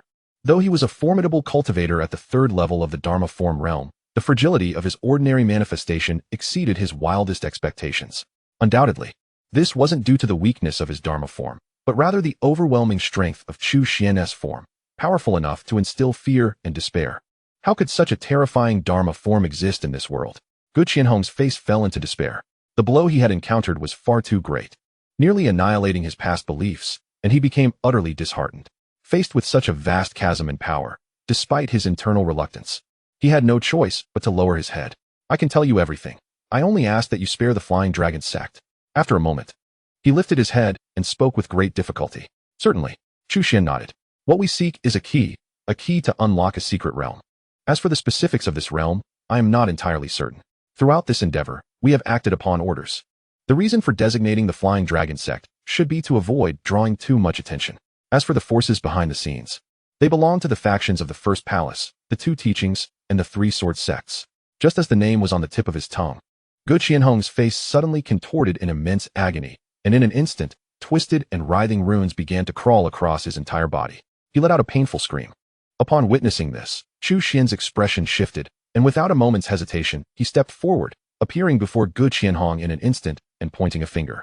However, he was still a step too late. With the explosion of countless runes, a resounding bang echoed, and Gu Qianhong's body disintegrated into a cloud of blood mist, leaving no trace behind. Observing this scene, Chu Xian's pupils involuntarily constricted. What a vicious method! Clearly, a dreadful restriction had long been implanted within Gu Qianhong, destined to annihilate him completely once triggered. Perhaps even Gu Qianhong himself was unaware of this. The first palace, the two teachings, and the three-sword sects, just which one was responsible? Chu Xian furrowed his brow slightly. With Gu Qianhong already deceased, he found himself at a loss for answers. He waved his hand, and his magical energy surged forth like a tidal wave, swiftly erasing all traces of the incident. Then, he departed with the half-dead dragon. Chapter 56. Could it truly be dragon meat? In the open space of the Tai sacred land, a large pot was set up, steaming and bubbling, with an enticing aroma wafting through the air. Nearby, 4 heads were lined up in a row, eagerly gazing into the pot. The rich scent of meat was so savory that they couldn't help but swallow hard. Perhaps the sound of their gulping was too loud, as even the focused Chu Xian turned to look. Jia Jia, Ahu, and Lu Bo remained unfazed, while only the bashful Su Qianqian felt her cheeks flush under Chu Xian's gaze. Seemingly embarrassed, she quickly attempted to change the subject, asking, "What kind of meat is this? It smells so good. It can't be something you found at the foot of the mountain again, can it?" She clearly recalled the roasted whole lamb from a few days prior, which, according to Chu Xian, he had found at the base of the mountain.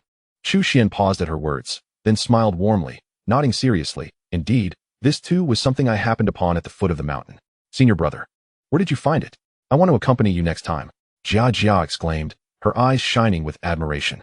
Ahu, in a more subdued manner, added, "I want to go too. I can help carry it back." Lu Bo quickly chimed in, "Count me in as well. While I may not be very mobile, I can still lend a hand." "Haha, do you really believe that?" Seeing the three of them so earnestly serious, Su Qianqian burst into laughter. "How could there be so many foolish sheep running into the mountain every day? You must be joking." "I'm not joking, and you have it wrong. This time it's not a goat, but a dragon. What is simmering in this pot is not mutton, but dragon meat." "Dragon meat?" Upon hearing this, Su Qianqian scoffed. "Do you take us for fools? A dragon? Why not claim it's a true dragon? The soaring dragon of the heavens need not be mentioned. Even the most ordinary of river dragons possesses the ability to traverse the skies and the earth, far beyond the capacity of mere mortals to contend with, let alone slay." Observing Su Qianqian's expression of disbelief, Chu Xian merely shook his head, unwilling to offer explanations. Often, the truth is met with skepticism. The pot before them contained genuine dragon meat, sourced from the river dragon nurtured by the flying dragon sect for centuries. Originally, Chu Xian had no intention of slaying it, for it was a beast comparable to a formidable entity of the law manifestation realm. Taming such a creature, even for the purpose of riding, would have been advantageous. However, the river dragon's obstinate nature made it resistant to submission, even aggressively challenging Chu Xian. Had he been patient enough to invest years, perhaps it could have been subdued. But clearly, he lacked such patience. A river dragon whose potential had reached its limit was hardly worth the expenditure of time and energy. Thus, the fate of this river dragon was all but inevitable. Chu Xian had long lamented the missed opportunity of the demon dragon on the 9th level of the celestial prison. Now, although this river dragon was not quite the same, it still represented dragon flesh, offering a chance to savor its taste. "All right, everyone, let us feast." Upon hearing this, the eyes of the gathered individuals gleamed with anticipation. Drawing from past experience, they wasted no time in seizing their bowls and chopsticks, indulging heartily. Compared to the previous demon sheep, this river dragon was significantly more powerful, with the dragon meat brimming with energy. Each morsel contained an astonishing essence of life, making the vast pot of dragon meat far more nourishing than medicinal dishes. Its value truly remarkable. Before long, the diners were flushed with excitement, and as they absorbed the energy released from the dragon meat, their cultivation levels visibly surged. The weakest among them, Jia Jia, soon experienced a breakthrough, swiftly advancing from the 5th level of the body refinement realm to the 6th, with further growth evident. The body refinement realm represents the ordinary martial artist's level in Tian-Nan, ranging from 9th grade warriors to 1st grade grandmasters, corresponding to the 1st to 9th levels of the body refinement realm. In contrast to the intricate classifications of Tian-Nan, the distinctions in Donghuang were notably simpler, reflecting the differing circumstances of the two regions. Nonetheless, the essence remained the same. Given Jia Jia's age, her attainment of such a level speaks volumes about her remarkable talent for cultivation. Shortly thereafter, Lu Bo also successfully broke through the long-standing bottleneck of the 8th level of the body refinement realm, advancing smoothly to the 9th level. As for Ahu, he seized this opportunity to leap into the innate realm. This achievement can be partially attributed to the subtle infusion of a trace of energy that Chu Xuan had previously bestowed upon him. Although it left him weakened for several days, it had significantly unblocked his meridians, akin to a cleansing of the marrow. The previous feast of roasted lamb had already provided him with considerable energy, and this time, the dragon meat proved even more potent, finally allowing him to take that crucial step. While the innate warriors in Donghuang are not as highly valued as those in Tiannan, they nonetheless represent the essence of innate beings.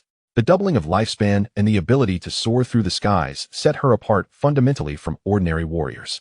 The other 3 individuals made remarkable strides, and naturally, Su Qianqian was no exception. Her innate talent was arguably the finest among those present.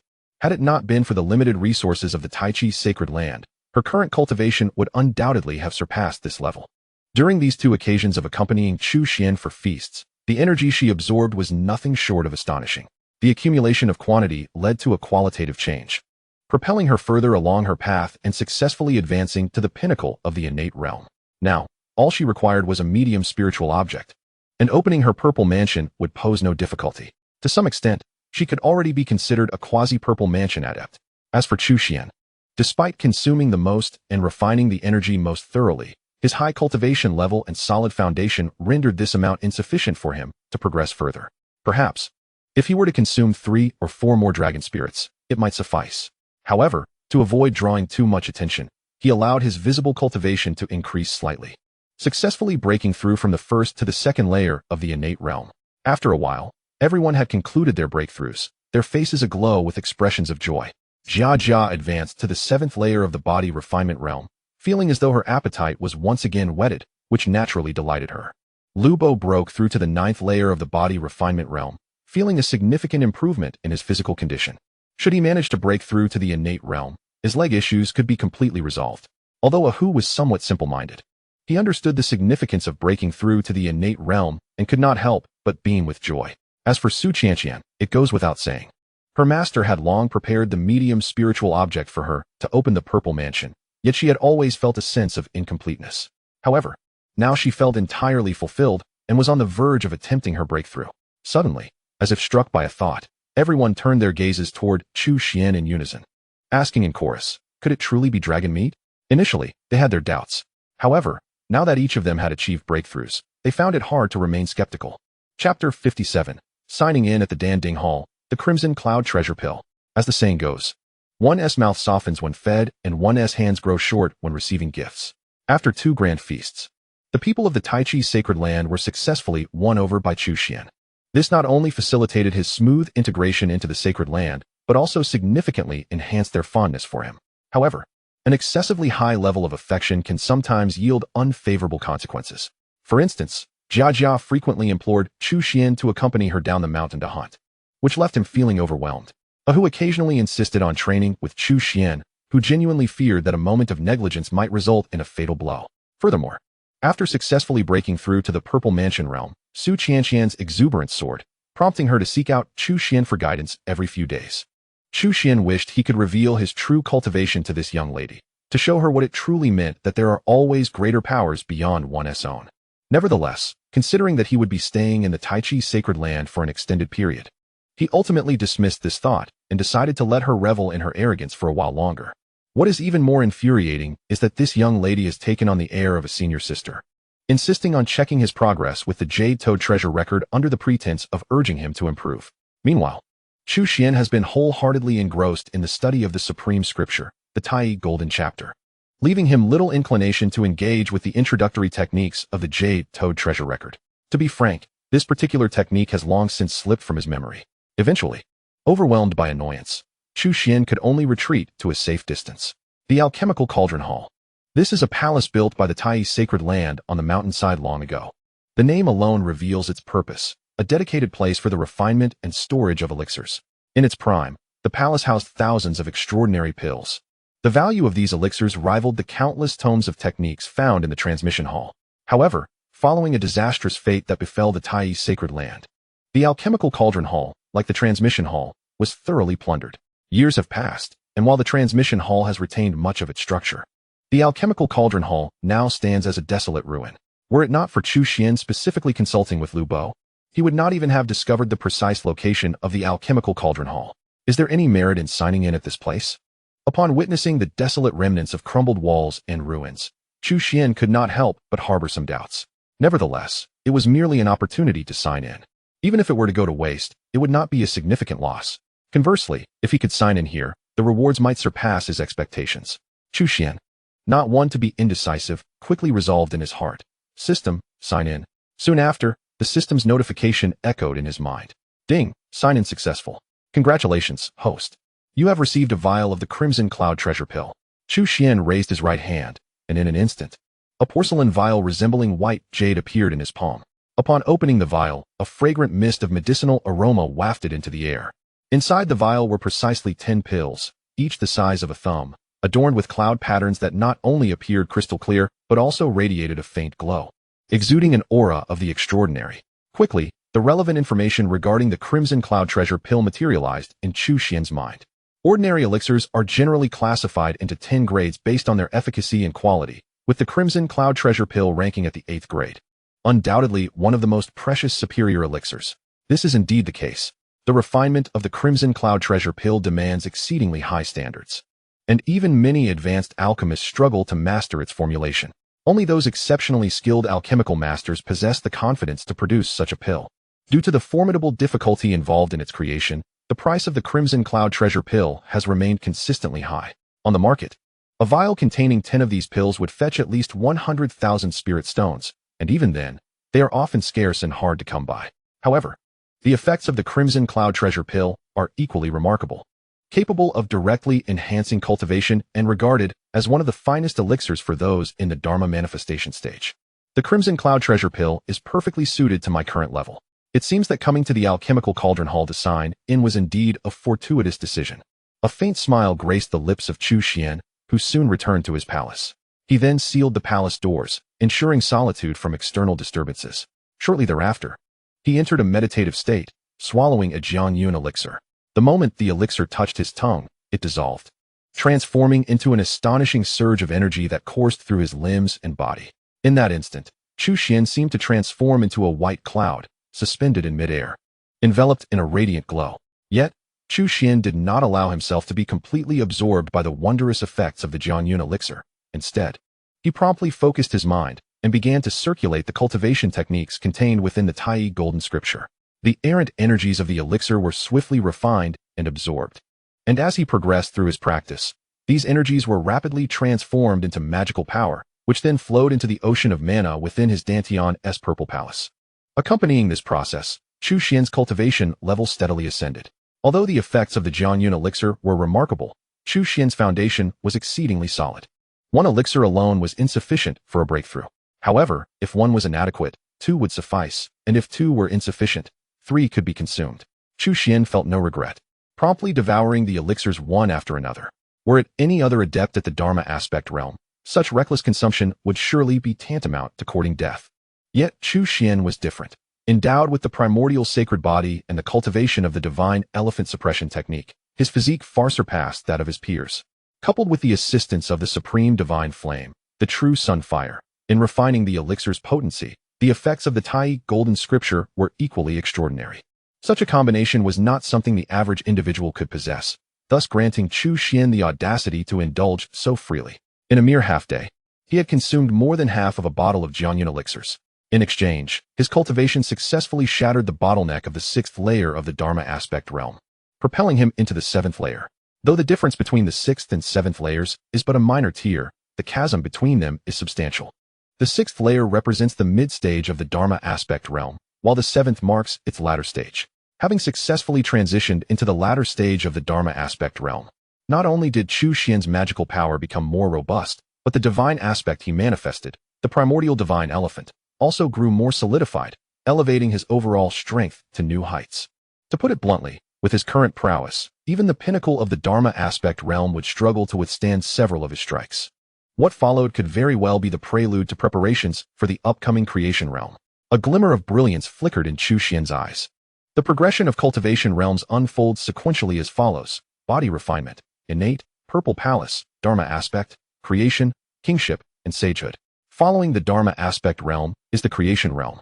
As the saying goes, those of the Dharma aspect are mighty, while the revered are of creation. In this era, where sages have vanished and kings remain hidden, a master of the creation realm is undoubtedly a superlative powerhouse. With Chu Xuan's innate talent and strength, once he breaks into the creation realm, few would be his match. Chapter 58. The ninth layer of Dharma aspect, breaking through in the deep mountains. With the demise of Guqianhong, the head of the Flying Dragon sect, it came as no surprise that chaos quickly ensued within the sect.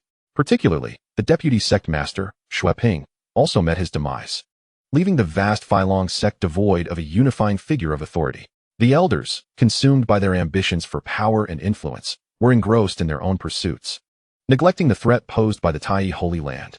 Meanwhile, the clandestine forces seemed to hesitate in their actions following the death of the formidable Guqianhong, a master of the Dharma manifestation realm, resulting in a rare tranquility enveloping the Tai Holy Land. In such serene days, time passed swiftly, and 3 months slipped by unnoticed. During this period, Chu Xuan diligently reported to the Danding Hall each day. It was not that he lacked the desire to sign in at other locations. Rather, the allure of the invaluable elixirs he received daily was simply too enticing to abandon. With the assistance of these potions, his cultivation advanced by leaps and bounds. Dharma manifestation. 7th heaven, 8th heaven, 9th heaven. In no time, he ascended to the pinnacle of the 9th heaven of the Dharma manifestation realm. By this stage, his prowess had surpassed that of the great elder Deng Ying of the Tai Holy Land. Of course, this comparison was solely based on cultivation level. When it came to magical power, physical strength, and supernatural abilities, Deng Ying would struggle to match the current Chu Xuan. Frankly speaking, even if Deng Ying were to regain her full strength, she would likely find it challenging to withstand 3 of Chu Xuan's strikes. After enduring another half-month of relentless honing, Chu Xuan's cultivation had reached a plateau, often referred to as the limit of the Dharma manifestation realm. At this juncture, barring a miraculous breakthrough, further progress seemed implausible. The sole objective before Chu Xuan was to make a concerted effort towards the transformation realm. The breakthrough to the transformation realm did not necessitate external assistance. Rather, it depended solely on the accumulation of one's own strength. Chu Xuan's foundation was formidable, unmatched among his peers. After all, his purple mansion space was tens of thousands of times larger than that of ordinary cultivators, a single aspect that set him leagues apart from others. Naturally, Chu Xuan refrained from attempting a breakthrough within the Tai Holy Land, recalling the significant commotion he caused during his ascent to the Dharma manifestation realm in Tiannan. It was evident that a breakthrough to the transformation realm would generate an even greater upheaval. If he dared to attempt this within the Tai Holy Land, it would inevitably attract the attention of its inhabitants. While trivial matters could be easily brushed aside with excuses, such a significant event could not be so easily concealed. The individuals within the Tai Holy Land were not fools. Additionally, Chu Xuan surmised that many eyes were secretly scrutinizing the Tai Holy Land. A breakthrough there would surely draw their notice, potentially unleashing a cascade of complications and disrupting the peace of the Tai Holy Land, a scenario he wished to avoid. Thus, he resolved to seek a location outside the Tai Holy Land for his breakthrough. Chu Xuan had long selected a suitable place, the endless mountains behind the Tai Holy Land, precisely where he had previously hunted the sheep demon. The mountain range stretches for tens of thousands of miles, adorned with dense forests and rarely trodden by human feet, teeming instead with mythical beasts. It is a realm where ordinary mortals dare not tread. More importantly, the ambient spiritual energy is remarkably abundant here, disregarding the inherent dangers. It presents an ideal location for a breakthrough. As for the slight risks involved, they are of no concern to Chu Xuan, given his prowess. After making the necessary preparations, he informed Su Qianqian of his intention to venture out for several days before departing from the Tai sacred land. The sparsely populated areas offer their own advantages, particularly in terms of relaxed governance, unlike the larger sects burdened by numerous regulations. Even elders and high-ranking officials are constrained by a myriad of rules, rendering them less free. Upon leaving the Tai sacred land, Chu Xuan swiftly employed his agility to ascend into the heights, racing towards the endless mountains with remarkable speed. To avert any unforeseen circumstances, he ran a considerable distance, plunging into the depths of the mountains. His rapid flight attracted the attention of many beasts and avian creatures, including some formidable demons. Unfazed by their presence, Chu Xuan acted with lethal efficiency, dispatching the heedless beasts without hesitation, leaving behind a trail stained with blood. Although the more seasoned beasts were ferocious and bloodthirsty, they were not devoid of intelligence. Under the onslaught of Chu Xuan's slaughter, the remaining creatures were soon intimidated, realizing that a fearsome predator had entered their domain and retreating in haste. After a thorough assessment, Chu Xuan quickly chose a canyon as his site for the breakthrough, drawn by the richness of the spiritual energy within. If his intuition served him correctly, a spiritual vein lay concealed beneath the canyon's depths. Such a treasure could not possibly be unclaimed. The moment Chu Xuan stepped into the canyon, a monstrous serpent, several dozen feet in length, emerged, its head raised high. "Human, this is my territory. If you wish to live, begone," the serpent declared, its emerald scales glistening as it spoke, its large, piercing eyes fixed on Chu Xuan, radiating a terrifying aura. This was indeed a seasoned demon, comparable in strength to a mid-stage practitioner of the Dharma manifestation realm. "Do you, a mere serpent demon, dare to proclaim yourself a king?" A cold glint flashed in Chu Xuan's eyes. He raised his right hand, and the thunder spirit spear materialized in his grasp, crackling with arcs of electricity. With a piercing shriek that shattered the air, the spear transformed into a bolt of lightning, hurtling forward. This action undeniably enraged the formidable serpent. "You seek death," it hissed, unleashing a deafening roar as an overwhelming wave of demonic energy surged around it. Its colossal body lunged directly at Chu Xuan. With a thunderous clash, the thunder spirit spear collided with the terrifying serpent. The violent forces of lightning and the sinister demonic energy intertwined in a fierce struggle, sending shockwaves rippling outward, causing the very earth to tremble. In that moment, a balance of power was established, each combatant evenly matched. Yet, the semblance of balance was but an illusion. With a decisive gesture, Chu Xuan thrust his hand forward, summoning a vast consciousness that surged into motion. In an instant, the radiant thunder spear erupted with blinding brilliance, unleashing its formidable power. It pierced through the dense miasma of demonic energy, directly impaling the colossal serpent. The terrifying creature's eyes widened in disbelief, yet its massive body succumbed to gravity and plummeted to the ground with a resounding crash. Soon, its breaths became shallow, and moments later, life slipped away entirely. With a swift motion, Chu Xuan stored the serpent's corpse within the storage ring he had acquired earlier, intending to savor a dish of serpent soup later. This place was indeed remarkable. As he ventured deeper into the canyon, Chu Xuan quickly discovered that the spiritual energy of heaven and earth within was even more abundant, truly a land of treasures. It was no wonder the giant serpent was reluctant to abandon it. Alas, it ultimately failed to safeguard its life as well. Rather than preparing for an immediate breakthrough, Chu Xuan fully mobilized his cultivation. A terrifying manifestation materialized behind him, exuding a palpable pressure that permeated the air. Waves of chilling terror surged outward in all directions, akin to the tumultuous tides of an ocean. "Those who wish to survive, depart swiftly." Chu Xuan's dispassionate voice echoed through the void. Countless beasts turned pale with fear. The demise of the serpent that once dominated the canyon sent them into a frenzy of terror.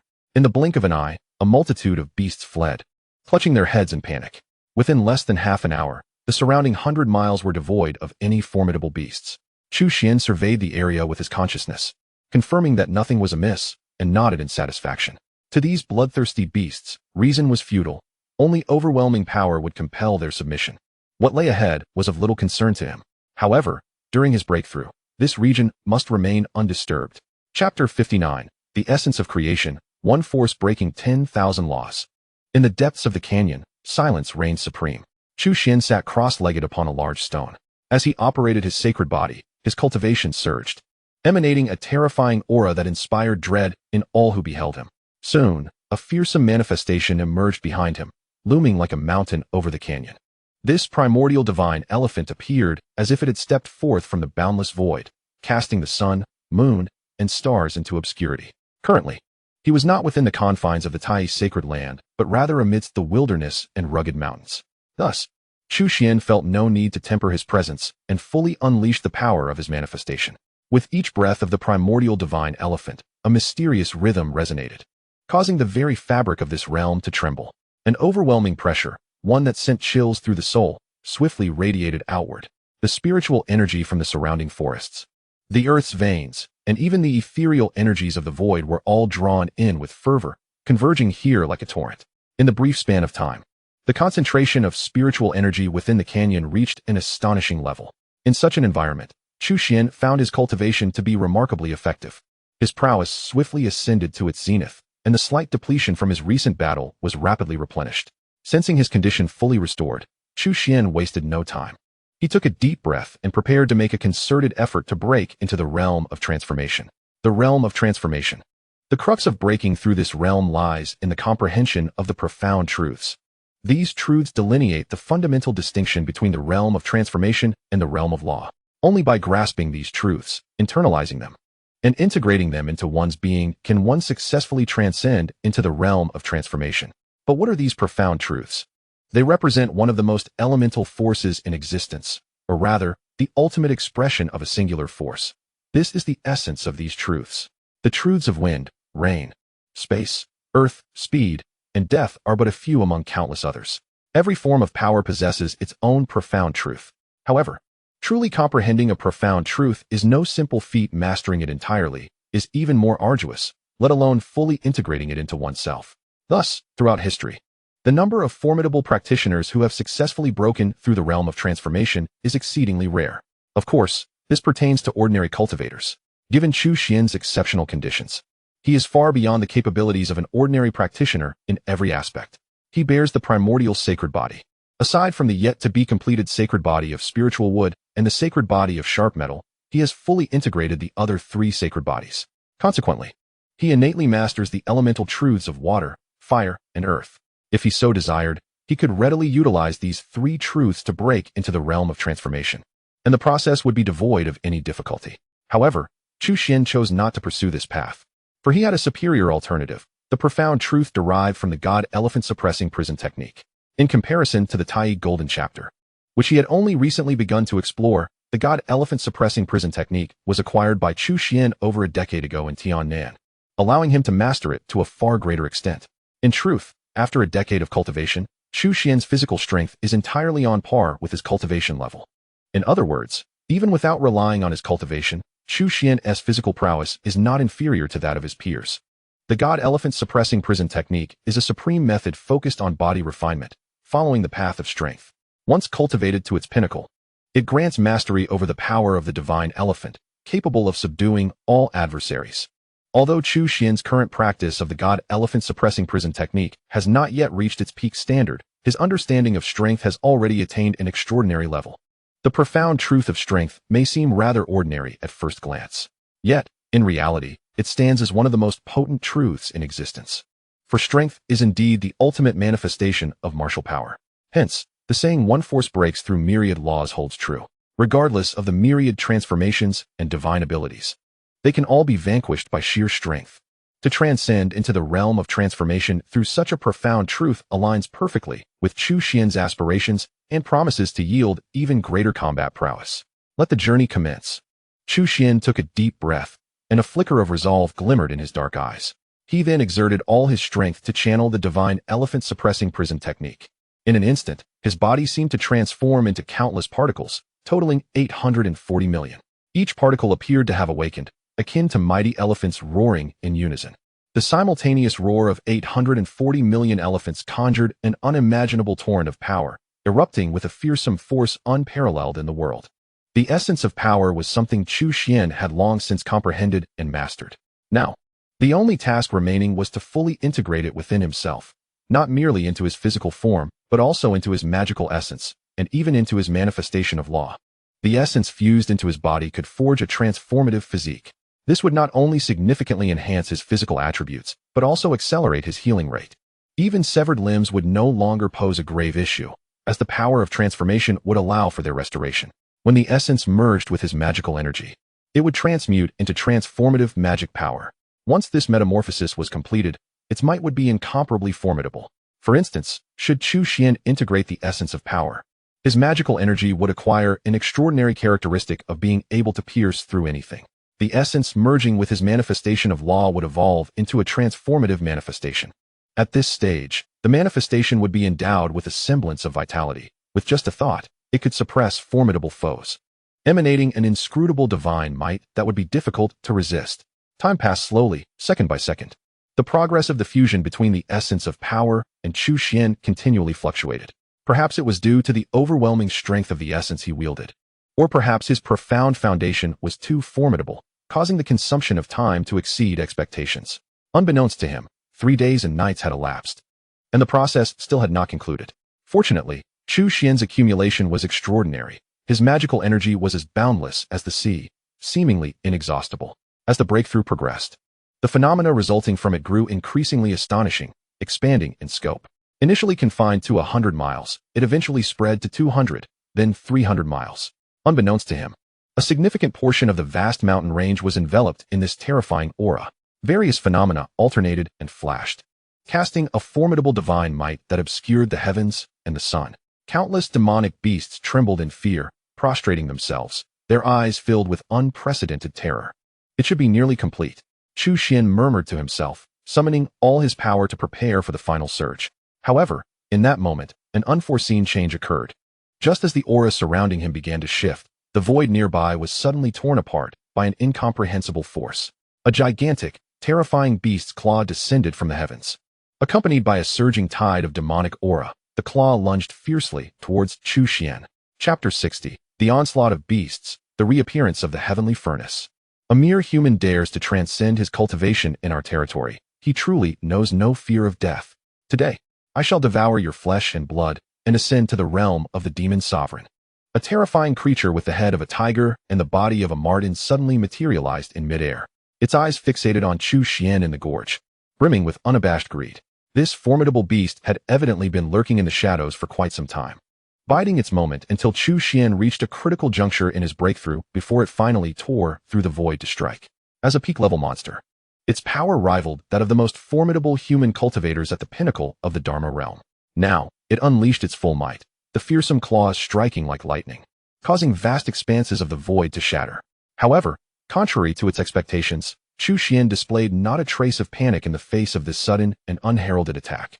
He didn't even bat an eyelash. From a distance, he appeared remarkably calm, as if he had anticipated this encounter all along. With a hum, the earth armor was instantly activated, layers of defensive barriers stacking upon one another, perfectly positioned to intercept the terrifying claws.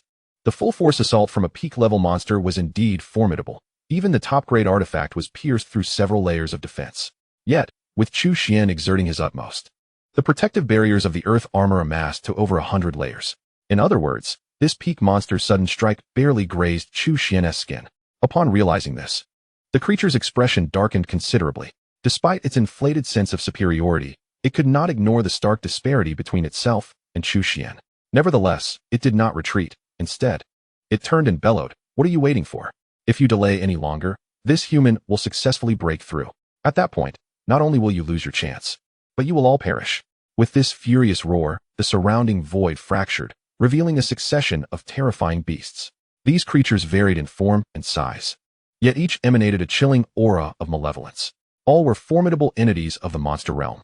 In addition to these great beasts, more and more creatures surged from all directions, their blood-red eyes glinting with a savage light. Upon a rough count, there were no fewer than 10,000.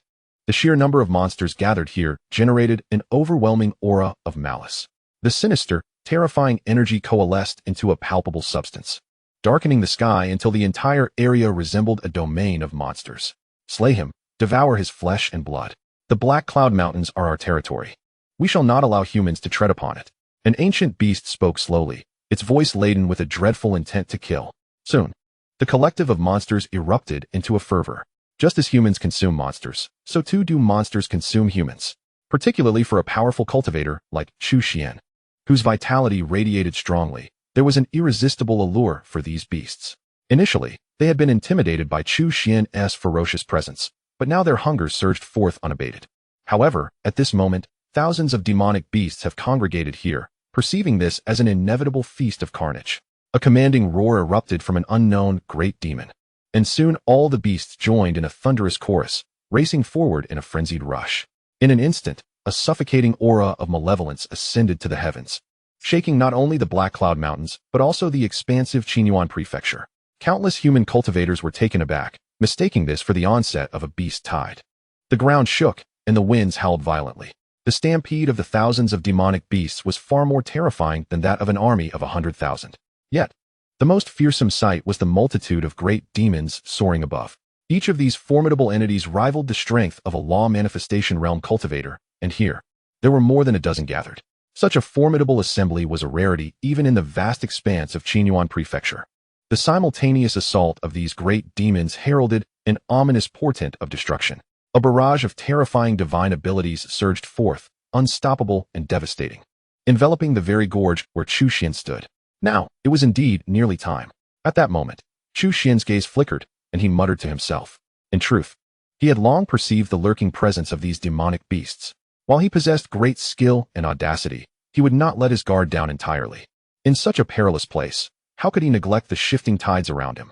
With the intensity of his divine sense, only a scant few beasts could evade his scrutiny. Even those few exceptional beasts capable of eluding his detection were exceedingly rare. However, Chu Xuan did not rush to act. Instead, he feigned ignorance, allowing the surrounding beasts to draw ever closer. Watching the stampede of thousands and the simultaneous attack of a dozen great demons, Chu Xuan felt no fear. Instead, a frigid smile graced his lips. All was prepared. Only the eastern wind was lacking. In this moment of impending crisis, Chu Xuan exerted his full power into the divine elephant suppression technique, causing his vitality and blood to surge and boil. His body transformed into myriad particles, each resembling a roaring giant elephant. The primordial sacred body also activated in full force, suddenly radiating an unparalleled divine brilliance. Following this, an immense furnace of heaven and earth materialized within the realm. This was the miraculous technique bestowed by the divine elephant suppression technique. Back when he was in the south, Chu Xuan had relied on this power to refine the corpse of the demonic dragon on the 9th level of the celestial prison, thus achieving an invincible breakthrough into the law manifestation realm. Now, as he wielded this technique once more, his cultivation had far surpassed that time, and the resulting furnace of heaven and earth was even more colossal and terrifying. In the blink of an eye, the thousands of rampaging demonic beasts on the ground and the dozen great demons soaring above were entirely enveloped within the confines of the furnace. A terrifying conflagration ignited, as Chu Xuan made it abundantly clear that he intended to refine these thousands of beasts into the very essence that would propel him further in his journey. Just as the beasts plotted against him, so too did Chu Xuan scheme against them, for it was merely a matter of whose patience and skill would prevail. No, those formidable demons quickly sensed the impending danger and immediately began to resist fiercely, rushing outward without a second thought. At that moment, Chu Xuan summoned his formidable avatar with a piercing call. The overwhelming power of the invincible avatar was evidently beyond their hasty defenses, and the dozen or so great demons were swiftly subdued. The vast ocean of magical energy was then mobilized, causing the flames of the heavenly furnace to blaze even more fiercely, coupled with the supreme divine fire of the sun. It wasn't long before several demonic beasts were forcibly refined. All were transformed into the purest essence of life, flowing into Chu Xuan's body like a continuous stream of white rivers. Accompanying this process, the aura emanating from Chu Xuan surged upwards at an astonishing rate, drawing him ever closer to a breakthrough into the realm of creation. Chapter 61, A Tenfold Disparity, the legendary iron-eating beast. With a resounding roar, the heavenly furnace operated at full capacity, refining one demonic beast after another.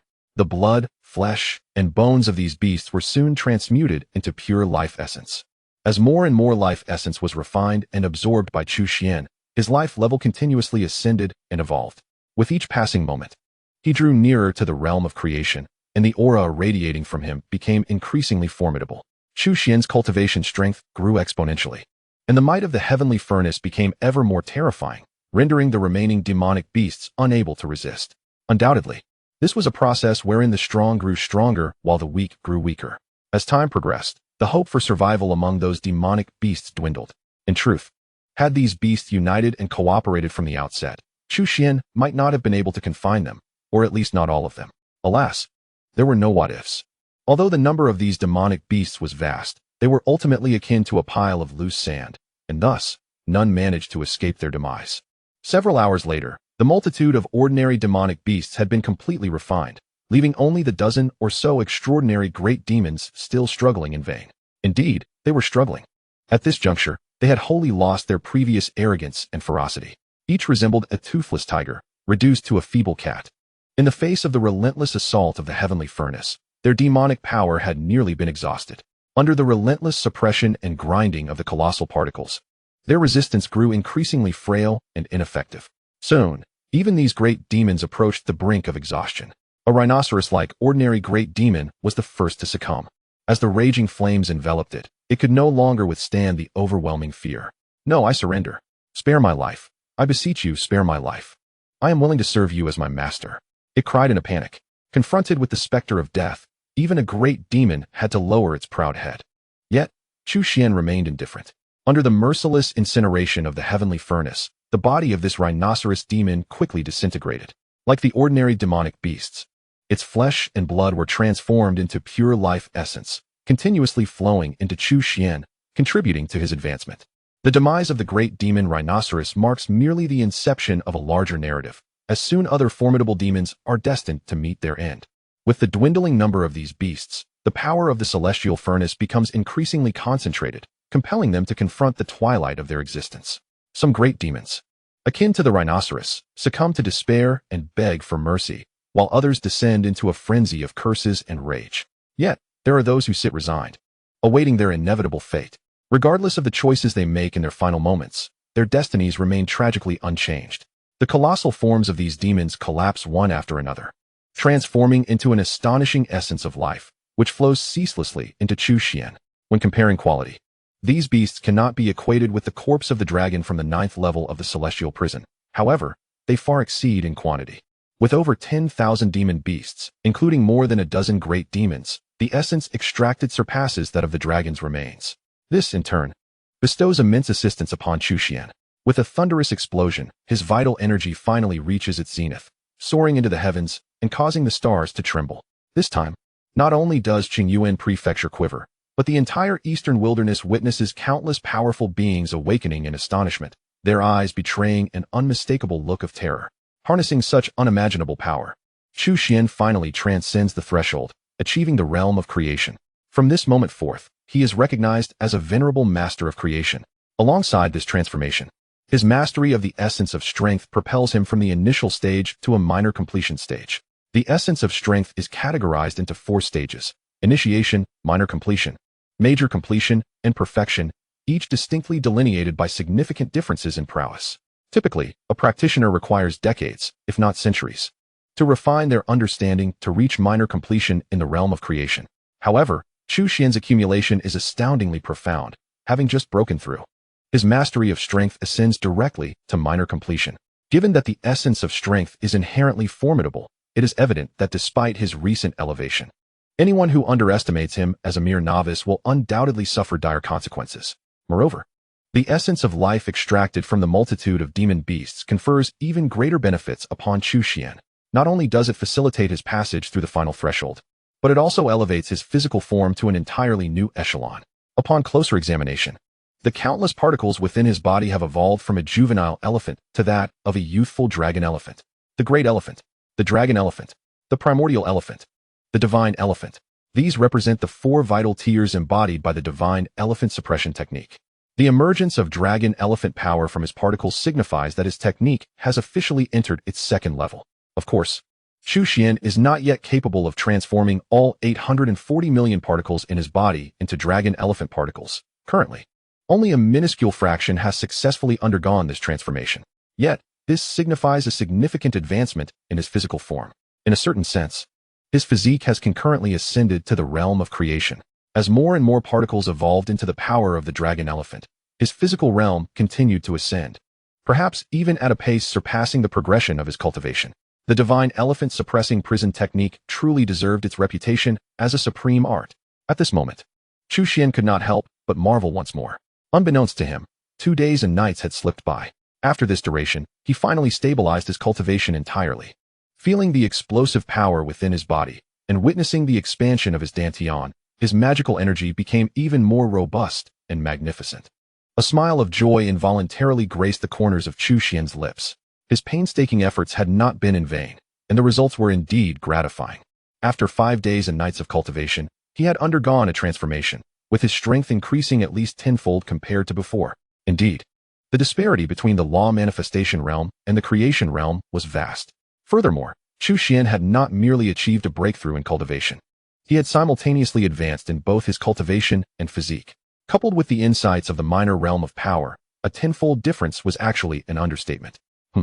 Just as Chu Xuan was about to tidy up and depart, he suddenly raised an eyebrow, having caught a glimpse of something, a hint of surprise flashing in his eyes. The next moment, his figure vanished from the spot. Outside the canyon, In a patch of sandy ground, Chu Xuan's presence materialized instantly. There, he beheld a conspicuously large posterior protruding from the sand, while the head and half of the body remained deeply buried. It resembled a peculiar, solitary sculpture, motionless in its stance. A playful smile crept across Chu Xuan's lips as he lifted his right hand, channeling his magical energy into an invisible hand, which swiftly extracted the creature from the sand. Simultaneously, Chu Xuan beheld the entirety of this being, with a round face and a fluffy body. It sported large black eye circles atop its head and a pair of twinkling eyes. Its black and white figure appeared adorably clumsy, reminiscent of a colossal plush toy. At this moment, it cautiously regarded Chu Xuan, its face adorned with an ingratiating smile. It rolled about from time to time, seemingly trying to ingratiate itself. Is this the legendary iron-eating beast? Chu Xuan was taken aback. He then inquired, "Can you speak?" It immediately shook its head. Chu Xuan gazed at it with a smile, asking meaningfully, "You seem quite afraid of me." It initially intended to shake its head again. However, recalling the terrifying scene from not long ago, it could not help but tremble in fear. "It appears you must be a fish that slipped through the net. Even those dozen formidable demons were forcibly refined. Yet you managed to escape?" Chu Xuan quickly grasped the situation, momentarily taken aback. In his estimation, the cultivation strength of this iron-eating beast was not particularly formidable. It was merely at the level of a high-grade demon beast, roughly equivalent to a practitioner in the Purple Mansion realm among humans. Among the tens of thousands of demon beasts earlier, there were numerous that surpassed its strength. Yet, while those demon beasts had been forcibly refined by the heavenly furnace, this creature of high-grade demon beast caliber had somehow survived. This is clearly beyond the mere description of good fortune. If Chu Xuan's intuition serves him right, this creature's talent is likely extraordinary. However, upon recalling the various legends surrounding the iron-eating beast, Chu Xuan found himself somewhat accepting of the situation. With a broad smile, he proposed, "It seems our fates are intertwined. Why not accompany me?" The iron-eating beast appeared utterly perplexed. It wished to refuse, but felt an overwhelming reluctance to do so. What should it do? Who could provide an answer? The urgency was palpable. Chapter 62. Master, that fellow is not a good person. At the foot of the Tai sacred land, Chu Xuan arrived mounted upon the iron-eating beast. Ultimately, under the duress of both coercion and persuasion, the iron-eating beast chose to yield. This was precisely what set the iron-eating beast apart from ordinary demonic creatures. While most ordinary beasts are rebellious, disdainful, and driven by primal instincts, often devoid of intelligence, the iron-eating beast is different. Even though it currently falls short of being a great demon, its wisdom rivals that of humans, marking it as an extraordinary species. To refuse meant death. To comply meant survival. This choice was not particularly challenging for the iron-eating beast. Although becoming a mount might seem somewhat humiliating, the myriad benefits promised by Chu Xuan appeared quite acceptable. A beast shall never be a slave, unless its needs for sustenance and shelter are guaranteed. After a cordial negotiation, both parties swiftly reached an agreement. They then signed a contract, formally establishing their master-servant relationship. Subsequently, Chu Xuan bestowed upon the iron-eating beast the name Yuan Yuan. There was no choice. Its plump physique was simply too striking. Among the names Yuan Yuan and Gun Gun, Chu Xuan ultimately preferred Yuan Yuan, as it was a female iron-eating beast. "Master, I am hungry. Could I have another piece of dragon meat?" A sweet, innocent voice echoed in Chu Xuan's mind. He glanced down and was met with a distinctly large black and white face, brimming with anticipation. Although Yuan Yuan could not yet articulate words, after signing the master-servant contract, a form of mental communion had been established between them. "Haven't you just eaten not long ago? How can you be hungry again?" Chu Xuan inquired incredulously. He suddenly wondered if he had lost his senses when he decided to adopt such a voracious creature. It was simply too gluttonous. Only a short time had passed, and he was already on the verge of becoming a caretaker. It had been 2 full hours since their journey began, and they had traveled quite a distance. After all, Yuan Yuan was still a baby, growing rapidly. Yuan Yuan immediately began to act cute. A baby indeed. Chu Xuan glanced at her substantial form and felt an overwhelming sense of irony. However, considering the lifespan of the iron-eating beast, it seemed Yuan Yuan could indeed still be regarded as an infant. With a sigh, Chu Xuan remarked, "There is no more dragon meat. But would you like some snake meat instead?" The last serpent he had encountered in the gorge had yielded thousands of pounds of dragon meat. Certainly too much for a single meal. Yet, no matter how much he had, it could not withstand the persistent cravings of this insatiable creature. As he spoke, Chu Xuan retrieved a hefty piece of snake meat from his storage ring and tossed it to Yuan Yuan. This was indeed from the colossal python that had previously dominated the gorge. Yuan Yuan, not one to be picky, found herself quite accepting of snake meat, even in the absence of dragon flesh, as they both belonged to the realm of formidable beasts. She quickly began to savor her meal, her expression a portrait of delight. At that moment, a touch of bamboo would have made it even better. After satisfying her hunger, Yuan's speed increased, and within a brief interval, she returned to the Tai Chi sacred land, carrying Chu Xuan on her back. Upon their return, the inhabitants of the Tai Chi sacred land swiftly gathered to greet them. After more than 3 months of companionship, they had genuinely come to regard Chu Xuan as one of their own. Wow, how adorable. Senior brother. What kind of beast is this? Jia Jia's eyes sparkled as she gazed at the iron-eating beast beneath Chu Xuan. What a cute expression. Chu Shitty. Where did you get this? Su Qianqian could not contain her astonishment either. Indeed, such fluffy creatures seemed irresistible to women. Meanwhile, Ahu, with a naive expression, inquired, "Can it be eaten?" His earnest demeanor suggested he was already calculating how many meals he could derive from it. As a true gourmet, Yuan was utterly flabbergasted. "What kind of person wants to eat me upon first meeting?" she exclaimed. Not aloud. Both Su Qianqian and Jia Jia shouted in unison. They not only shot a fierce glare at Ahu, but also cast a watchful eye toward Chu Xuan, as if daring him to utter a word about consumption.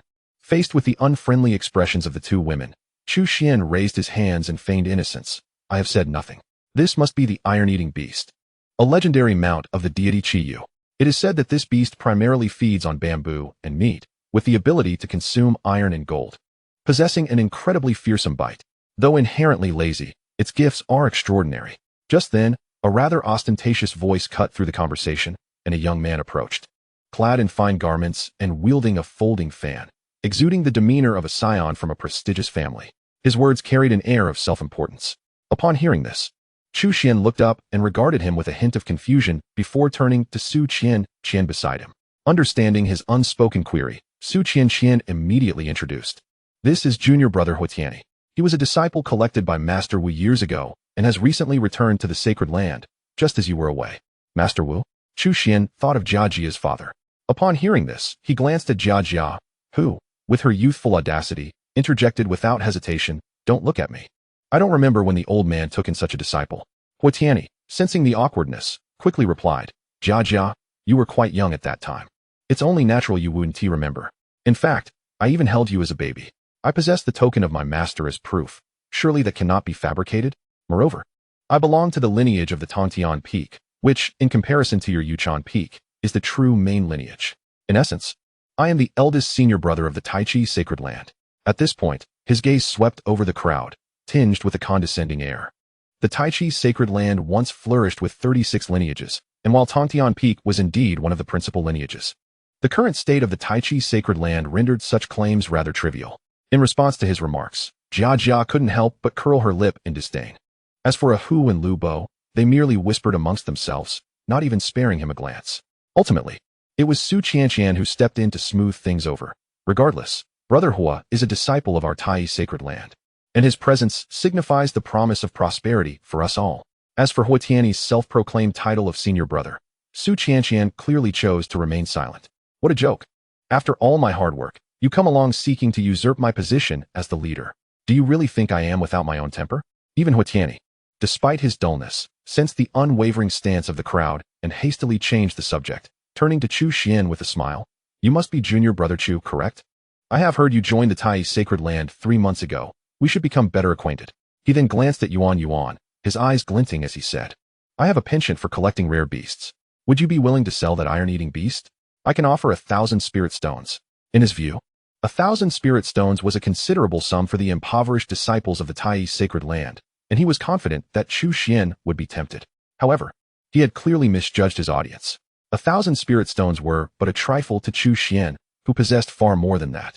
Moreover, the iron-eating beast was a creature of extraordinary talent, a being of the heavens. A mere 1,000 spirit stones were hardly sufficient, perhaps only enough to purchase a trivial piece of its waste. Chu Xuan shook his head and replied, "Not for sale. Not for sale." Huatiani raised his brow, emphasizing his words. "Then how about 2,000 spirit stones?" With a bemused expression, Chu Xuan looked at him and stated directly, "Even if you offered 20 million spirit stones, I would still not sell." Huatiani's face darkened, a flicker of malice flashing in his eyes. Yet after glancing at the onlookers, he ultimately suppressed his fury. "Since junior brother Chu is so resolute, I shall not covet what others cherish." With that, he stormed off in a huff. What a fool. Thinking he could buy an iron-eating beast for a mere 1,000 or 2. As soon as he left, Ahu could no longer contain himself, exclaiming, "It should at least be 10,000 spirit stones." Upon hearing this, Lu Bo nodded in agreement. It turned out they had been discussing just how much Yuan was truly worth. Chu Xuan found himself both amused and exasperated. "Master, that fellow is not a good person." At that moment, Yuan's voice echoed in Chu Xuan's mind. As a creature of the heavens, her spiritual awareness was far more acute than that of humans. Chu Xuan turned to watch Huatiani's retreating figure, a glimmer of intrigue flashing in his eyes. As a descendant of the Tai's sacred land, why had he not joined sooner? Was his return at this moment merely a coincidence? Chapter 63. The Gift of a Ring. What does he mean by this? In the dead of night, Chu Xuan sat cross-legged in meditation. As his cultivation flowed, the vast palace soon took on an oppressive atmosphere. The spiritual energy of heaven and earth converged from all directions, surging into Chu Xuan's body like fledglings returning to their nest. His body resembled an unfathomable black hole, devouring all the spiritual energy without the slightest waste. Meanwhile, Chu Xuan focused his mind on dual pursuits, simultaneously channeling the supreme techniques of the divine elephant-suppressing prison strength and the Tai golden scripture. The former was dedicated to body refinement, while the latter was employed for qi cultivation. The two methods worked in harmony without interference.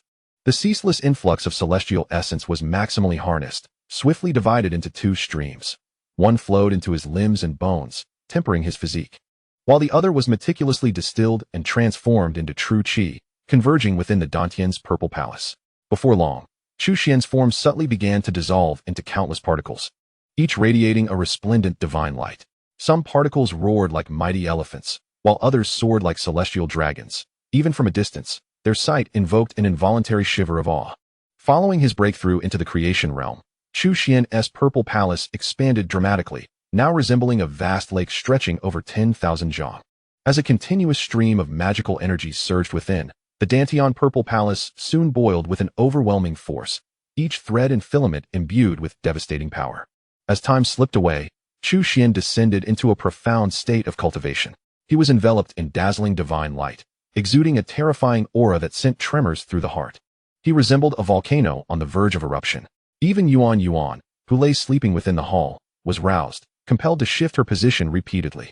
Yet, even when retreating to the furthest corner of the grand hall, she could not escape the relentless oppressive force that spread like a mountain pressing upon her, making each breath a laborious task, let alone finding peace for sleep. Ultimately, she had no choice but to escape outside the hall. Under Chu Xuan's conscious control, all potent energies were confined within the hall. Once outside, Yuan felt significantly more at ease, yet slumber eluded her. She resigned herself to the wakefulness, pondering that with her master's formidable strength, her own weakness might lead to abandonment one day, leaving her bereft of sustenance. The mere thought of food ignited her fighting spirit. Gritting her teeth, she swiftly entered a state of cultivation, absorbing the ambient celestial essence and converting it into the demonic power she commanded, step by step advancing toward the realm of great demons. Unbeknownst to her, an entire night passed. Noticing Yuan's diligent efforts outside, a smile graced Chu Xuan's lips. As an exceptionally rare iron-eating beast, Yuan's innate talent was nothing short of extraordinary. With sufficient effort, her future achievements would undoubtedly be remarkable. Next, Chu Xuan summoned his consciousness to inspect his own progress. After a single night of cultivation, a breakthrough in his realm was not feasible. He remained at the first layer of the creation realm.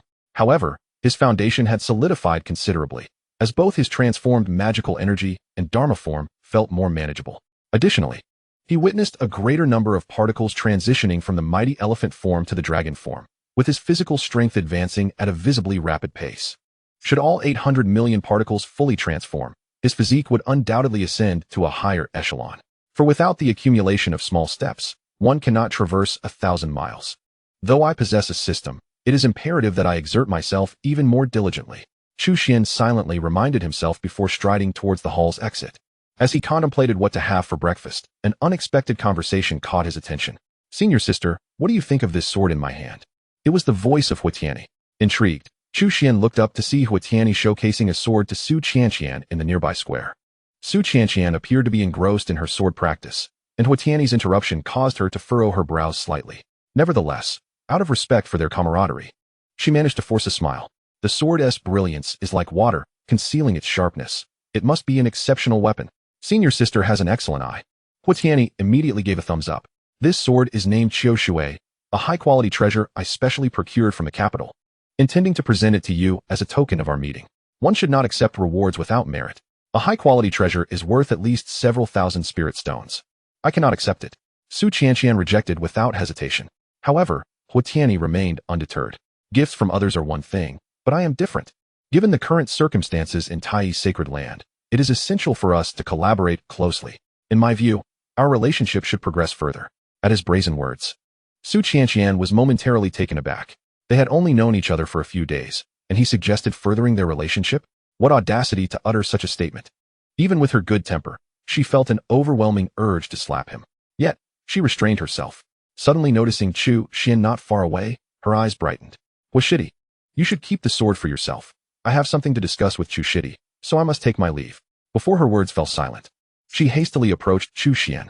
Witnessing this scene, Huatiani's expression darkened. Chu Xuan observed the entire exchange, a hint of coldness flickering in his eyes. As Su Qianqian approached, he quickly concealed his emotions, smiling playfully. Why aren't you happy, with someone so eager to please you this early in the morning? You seem quite pleased. Watching the spectacle from the sidelines, yet you offer no assistance. Su Qianqian shot him a fierce glare, her voice laced with annoyance. Chu Xuan shrugged helplessly. How could I assist? Am I to accept gifts on your behalf? Are you not aware of the saying? Flattery without cause is either treachery or theft. Hearing this, Chu Xuan narrowed his eyes slightly. Are you implying that Huatiani has ulterior motives? That is not my intention. Su Qianqian shook her head, but hesitated before adding, yet. I can't shake the feeling that Huashidi is being overly attentive. Chu Xuan chuckled immediately. That is simply because you are exceptionally beautiful. Do you not realize this? Just take a closer look. Bright eyes and white teeth, skin as pure as ice and jade, a beauty that could enchant fish and birds, making the moon and flowers pale in comparison. You are truly a celestial being descended to earth. How could any man remain unmoved? Flattered by Chu Xuan's effusive praise, Su Qianqian blushed. I am not that attractive. This is far too exaggerated. Although she spoke dismissively, the smile on her face was impossible to conceal. Chu Xuan secretly chuckled and, with a serious demeanor, remarked, I am not exaggerating. The only flaw is that it is slightly smaller in one aspect. Su Qianqian's smile abruptly froze. At that moment, she realized she had been played by Chu Xuan. Her expression turned dangerously fierce as she glared at him, teeth clenched.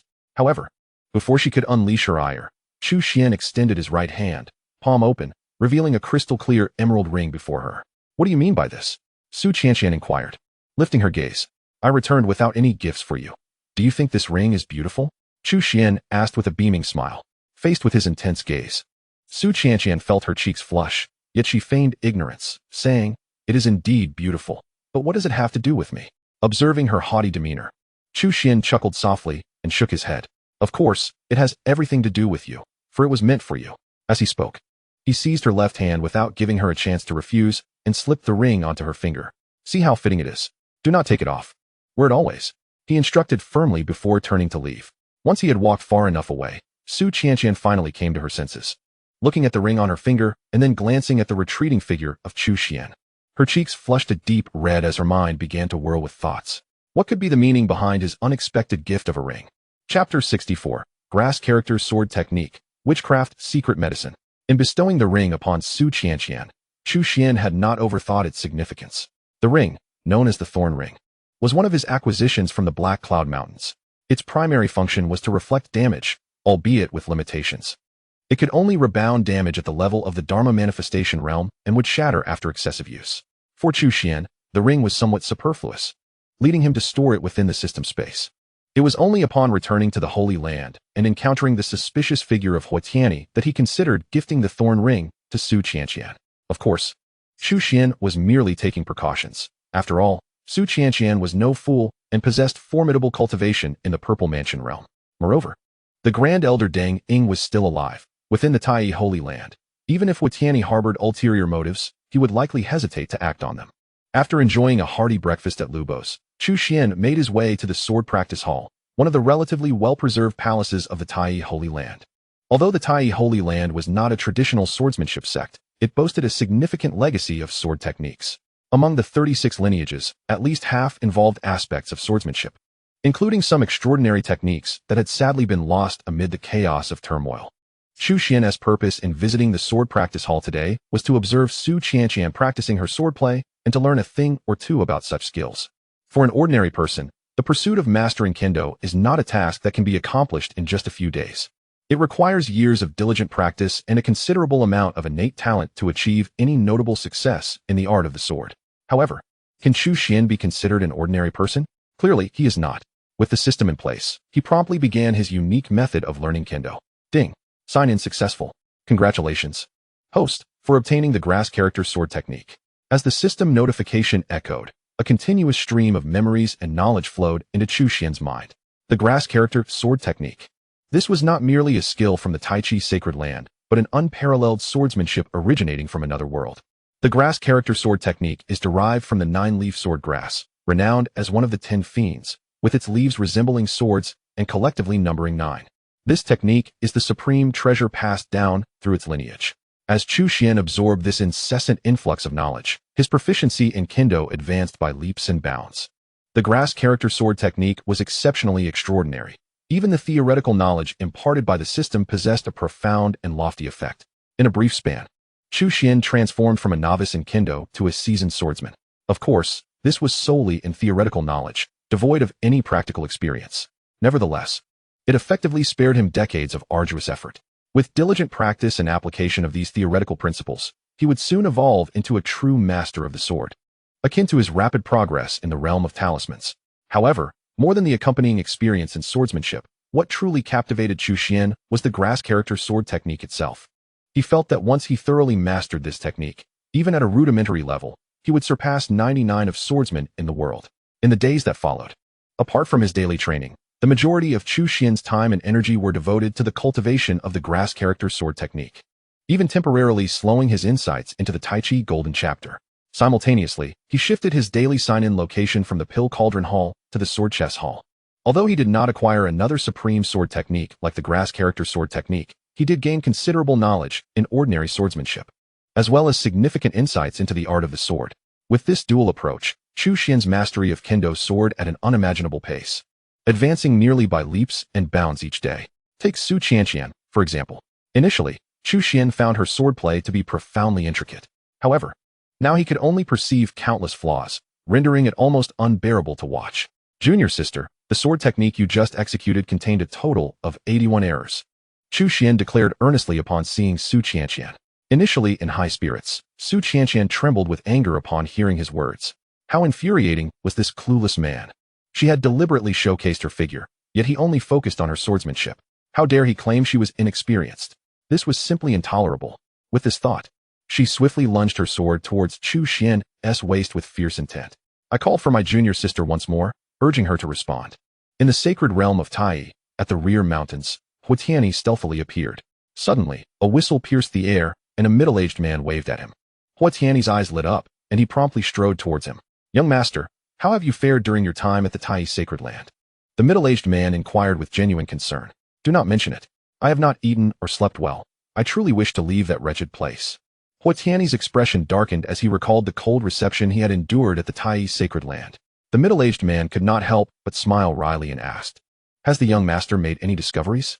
Have you found the key? Huatiani's countenance grew even more sullen. Do not even bring it up. That old woman surely harbors doubts about my identity, and the others are equally unyielding. No matter how I attempted to subtly probe, I gained nothing. By the way, how goes the preparation of the items I requested? How could I forget your instructions, young master? The middle-aged man swiftly produced a small vial, no larger than a thumb, from his bosom and handed it to Huatiani. Is this all there is? Huatiani frowned in dissatisfaction. Do not underestimate it, young master. This is a secret potion of witchcraft. A mere touch with a silver needle will render the victim senseless. When that occurs, employing the corresponding secret technique will enable you to turn them into your puppet, entirely at your command.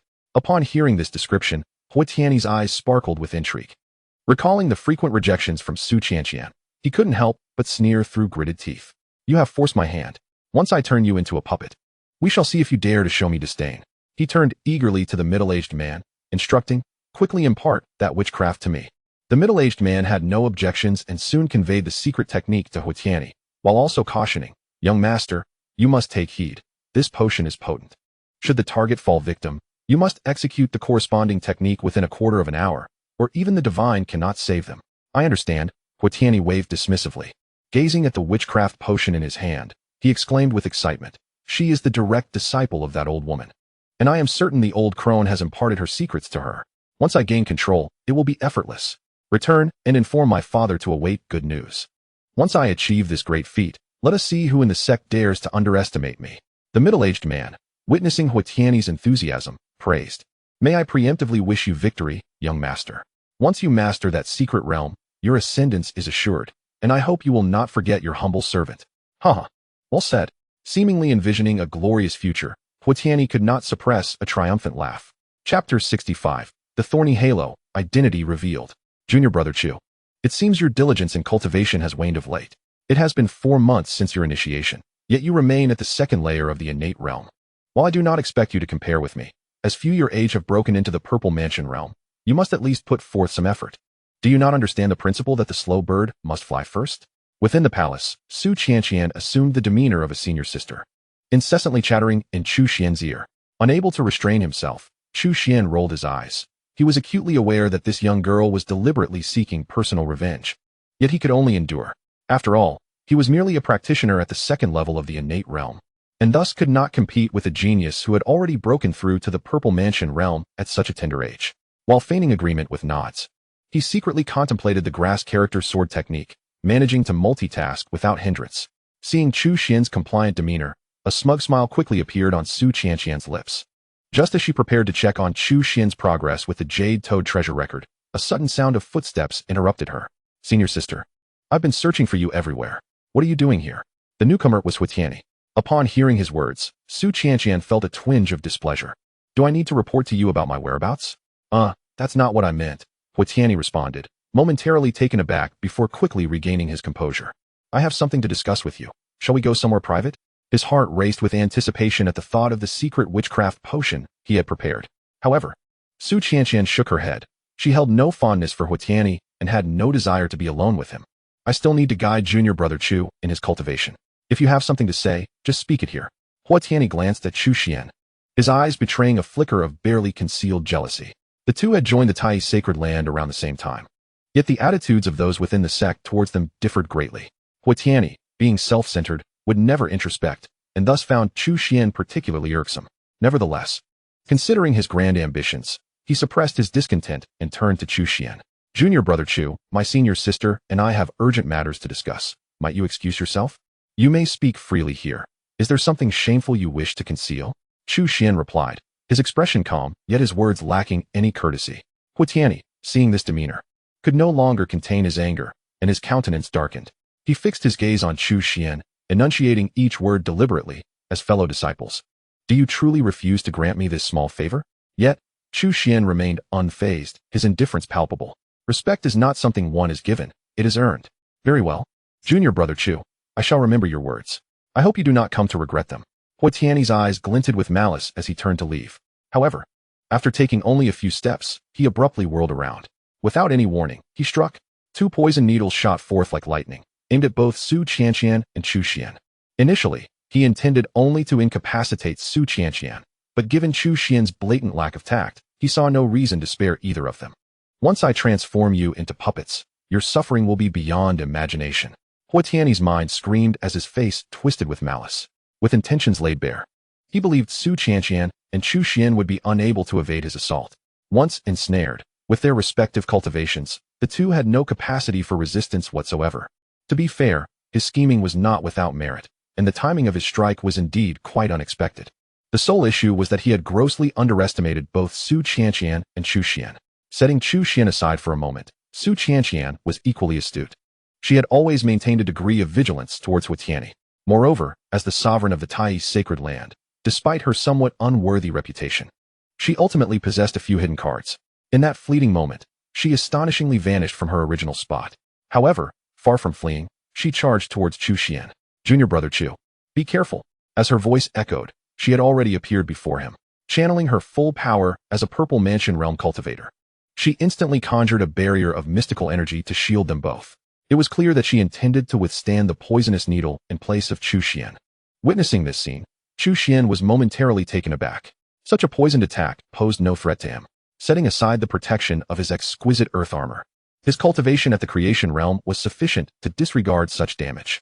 Furthermore, His physical constitution had long since reached a level immune to toxins, rendering Huatiani's meticulously prepared witchcraft potion ineffective against him. It was Su Qianqian's selfless act of rescue that caught Chu Xuan completely off guard.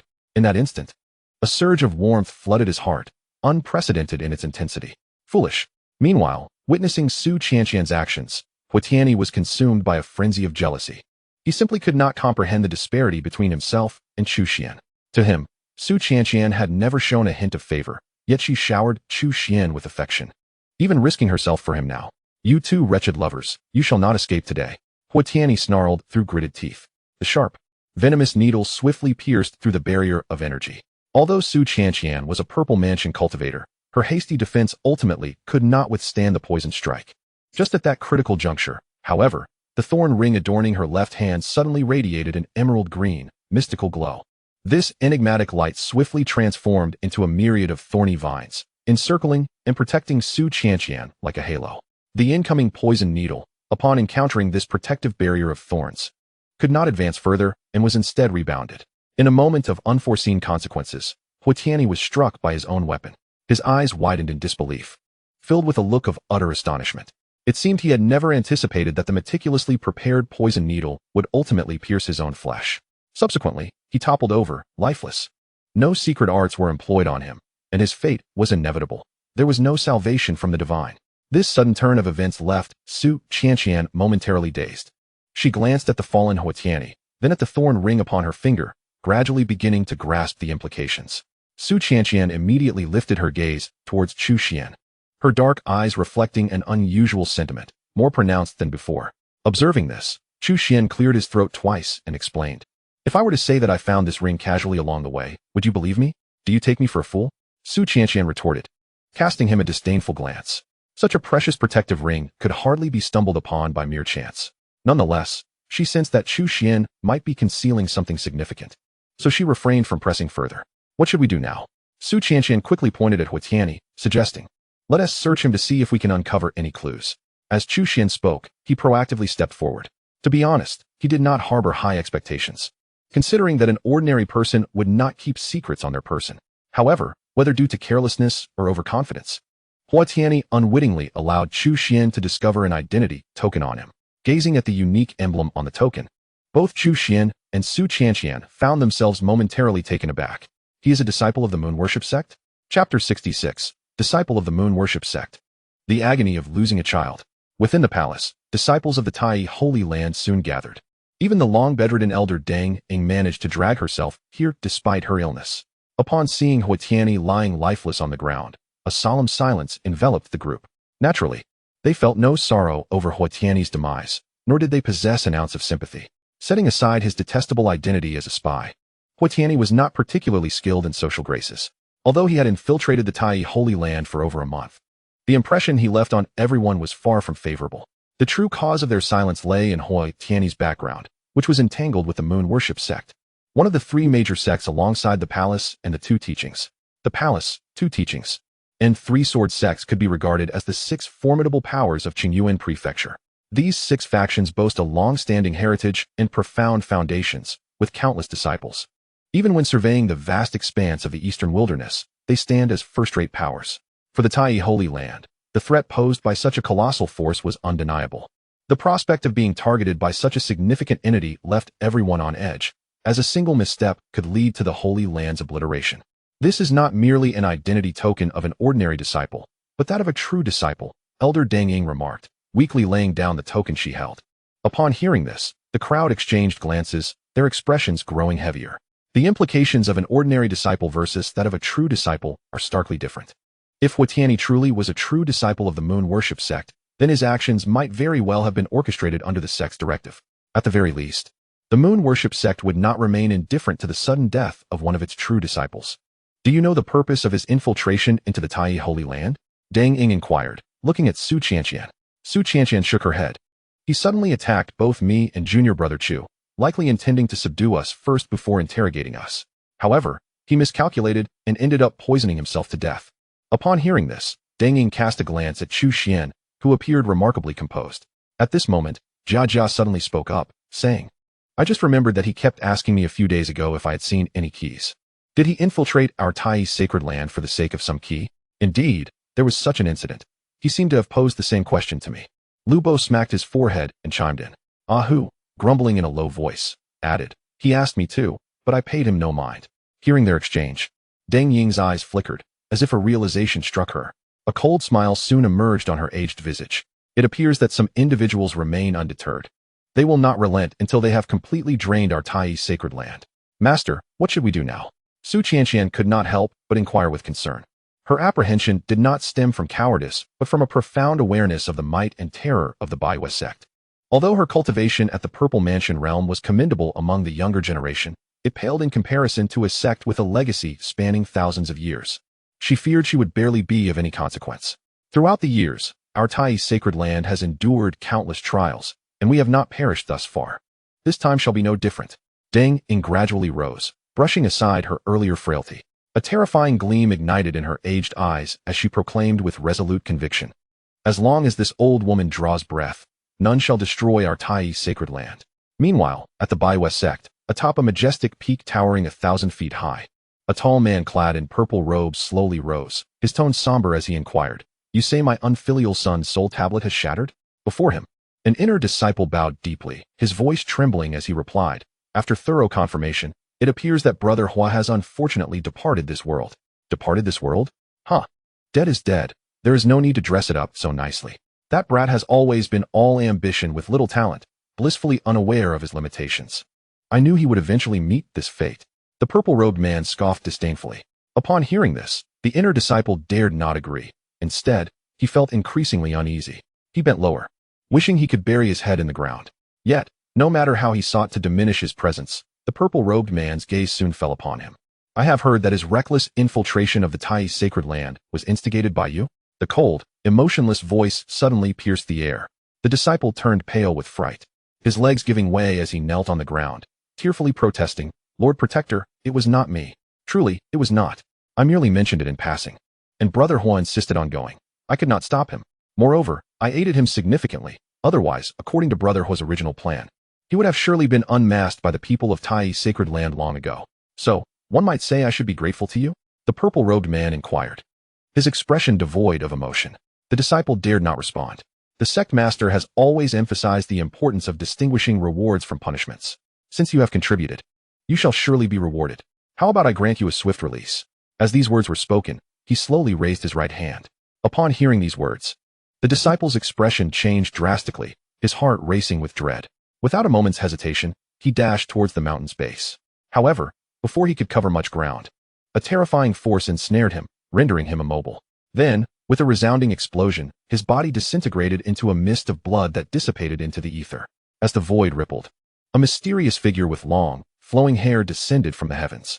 Sensing the pervasive scent of blood in the air, he furrowed his brow, remarking, Although he was merely an inner disciple, such casual slaughter reflects poorly on us. The middle-aged man in the purple robe glanced at him, stating, My son is dead. You never held him in high regard, did you? The long-haired man replied, Yet he remains my son. The purple-robed man emphasized.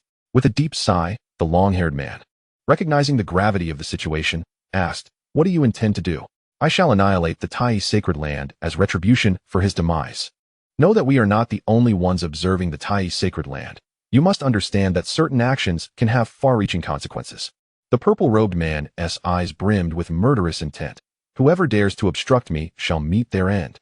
The long-haired man surveyed him closely, sensing his unwavering resolve. After a moment of silence, he nodded. Very well, but the five-element secret realm must be secured, as it pertains to the future of our sect.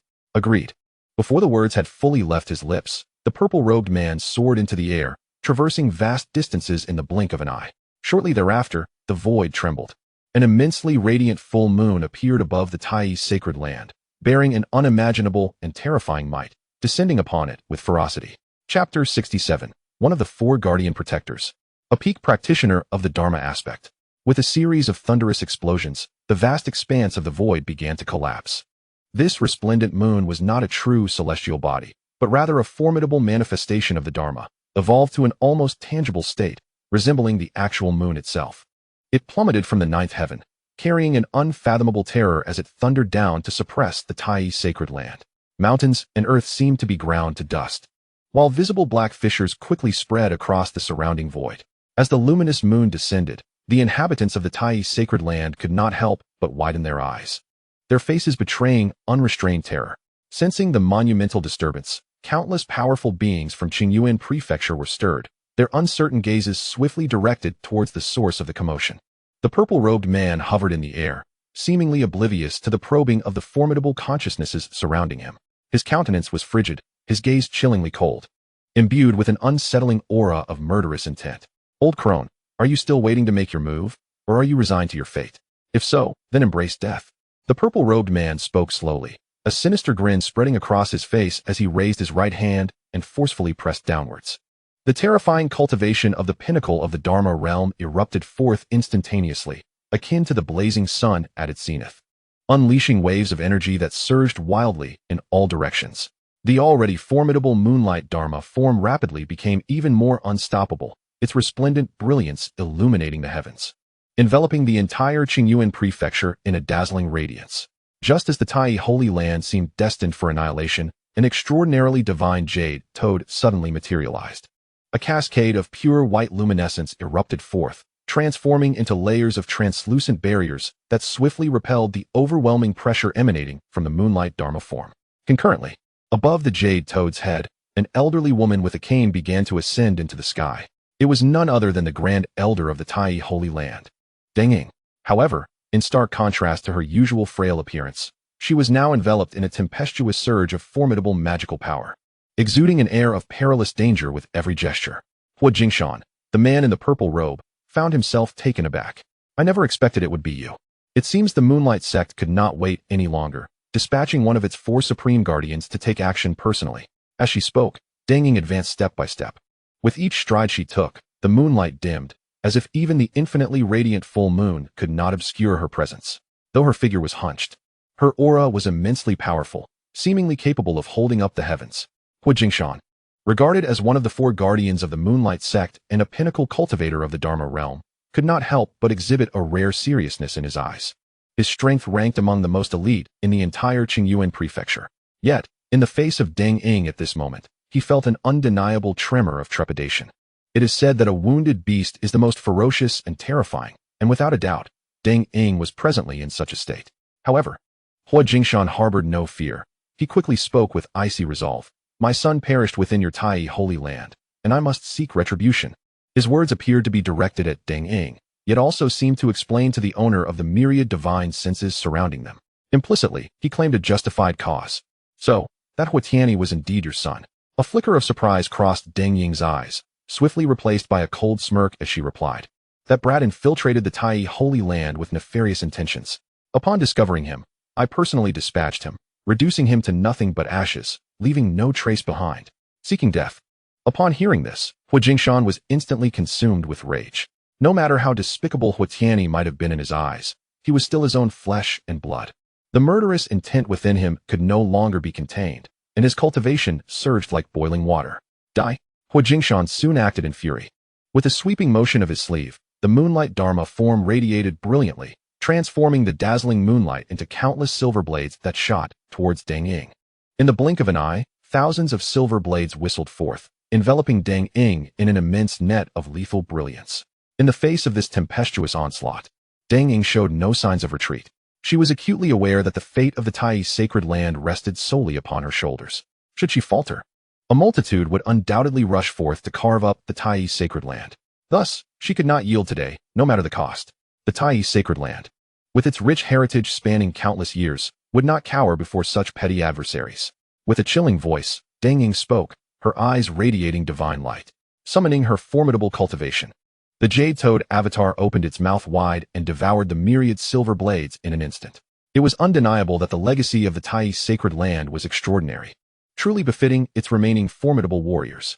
Hu Jingshan could not help but feel a shiver of apprehension, yet he showed no intention of relenting. Instead, he resolutely intensified his assault, charging once more at Deng Ying.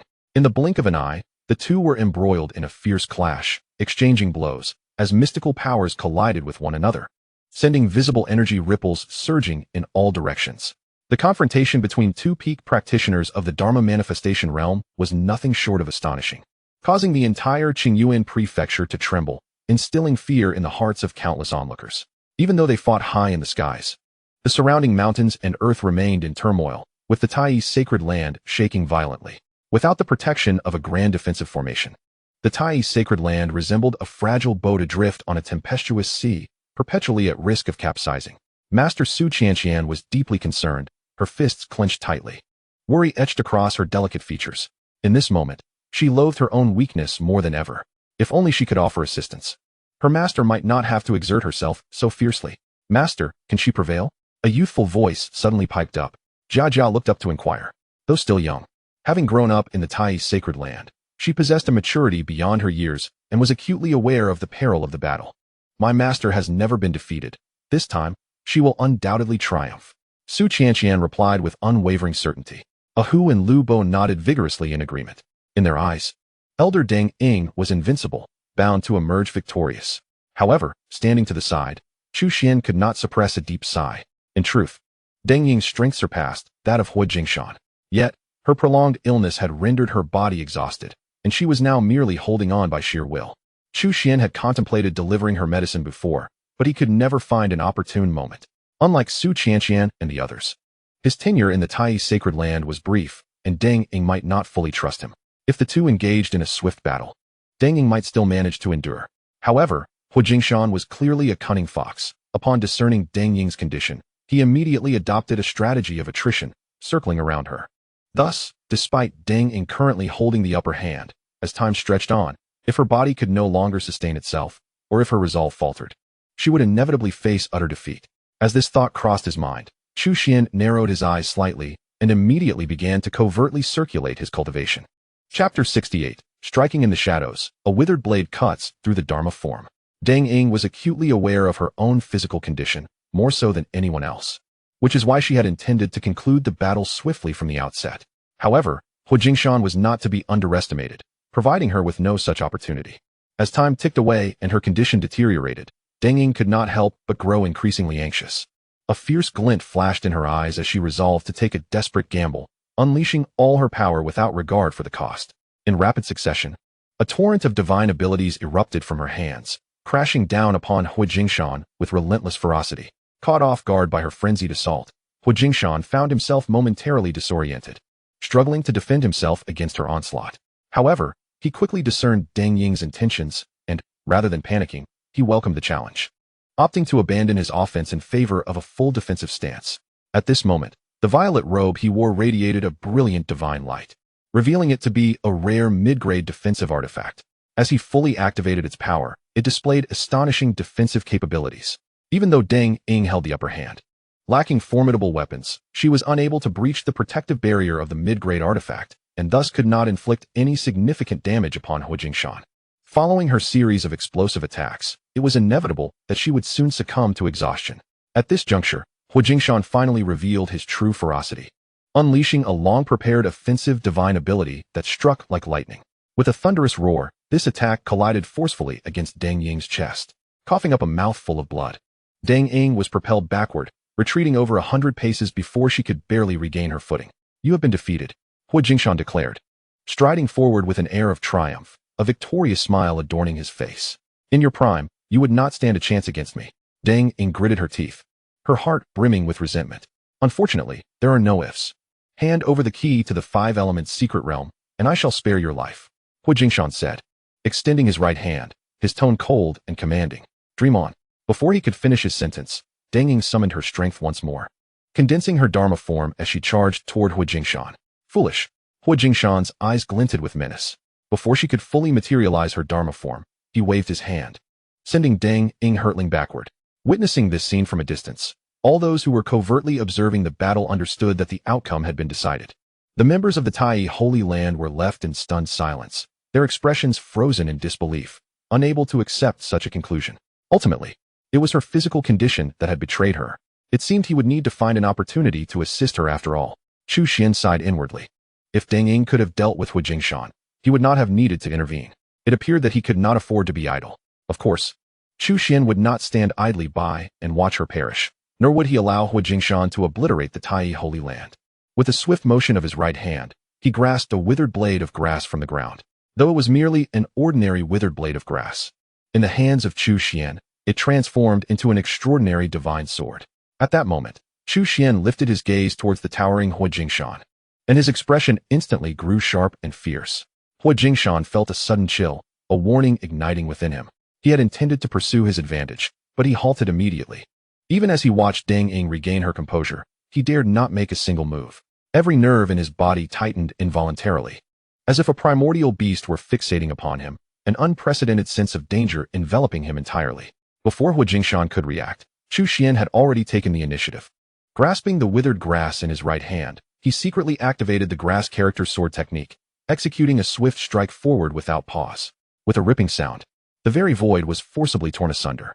In the next moment, an indescribably terrifying beam of sword light erupted forth, radiating an incomparably brilliant white glow. Even the resplendent moon high in the sky appeared dim in comparison to this sword light. The power of this strike was unfathomable, extending over 10 zhang in an instant. Hurtling towards Hu Jingshan with astonishing speed, the very heavens and earth trembled in response. Hu Jingshan's expression shifted dramatically. The pride and arrogance he had felt from defeating Deng Ying evaporated in an instant. At that moment, a singular thought consumed his mind. He could not withstand this. Retreat. Retreat. Retreat. Faced with this seemingly apocalyptic sword light, he had no inclination to confront it. He immediately unleashed his cultivation, retreating at the utmost speed. Yet, despite his rapid escape, the sword light was even swifter. In the blink of an eye, it was upon him. Hu Jingshan could distinctly sense the chilling aura of its edge. At this juncture, he realized he could not evade the impending strike. A resolute glint flashed in his eyes as he activated his purple robe with all his might. Under his desperate exertion, this mid-grade defensive artifact unleashed an unimaginable power. Layers of protective barriers emerging in an instant. However, beneath the onslaught of the sword light, these barriers were as fragile as paper, torn apart in mere moments. Then, to Hu Jingshan's incredulous gaze, the sword light descended upon his chest. With a sickening sound, his body split apart, cleaved in twain, crimson blood painting the sky. In just a single strike, a pinnacle figure of the Dharma realm had fallen. This sudden turn of events left everyone astonished, for the entire sequence transpired in mere breaths. Many had yet to comprehend what had occurred when Hu Jingshan, this formidable being, met his demise. Even Deng Ying and the members of the Tai Holy Land, standing nearby, were left in a state of bewilderment. They exchanged glances, bewildered, utterly uncertain as to who had struck. With the fall of Hu Jingshan, the Tai Chi's sacred land swiftly returned to a semblance of calm. However, the numerous formidable beings of Qingyuan Prefecture found it impossible to quell their tumultuous emotions. Who was the mastermind behind the slaying of a peak powerhouse with a single sword strike? Such fearsome swordsmanship left the three major sword sects unable to contend. It seems the Tai Chi's sacred land has not entirely declined. It conceals a terrifying ancient entity, making it prudent not to provoke them lightly for the time being. Conversely, the moon worship sect, having attempted to gain from the situation, only suffered a loss, losing a peak powerhouse without reaping any reward. It remains to be seen how they will respond next. Many could not help but revel in schadenfreude as they gazed towards the moon worship sect. Within their ranks, a long-haired man wore a grim expression. He was Shi Zhongjia, the current leader of the moon worship sect. At this moment, his gaze was fixed intently upon the direction of the Tai Chi sacred land. The sudden demise of Hu Jingshan, one of the four guardians, undoubtedly had a profound impact on the moon worship sect. The tragic death of a peak powerhouse is a burden that no faction can easily bear. Unable to restrain himself, he rose, his eyes ablaze with murderous intent, a far more terrifying aura than that of Hu Jingshan subtly emanating from him. Yet, contemplating that astonishing sword strike, he forcibly suppressed his rage and resumed his seat, for even he could not guarantee he could withstand such a terrifying blow. Chapter 69, Mysterious Senior, Zhugua. The third layer of creation. The renowned Hu Jingshan of the moon worship sect was slain by a single sword strike, igniting a considerable uproar in Qingyuan Prefecture. However, what piqued curiosity even more was the identity of the mysterious powerhouse who delivered that lethal blow. Hu Jingshan was a peak powerhouse, one of the most formidable beings in all of Qingyuan Prefecture. The fact that he was felled by a single sword strike speaks volumes about the strength of the mysterious figure. Most speculate that this enigmatic powerhouse is likely a surviving ancient entity of the Tai Chi sacred land. After all, Hu Jingshan had ventured to confront the Tai Chi sacred land, severely injuring their elder Deng Ying, with the intent to obliterate the sect entirely. It is entirely reasonable to conclude that the hidden ancient entity acted in anger. While the reactions of various factions are yet to be discussed, the Tai Chi sacred land has, as a result of this incident, gained remarkable prominence. Initially thought to be on the brink of extinction, it now appears that the Taichi's sacred land remains quite resilient. At least until the identity of this mysterious powerhouse is confirmed, no faction dares to act against the Taichi sacred land lightly, as evidenced by the living example of the moon worship sect. Unbeknownst to many, over half a month has quietly passed. During this time, aside from the external disturbances, the members of the Taichi sacred land have been quite busy. Busy with what? They are fervently searching for the identity of that mysterious powerhouse. Like the external perceptions, the members of the Taichi sacred land also believe that this enigmatic figure is one of their esteemed predecessors. For if it were an outsider, would they truly lend a helping hand at this critical juncture? Even disregarding the formidable prowess of Chu Xuan, would they not fear incurring the wrath of the moon worship sect behind him? Thus, there exists but one explanation. This enigmatic senior is undoubtedly one of their own. Having confirmed this identity, it is imperative that they locate him. Once they welcome this mysterious elder back, the Taichi sacred land shall undoubtedly regain its former glory. And under his guidance, revitalization will be within reach. However, aspirations may be grand, yet reality is often stark.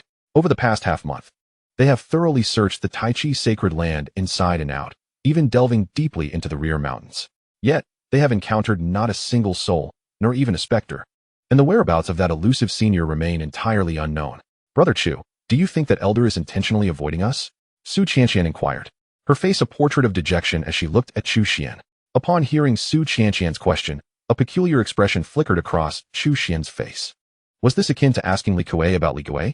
His gaze briefly shifted before he nodded earnestly. There is indeed a possibility. Perhaps we should consider relinquishing our search? Why speak of giving up, Brother Chu? That is not the way to approach matters. Su Qianqian was poised to deliver a lecture when suddenly, an idea struck her.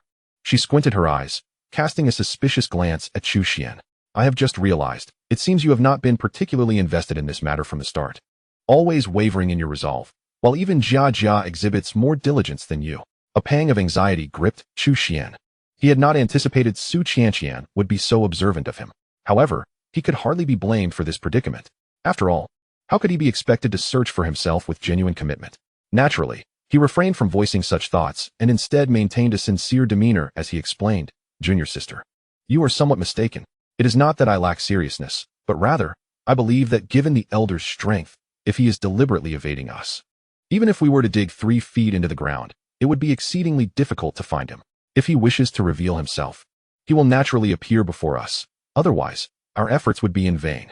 Is that truly the case? Observing Chu Xuan's earnest expression, Su Qianqian found herself momentarily perplexed. Could it be that she had misjudged the situation? Absolutely. Chu Xuan affirmed emphatically, his sincerity evident. All right, I concede, you do have a point. As Chu Xuan articulated his reasoning, Su Qianqian felt a flicker of uncertainty. After such an extensive period without any progress, she too felt a tinge of despondency. Given the current circumstances of the Taichi sacred land, it was unrealistic to continue the search indefinitely. I had originally thought you possessed knowledge of that elder's identity. It seems I was mistaken, she murmured, shaking her head in disappointment before turning to leave. As she gradually distanced herself, Chu Xuan could not help but feel a twitch at the corner of his mouth. He did not perceive any indication that his identity had been compromised. Instead, it could only be attributed to intuition. Is a woman's intuition truly that formidable? Chu Xuan sighed wryly and shook his head before turning to leave. However, he did not return to the palace immediately. Instead, he took a detour to the medicinal garden, more accurately, what was once the medicinal garden of the Tai sacred land. This garden, aside from its fertile soil, required prolonged irrigation with spiritual liquid to sustain its inherent spiritual essence.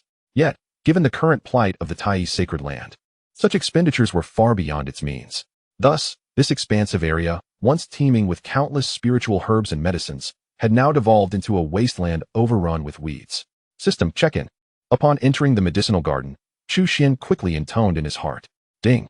Check-in successful. Congratulations, host, for receiving 1 Zhu fruit.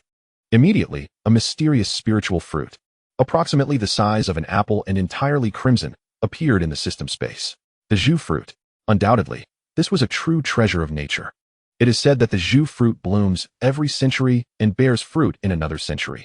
Even an ordinary person consuming it would directly ascend to immortality. While the notion of ascending to immortality might be somewhat exaggerated, Chu Xuan could still sense the astonishing spiritual energy contained within this Zhu fruit. Indeed, The spiritual items he had obtained over the past half-month through check-ins in the medicinal garden paled in comparison to this Zhu fruit. With this Zhu fruit in hand, my cultivation should be able to break through to the third level of the creation realm. A flicker of joy passed through Chu Xuan's eyes. Indeed, his current cultivation had already surpassed the first level of the creation realm, reaching the peak of the second level in just over half a month. Transitioning from the initial stage of the creation realm to the pinnacle of its second level was something an ordinary practitioner would scarcely dare to imagine. Yet for Chu Xuan, this was merely standard procedure, as he had garnered over a dozen rare spiritual items during his time in the medicinal garden. Although those previous spiritual items were not as precious as the Zhu fruit, they were far from ordinary. In the outside world, any one of them would be fiercely contested by countless individuals. With so many rare spiritual items consumed by Chu Xuan, his rapid advancement in cultivation was only to be expected. Upon returning to the palace, Chu Xuan immediately ingested the Zhu fruit and entered a state of cultivation. Remarkably, in less than 2 hours, he successfully broke through the bottleneck of the second level of the creation realm and ascended to the third level. At this rate of progress, reaching the pinnacle of the creation realm seems not so distant. Chu Xuan mused. The Tai sacred land was indeed a supreme treasure trove for him. In just 4 to 5 months since joining the Tai sacred land, his gains had been nothing short of astonishing. If he continued to reside here for an extended period, even without any effort, his cultivation strength would inevitably reach an extraordinary level. Therefore, anyone who sought to destroy the Tai sacred land would be akin to obstructing his path. The enmity of obstructing one's path is unforgivable. With this thought, Chu Xuan lifted his head, a fierce glint flashing in his eyes. Chapter 70, Golden Thunder Bamboo, Round Breakthrough. The Great Demon Realm. Ding. Check-in successful. Congratulations, host, for receiving 1 Golden Thunder Bamboo. As a new day dawned, Chu Xuan proceeded to check in at the medicinal garden as per his usual routine. However, this time's harvest from the sign-in was somewhat different from before. It was not a miraculous herb or elixir, but rather a special spiritual material. With a mere thought, a bamboo, several zhang in length and adorned with lush leaves, swiftly appeared before Chu Xuan. It was entwined with strands of golden lightning, resembling a celestial embellishment, and exuded an extraordinary aura. Undoubtedly, this was the famed Golden Thunder Bamboo. Concurrently, relevant information began to materialize in Chu Xuan's mind. The Golden Thunder Bamboo, originally known as the Heavenly Thunder Bamboo, is an exceptionally rare lightning-attributed spiritual bamboo. After maturing for 10,000 years, it undergoes a metamorphosis, transforming into the Golden Thunder Bamboo. This bamboo is regarded as the pinnacle of lightning-attributed materials, capable of unleashing the exorcising divine thunder. If refined into a magical artifact, it would serve as an exceptional weapon against malevolent spirits. Beyond its utility as a crafting material, the Golden Thunder Bamboo can also nourish spiritual pets and extraordinary beasts, significantly enhancing their spiritual essence and providing a chance to master the exorcising divine thunder. Although I am not yet adept at crafting, the notion of nurturing spiritual pets crossed Chu Xuan's mind just as he heard the sound of someone swallowing. Upon looking up, he discovered that Yuan had somehow approached. With her round, dark eyes wide open like brass bells, she fixed her gaze unwaveringly on the Golden Thunder Bamboo, drilling profusely and leaving a sizable wet patch on the ground. Hey, mind your image a little. Chu Xuan chuckled helplessly as he addressed Yuan. Realizing her predicament, Yuan looked up at Chu Xuan, her face instantly transforming into an endearing, eager smile.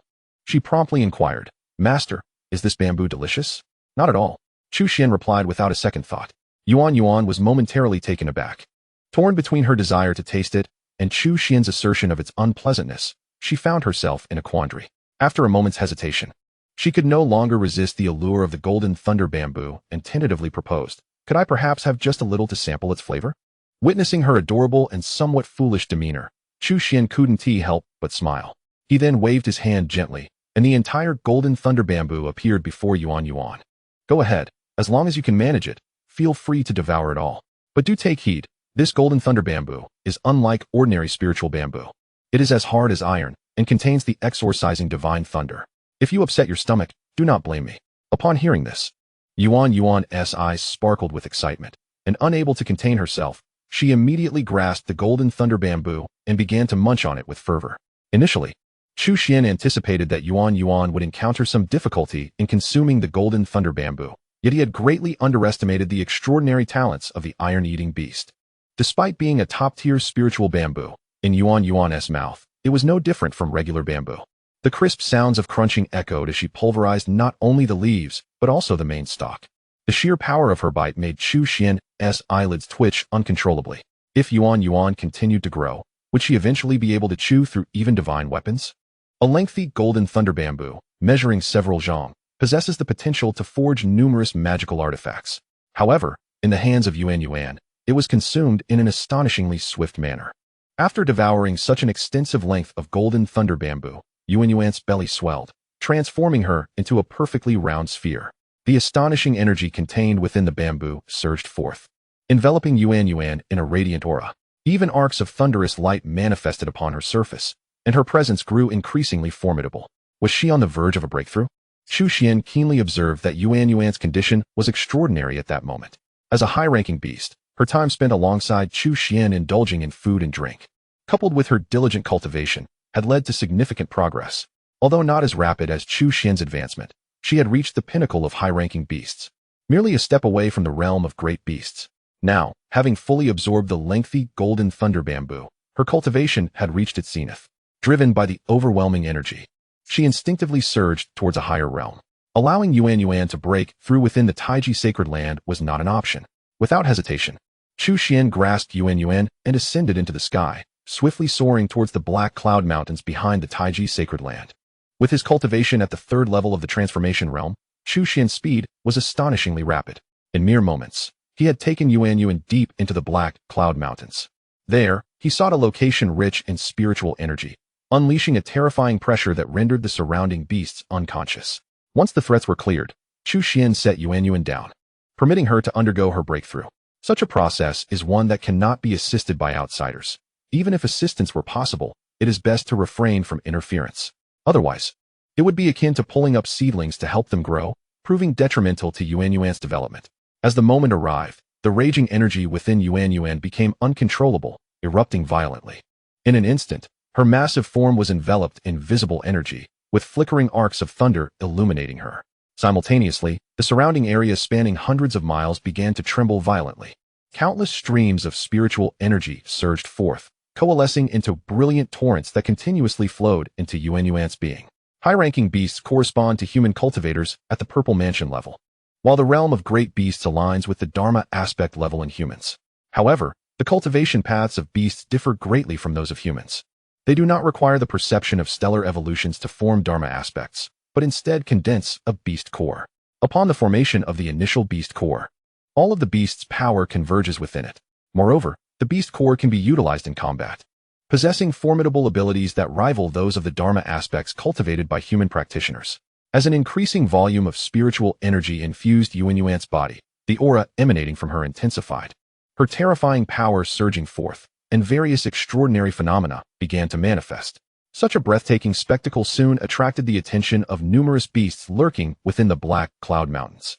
Though previously vanquished by Chu Xuan, who single-handedly eradicated over 10,000 fierce beasts, the expanse of the Black Cloud Mountain range is vast, concealing countless creatures within its depths. In the blink of an eye, thousands of formidable beasts surged forth from every direction, their eyes gleaming with a ferocious and insatiable bloodlust. Observing this, Chu Xuan's gaze hardened. Without a moment's hesitation, he ascended into the air, his terrifying aura radiating like a tidal wave. As the void trembled, an unimaginable furnace of heaven and earth materialized in the sky. Upon witnessing this familiar sight, the throng of beasts, drawn by the breakthrough of the round figure, instantly turned pale. Recalling the events from over a month prior, a shiver of dread coursed through them. Alarmed, a great beast roared in fury, "The human is back." Soon, all the beasts erupted into a cacophony of roars, not charging towards Chu Xuan, but fleeing in all directions, clutching their heads in terror. In their eyes, this human was a terrifying deity of death, utterly beyond their capacity to resist. However, at that moment, the colossal and unimaginable furnace began its descent. Compared to the last encounter, Chu Xuan's powers had augmented significantly, while the beasts were far weaker than before, making their refinement effortless and enjoyable. Unbeknownst to them, an entire night slipped away. By the break of dawn, Chu Xuan had refined all the beasts, absorbing their life essence completely. Observing his ascension to the fourth heaven of the creation realm, he then glanced at the successfully ascended round figure. A satisfied smile blossomed on his face. He suddenly felt that the Black Cloud Mountain range might indeed be a treasure trove for him, and he ought to visit more frequently. He pondered how many more beasts remained for him to harvest. Chapter 71. Undercurrents surging, Hu Yanrong brings tidings. Knock, knock, knock. In the early morning, the front gate of the Tai sacred land was rapped upon. Su Qianqian opened the door to find an elderly man clad in a dark robe standing outside. Elder Hu Yan? Su Qianqian's eyes brightened. She quickly recognized the identity of the elder, the very same who had assisted her in the city. Elder Hu Yan examined Su Qianqian closely, keenly perceiving the shift in her cultivation. A flicker of astonishment crossed his aged eyes. I cannot believe that in just a few short months, you have already broken through to the Purple Mansion realm, Miss Su. Such talent truly astounds. Even in the vast Qingyuan prefecture, few can rival you. Not at all. Elder, you flatter me, Su Qianqian responded, though a smile betrayed her modesty. By the way, Elder, what brings you here today? She inquired promptly. He is here to find me. At that moment, a familiar voice resonated from behind her. Su Qianqian turned to see Chu Xuan standing silently behind her. Looking for you? Su Qianqian's face was one of astonishment as she glanced between Hu Yanrong and Chu Xuan. Utterly perplexed, unable to contain her curiosity, she inquired, what is your relationship? After a moment's contemplation, Chu Xuan earnestly fabricated a response. Actually, he is my second uncle. Second uncle? Su Qianqian's eyes widened in disbelief as she turned to Hu Yanrong, struggling to fathom such a connection between them. Hu Yanrong's expression stiffened slightly, yet his seasoned poise allowed him to play along effortlessly. He sighed theatrically and nodded in affirmation. Indeed, I am his second uncle. I initially intended for him to join our Lingfu sect, but he insisted on becoming a part of the Tai Holy Land. Of course, this is not to imply any shortcomings of the Tai Holy Land, considering the time that has elapsed. He has been with the Tai Holy Land for nearly 6 months now. I happened to pass by and thought I would check on him.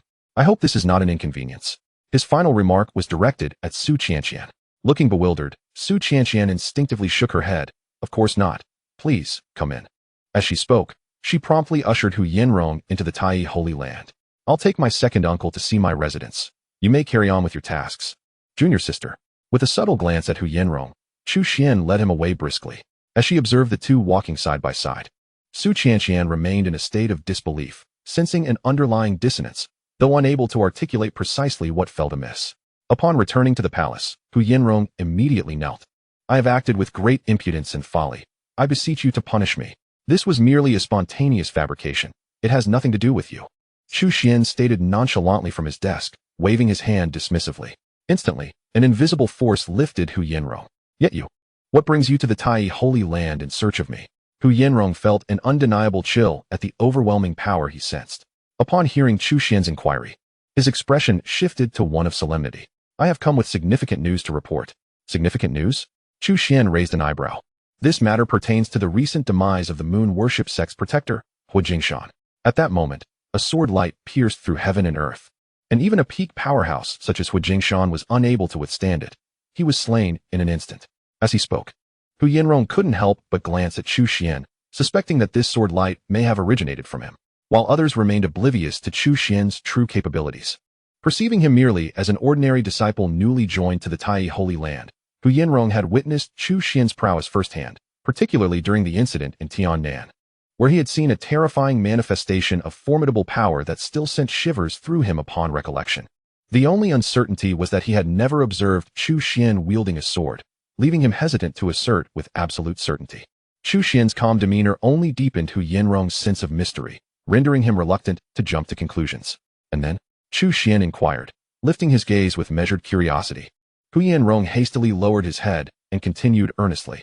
Although there had been much speculation from the outside world, it was merely the usual chatter. However, recently, the situation took a sudden turn. A rumor began to circulate, asserting that it was not an enigmatic powerhouse that had intervened, but rather a divine weapon concealed within the Tai Chi sacred land, and that the sword light was actually the manifestation of this weapon's might. Divine weapon? Chu Xuan was momentarily taken aback, recalling the Thunder Spirit spear he had obtained previously. He shook his head, a sardonic expression on his face as he questioned. Is there truly anyone who believes such absurdity? Indeed, and quite a number. Hu Yanrong nodded solemnly. This belief gained traction primarily because the leader of the moon worship sect personally confirmed it, and behind it lurked more than one faction fanning the flames.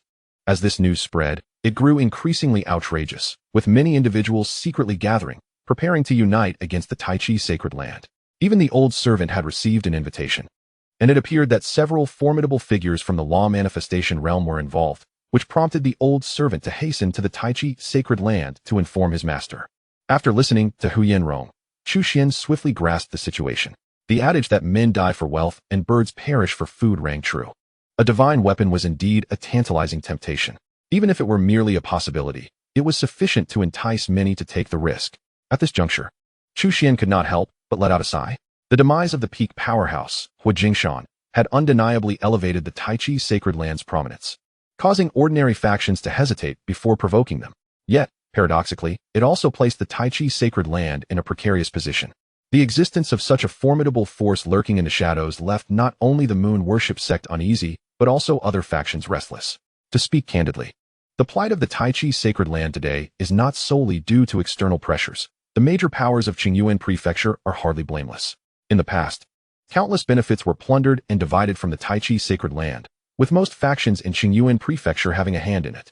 If the Taichi sacred land were to fall into ruin, they would naturally remain indifferent. However, given the current circumstances, the Taichi sacred land not only stands on the brink of collapse, but exhibits signs of a resurgence, which is quite disconcerting for them. Who can guarantee that once the Taichi sacred land revitalizes, they will not seek retribution? Thus, under the leadership of the moon worship sect, various factions are covertly collaborating to exacerbate the situation. In a sense, this represents a collective probing of the Taichi sacred land by the major powers. Hu Yanrong understood this as well, which is why he rushed to the Taichi sacred land to convey the warning. The combined might of the factions in Qingyuan Prefecture is far more formidable than that of the moon worship sect alone. A single misstep could indeed lead to the complete annihilation of the Taichi sacred land. How does this talisman I drew look? At that moment, Chu Xuan pointed to the freshly drawn talisman on the desk and inquired of Hu Yanrong. Talisman?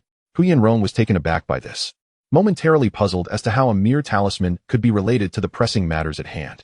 However, since Chu Xuan had spoken, he naturally refrained from saying anything further and quickly stepped forward. Yet, with just a single glance, Hu Yanrong found himself utterly frozen in place, his eyes wide open as if witnessing an extraordinary miracle. He soon lifted his head, filled with excitement, and asked Chu Xuan, "Master, is this a grade 10 talisman?" Ordinary talismans are categorized from grade 1 to grade 10, and the grade 10 talismans, being the pinnacle of such creations, are incomparable to ordinary ones. The talisman before him radiated an astonishing essence of power. If Hu Yanrong was not mistaken, this was indeed a genuine grade 10 talisman. Indeed, it was a grade 10 talisman. At this moment, Chu Xuan nodded, affirming Hu Yanrong's judgment. Hu Yanrong immediately took a deep breath and followed up with another question. Does this mean you have now attained the level of a talisman master?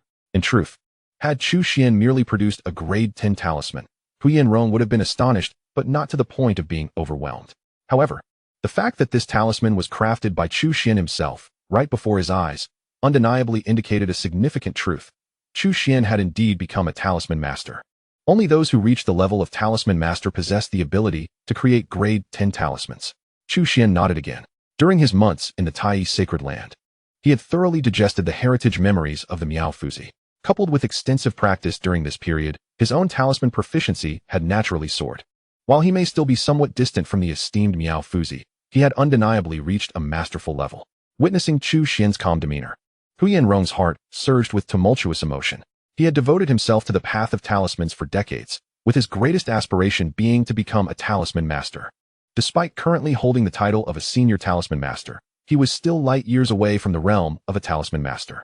It could be said that among 1,000 senior talisman masters, it would be rare to find even one talisman master. Yet, here stood a living talisman master before him, and Hu Yanrong's excitement was palpable. "Master, how about I stay by your side?" Hu Yanrong immediately proposed. "I can serve you in any capacity, pouring tea, washing clothes, cooking, whatever you require, as long as you occasionally offer me guidance in your leisure time." Seeing Hu Yanrong's eager disposition, Chu Xuan couldn't help but shiver.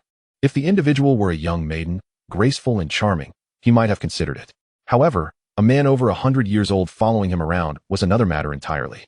Amused yet perplexed, Chu Xuan asked, "What will become of the Lingfu sect?" "The Lingfu sect can be managed by the elders, if necessary. I shall pass the position of sect master to someone else upon my return," Hu Yanrong replied without hesitation. His unwavering expression suggested that, should Chu Xuan agree, he would act on it immediately. Nevertheless, Chu Xuan shook his head in refusal. "You, the esteemed sect master of the Lingfu sect, should not be reduced to merely following me. Even if you remain unconcerned, what will others think? By then, Will I still be able to peacefully reside in the sacred land of Tai? Upon hearing this, Huyen Rong fell momentarily silent, clearly confronted with an unsolvable dilemma. And he instantly lowered his head in despondency. Observing his demeanor, Chu Xuan felt a twinge of sympathy and promptly offered words of comfort. All right, when time permits, I shall guide you. At this, Huyen Rong's spirits were instantly revived. However, prior to that, you must assist me with a task. Apply this talisman where it is intended to be used. As he spoke, Chu Xuan handed Huyen Rong the 10th tier talisman that lay upon the table. Master, do you mean to take the initiative? Huyen Rong's eyes widened in realization. Gazing at the formidable 10th tier talisman in his hand, a flicker of terror crossed his expression. The power of a 10th tier talisman is equivalent to the full force of a cultivator of the creation stage. If employed in an unexpected moment, it could unleash unimaginable devastation. As the saying goes, one should reciprocate in kind. Since those factions seek to test the waters, let them open their eyes and behold. Chu Xuan's expression remained indifferent, seemingly unaffected by the situation. Although he was not a malevolent fiend, he was certainly not the kind of person who relished being passively beaten. As the adage goes, humans die for wealth, birds perish for food. Those individuals, having willingly embraced risk, must accordingly prepare to pay the requisite price. By the way, it may be somewhat perilous for you to go alone. Allow Yuan to accompany you on this venture. As he spoke, Chu Xuan gestured towards the outside. Soon, Huyen Rong witnessed an endearingly clumsy creature wobbling its way in. It was none other than the iron-eating beast, Yuan. Ever since her breakthrough to the great demon realm, her fur had grown even more lustrous, and her appearance had become irresistibly adorable, her large, expressive eyes radiating an extraordinary charm. From her presence, Huyen Rong sensed a tremendous threat. No wonder the master had dismissed his service. It appeared he had acquired a new favorite. With this thought, Huyen Rong immediately declared, Master, I recently attained the 9th level of the Purple Mansion realm. This dangerous task can be entrusted solely to me. It would be best if this delightful pet refrained from participation. Implicitly, he asserted his own value and utility. A delightful pet, indeed? Upon hearing this, a peculiar smile crept across Chu Xuan's face. He then glanced at Yuan and teasingly remarked, It seems you have been underestimated. Let him witness your true prowess. As he spoke, Chu Xuan waved his hand, effortlessly sealing off the space around them. Yuan, seeing this, broke into a silly grin, and a glint of cunning sparkled in her dark, round eyes. In the next moment, an unimaginable aura of terrifying demonic energy erupted from her being. Simultaneously, her form began to swell dramatically, rapidly reaching the apex of the palace. Gazing up at the colossal creature before him, akin to a mountain, Huyen Rong could not help but drop his jaw in astonishment, his eyes nearly popping from their sockets, his aged visage etched with incredulity. Before him stood a formidable great demon. Huyen Rong could not help but exclaim in astonishment. He had never anticipated that a pet, seemingly endearing and adorable, could transform into such a fearsome beast. With his cultivation at the 9th level of the Purple Mansion realm, he appeared utterly defenseless before the formidable iron-eating beast, Yuan, who had recently ascended to the ranks of great demons. In truth, although Yuan had only just crossed into the great demon tier, her exceptional talent rendered her a standout among her peers. Now, you surely cannot refuse any longer, Chu Xuan inquired with a smile. Chapter 73. The expedition ends in catastrophe after departing from the Tai sacred land. Huyen Rong and Yuan soared into the sky, swiftly transforming into two streaks of light as they sped away into the distance. During their ascent, a competitive spirit ignited within Huyen Rong. Though his cultivation was inferior, he retained a measure of confidence in his agility and evasion techniques. He subtly summoned his energy, causing streams of air to swirl around him, as if he were riding the winds, thereby accelerating his speed. Yuan quickly sensed this change, glancing at Huyen Rong with an expression of mockery that adorned her simple, honest face. Soon after, arcs of lightning began to shimmer across her surface, a manifestation of the innate divine ability awakened after absorbing the golden thunder bamboo. In an instant, she transformed into a bolt of lightning, dashing ahead and leaving Huyen Rong momentarily astounded and in her wake. Unwilling to concede defeat, he gritted his teeth and pursued her without hesitation. Meanwhile, far away, an enormous throng was advancing toward the Tai sacred land, exuding an air of menace. This diverse assembly comprised individuals from all walks of life, greedy souls lured by the rumors of divine weapons, opportunistic bandits, and many desperate cultivators seeking to seize a chance for fortune. Among them were also hidden sect powerhouses and undercover agents from influential factions. Undoubtedly, the allure of the divine weapon was extraordinary. Even mere whispers had prompted many to take action. In just a few days, thousands had gathered, with more continuously arriving from all directions. Their singular ambition was clear: the Tai's sacred land. In truth, not everyone believed the tales of the divine weapon, nor did all doubt the existence of a formidable force concealed behind the Tai's sacred land. Yet, regardless of their beliefs, they unabashedly joined the ranks. The reasoning was simple: men perish for wealth, and birds for food. The magnetism of the divine weapon led them to instinctively overlook the potential dangers. Moreover, their sheer numbers emboldened them, for they felt that even if a terrifying powerhouse lurked within the Tai's sacred land, it would not be able to thwart them. After all, among these individuals, not all are mere cultivators. Many are renowned powerhouses. The three brothers, notorious as the three demons of the north, practice dark arts, reveling in the taste of human blood, often using living beings to hone their skills. Each of the brothers possesses an initial stage of the law manifestation realm, making them formidable even against those in the mid-stage of the same realm when they unite. Beside them stands a rotund figure known as the Golden Abacus, the head of a major commercial guild. He is inherently greedy, with a penchant for collecting treasures, and is likely here in pursuit of divine weapons. Having broken through to the law manifestation realm 2 decades ago, he has now presumably reached the 4th tier of the realm. There is also a yellow-faced female cultivator, a formidable rogue with a notorious reputation, who acts without restraint. The number of sects she has obliterated is beyond count, and she boasts a powerful cultivation at the 3rd tier of the law manifestation realm, hidden within the mountains. Hu Yanrong pointed out the numerous strong figures in the vast entourage, introducing them to Yuan with great familiarity. While there had been subtle competitions along the way, Hu Yanrong was unambiguous when it came to the matter at hand. Not to be overlooked is the hunchbacked elder leading the group, a well-known rogue cultivator from Qingyuan Prefecture, whose cultivation has already reached the late stage of the law manifestation realm. More importantly, his identity is significant. It is said he has secretly joined the moon worship sect, handling unsavory affairs on their behalf, and many of the powerful individuals in this entourage were invited by him. It appears there are indeed many strong contenders. Yuan licked her lips and, with a human tongue, spoke. Although she has successfully broken through to the great demon realm and cannot yet take on her true form, the bones in her throat have been refined, allowing her to articulate with ease. As she spoke, there was no trace of fear in her eyes. Instead, they sparkled with an undeniable excitement.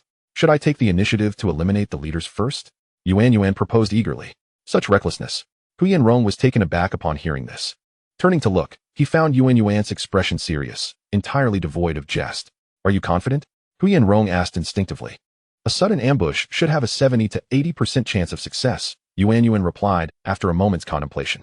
Although her talent is extraordinary and her strength surpasses that of ordinary cultivators, she had only recently broken through to the great demon realm and was cautious not to speak too definitively. Nevertheless, this revelation left Hu Yanrong profoundly astonished. In the presence of so many law manifestation powerhouses, most individuals would be scrambling to escape. How many would dare to claim a 70 to 80% chance of success? Even if there is some exaggeration in her assertion, this level of strength is astonishing. Even if you succeed in dispatching the leader, the group consists of thousands. Once they focus their attacks on you, escaping death would be exceedingly difficult. As long as I deal with the leaders, the strength of the others cannot breach my defenses, Yuan declared without hesitation. She held complete confidence in this assertion. As the sole beast to have survived the furnace divine ability of Chu Xuan, she indeed has the standing to make such claims. However, Hu Yanrong dared not allow her to take risks, ultimately shaking his head in refusal. Even so, if we alarm the snake in the grass, someone will certainly seize the opportunity to escape. At that point, your identity will be exposed, inevitably bringing trouble to the master. Upon hearing Hu Yanrong's words, Yuan ceased her insistence. In that case, I shall heed your counsel. Let us adhere to the original plan. I will first activate the talisman, unleashing its full power. Should any escapee remain, you may act then. After a brief contemplation, Yuan voiced no objections. The two quickly reached a consensus. Without further delay, Hu Yanrong immediately began to activate the exquisite 10th-tier talisman entrusted to him by Chu Xuan. This talisman was far beyond the capabilities of ordinary wands. Its power was astounding, and fully activating it was no simple task. Were it not for Hu Yanrong's own cultivation at the 9th level of the Purple Mansion realm, coupled with his status as a senior talisman master, he would have found this endeavor exceedingly challenging. As the talisman's formidable power surged forth, the sky was instantly cloaked in darkness. The winds howled, and torrential rain poured down. The sealed spell within this talisman was none other than the tempestuous art of summoning winds and rain that Chu Xuan had employed to decimate 300,000 cavalrymen of the Gyre tribe. However, Chu Xuan's prowess had since evolved, and the might of this divine technique had undergone a transformative alteration. In an instant, a tempest of wind and rain descended. The terrifying force seemed capable of annihilating the very heavens and earth. Within moments, the 1,000-strong battalion was wholly engulfed. This space appeared to be forcibly sealed. Even the leading powers of the Dharma aspect realm found it difficult to escape. Many did not have time to react before being mercilessly obliterated into fragments. In an instant, a rain of blood and shattered corpses erupted, causing violent upheaval across the surrounding hundreds of miles. Witnessing such a horrifying spectacle, even Hu Yinrong and Yuan, who were concealed nearby, could not help but turn pale. They no longer had the inclination to seek any escaped prey, for under such a terrifying divine ability, there would be no stragglers left. We must flee. If we delay any longer, it will be too late. Yuan seized Hu Yinrong, who was weakened from activating the talisman, and immediately unleashed the thunder escape technique to its utmost, transforming into a streak of lightning as they fled into the distance. After covering several hundred miles, they finally came to a halt. Gazing at the apocalyptic scene in the distance, the pair exchanged glances, each reflecting the lingering dread in the other's eyes. It was perilous. They had come perilously close to joining the ranks of the fallen. As for the once formidable force that had surged toward the Tai Holy Land, it was undoubtedly entirely annihilated. Such a tremendous upheaval sent shockwaves throughout the entire Qingyuan prefecture. Observing the astounding and terrifying scene, countless powerful beings were left agape, their minds consumed by a singular thought. What on earth had transpired? Chapter 74. The Key, the Secret Realm, and the Healing Elixir. The annihilation of the 1,000-strong battalion quickly incited a massive uproar within Qingyuan prefecture. The magnitude of this incident surpasses the previous assassination of the formidable protector of the moon cult, Hu Jingshan, who was slain by a single sword strike. After all, Hu Jingshan, no matter how powerful, was merely a solitary individual, whereas this calamity claimed the lives of thousands. Among the fallen were not only numerous renowned warriors, but also 7 or 8 formidable beings at the Dharma manifestation realm. More alarmingly, the assailant did not even reveal themselves. With merely a flicker of divine power, they obliterated these thousands of strong practitioners. This is the true source of terror. Such a fearsome display of divine might not only jolted those who had been intoxicated by rumors of divine weapons into stark reality, but also rendered the various factions contemplating probing the Tai Holy Land utterly speechless. Now, everyone is 100% certain that a mysterious powerhouse lurks behind the Tai Holy Land, and the strength of this enigmatic figure is far more terrifying than they had ever imagined. Imagine if this divine strike had not descended upon those thousands, but instead upon their own sect strongholds. Aside from the protective grand formations of the 6 major powers that might withstand such an assault, who among the myriad sects in Qingyuan prefecture could guarantee their ability to endure the devastation of such a dreadful divine power? The greater likelihood is that, following such a blow, their entire sect would cease to exist, as if the vast mountains and lands spanning hundreds of miles had been razed to the ground. However, unexpectedly, while the external world buzzed with fervor, the Tai Holy Land, at the eye of the storm, remained tranquil and serene. Due to the isolation of the Tai Holy Land, they were utterly oblivious to the unfolding events. It was not until several days later, when Lu Bo ventured outside to procure supplies, that he unwittingly learned of this news. Upon returning and sharing it with the others in the Tai Holy Land, they were finally struck by a wave of trepidation. If those thousands had truly descended upon the Tai Holy Land, what could they have done to defend themselves? Rely on the illusory divine weapons? Fortunately, they had done nothing and yet inexplicably evaded this dire catastrophe. No, this was not mere luck. Although they had taken no action, someone had intervened on their behalf. Soon, everyone simultaneously recalled the mysterious elder who had elusively evaded them for over half a month. Apart from this enigmatic figure, it seemed no one else would come to aid the Tai Holy Land at such a crucial time, nor possess such formidable power. It appears that this elder has been silently safeguarding us.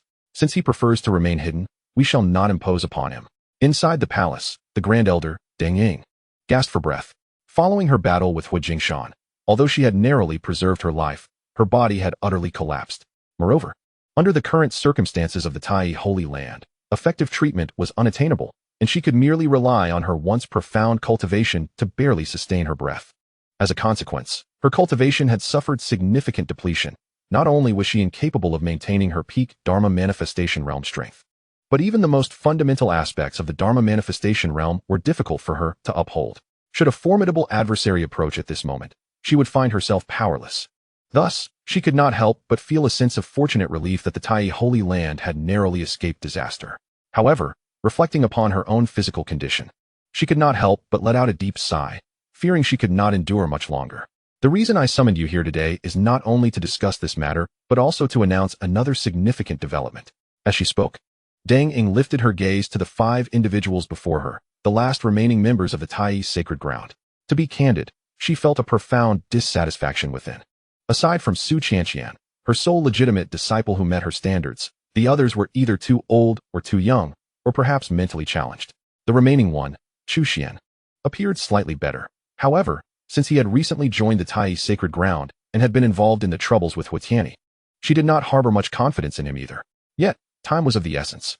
She was acutely aware of her own health, and under the current circumstances, she feared she would not last a month.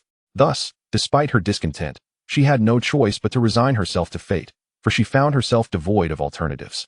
If he truly posed a problem, then perhaps it was simply the destiny of the Tai's sacred ground. Deng Ying cast a penetrating glance at Chu Xuan, leaving him somewhat bewildered. She then refrained from further comments, raising her frail right hand with a gentle wave, causing 5 keys to materialize, each floating before the 5 individuals. This is what those outside have sought after with great effort. It is also the last vestige of wealth of our Tai's sacred ground. Upon hearing this, the gathered individuals were momentarily taken aback. They instinctively recalled Huitiani, who had infiltrated the Tai's sacred ground in search of a key. It appeared that the keys indeed existed, not merely one, but a total of 5. At the height of its glory, the Tai's sacred ground held dominion over numerous secret realms, one of which was the 5 Elements secret realm. Among the various secret realms, the 5 Elements secret realm was not the most renowned, but was certainly the most alluring, for it automatically birthed a 5 Elements inheritance every millennium. By accepting this inheritance, one could swiftly ascend to greatness. Now that the 5 Elements inheritance had been fully formed, it merely required 5 keys to unlock this secret realm. At this juncture, she turned her attention to Chu Xuan and the others. I now bestow these 5 keys upon you. Together, you may enter the 5 Elements secret realm to receive the inheritance. My time is limited, and henceforth, the fate of the Tai's sacred ground rests upon your shoulders. Upon finishing her words, she seemed to lose the strength to continue speaking, her entire being appearing frail, her face ashen. Master, I cannot bear to see you die. Witnessing her condition, Su Qianqian could no longer restrain herself and immediately knelt before her, weeping loudly.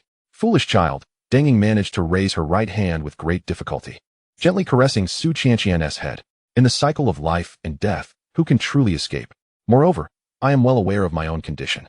Unless a miraculous physician intervenes, my fate is sealed. Upon hearing these words, the others could not help but feel a wave of sorrow. Yet at that moment, Chu Xuan suddenly coughed twice and stepped forward. Though I am not a divine healer, I possess a wondrous medicinal herb that may prove beneficial. Instantly, the crowd turned their attention to Chu Xuan. Deng Ying's eyes sparkled momentarily, only to dim again as she shook her head and sighed. Such healing herbs are exceedingly rare. Not every magical herb can be deemed a true healing remedy. It is worth noting that during the prime of the Tai Holy Land, healing herbs were. Before she could finish her sentence, she witnessed Chu Xuan retrieving a precious ginseng from his bosom, emanating a faint purple glow, clearly not an ordinary item. Not merely uncommon. Deng Ying's eyes widened in astonishment. If she was not mistaken, this was the legendary 9-turn spirit ginseng. It is said that the 9-turn spirit ginseng harbors an extraordinary essence of 9-turn spirit power, possessing the remarkable ability to transform decay into vitality, making it a genuine healing miracle. At the brink of death, encountering such a healing herb felt like a miraculous reprieve. Deng Ying found herself stuttering, at a loss for words. This is of no use to me. Since the elder requires it, I shall offer it to you, Chu Xuan said with a slight smile, not allowing Deng Ying the chance to refuse as he unhesitatingly placed the 9-turn spirit ginseng in her hands. For Chu Xuan, the healing herbs within his system space far exceeded this singular item. In fact, the 9-turn spirit ginseng was merely one of the more ordinary varieties, and he felt no reluctance in parting with it. Moreover, to speak frankly, with his current formidable constitution, few could inflict harm upon him, rendering the 9-turn spirit ginseng rather inconsequential in his eyes. Yet, this perspective was solely his own. For others, however, a single healing herb was worth its weight in gold. For Deng Ying, whose life was hanging by a thread, this herb represented a lifeline. She gazed at the 9-turn spirit ginseng in her hand, then at Chu Xuan, her emotions swirling in a tumult. She opened her mouth, wishing to decline, yet the words remained lodged in her throat. The significance of the 9-turn spirit ginseng was far too great for her to dismiss. Reflecting on her recent doubts about Chu Xuan's identity, A wave of guilt washed over her. How could one who so readily presented a miraculous healing herb be anything but noble? Thank you. After a prolonged silence, Deng Ying finally raised her head, her expression brimming with genuine gratitude. Known for her strong-willed nature, she had always been reluctant to bow her head. Yet, in this moment, she did not hesitate to lower herself before the younger Chu Xuan. Chapter 75. The Opening of the Five Elements Secret Realm. The Qingyuan mansion trembles. I initially intended for you to enter the Five Elements Secret Realm and receive the legacy on your own. However, with this 9-turn spirit ginseng in hand, we shall wait for a while. Grant me 3 days to recuperate. I will personally safeguard you, preventing any nefarious individuals from harboring ill intentions. Reinvigorated with the hope of survival, Deng Ying's spirit transformed dramatically. A thought crossed her mind, and a glint of resolve flashed in her eyes as she lifted her gaze to address Chu Xuan and the others. They unanimously agreed. Then, let this key be entrusted to the elder for safekeeping. In the midst of their conversation, Chu Xuan promptly returned the key he held. The others followed suit, handing their keys back to Deng Ying. She accepted them without hesitation, not out of distrust, but to avert any unforeseen mishaps. Only by gathering all 5 keys could they successfully unlock the 5 Elements Secret Realm. The absence of even one would lead to an awkward predicament. Master, please recover swiftly. We shall take our leave first, Su Qianqian said, leading the others out of the palace. As the grand doors closed behind them, they exchanged glances. A wave of relief washing over their faces, accompanied by faint smiles. For the Tai sacred land, Elder Deng Ying had always been a stabilizing presence. The prospect of her recovery filled everyone with genuine joy. By the way, junior brother Chu, where did you acquire the precious healing herb, the 9 curves spiritual ginseng? Su Qianqian suddenly inquired, her gaze fixed on Chu Xuan. Don't tell me you found it at the foot of the mountain. Before Chu Xuan could respond, she interjected. That explanation would only fool a child. I am no child. Yet, in Chu Xuan's eyes, she appeared to be a child yet to mature. His gaze inadvertently drifted to a certain part of her, a knowing smile playing on his lips. Following his line of sight, Su Qianqian's forehead throbbed with veins. Her teeth clenched, and her fists tightened, producing a series of sharp cracks. Observing this, Chu Xuan felt a flicker of alarm. This young lady seemed to be veering toward a rather aggressive disposition. As the saying goes, a gentleman does not contend with a lady. He hastily raised his hands in a gesture of peace. All right, it was merely a jest. To be honest, this was a gift from my second uncle just a few days ago. Second uncle? Su Qianqian paused, quickly realizing, you mean Senior Huyan? Indeed. If you doubt me, feel free to ask him. Chu Xuan nonchalantly shifted the blame onto Huyan Rong before walking away. Whether Su Qianqian believed him or not was of no concern to him. Of course, Su Qianqian did not believe him, but Chu Xuan's indifference left her feeling helpless. You'll regret your arrogance. One day, you'll fall into my hands, she thought, gritting her teeth and throwing a few punches at his retreating figure, which provided her with some relief. 3 days swiftly passed. Chu Xuan and the others reconvened in Elder Deng Ying's palace. After 3 days of recuperation, aided by the 9 curves spiritual ginseng, her condition had markedly improved. Gone was the pallid, near-death visage.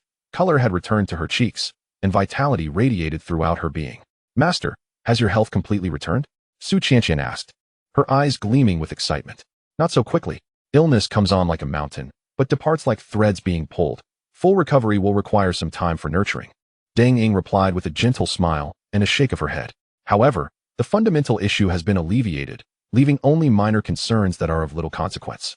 Most importantly, my cultivation has been completely restored, and I am fully capable of safeguarding you. If Wu Jingshan were still alive, I would undoubtedly make him regret his actions. As she spoke, Deng Ying not only radiated confidence, but also emanated an overwhelming aura that was both awe-inspiring and intimidating. Chu Xuan narrowed his eyes, keenly observing that Deng Ying had not only regained her cultivation to the pinnacle of the law manifestation realm, but, perhaps due to her rebirth, had even subtly advanced further. Upon sensing Chu Xuan's gaze upon her, Deng Ying turned to him again, expressing her heartfelt gratitude. Thank you, Chu Xuan. If it weren't for you, I would have been slowly waiting for death. I owe you a debt of gratitude, and should you need anything in the future, do not hesitate to seek me out. Her words resonated with conviction. Chu Xuan immediately replied, Elder, you are too kind. I have already been thanked, and besides, I am a part of the Tai sacred land as well. Your recovery benefits me too. Deng Ying shook her head, clarifying that matters of gratitude should not be equated. Yet, she was not one to be overly sentimental. Such things would remain in her heart, and she would find a way to repay him in due time. She swiftly turned her attention to the others, her expression growing serious as she inquired, Are you all ready? The crowd was taken aback, understanding her implication, and after exchanging glances, they responded in unison, "We are ready." Surveying the group, Deng Ying nodded slightly. Perhaps having danced on the precipice of death had granted her a new perspective. While the 5 individuals before her may not possess exceptional talents, their loyalty to the Tai sacred land was beyond question. Even amidst the numerous troubles and crises of annihilation faced by the sacred land over the years, they had never once considered abandoning it. In comparison to exceptional cultivation talents, their character was far more commendable. Remember, this may be the most precious opportunity of your lives. Whether or not you seize it depends entirely on you. Once you enter the secret realm, focus solely on accepting the inheritance. Do not concern yourselves with matters outside, for I will handle everything. As her words fell, Deng Ying waved her right hand, and the 5 keys swiftly returned to the hands of Chu Xuan and his companions. You simply need to channel your energy into these keys to activate them, and you will unlock the gateway to the 5 elements secret realm. Upon hearing this, the group did not hesitate and immediately activated the keys with their cultivation. However, unlike the others, Chu Xuan had to restrain himself while feigning an appearance of exerting all his strength. Nonetheless, even so, when the 5 keys began to radiate light, the key in Chu Xuan's hand shone with exceptional brilliance. Even Su Qianqian, a true master of the Purple Mansion, paled in comparison. The 5 keys, when contrasted, resembled 4 stars surrounding a singular sun. In an instant, all eyes were irresistibly drawn to him. What could this possibly mean? Chu Xuan's face stiffened slightly, and he responded with a forced smile, "What is going on?" He had exerted every effort to control himself, merely releasing a minuscule trace of magical energy. However, in comparison to others, this insignificant flicker of power still bore an astonishing weight. Fortunately, once the 5 keys were activated, new developments swiftly unfolded, drawing the gazes of all present, who soon disregarded this minor anomaly. The 5 keys radiated an unparalleled brilliance, soaring into the sky in unison, rapidly spinning.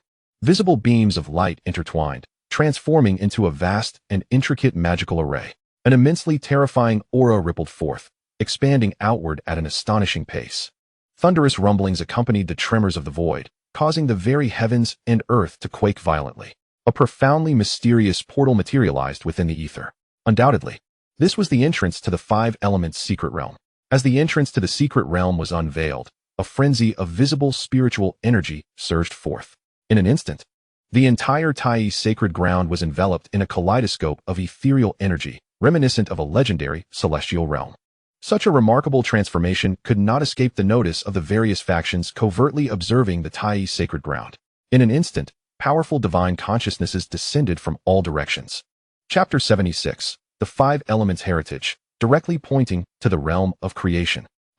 Upon sensing the divine consciousnesses unreservedly infiltrating the Tai sacred ground, the Grand Elder Deng Ying let out a cold snort.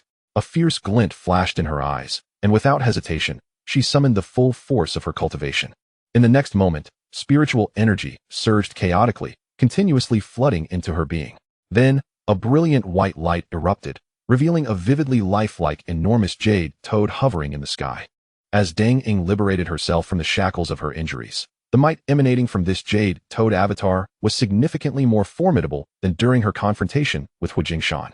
Resembling a living jade toad spirit beast, the white light shimmered incessantly, and an overwhelming aura soared towards the heavens, instantly delivering a devastating blow to the oncoming divine consciousnesses. As a pinnacle expert of the Avatar realm, Deng Ying was undeniably one of the top powerhouses in the entirety of Qingyuan Prefecture. The outcome would be uncertain if the owners of these divine consciousnesses were to descend in person. However, how could a mere divine consciousness traversing the void withstand the impact of Deng Ying's avatar? Under the relentless assault of her avatar's power, the divine consciousnesses shattered in an instant, with their owners simultaneously suffering an unanticipated setback. The Jade Toad avatar, could it be the enigmatic powerhouse behind the Tai sacred ground? No, it must be Deng Ying. Who would have thought this old woman had not perished, but instead had returned to her peak? What audacity! For a mere fallen Tai sacred ground to dare disperse my divine consciousness. Nevertheless, her actions further confirmed that significant events were unfolding within the Tai sacred ground. And combined with the astonishing phenomena, it was likely that the 5-element secret realm had been activated. The crowd murmured among themselves.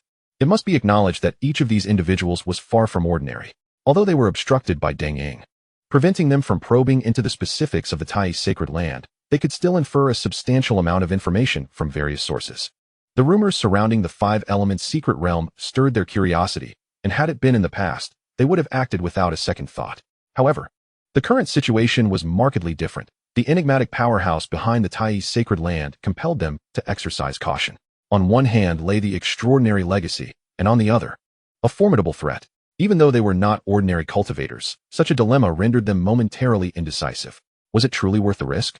Simultaneously, Deng Ying realized that merely dispersing the probing consciousness would not resolve the issue indefinitely. In fact, the sheer number of probing entities far exceeded her expectations. This indicated that multiple factions were covertly observing the Tai's sacred land. Gritting her teeth in frustration, she felt an overwhelming urge to confront each one of them for an explanation. Nonetheless, considering the current circumstances of the Tai's sacred land, she suppressed her anger and acknowledged the paramount importance of the present moment.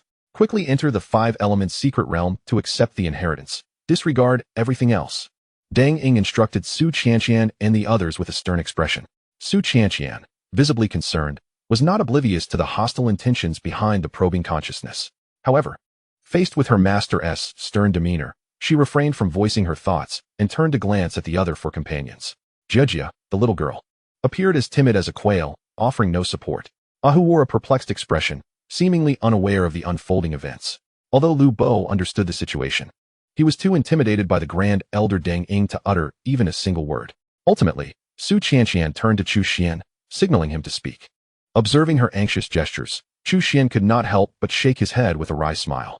The most crucial thing right now is to accept the inheritance. Once we secure it, even if others remain unwilling, they will be powerless to act, rendering the Grand Elder even safer. Chu Xuan's reasoning resonated well. Ever since her change of heart towards him, Deng Ying had grown increasingly fond of him. Witnessing his calm demeanor at that moment, admiration gleamed in her eyes. She shot a stern glare at Su Qianqian and commanded, if any issues arise, follow Chu Xuan's arrangements. Now, let us proceed. With that, she disregarded any further protests from the group and waved her hand, forcefully ushering the 5 into the 5 elements secret realm. As the light and shadows shifted, time and space seemed to invert, as if they were transitioning from one world to another. In the blink of an eye, the 5 found themselves within the 5 elements secret realm, where an astonishing concentration of elemental energy permeated the air. Gazing upwards, they were soon met with the sight of 5 majestic peaks, each soaring over 10,000 feet high. Is this the 5 elements peaks? The place where we are to receive the inheritance? Su Qianqian exclaimed in astonishment. How on earth are we supposed to climb such towering mountains? Jia and Ruber exchanged glances, both currently at the body refinement stage, unable to soar through the skies. Were they to reach the peak only to find it too late? Ruber wore a bitter smile. His leg issues remained unresolved, and whether he could ascend the mountain was uncertain. Even innate experts would find it challenging to fly so high, wouldn't they? At that moment, Ahu also wore a troubled expression. Although innate experts could indeed fly, their altitude was severely limited, making it evident that scaling a mountain over 10,000 feet high was impossible. Hearing their discourse, Su Qianqian appeared perplexed. While her purple mansion cultivation posed no issue, how could the others accept the inheritance if they were unable to reach the summit? Fear not. As long as we possess the inheritance key, it will guide us upward. Chu Xuan interjected. As he spoke, he opened his right hand to reveal the key resting in his palm. The others looked down in surprise, discovering that their keys had mysteriously returned to them. Is it truly possible? The group transformed their anxiety into joy, hastily thanking Chu Xuan. There's no need for formality. Let us seize the moment and promptly accept the inheritance. Chu Xuan replied with a wave of his hand and a smile. Indeed, let us hasten. The group nodded in unison, utilizing the power of the inheritance keys as they swiftly flew towards one of the towering peaks of legacy. Chu Xuan chose the wood peak, adorned with towering ancient trees. Su Qianqian opted for the sword-like sharpness of the gold peak. Ahu selected the solid and stable earth peak. Ruber was drawn to the rippling depths of the water peak. Jia gravitated towards the fiery intensity of the fire peak. In the blink of an eye, Chu Xuan arrived at the summit of the wood peak. With a sweep of his divine sense, he quickly located the core of the inheritance, a verdant fruit, resembling the most exquisite treasure of the world, yet comprised of a millennium's worth of wood essence from the peak. This core not only contained unimaginable wood essence, but also concealed a thread of profound wood principles within, detectable by Chu Xuan's divine sense. Indeed, the principles of wood. Ordinarily, such profound power could only be grasped by a revered figure of the creation stage. A glimmer of astonishment flickered in Chu Xuan's eyes. The 5 elements secret realm was truly extraordinary. By fully integrating this wood inheritance, he could effortlessly master this thread of wood principles. In other words, Once he absorbed this inheritance completely, he would nearly guarantee his ascension to a creation stage revered figure. The wood peak was thus, and the other 4 peaks of inheritance were likely similar. Hence, the inheritance of the 5 elements secret realm essentially had the potential to cultivate 5 creation stage revered figures. At that moment, Chu Xuan truly comprehended the immense value of this 5 elements secret realm.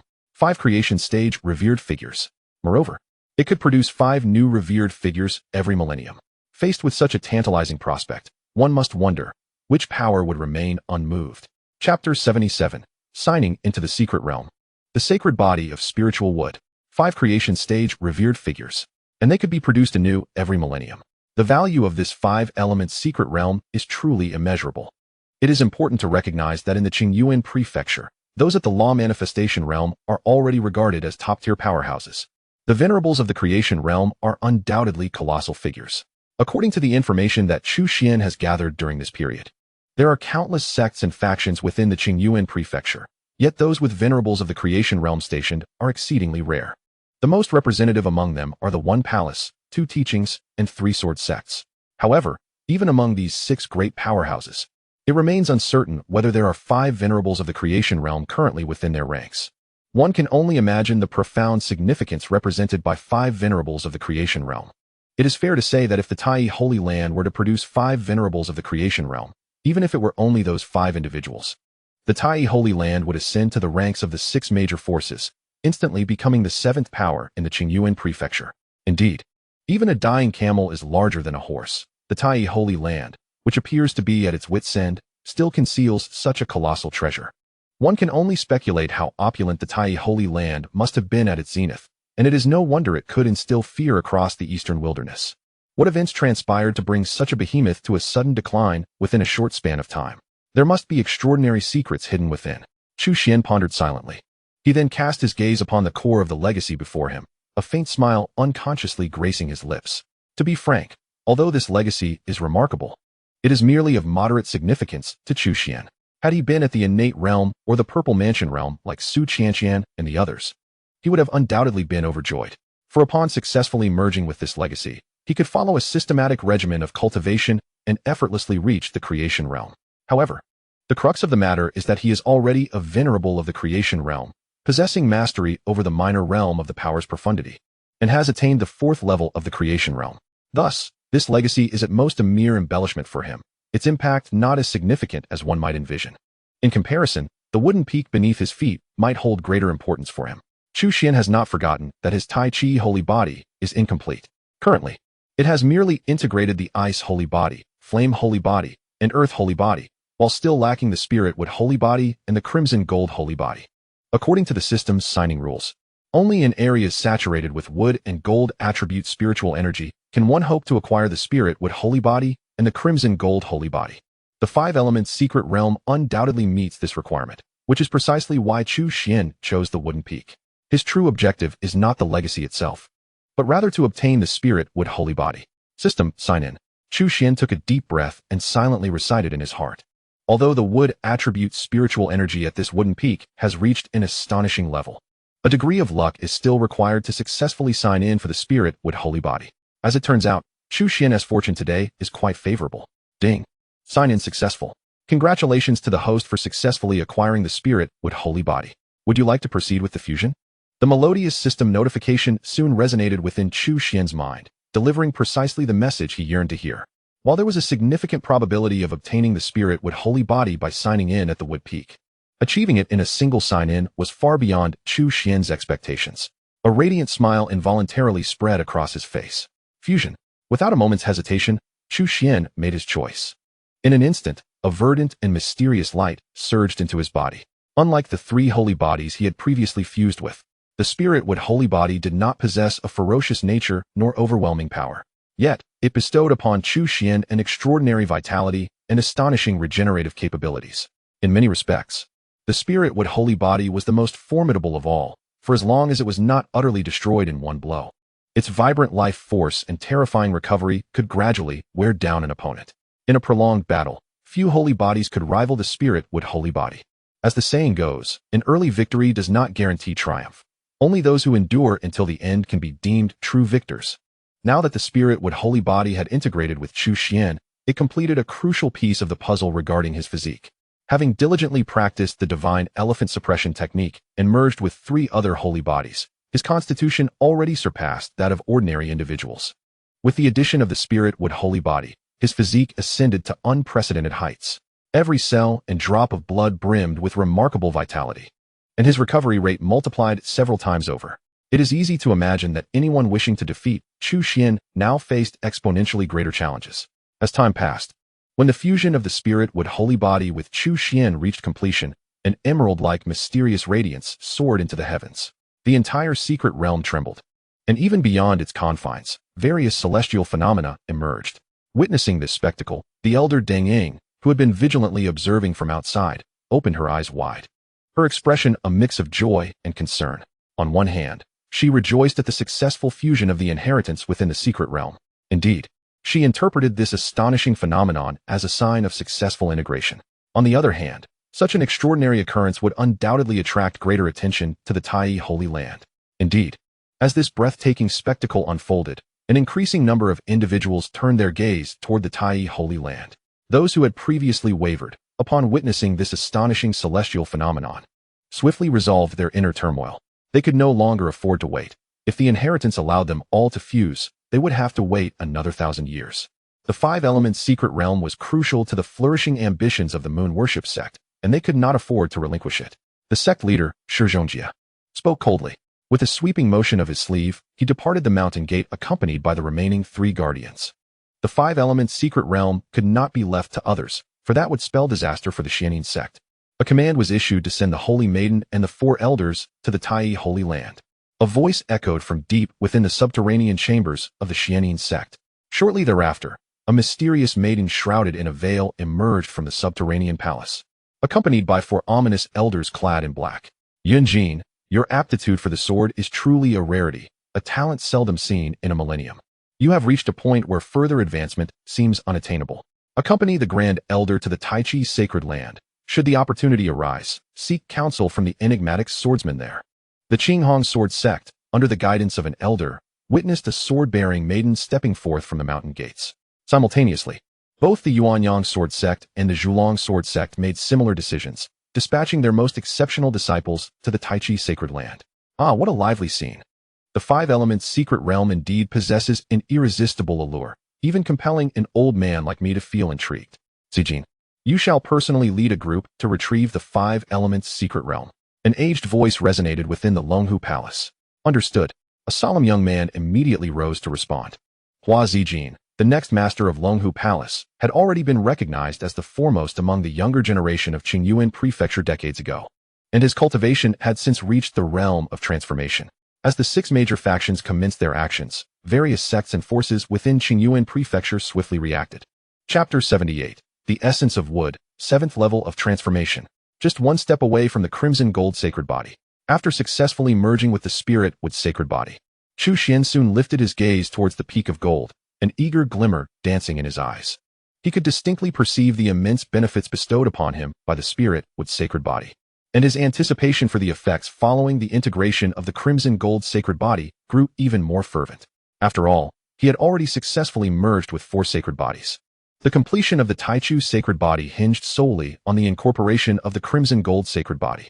A complete Taichu Sacred Body represents the epitome of supremacy. It is easy to imagine the transformative changes that would accompany the successful fusion of the Crimson Gold Sacred Body. However, considering that the system only permits a single sign-in each day, even if he were to journey to the peak of gold now, it would yield no benefit. Chu Xuan could only suppress his inner urgency for the time being. The 5-element secret realm would not vanish overnight, as long as it remained. Daily sign-ins would be possible.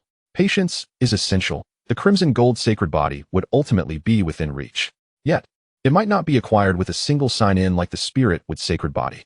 Thus, it became clear that, even for the sake of sign-in opportunities, the 5-element secret realm must be safeguarded, ensuring it did not fall into the hands of outsiders. Recalling the malicious auras he had sensed earlier, a glint of coldness flickered in Chu Xuan's eyes. He then turned his attention to the core of the inheritance before him. Were it not for the sign-in system, this inheritance would represent the true treasure of the Wood Peak. Although this inheritance merely serves as an embellishment for him, The very fact that it can enhance his capabilities signifies its remarkable value. After all, with Chu Xuan's current level of cultivation, most external resources have lost their potency. Yet, this inheritance encapsulates the essence of wood accumulated over millennia at wood peak, even disregarding the profound essence of wood, the sheer, magnificent energy contained within is sufficient to leave Chu Xuan in awe. This is by no means comparable to merely one or two rare treasures. According to Chu Xuan's perception, it can rival at least 100 or even 1,000 such extraordinary treasures. After all, for an ordinary individual, this inheritance could elevate them from nothingness to the realm of creation. One can only imagine the astonishing energy it harbors. Upon merging with the sacred wood body, my affinity for this aspect has significantly increased. Furthermore, absorbing the essence of wood within this inheritance has become markedly easier, even allowing for a potential complete absorption rate of 100%. A smile graced the corners of Chu Xuan's lips. This was indeed an unexpected delight for him. He swiftly raised his right hand and reached for the verdant fruit before him. In an instant, this green fruit, representing the core of the inheritance, erupted with an incredibly brilliant light. Threads of radiant light radiated outward, coiling around Chu Xuan like emerald vines. Soon after, the pure and unadulterated energy of the inheritance surged rapidly into Chu Xuan's body. At this moment, the distinction between Chu Xuan and others became apparent. For anyone else receiving such an inheritance, they could only passively accept it, with the majority of the energy remaining indigestible, trapped within their bodies for gradual refinement. Achieving the realm of creation would certainly not be a matter of mere days. However, Chu Xuan was different. He was already a formidable practitioner of the realm of creation, and not just an ordinary one. Although the energy was vast, it was far from insurmountable for him to absorb. Thus, rather than passively receiving this influx of energy, he actively engaged in its absorption. The perfected Taichu sacred body immediately commenced its operation. The supreme techniques, Divine Elephant Suppressing Prison Technique and Tai Golden Chapter, were equally set into motion. The supreme divine flame, the sun's true fire, transformed into a blazing ember, hastening the conversion and absorption of the inheritance's energy. From a distance, Chu Xuan's form appeared akin to a terrifyingly immense black hole, voraciously consuming that pure and colossal energy. As time progressed, more and more energy was refined and absorbed, transforming into his own magical power, and Chu Xuan's cultivation level ascended accordingly. This was roughly equivalent to 1/5 of the accumulation of a millennium within the entire five elements secret realm, undeniably extraordinary. Chu Xuan swiftly broke through to the 5th level of the realm of creation, then to the 6th level. Following that, he reached the pinnacle of the 6th level of the realm of creation. Finally, with a final surge, he broke through to the 7th level of the realm of creation. However, upon reaching the 7th level, his rate of advancement inevitably slowed. This was primarily due to Chu Xuan's exceptionally solid foundation and the vastness of his purple mansion space, necessitating far more magical power for each breakthrough than that of an ordinary person. This energy, sufficient to propel one from nothingness to the realm of creation, merely allowed him to ascend 3 minor levels. Nevertheless, achieving a simultaneous breakthrough of 3 minor levels left Chu Xuan thoroughly satisfied. The 7th level of the realm of creation. Compared to his previous 4th level of the realm of creation, his strength and prowess had once again strengthened considerably. However, in contrast to the advancement of his cultivation, Chu Xuan found himself more preoccupied with another acquisition, the essence of wood. For others, mastering this strand of profundity contained within the inheritance would undoubtedly be a formidable challenge. Yet for Chu Xuan, it posed no difficulty whatsoever. Not only did he successfully grasp the essence of wood, but he also ascended to the realm of great mastery. Indeed, the newly acquired essence of wood surpassed his previous comprehension of the essence of strength. The essence of wood contained within the inheritance could typically only achieve a minor mastery at best. However, endowed with the sacred body of spiritual wood, Chu Xuan possessed an extraordinary affinity in this regard, as if he were inherently bestowed with the essence of wood. Thus, he was able to attain great mastery with but a single grasp of it. In addition to the essence of wood, he contemplated the potential of mastering the essences of gold, water, fire, and earth as well. While the individual elemental essences could be deemed ordinary, the combination of all 5 would yield a mastery of elemental principles on par with that of the essence of strength. The ability to master the 5 elemental essences would hold profound significance for him. With this thought, a glimmer of excitement flashed in Chu Xuan's eyes. It was known that a cultivator at the transformation realm need not be limited to a single essence. The fusion of one's inherent essence at the moment of breakthrough could be regarded as the primary or fundamental essence. However, with sufficient insight, one could also comprehend and master additional essences. The more essences one mastered, the greater the assistance they would provide. Yet, it was best not to dwell on such matters for now. This time, not only had he successfully fused with the sacred body of spiritual wood, but he had also elevated his cultivation to the seventh heaven of the transformation realm, complemented by the great mastery of the essence of wood, a bountiful harvest indeed. He wondered how the others were faring. Chu Xuan raised his gaze towards the other four peaks of inheritance. Su Qianqian and the others did not possess his level of cultivation, and thus, their path to successfully integrating the inheritance would surely be more arduous. Comparatively, Su Qianqian, with her remarkable talent and attainment in the Purple Mansion realm, should encounter little difficulty. Jia, though young, also exhibited commendable talent and harbored great potential. However, Hu and Lu Bo, one lacking in mental acuity and the other advanced in years, might face considerable challenges. Nevertheless, should they endure this trial, they would undoubtedly experience a transformation akin to rebirth, illuminating their future prospects. After spending considerable time together, Chu Xuan held a favorable impression of them and naturally wished for their success in this endeavor.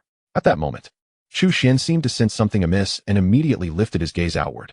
His keen eyes appeared to pierce through the veil of space, clearly discerning the circumstances beyond the secret realm. In an instant, his expression turned cold, and an insuppressible killing intent flickered in his gaze. Truly, they were unaware of their impending doom. Chapter 79. Gathering of the Powerful, the Fierce Presence of Yuan.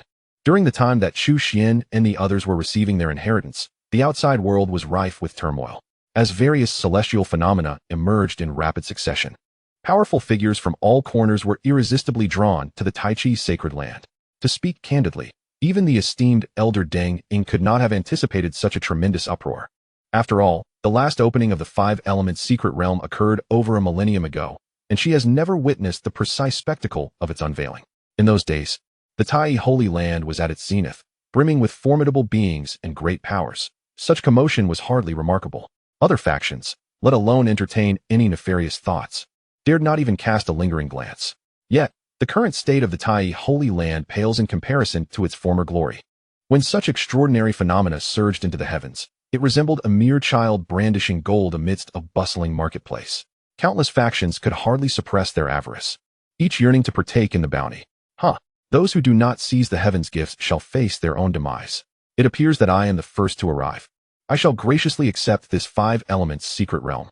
A red-robed elder materialized in the air, and as his voice resonated, he swiftly conjured a colossal hand to seize the Tai Holy Land with great force. It was none other than the legendary Five Elements secret realm, Red Ridge Ancestor. Should you wish to indulge alone, I shall not acquiesce. A melodious laugh echoed as a woman clad in vibrant garments twirled her hands, summoning radiant ribbons that surged forth like a brilliant rainbow. To my surprise, you two have arrived rather swiftly. Yet this Five Elements secret realm belongs to my Tsang Lei Pavilion. A figure enveloped in violet lightning raised a hand, unleashing a terrifying bolt of thunder from the heavens. You seek your own destruction. Witnessing such a scene, the great elder Deng Ying, who had been guarding the entrance of the Five Elements secret realm, immediately furrowed her brow with fury, her eyes ablaze with a terrifying intent to kill. Although the three individuals before her were all formidable beings of the law manifestation realm, Deng Ying harbored no trace of fear. With a mere wave of her hand, she unleashed a divine power that tore through the void, effortlessly shattering their combined attacks. In that instant, her figure ascended to the skies, and the Jade-Toad law manifestation coalesced into existence. With a resounding roar, the immense Jade-Toad law manifestation charged toward the three adversaries. Faced with this overwhelming and formidable presence, the trio could only retreat in haste. They exchanged glances, sensing the formidable challenge posed by Deng Ying. Daring not to hold back, they summoned their respective law manifestations and united in a concerted effort to suppress her. However, even in their combined might, they were no match for Deng Ying. Waves of divine light erupted from her hands, causing the three to be repelled relentlessly. Even when facing three opponents, Deng Ying held an overwhelming advantage.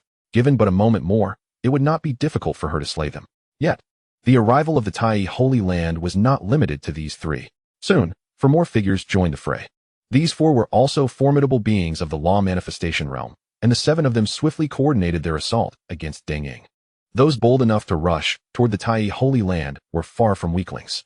Among these seven law manifestation experts, three had reached the late stages of their realm, while the other four were in the mid-stages. Despite Deng Ying's astonishing prowess, she found herself in a position of passive defense against this united onslaught. With even the Jade-Toad law manifestation beginning to waver, time is of the essence. Let us muster every ounce of our strength. First, we must eliminate this old woman. And then together, we shall divide the treasures of the 5 elements' secret realm. The elder from Chiliang, consumed by fury, wore a face etched with murderous intent, relentlessly striking as he bellowed.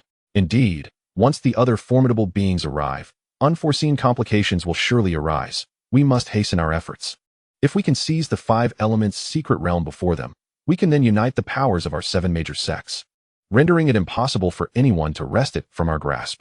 Others readily echoed his sentiments, their eyes gleaming with lethal resolve. Before anything else, they must first eliminate the esteemed elder of the Tai Holy Land, Deng Ying. With unwavering determination, they unleashed their full might, their avatars roaring as they descended upon their target. The Jade Toad avatar crumbled, and Deng Ying herself was sent reeling, blood spewing forth. Yet, at that moment, an unimaginable and terrifying aura erupted from within the Tai Holy Land, sending a shiver down the spines of the 7 who had felt assured of victory. Their hair stood on end, as if a dreadful beast had set its sights upon them. A flash of golden lightning erupted, faster than the eye could follow. Before they could react, a massive figure of stark black and white unexpectedly materialized before them. With a thunderous crash, a colossal paw descended, shattering the head of the Chiliang elder, causing it to explode like a watermelon, with red and white matter splattering everywhere. Witnessing this brutal scene, even the seasoned warriors present could not help but widen their eyes in disbelief. The Chiliang elder, a renowned figure of the Law Avatar realm, had been so easily dispatched with a single blow. The assailant was none other than Yuan, Chu Xuan's contracted beast, following Chu Xuan's instructions before his departure. She was to intervene if Deng Ying found herself in peril.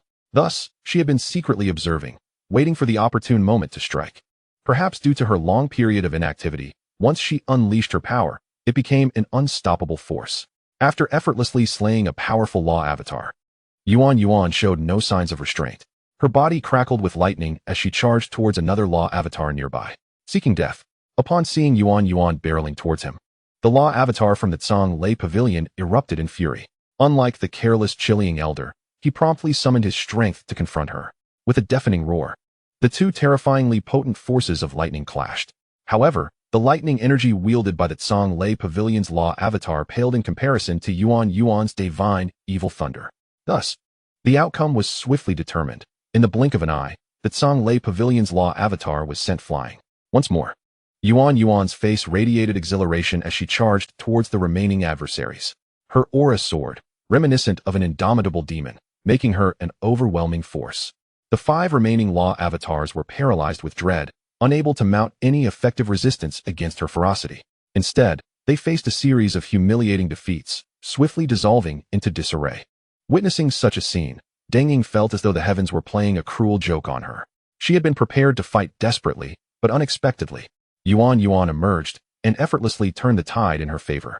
Deng Ying was naturally familiar with Yuan, as this little creature often followed Chu Xuan. However, she had previously assumed Yuan to be merely an ordinary pet beast. She never anticipated that beneath her adorably clumsy exterior lay such formidable power. In truth, when compared directly, Yuan's strength did not surpass Deng Ying's. Yet, her impeccable timing in launching an attack, coupled with her mastery of the terrifying divine thunder of exorcism, rendered her seemingly unstoppable amidst the chaos.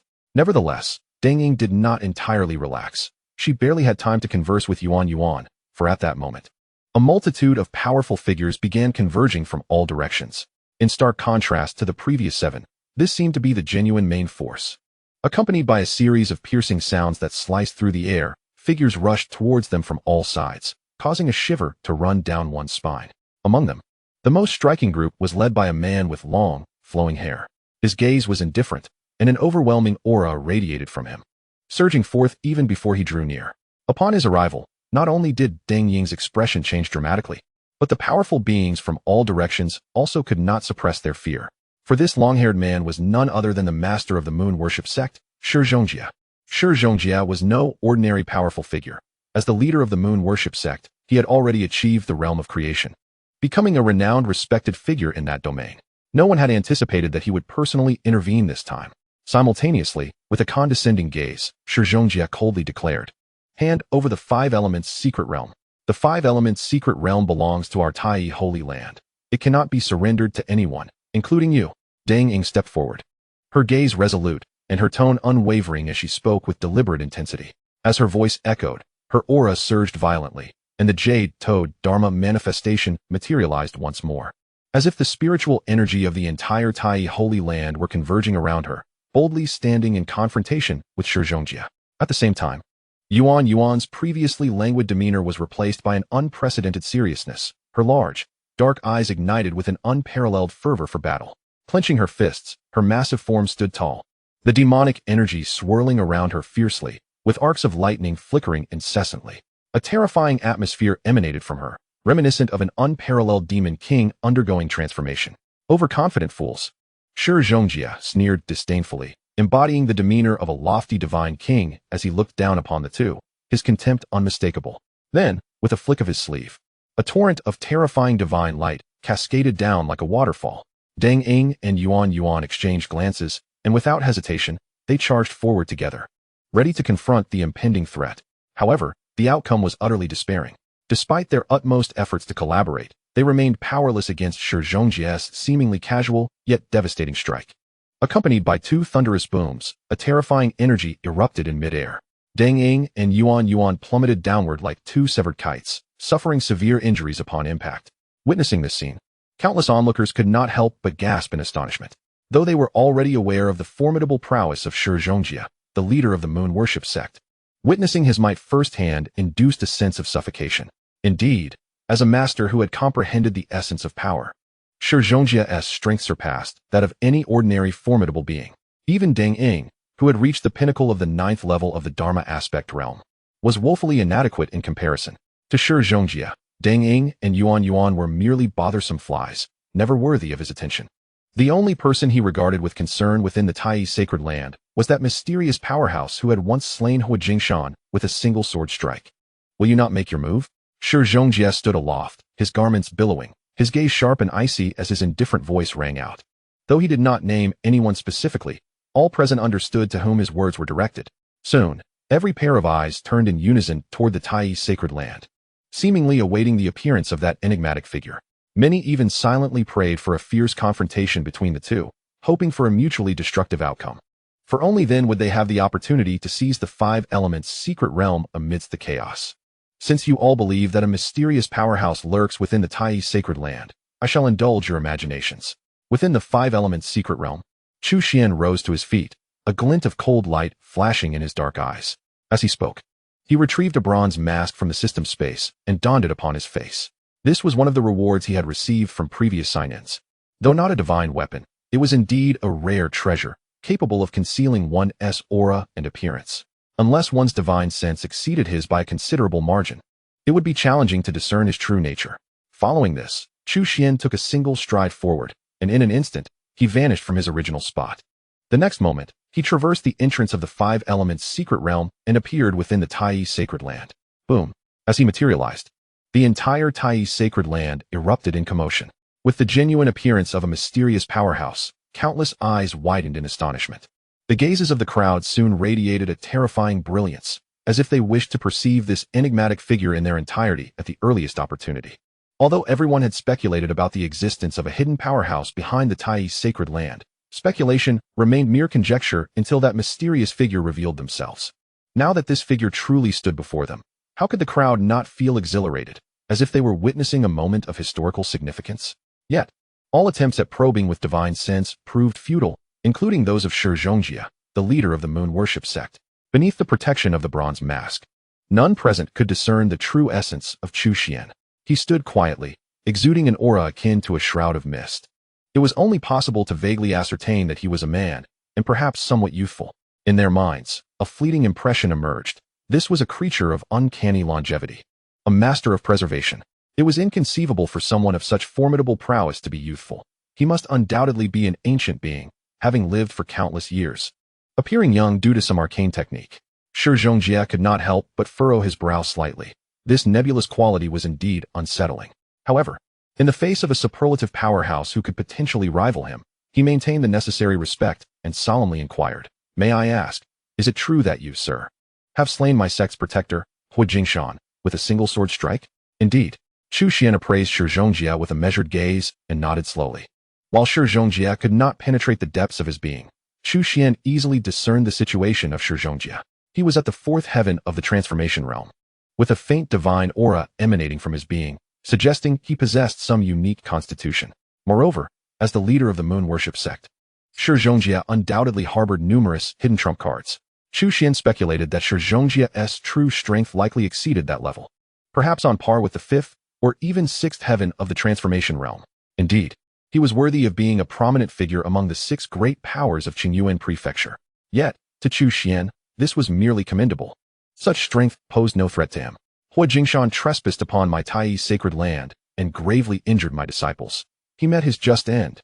Chu Xuan remarked without a hint of courtesy, his tone icy. Upon hearing this, Shi Zhongjie erupted in rage, a mocking smile gracing his lips as he retorted. By your reasoning, does that not imply that I, too, am deserving of death? If you seek to perish, I shall gladly oblige. Very well, then. Today, I shall experience your extraordinary sword techniques. The murderous intent in Shi Zhongjie's eyes flared intensely. Simultaneously, his entire cultivation surged to life, and a terrifying aura enveloped the Taiyi's sacred land entirely. Everyone present felt their bodies sink as if a colossal mountain bore down upon them. A tempestuous flow of energy surged forth, overwhelming the skies and obscuring the sun, as Shi Zhongjie seemed to become the sovereign of this realm. Seeing this, Chu Xuan couldn't help but raise an eyebrow, and then he coldly uttered 3 words, Realm of Trees. This was the formidable divine ability he had gleaned from the recent inheritance of the wood element. No sooner had he spoken than the essence of the wood he commanded began to expand wildly. The profound power of the perfected realm was indeed extraordinary, radiating across hundreds of miles in an instant. Within this expanse, the power of the wood element surged 100-fold, causing all flora to grow wildly. Even a humble weed, once overlooked, can swiftly transform into a towering tree. Conversely, those grand trees, already resplendent with foliage, have now evolved into magnificent pillars reaching for the heavens. In the blink of an eye, the sky is obscured, the earth is shrouded, and this realm undergoes a cataclysmic metamorphosis. It bears no resemblance to its former self, instead morphing into an enigmatic world entirely composed of flora. More disconcertingly, within this mysterious realm, every flower and blade of grass exudes an aura of peril, as if each has metamorphosed into a terrifying demonic plant. The towering trees emanate an even more formidable presence, suggesting that each one rivals the might of a powerful sage. Witnessing such a dreadfully awe-inspiring spectacle, all present are rendered speechless. Those of lesser cultivation tremble uncontrollably, engulfed by a sense of their own frailty and helplessness in this terrifying world. Chapter 81. Within the realm, I am divine. Is this a domain-type divine ability? The expression on Shi Zhongjie's face darkens instantly. He had presumed that Chu Xuan was merely a sword cultivator, especially after witnessing the astonishing sword strike that felled Hu Jingshan. During this time, he had secretly prepared extensively, emboldening him to personally lead a group to the Taiyi's sacred land and challenge Chu Xuan without hesitation. However, the unfolding events diverged greatly from his expectations. Chu Xuan eschewed conventional tactics and did not showcase the sword techniques he had anticipated. Instead, he unveiled an exceedingly rare domain-type divine ability. Divine abilities vary widely, yet domain-type abilities are notoriously difficult to cultivate and demand immense resources. Correspondingly, once manifested, their power far exceeds that of ordinary divine techniques. Observing the vividly lifelike tree realm before him, Shi Zhongjie deduces that, among the many domain-type abilities, this one stands as an extraordinary pinnacle. Impossible. He is undeniably a sword cultivator, adept in sword artistry. How could he possibly wield such a formidable domain-type divine ability? This must be an illusion, mere superficiality. Watch as I shatter your deception. A glint of malice flashes in Shi Zhongjie's eyes as he grits his teeth and declares. Without hesitation, he channels all his cultivation power. Simultaneously, an indescribably radiant moon materializes behind him, representing the manifestation of his law. While similar to Hu Jingshan's manifestation, it is distinctly different. The most significant divergence lies in the integration of profound powers within Shi Zhongjie's manifestation, rendering it as tangible as reality itself, radiating an aura several times more potent. Following this, under Shi Zhongjie's command, the manifestation surges towards Chu Xuan with tremendous force. In an instant, the void trembles, and the earth reverberates, as if the luminous moon from the heavens has plummeted to the ground. However, in the face of his astonishing assault, Chu Xuan remained utterly unperturbed, his eyes unwavering and his countenance as serene as ever, devoid of any emotional fluctuation. Presumptuous, Chu Xuan uttered coolly. Echoing the earlier assessment of Shi Zhongjie regarding Deng Ying and the others, now returned to him without alteration. Meanwhile, as a thought crossed his mind, a terrifying Dharma manifestation materialized behind him. In an instant, the void was torn asunder, collapsing in on itself, with black spatial cracks spreading throughout the heavens and the earth, evoking a sense of cataclysmic upheaval. Infused with the essence of power, the Taichu divine elephant grew ever more formidable. This invincible Dharma form had not even fully manifested. Under the overwhelming aura of terror, the howling moonlight Dharma manifestation faltered and teetered uncontrollably. With a thunderous crash, the entire moonlight Dharma collapsed, and Shi Zhongjie himself coughed up a mouthful of blood. He staggered backward, his eyes filled with horror. How could this be possible? He could not help but exclaim in disbelief. If their Dharma manifestations had clashed head-on and his had been defeated, he would not have been so taken aback. Yet the reality was that Chu Xuan's Dharma had scarcely begun to reveal itself, merely exposing the tip of the iceberg. The mere leakage of its aura had forcefully shattered his Dharma manifestation. This development was far beyond Shi Zhongjie's expectations, leaving him utterly incredulous. There is nothing impossible. Chu Xuan's gaze remained indifferent, showing no sign of surprise. Although their cultivation levels appeared similar, their overall strengths were leagues apart. With a sweeping gesture, Chu Xuan caused the surrounding void to disintegrate, and the incomparably terrifying Dharma manifestation finally unveiled itself before all. A colossal Taichu divine elephant emerged from the void, enveloped in chaotic energy, nearly filling the entire sky.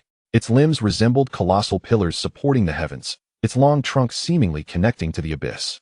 Its ears akin to celestial gates, and its eyes shone like the sun and moon. From a distance, every inch of its being radiated a spine-chilling aura of terror, reminiscent of an ancient existence that had suppressed the starry river and hell for countless epochs.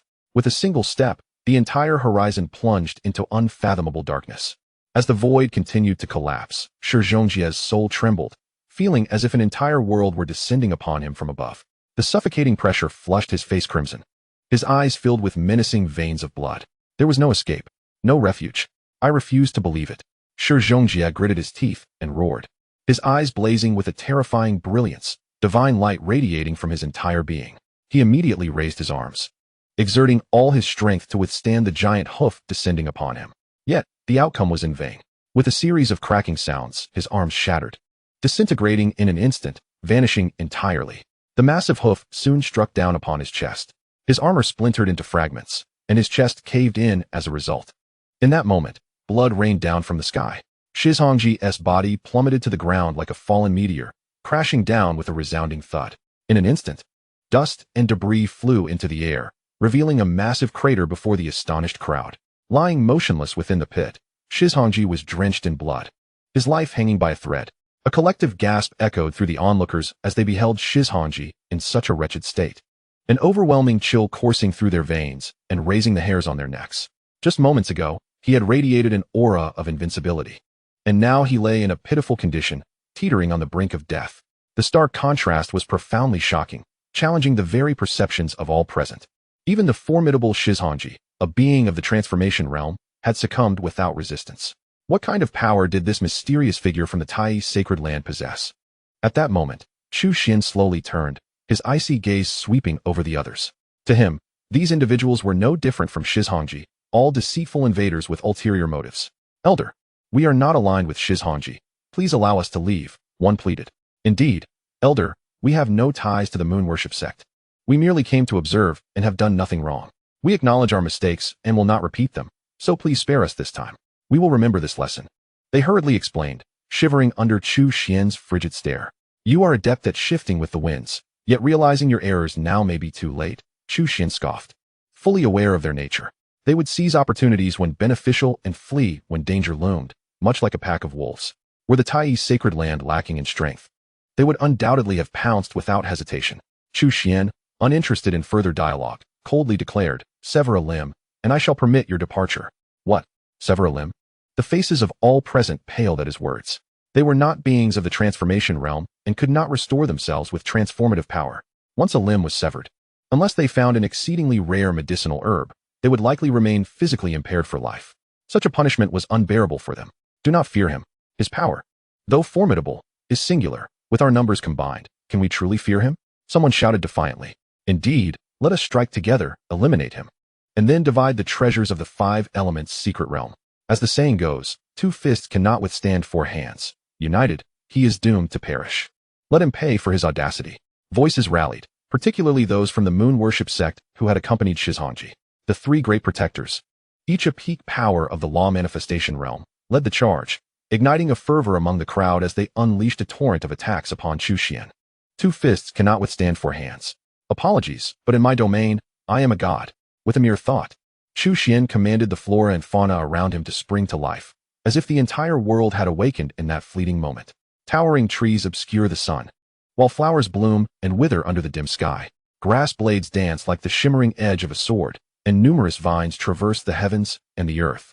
In a fleeting moment, formidable figures are forcibly bound to the great tree, ensnared by countless vines that coil around them like tendrils. Sharp thorns pierce their bodies, relentlessly siphoning their cultivation and vitality. As they feel their strength dwindle, a palpable sense of dread envelopes them. If this continues, shall they not be reduced to mere husks? Rather than face such a fate, they might as well sever a limb from the outset. Chapter 82. Moths to the Flame, voluntarily walking into the trap. Chu Xuan paid no heed to the pleas and entreaties of these individuals. He had granted them an opportunity, yet none had cherished it. Each one was as obstinate as a fool who weeps only upon seeing the coffin. To encapsulate their essence in a single word, despicable. Thus, Chu Xuan resolved to instill a lasting lesson within them, to prevent a recurrence of such folly, where they might again rush to the Tai Chi's sacred land to reap what they could. As for whether the excessive siphoning of their cultivation and vitality would lead to bodily afflictions, that was beyond Chu Xuan's concern. Instead, the energy provided by these powerful beings allowed him to maintain the realm of trees with considerably less effort. Otherwise, relying solely on his own profound cultivation to sustain such an expansive domain would indeed impose a slight burden, even on him. Unexpectedly, more individuals approached. It appeared that he had underestimated the allure of the five-element secret realm, as well as the avarice of the various factions within the Qingyuan mansion. At that moment, Chu Xuan abruptly lifted his gaze, his deep-set eyes gazing into the distance. Today, he was determined to see just how many more sought to partake of the bounty offered by the Tai Chi sacred land. A cold smile crept upon Chu Xuan's lips. With a swift motion of his hand, an array of flora stirred to life, akin to a well-drilled army. Soon, a passage manifested within the realm of trees, allowing outsiders to enter. A passage? At that instant, the myriad powerful figures blocked from entry by the realm of trees could not help but brighten their eyes. To acquire the five-element secret realm, they must first enter the Tai Chi sacred land. Now that the sacred land was enveloped by the realm of trees, they needed to breach this barrier to proceed. Unbeknownst to them, the realm of trees was a divine manifestation conjured by Chu Xuan. They merely assumed it was a transformation triggered by the five elements secret realm. The sudden appearance of a passage was undoubtedly a windfall for them. Many rushed in without a second thought. However, some remained composed, sensing that something was amiss. Saint Lady, should we enter? The four elders of the Xian'an sect simultaneously turned their gaze toward a mysterious maiden veiled in a scarf. This enigmatic figure was Si Jialan, the Saint Lady of the Xian'an sect. In the sect, the Saint Lady was essentially the successor to the leader, granting Si Jialan a position of great authority.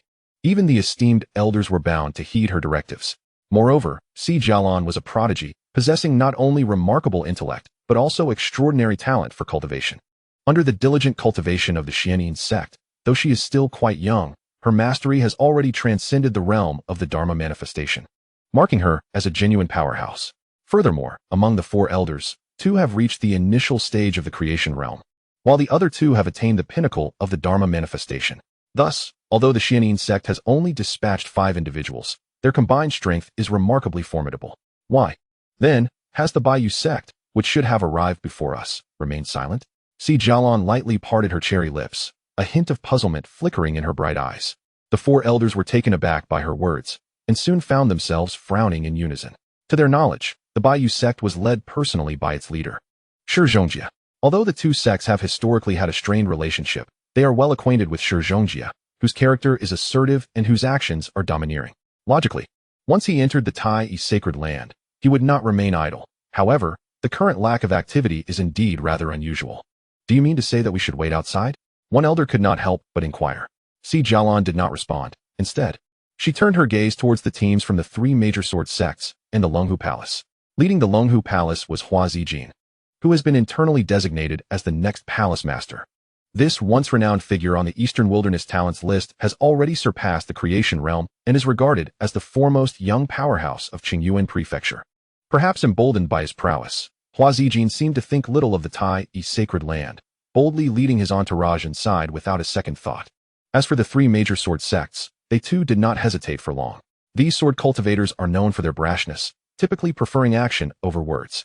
Without much deliberation, they swiftly followed suit and ventured inside. In the blink of an eye, only Si Jialan and her companions remained among the five factions. Taking a deep breath, Si Jialan found herself experiencing a twinge of headache. While she harbored suspicions about the passageway before them, they remained merely that, suspicions without solid evidence. Now that everyone else had entered, if they chose to stay out and she turned out to be mistaken, they would be excluded from the Five Elements secret realm. How would she explain such a failure to her master upon returning? Ultimately, after much deliberation, Si Jialan resolved to enter and investigate further. However, she simultaneously instructed, remain vigilant at all times. It is better to proceed cautiously than to be overly complacent. Should we encounter any anomalies, we will retreat immediately. The four elders exchanged glances. Though they felt their saintess was being overly cautious, they refrained from voicing their opinions and nodded in agreement, following her into the passage, maintaining their vigilance throughout the journey. Their pace was the slowest. When they finally arrived at the center of the tree realm, they were met with a shocking sight. The powerful individuals who had entered before them were all bound to the trees, including Hua Zijin, the once revered figure on the Eastern Wilderness Talents list. Bound by the thorny vines, his eyes were devoid of life, his complexion pallid, bearing the semblance of one who had endured profound despair, stripped of even the faintest trace of former pride and confidence. Upon one of the grand trees, they even beheld the leader of the moon worship sect, Shi Zhongjia. This once formidable figure was now drenched in crimson, his eyes tightly shut, the state of his existence uncertain. The five of them, Si Jialan and her companions, exchanged glances, momentarily lost in bewilderment. The scene before them was so surreal that it felt akin to a dream. The renowned masters of the three great sword sects were found in a similarly dire predicament.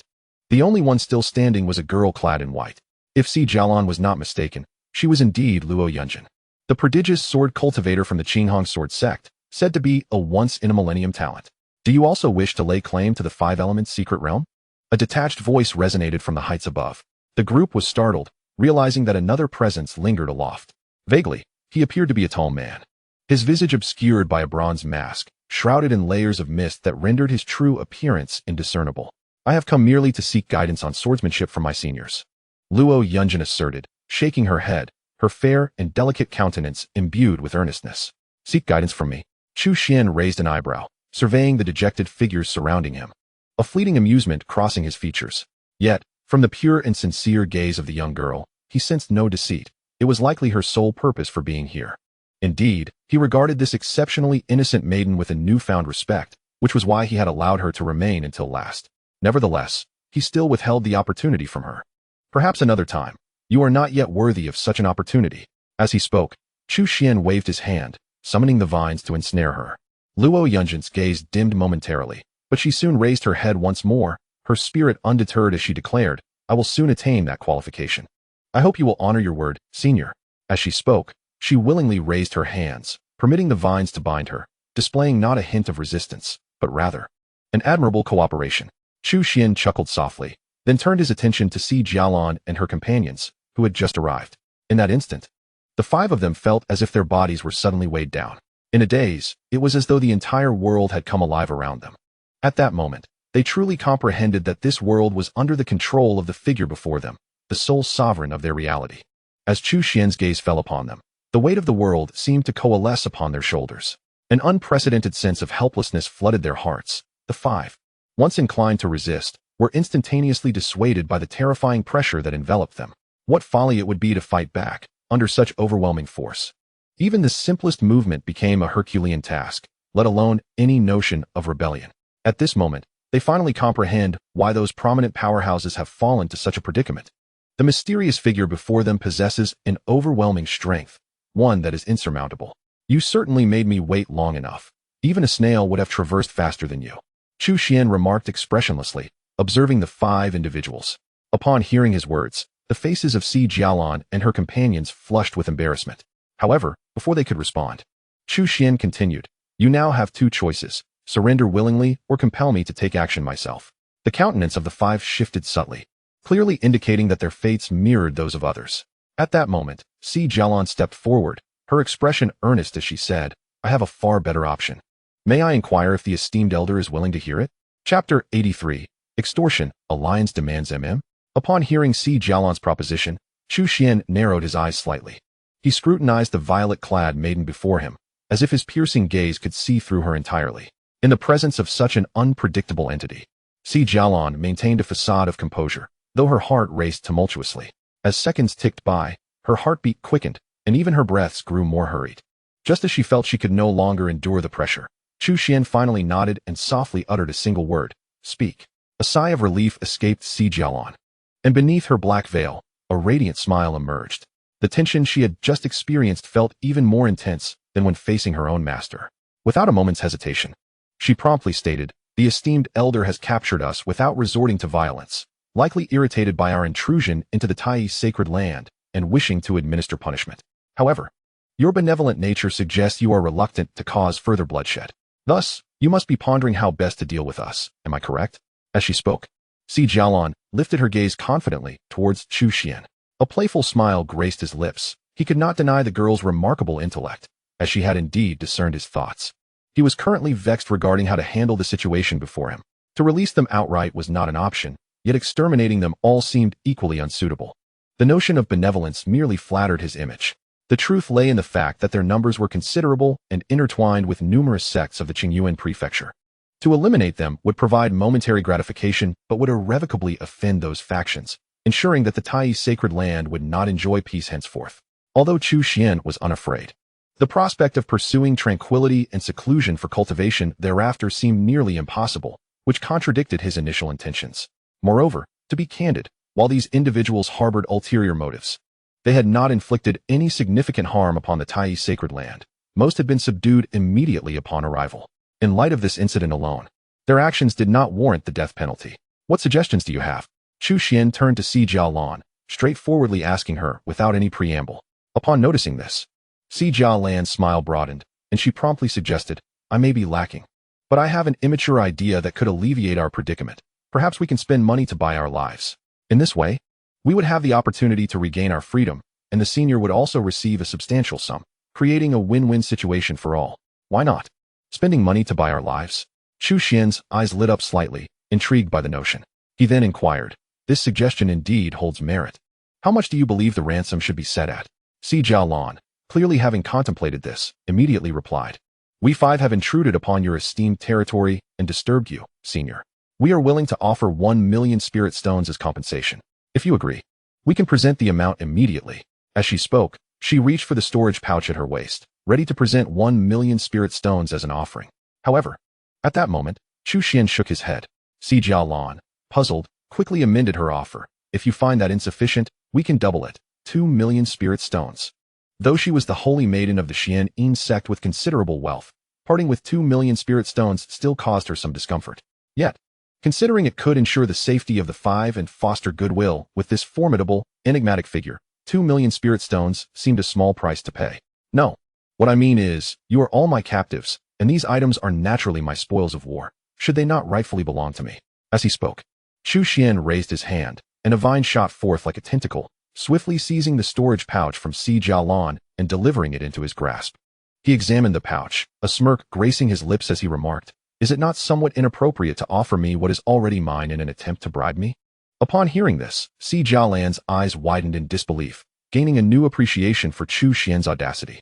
Yet, under the current circumstances, she had no choice but to swallow her grievances and ask, "Then, senior, what is your intention? Your suggestion is commendable, but the price is still rather low." Chu Xuan replied, surveying the others. "How about this? For those below the law manifestation realm, each shall pay 100,000 spirit stones.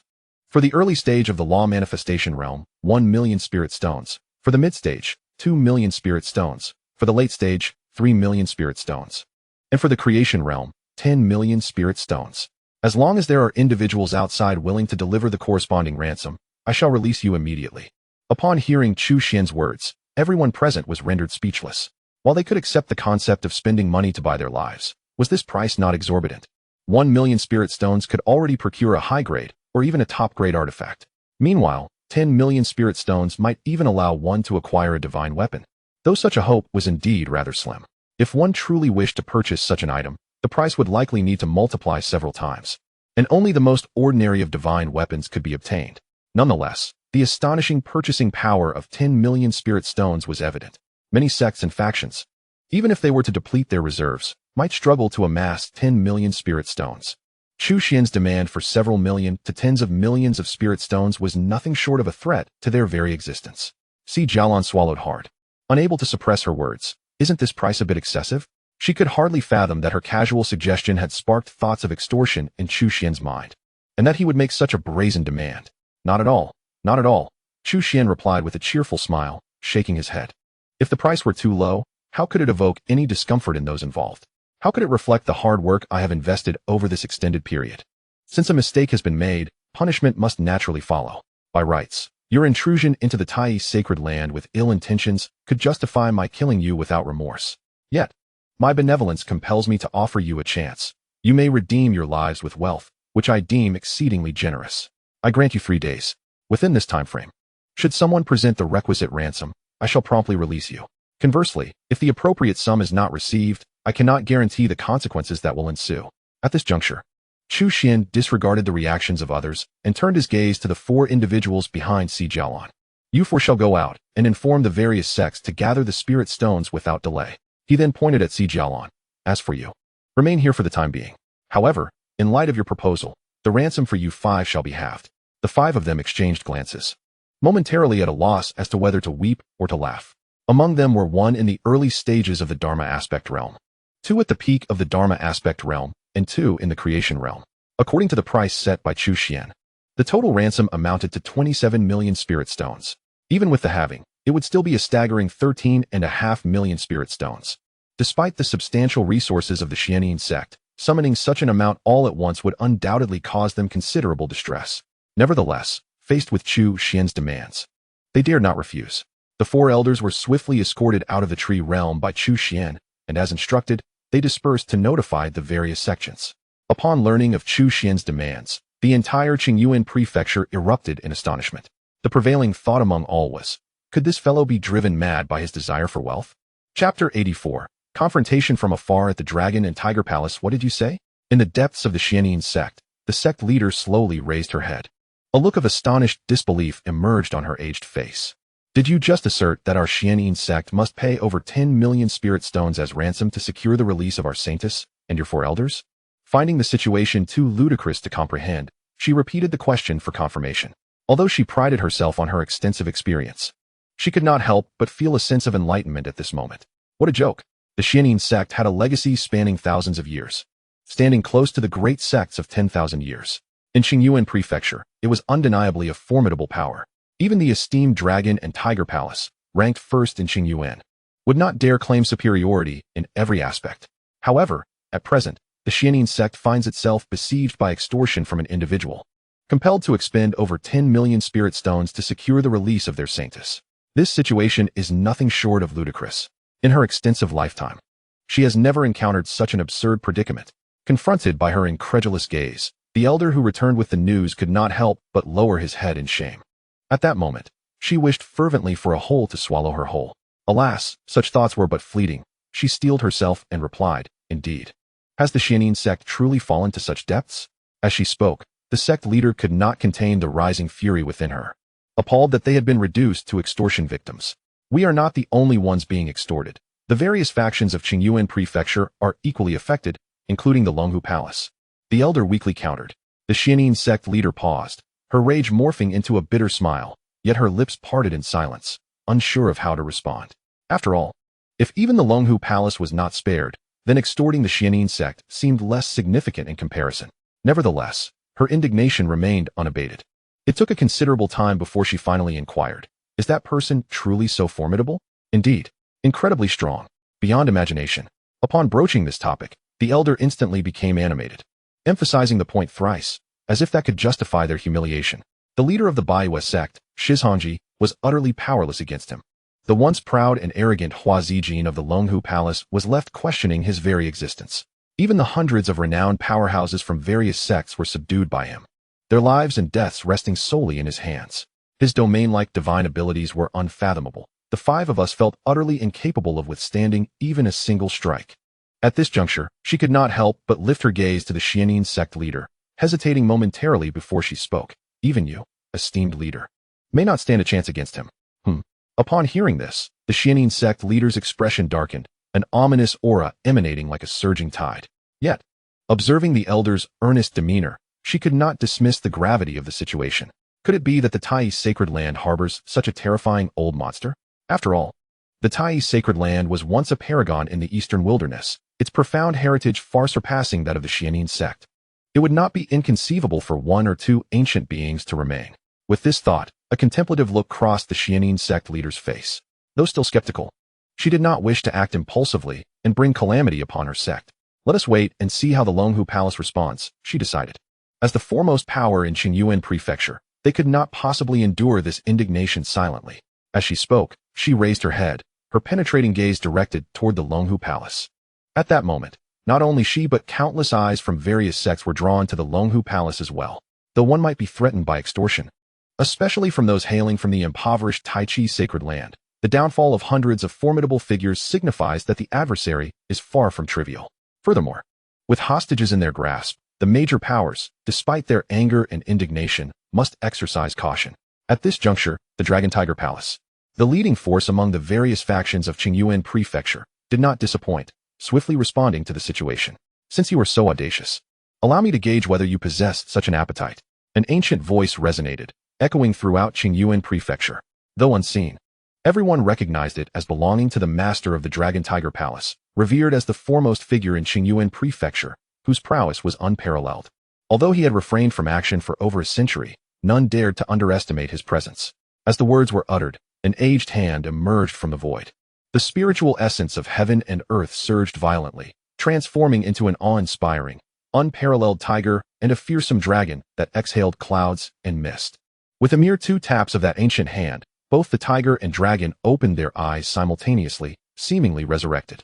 The tiger's gaze erupted with an unimaginable ferocity, causing the vast expanse of Qingyuan Prefecture to tremble under its fearsome aura. Meanwhile, the dragon exuded a palpable oppressive force, its brilliant light overshadowing the sun, moon, and stars, altering the very fabric of the heavens. In the following moment, these magnificent creatures shattered the void, appearing above the Taichi sacred land. With claws bared, they tore through the celestial veil, launching themselves towards their target. Witnessing this spectacle, Chu Xuan's eyes narrowed, a sharp glint emerging within his dark irises. The Dragon Tiger manifestation, perhaps? He mused. With the adversary taking action, Chu Xuan resolved not to remain passive. Although the tree realm could likely withstand the onslaught of the Dragon Tiger manifestation, he preferred to take the offensive rather than endure an assault. With a thought, the primordial divine elephant stepped forth from the void. In an instant, the void shattered, and the ground split apart. Even the numerous powerful beings within the tree realm felt the oppressive aura, their expressions shifting dramatically. See Jelon, the saintess of the Xianin sect, widened her eyes in astonishment, exclaiming, "What manifestation is this? How can it be so terrifying?" As the two manifestations collided, vast expanses of the void crumbled and shattered, the fearsome spectacle resembling an apocalyptic event. The Grand Qingyuan Prefecture was engulfed in an endless darkness. It was not until a considerable time had passed that the sky regained its light. Countless powerful beings gazed upward, only to find that both the fearsome dragon tiger manifestation and the seemingly invincible primordial divine elephant had vanished without a trace. The confrontation from a distance appears to have yielded no decisive victor. Such an outcome is understandably difficult for those factions to accept. No one anticipated that even the master of the Longhu Palace would be unable to contend with that enigmatic powerhouse. They fervently wished for the master of Longhu Palace to personally descend upon the holy land of Tai and engage in a genuine battle with that mysterious figure. However, this time, the master of Longhu Palace did not acquiesce to their desires. After a prolonged silence, a voice finally emerged from within Longhu Palace. "Your strength is formidable. Since we, Longhu Palace, were the initial aggressors, we are willing to take a step back this time." As the words fell, a brilliant streak of light shot across the sky, instantly racing towards the holy land of Tai. In the blink of an eye, this luminescence landed in the hands of Chu Xuan. With a gentle opening of his right hand, a storage ring materialized. Upon scanning it with his divine sense, he discovered it contained a staggering 30 million spirit stones. Such a sum would undoubtedly suffice to secure the release of Hua Zijin and the others, and even leave a surplus. Truly, as the foremost power in Qingyuan Prefecture, their wealth was impressive, effortlessly producing 30 million spirit stones without a second thought. Chu Xuan chuckled softly and waved his hand. Countless vines stirred to life, swiftly transporting Hua Zijin and the others to safety. Having acquired the spirit stones, he naturally intended to release them. After all, he had a modicum of credibility. Yet, his thoughts were occupied by another matter. The Longhu Dharma aspect could be considered a rare and exceptional manifestation, yet it still fell short when compared to my Tai Chi divine elephant. Thus, in their previous exchange, it should have been I who held the advantage. This leads me to surmise that the master of Longhu Palace's cultivation must exceed mine. Peak of the creation realm? No, with my composite strength, even a peak creation realm expert may not be my match, let alone contend with me from a distance. Therefore, it is highly likely that he is a formidable powerhouse at the next level, a king realm expert.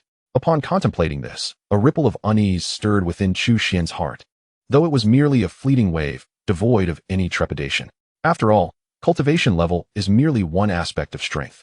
A higher cultivation does not inherently equate to greater power. For instance, with Chu Xuan's foundational prowess and multifaceted advantages, his overall strength is undoubtedly beyond the reach of others at the same tier. One need only observe the leader of the Baiwa sect, Shi Zhongjia, at the 4th level of the creation realm, who posed no resistance against Chu Xuan, with the confrontation resembling a child's play. Especially under the enhancement of this realm of trees, the power Chu Xuan could unleash was beyond imagination. Even if the master of Longhu Palace were indeed a king realm expert of a higher tier, it would still be uncertain if he could contend with Chu Xuan. If the two were to engage in a full-throttle clash, the outcome would be far from predictable. In truth, it is precisely due to this uncertainty that the master of Longhu Palace chose to lower his flag and cease hostilities. Otherwise, how could one who is reputed to be the foremost individual in Qingyuan Prefecture be so easily placated? Chapter 85. 40 million spirit stones, not a single one less. Pay the ransom for their release. Shortly after Longhu Palace opted for compromise, the leader of the Xianyin sect also reached a decision. The Xianyin sect is undoubtedly capable of producing over 10 million spirit stones. After all, even the Longhu Palace can readily offer 30 million spirit stones. While the Xianyin sect may not possess such extravagant wealth, their accumulated assets over the years are still formidable. The sect leader is merely unable to swallow her pride, feeling that it is somewhat humiliating for a prominent sect to pay a ransom for their own people.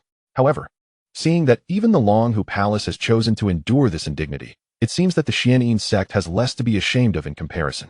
Given this circumstance, why persist in battling against the Tai sacred land? Winning might garner them some prestige, but losing would result in losses far beyond mere reputation.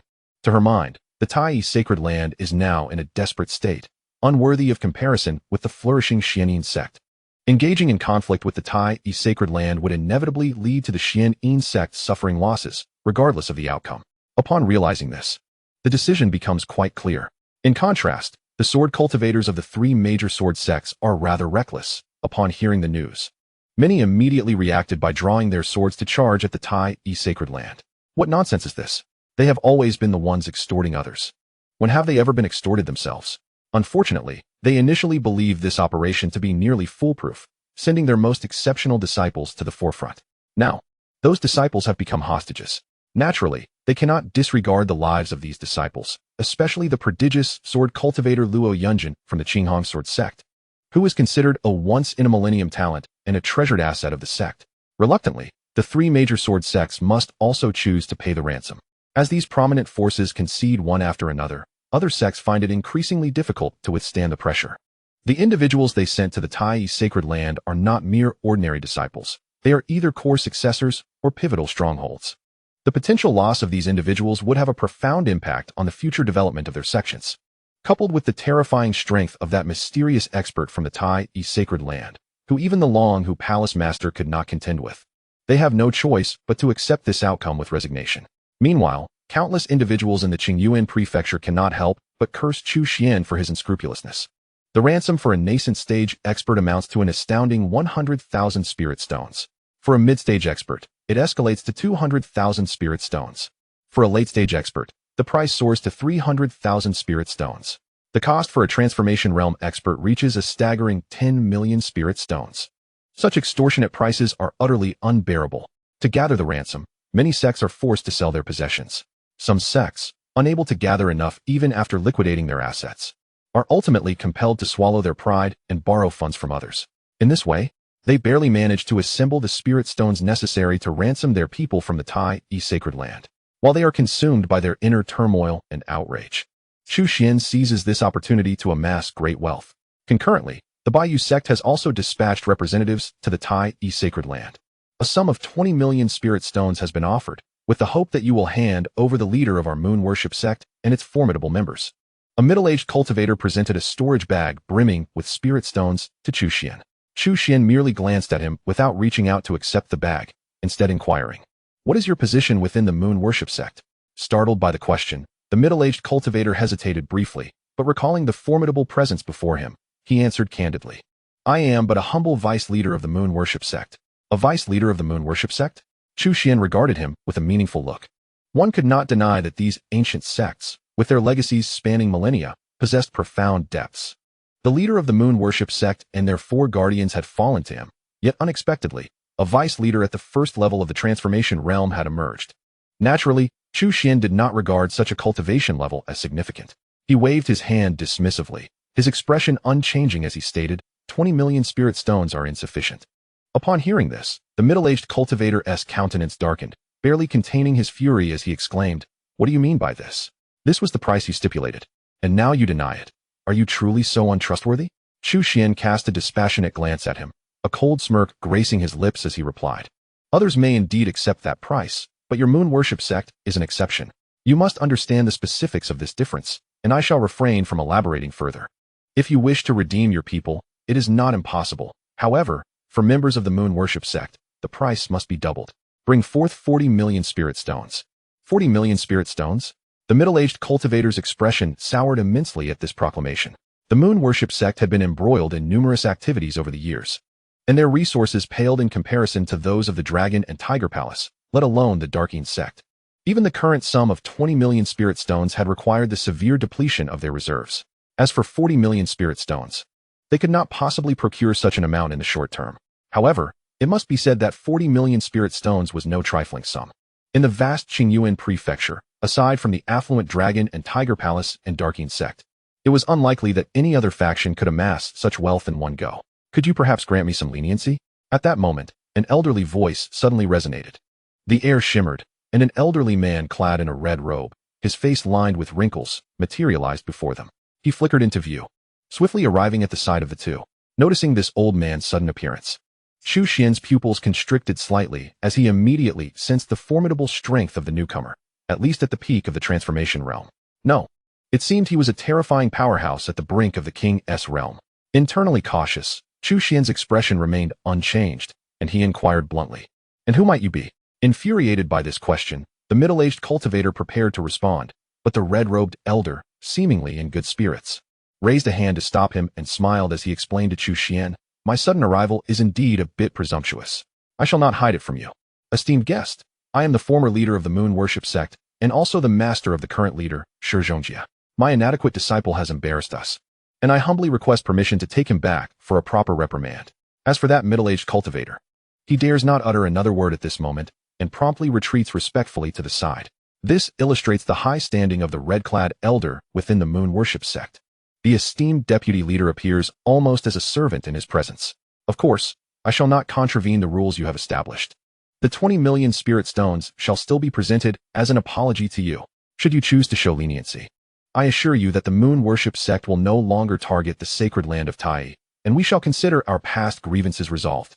As he spoke, the red-clad elder cast a glance at the middle-aged cultivator, who immediately presented the storage bag containing the 20 million spirit stones once more before Chu Xuan. The elder then raised his gaze to Chu Xuan again, a confident smile gracing his face. He believed he had demonstrated sufficient sincerity, and it seemed evident to him that, provided Chu Xuan was not foolish, reconciling with the moon worship sect would be the most prudent course of action. However, at that moment, Chu Xuan shook his head, his expression calm as he addressed him with deliberate clarity. "I have already made my position abundantly clear. If you did not hear it well, allow me to reiterate. 40 million spirit stones, no less." Chapter 86, Apologies, but the price has changed. 40 million spirit stones, no less. Chu Xuan's emphatic declaration undoubtedly conveyed his stance towards the moon worship sect. Upon hearing this, the red-clad elder's gaze sharpened. He scrutinized Chu Xuan intently, as if beginning to grasp something, and the artificial smile on his face gradually faded. "So, you are unwilling to grant me this favor?" The elder's eyes darkened, and his tone grew more rigid. In truth, he was never a particularly warm individual, His previous cordiality towards Chu Xuan was merely a strategic maneuver. Unfortunately for him, Chu Xuan seemed impervious to his overtures. I would indeed like to grant you this favor. But has your moon worship sect ever extended any courtesy to our sacred land of Tai? If you wish to dismiss our prior grievances, should you not first inquire whether our sacred land consents? Chu Xuan's gaze was piercing, and his words bore no trace of politeness. Had it been anyone else, he might have considered leniency and sought reconciliation. However, the moon worship sect was an exception. From their covert instigation of the Flying Dragon sect to create turmoil, to Hua Tianyi infiltrating the sacred land with ulterior motives, to Hua Jingshan's aggressive approach, and the subsequent spreading of rumors inciting numerous rogue cultivators to assault the sacred land, along with the recent visit from the sect leader of the moon worship sect himself. All these actions unequivocally confirmed that they had been targeting the sacred land of Tai from the very beginning. Thus, Chu Xuan would sooner believe that a dog could change its nature than accept their disingenuous claims of reformation. Furthermore, the current issue was not whether the moon worship sect was willing to spare them, but rather whether he was willing to show mercy to the moon worship sect. In pursuit of a future tranquility, Chu Xuan was indeed reluctant to offend the entirety of the Qingyuan mansion. However, he regarded merely the moon worship sect with indifference. What if we choose not to pay the 40 million spirit stones? Inquired the elder in the red robe, a sardonic smile barely masking his hostility. Not pay. Chu Xuan raised an eyebrow, a semblance of a smile gracing his lips as he shrugged nonchalantly. It's of no great consequence. Just remember to come collect the remains of your moon worship sect members in 3 days. Rest assured, I shall return their bodies to you intact. Upon hearing this, the elder's gaze turned icy, a fierce aura suddenly emanating from him. He could scarcely recall the last time someone dared to speak to him in such a manner. Undoubtedly, he had encountered another bold individual. Is there truly nothing to discuss?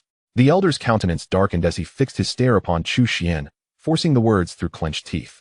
It was evident that his inner fury had reached a boiling point. Had it not been for the earlier failure of the Longhu Palace Master, which had instilled a sense of caution within him regarding Chu Xuan, he might have already erupted with rage. Nevertheless, Chu Xuan's persistent disregard for decorum had pushed his patience to its limits.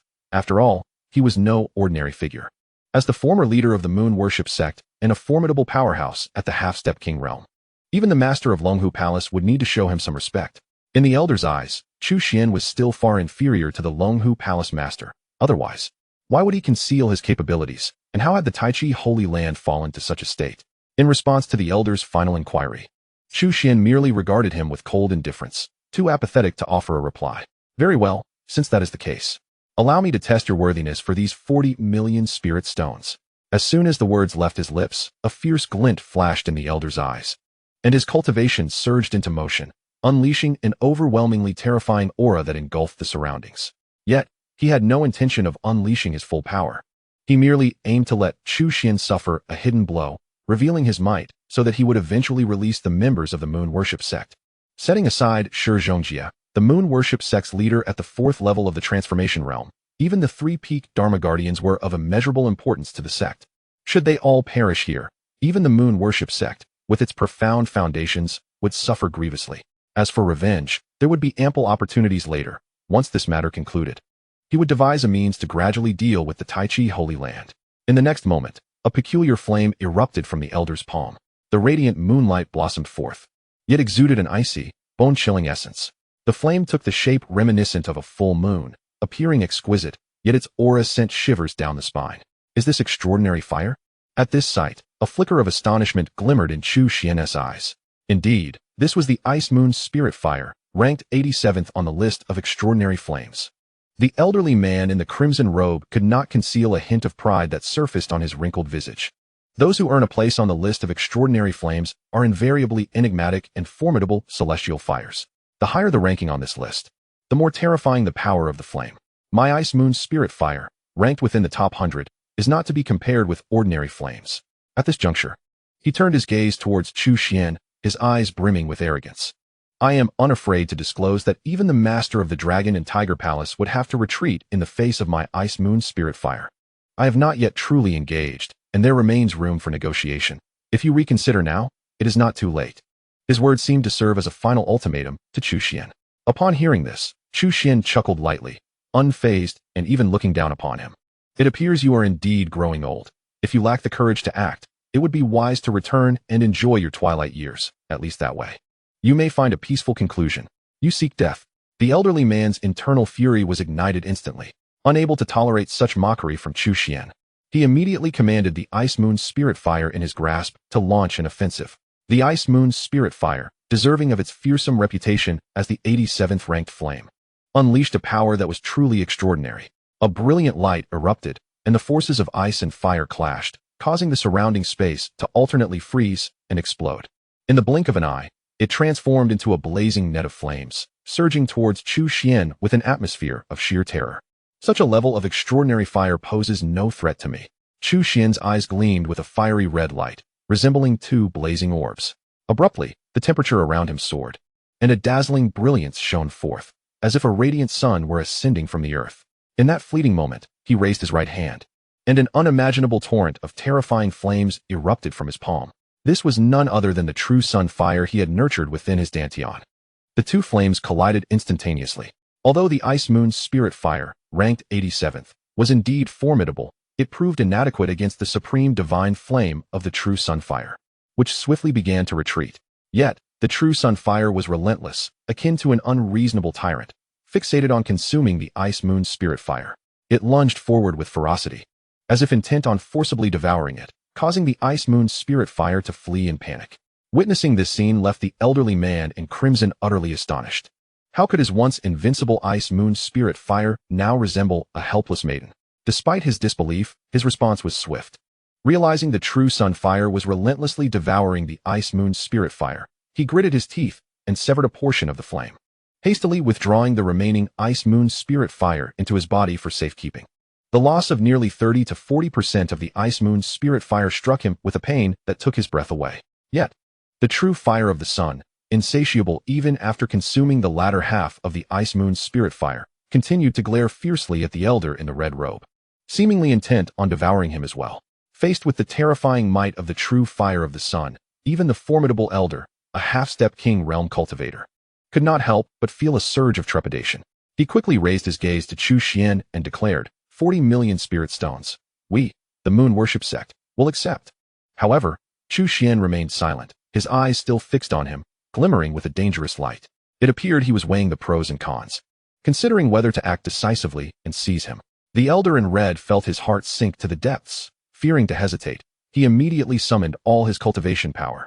A terrifying manifestation of his law faintly emerging, displaying a posture prepared to fight to the death. Seeing this, Chu Xuan let out a cold snort.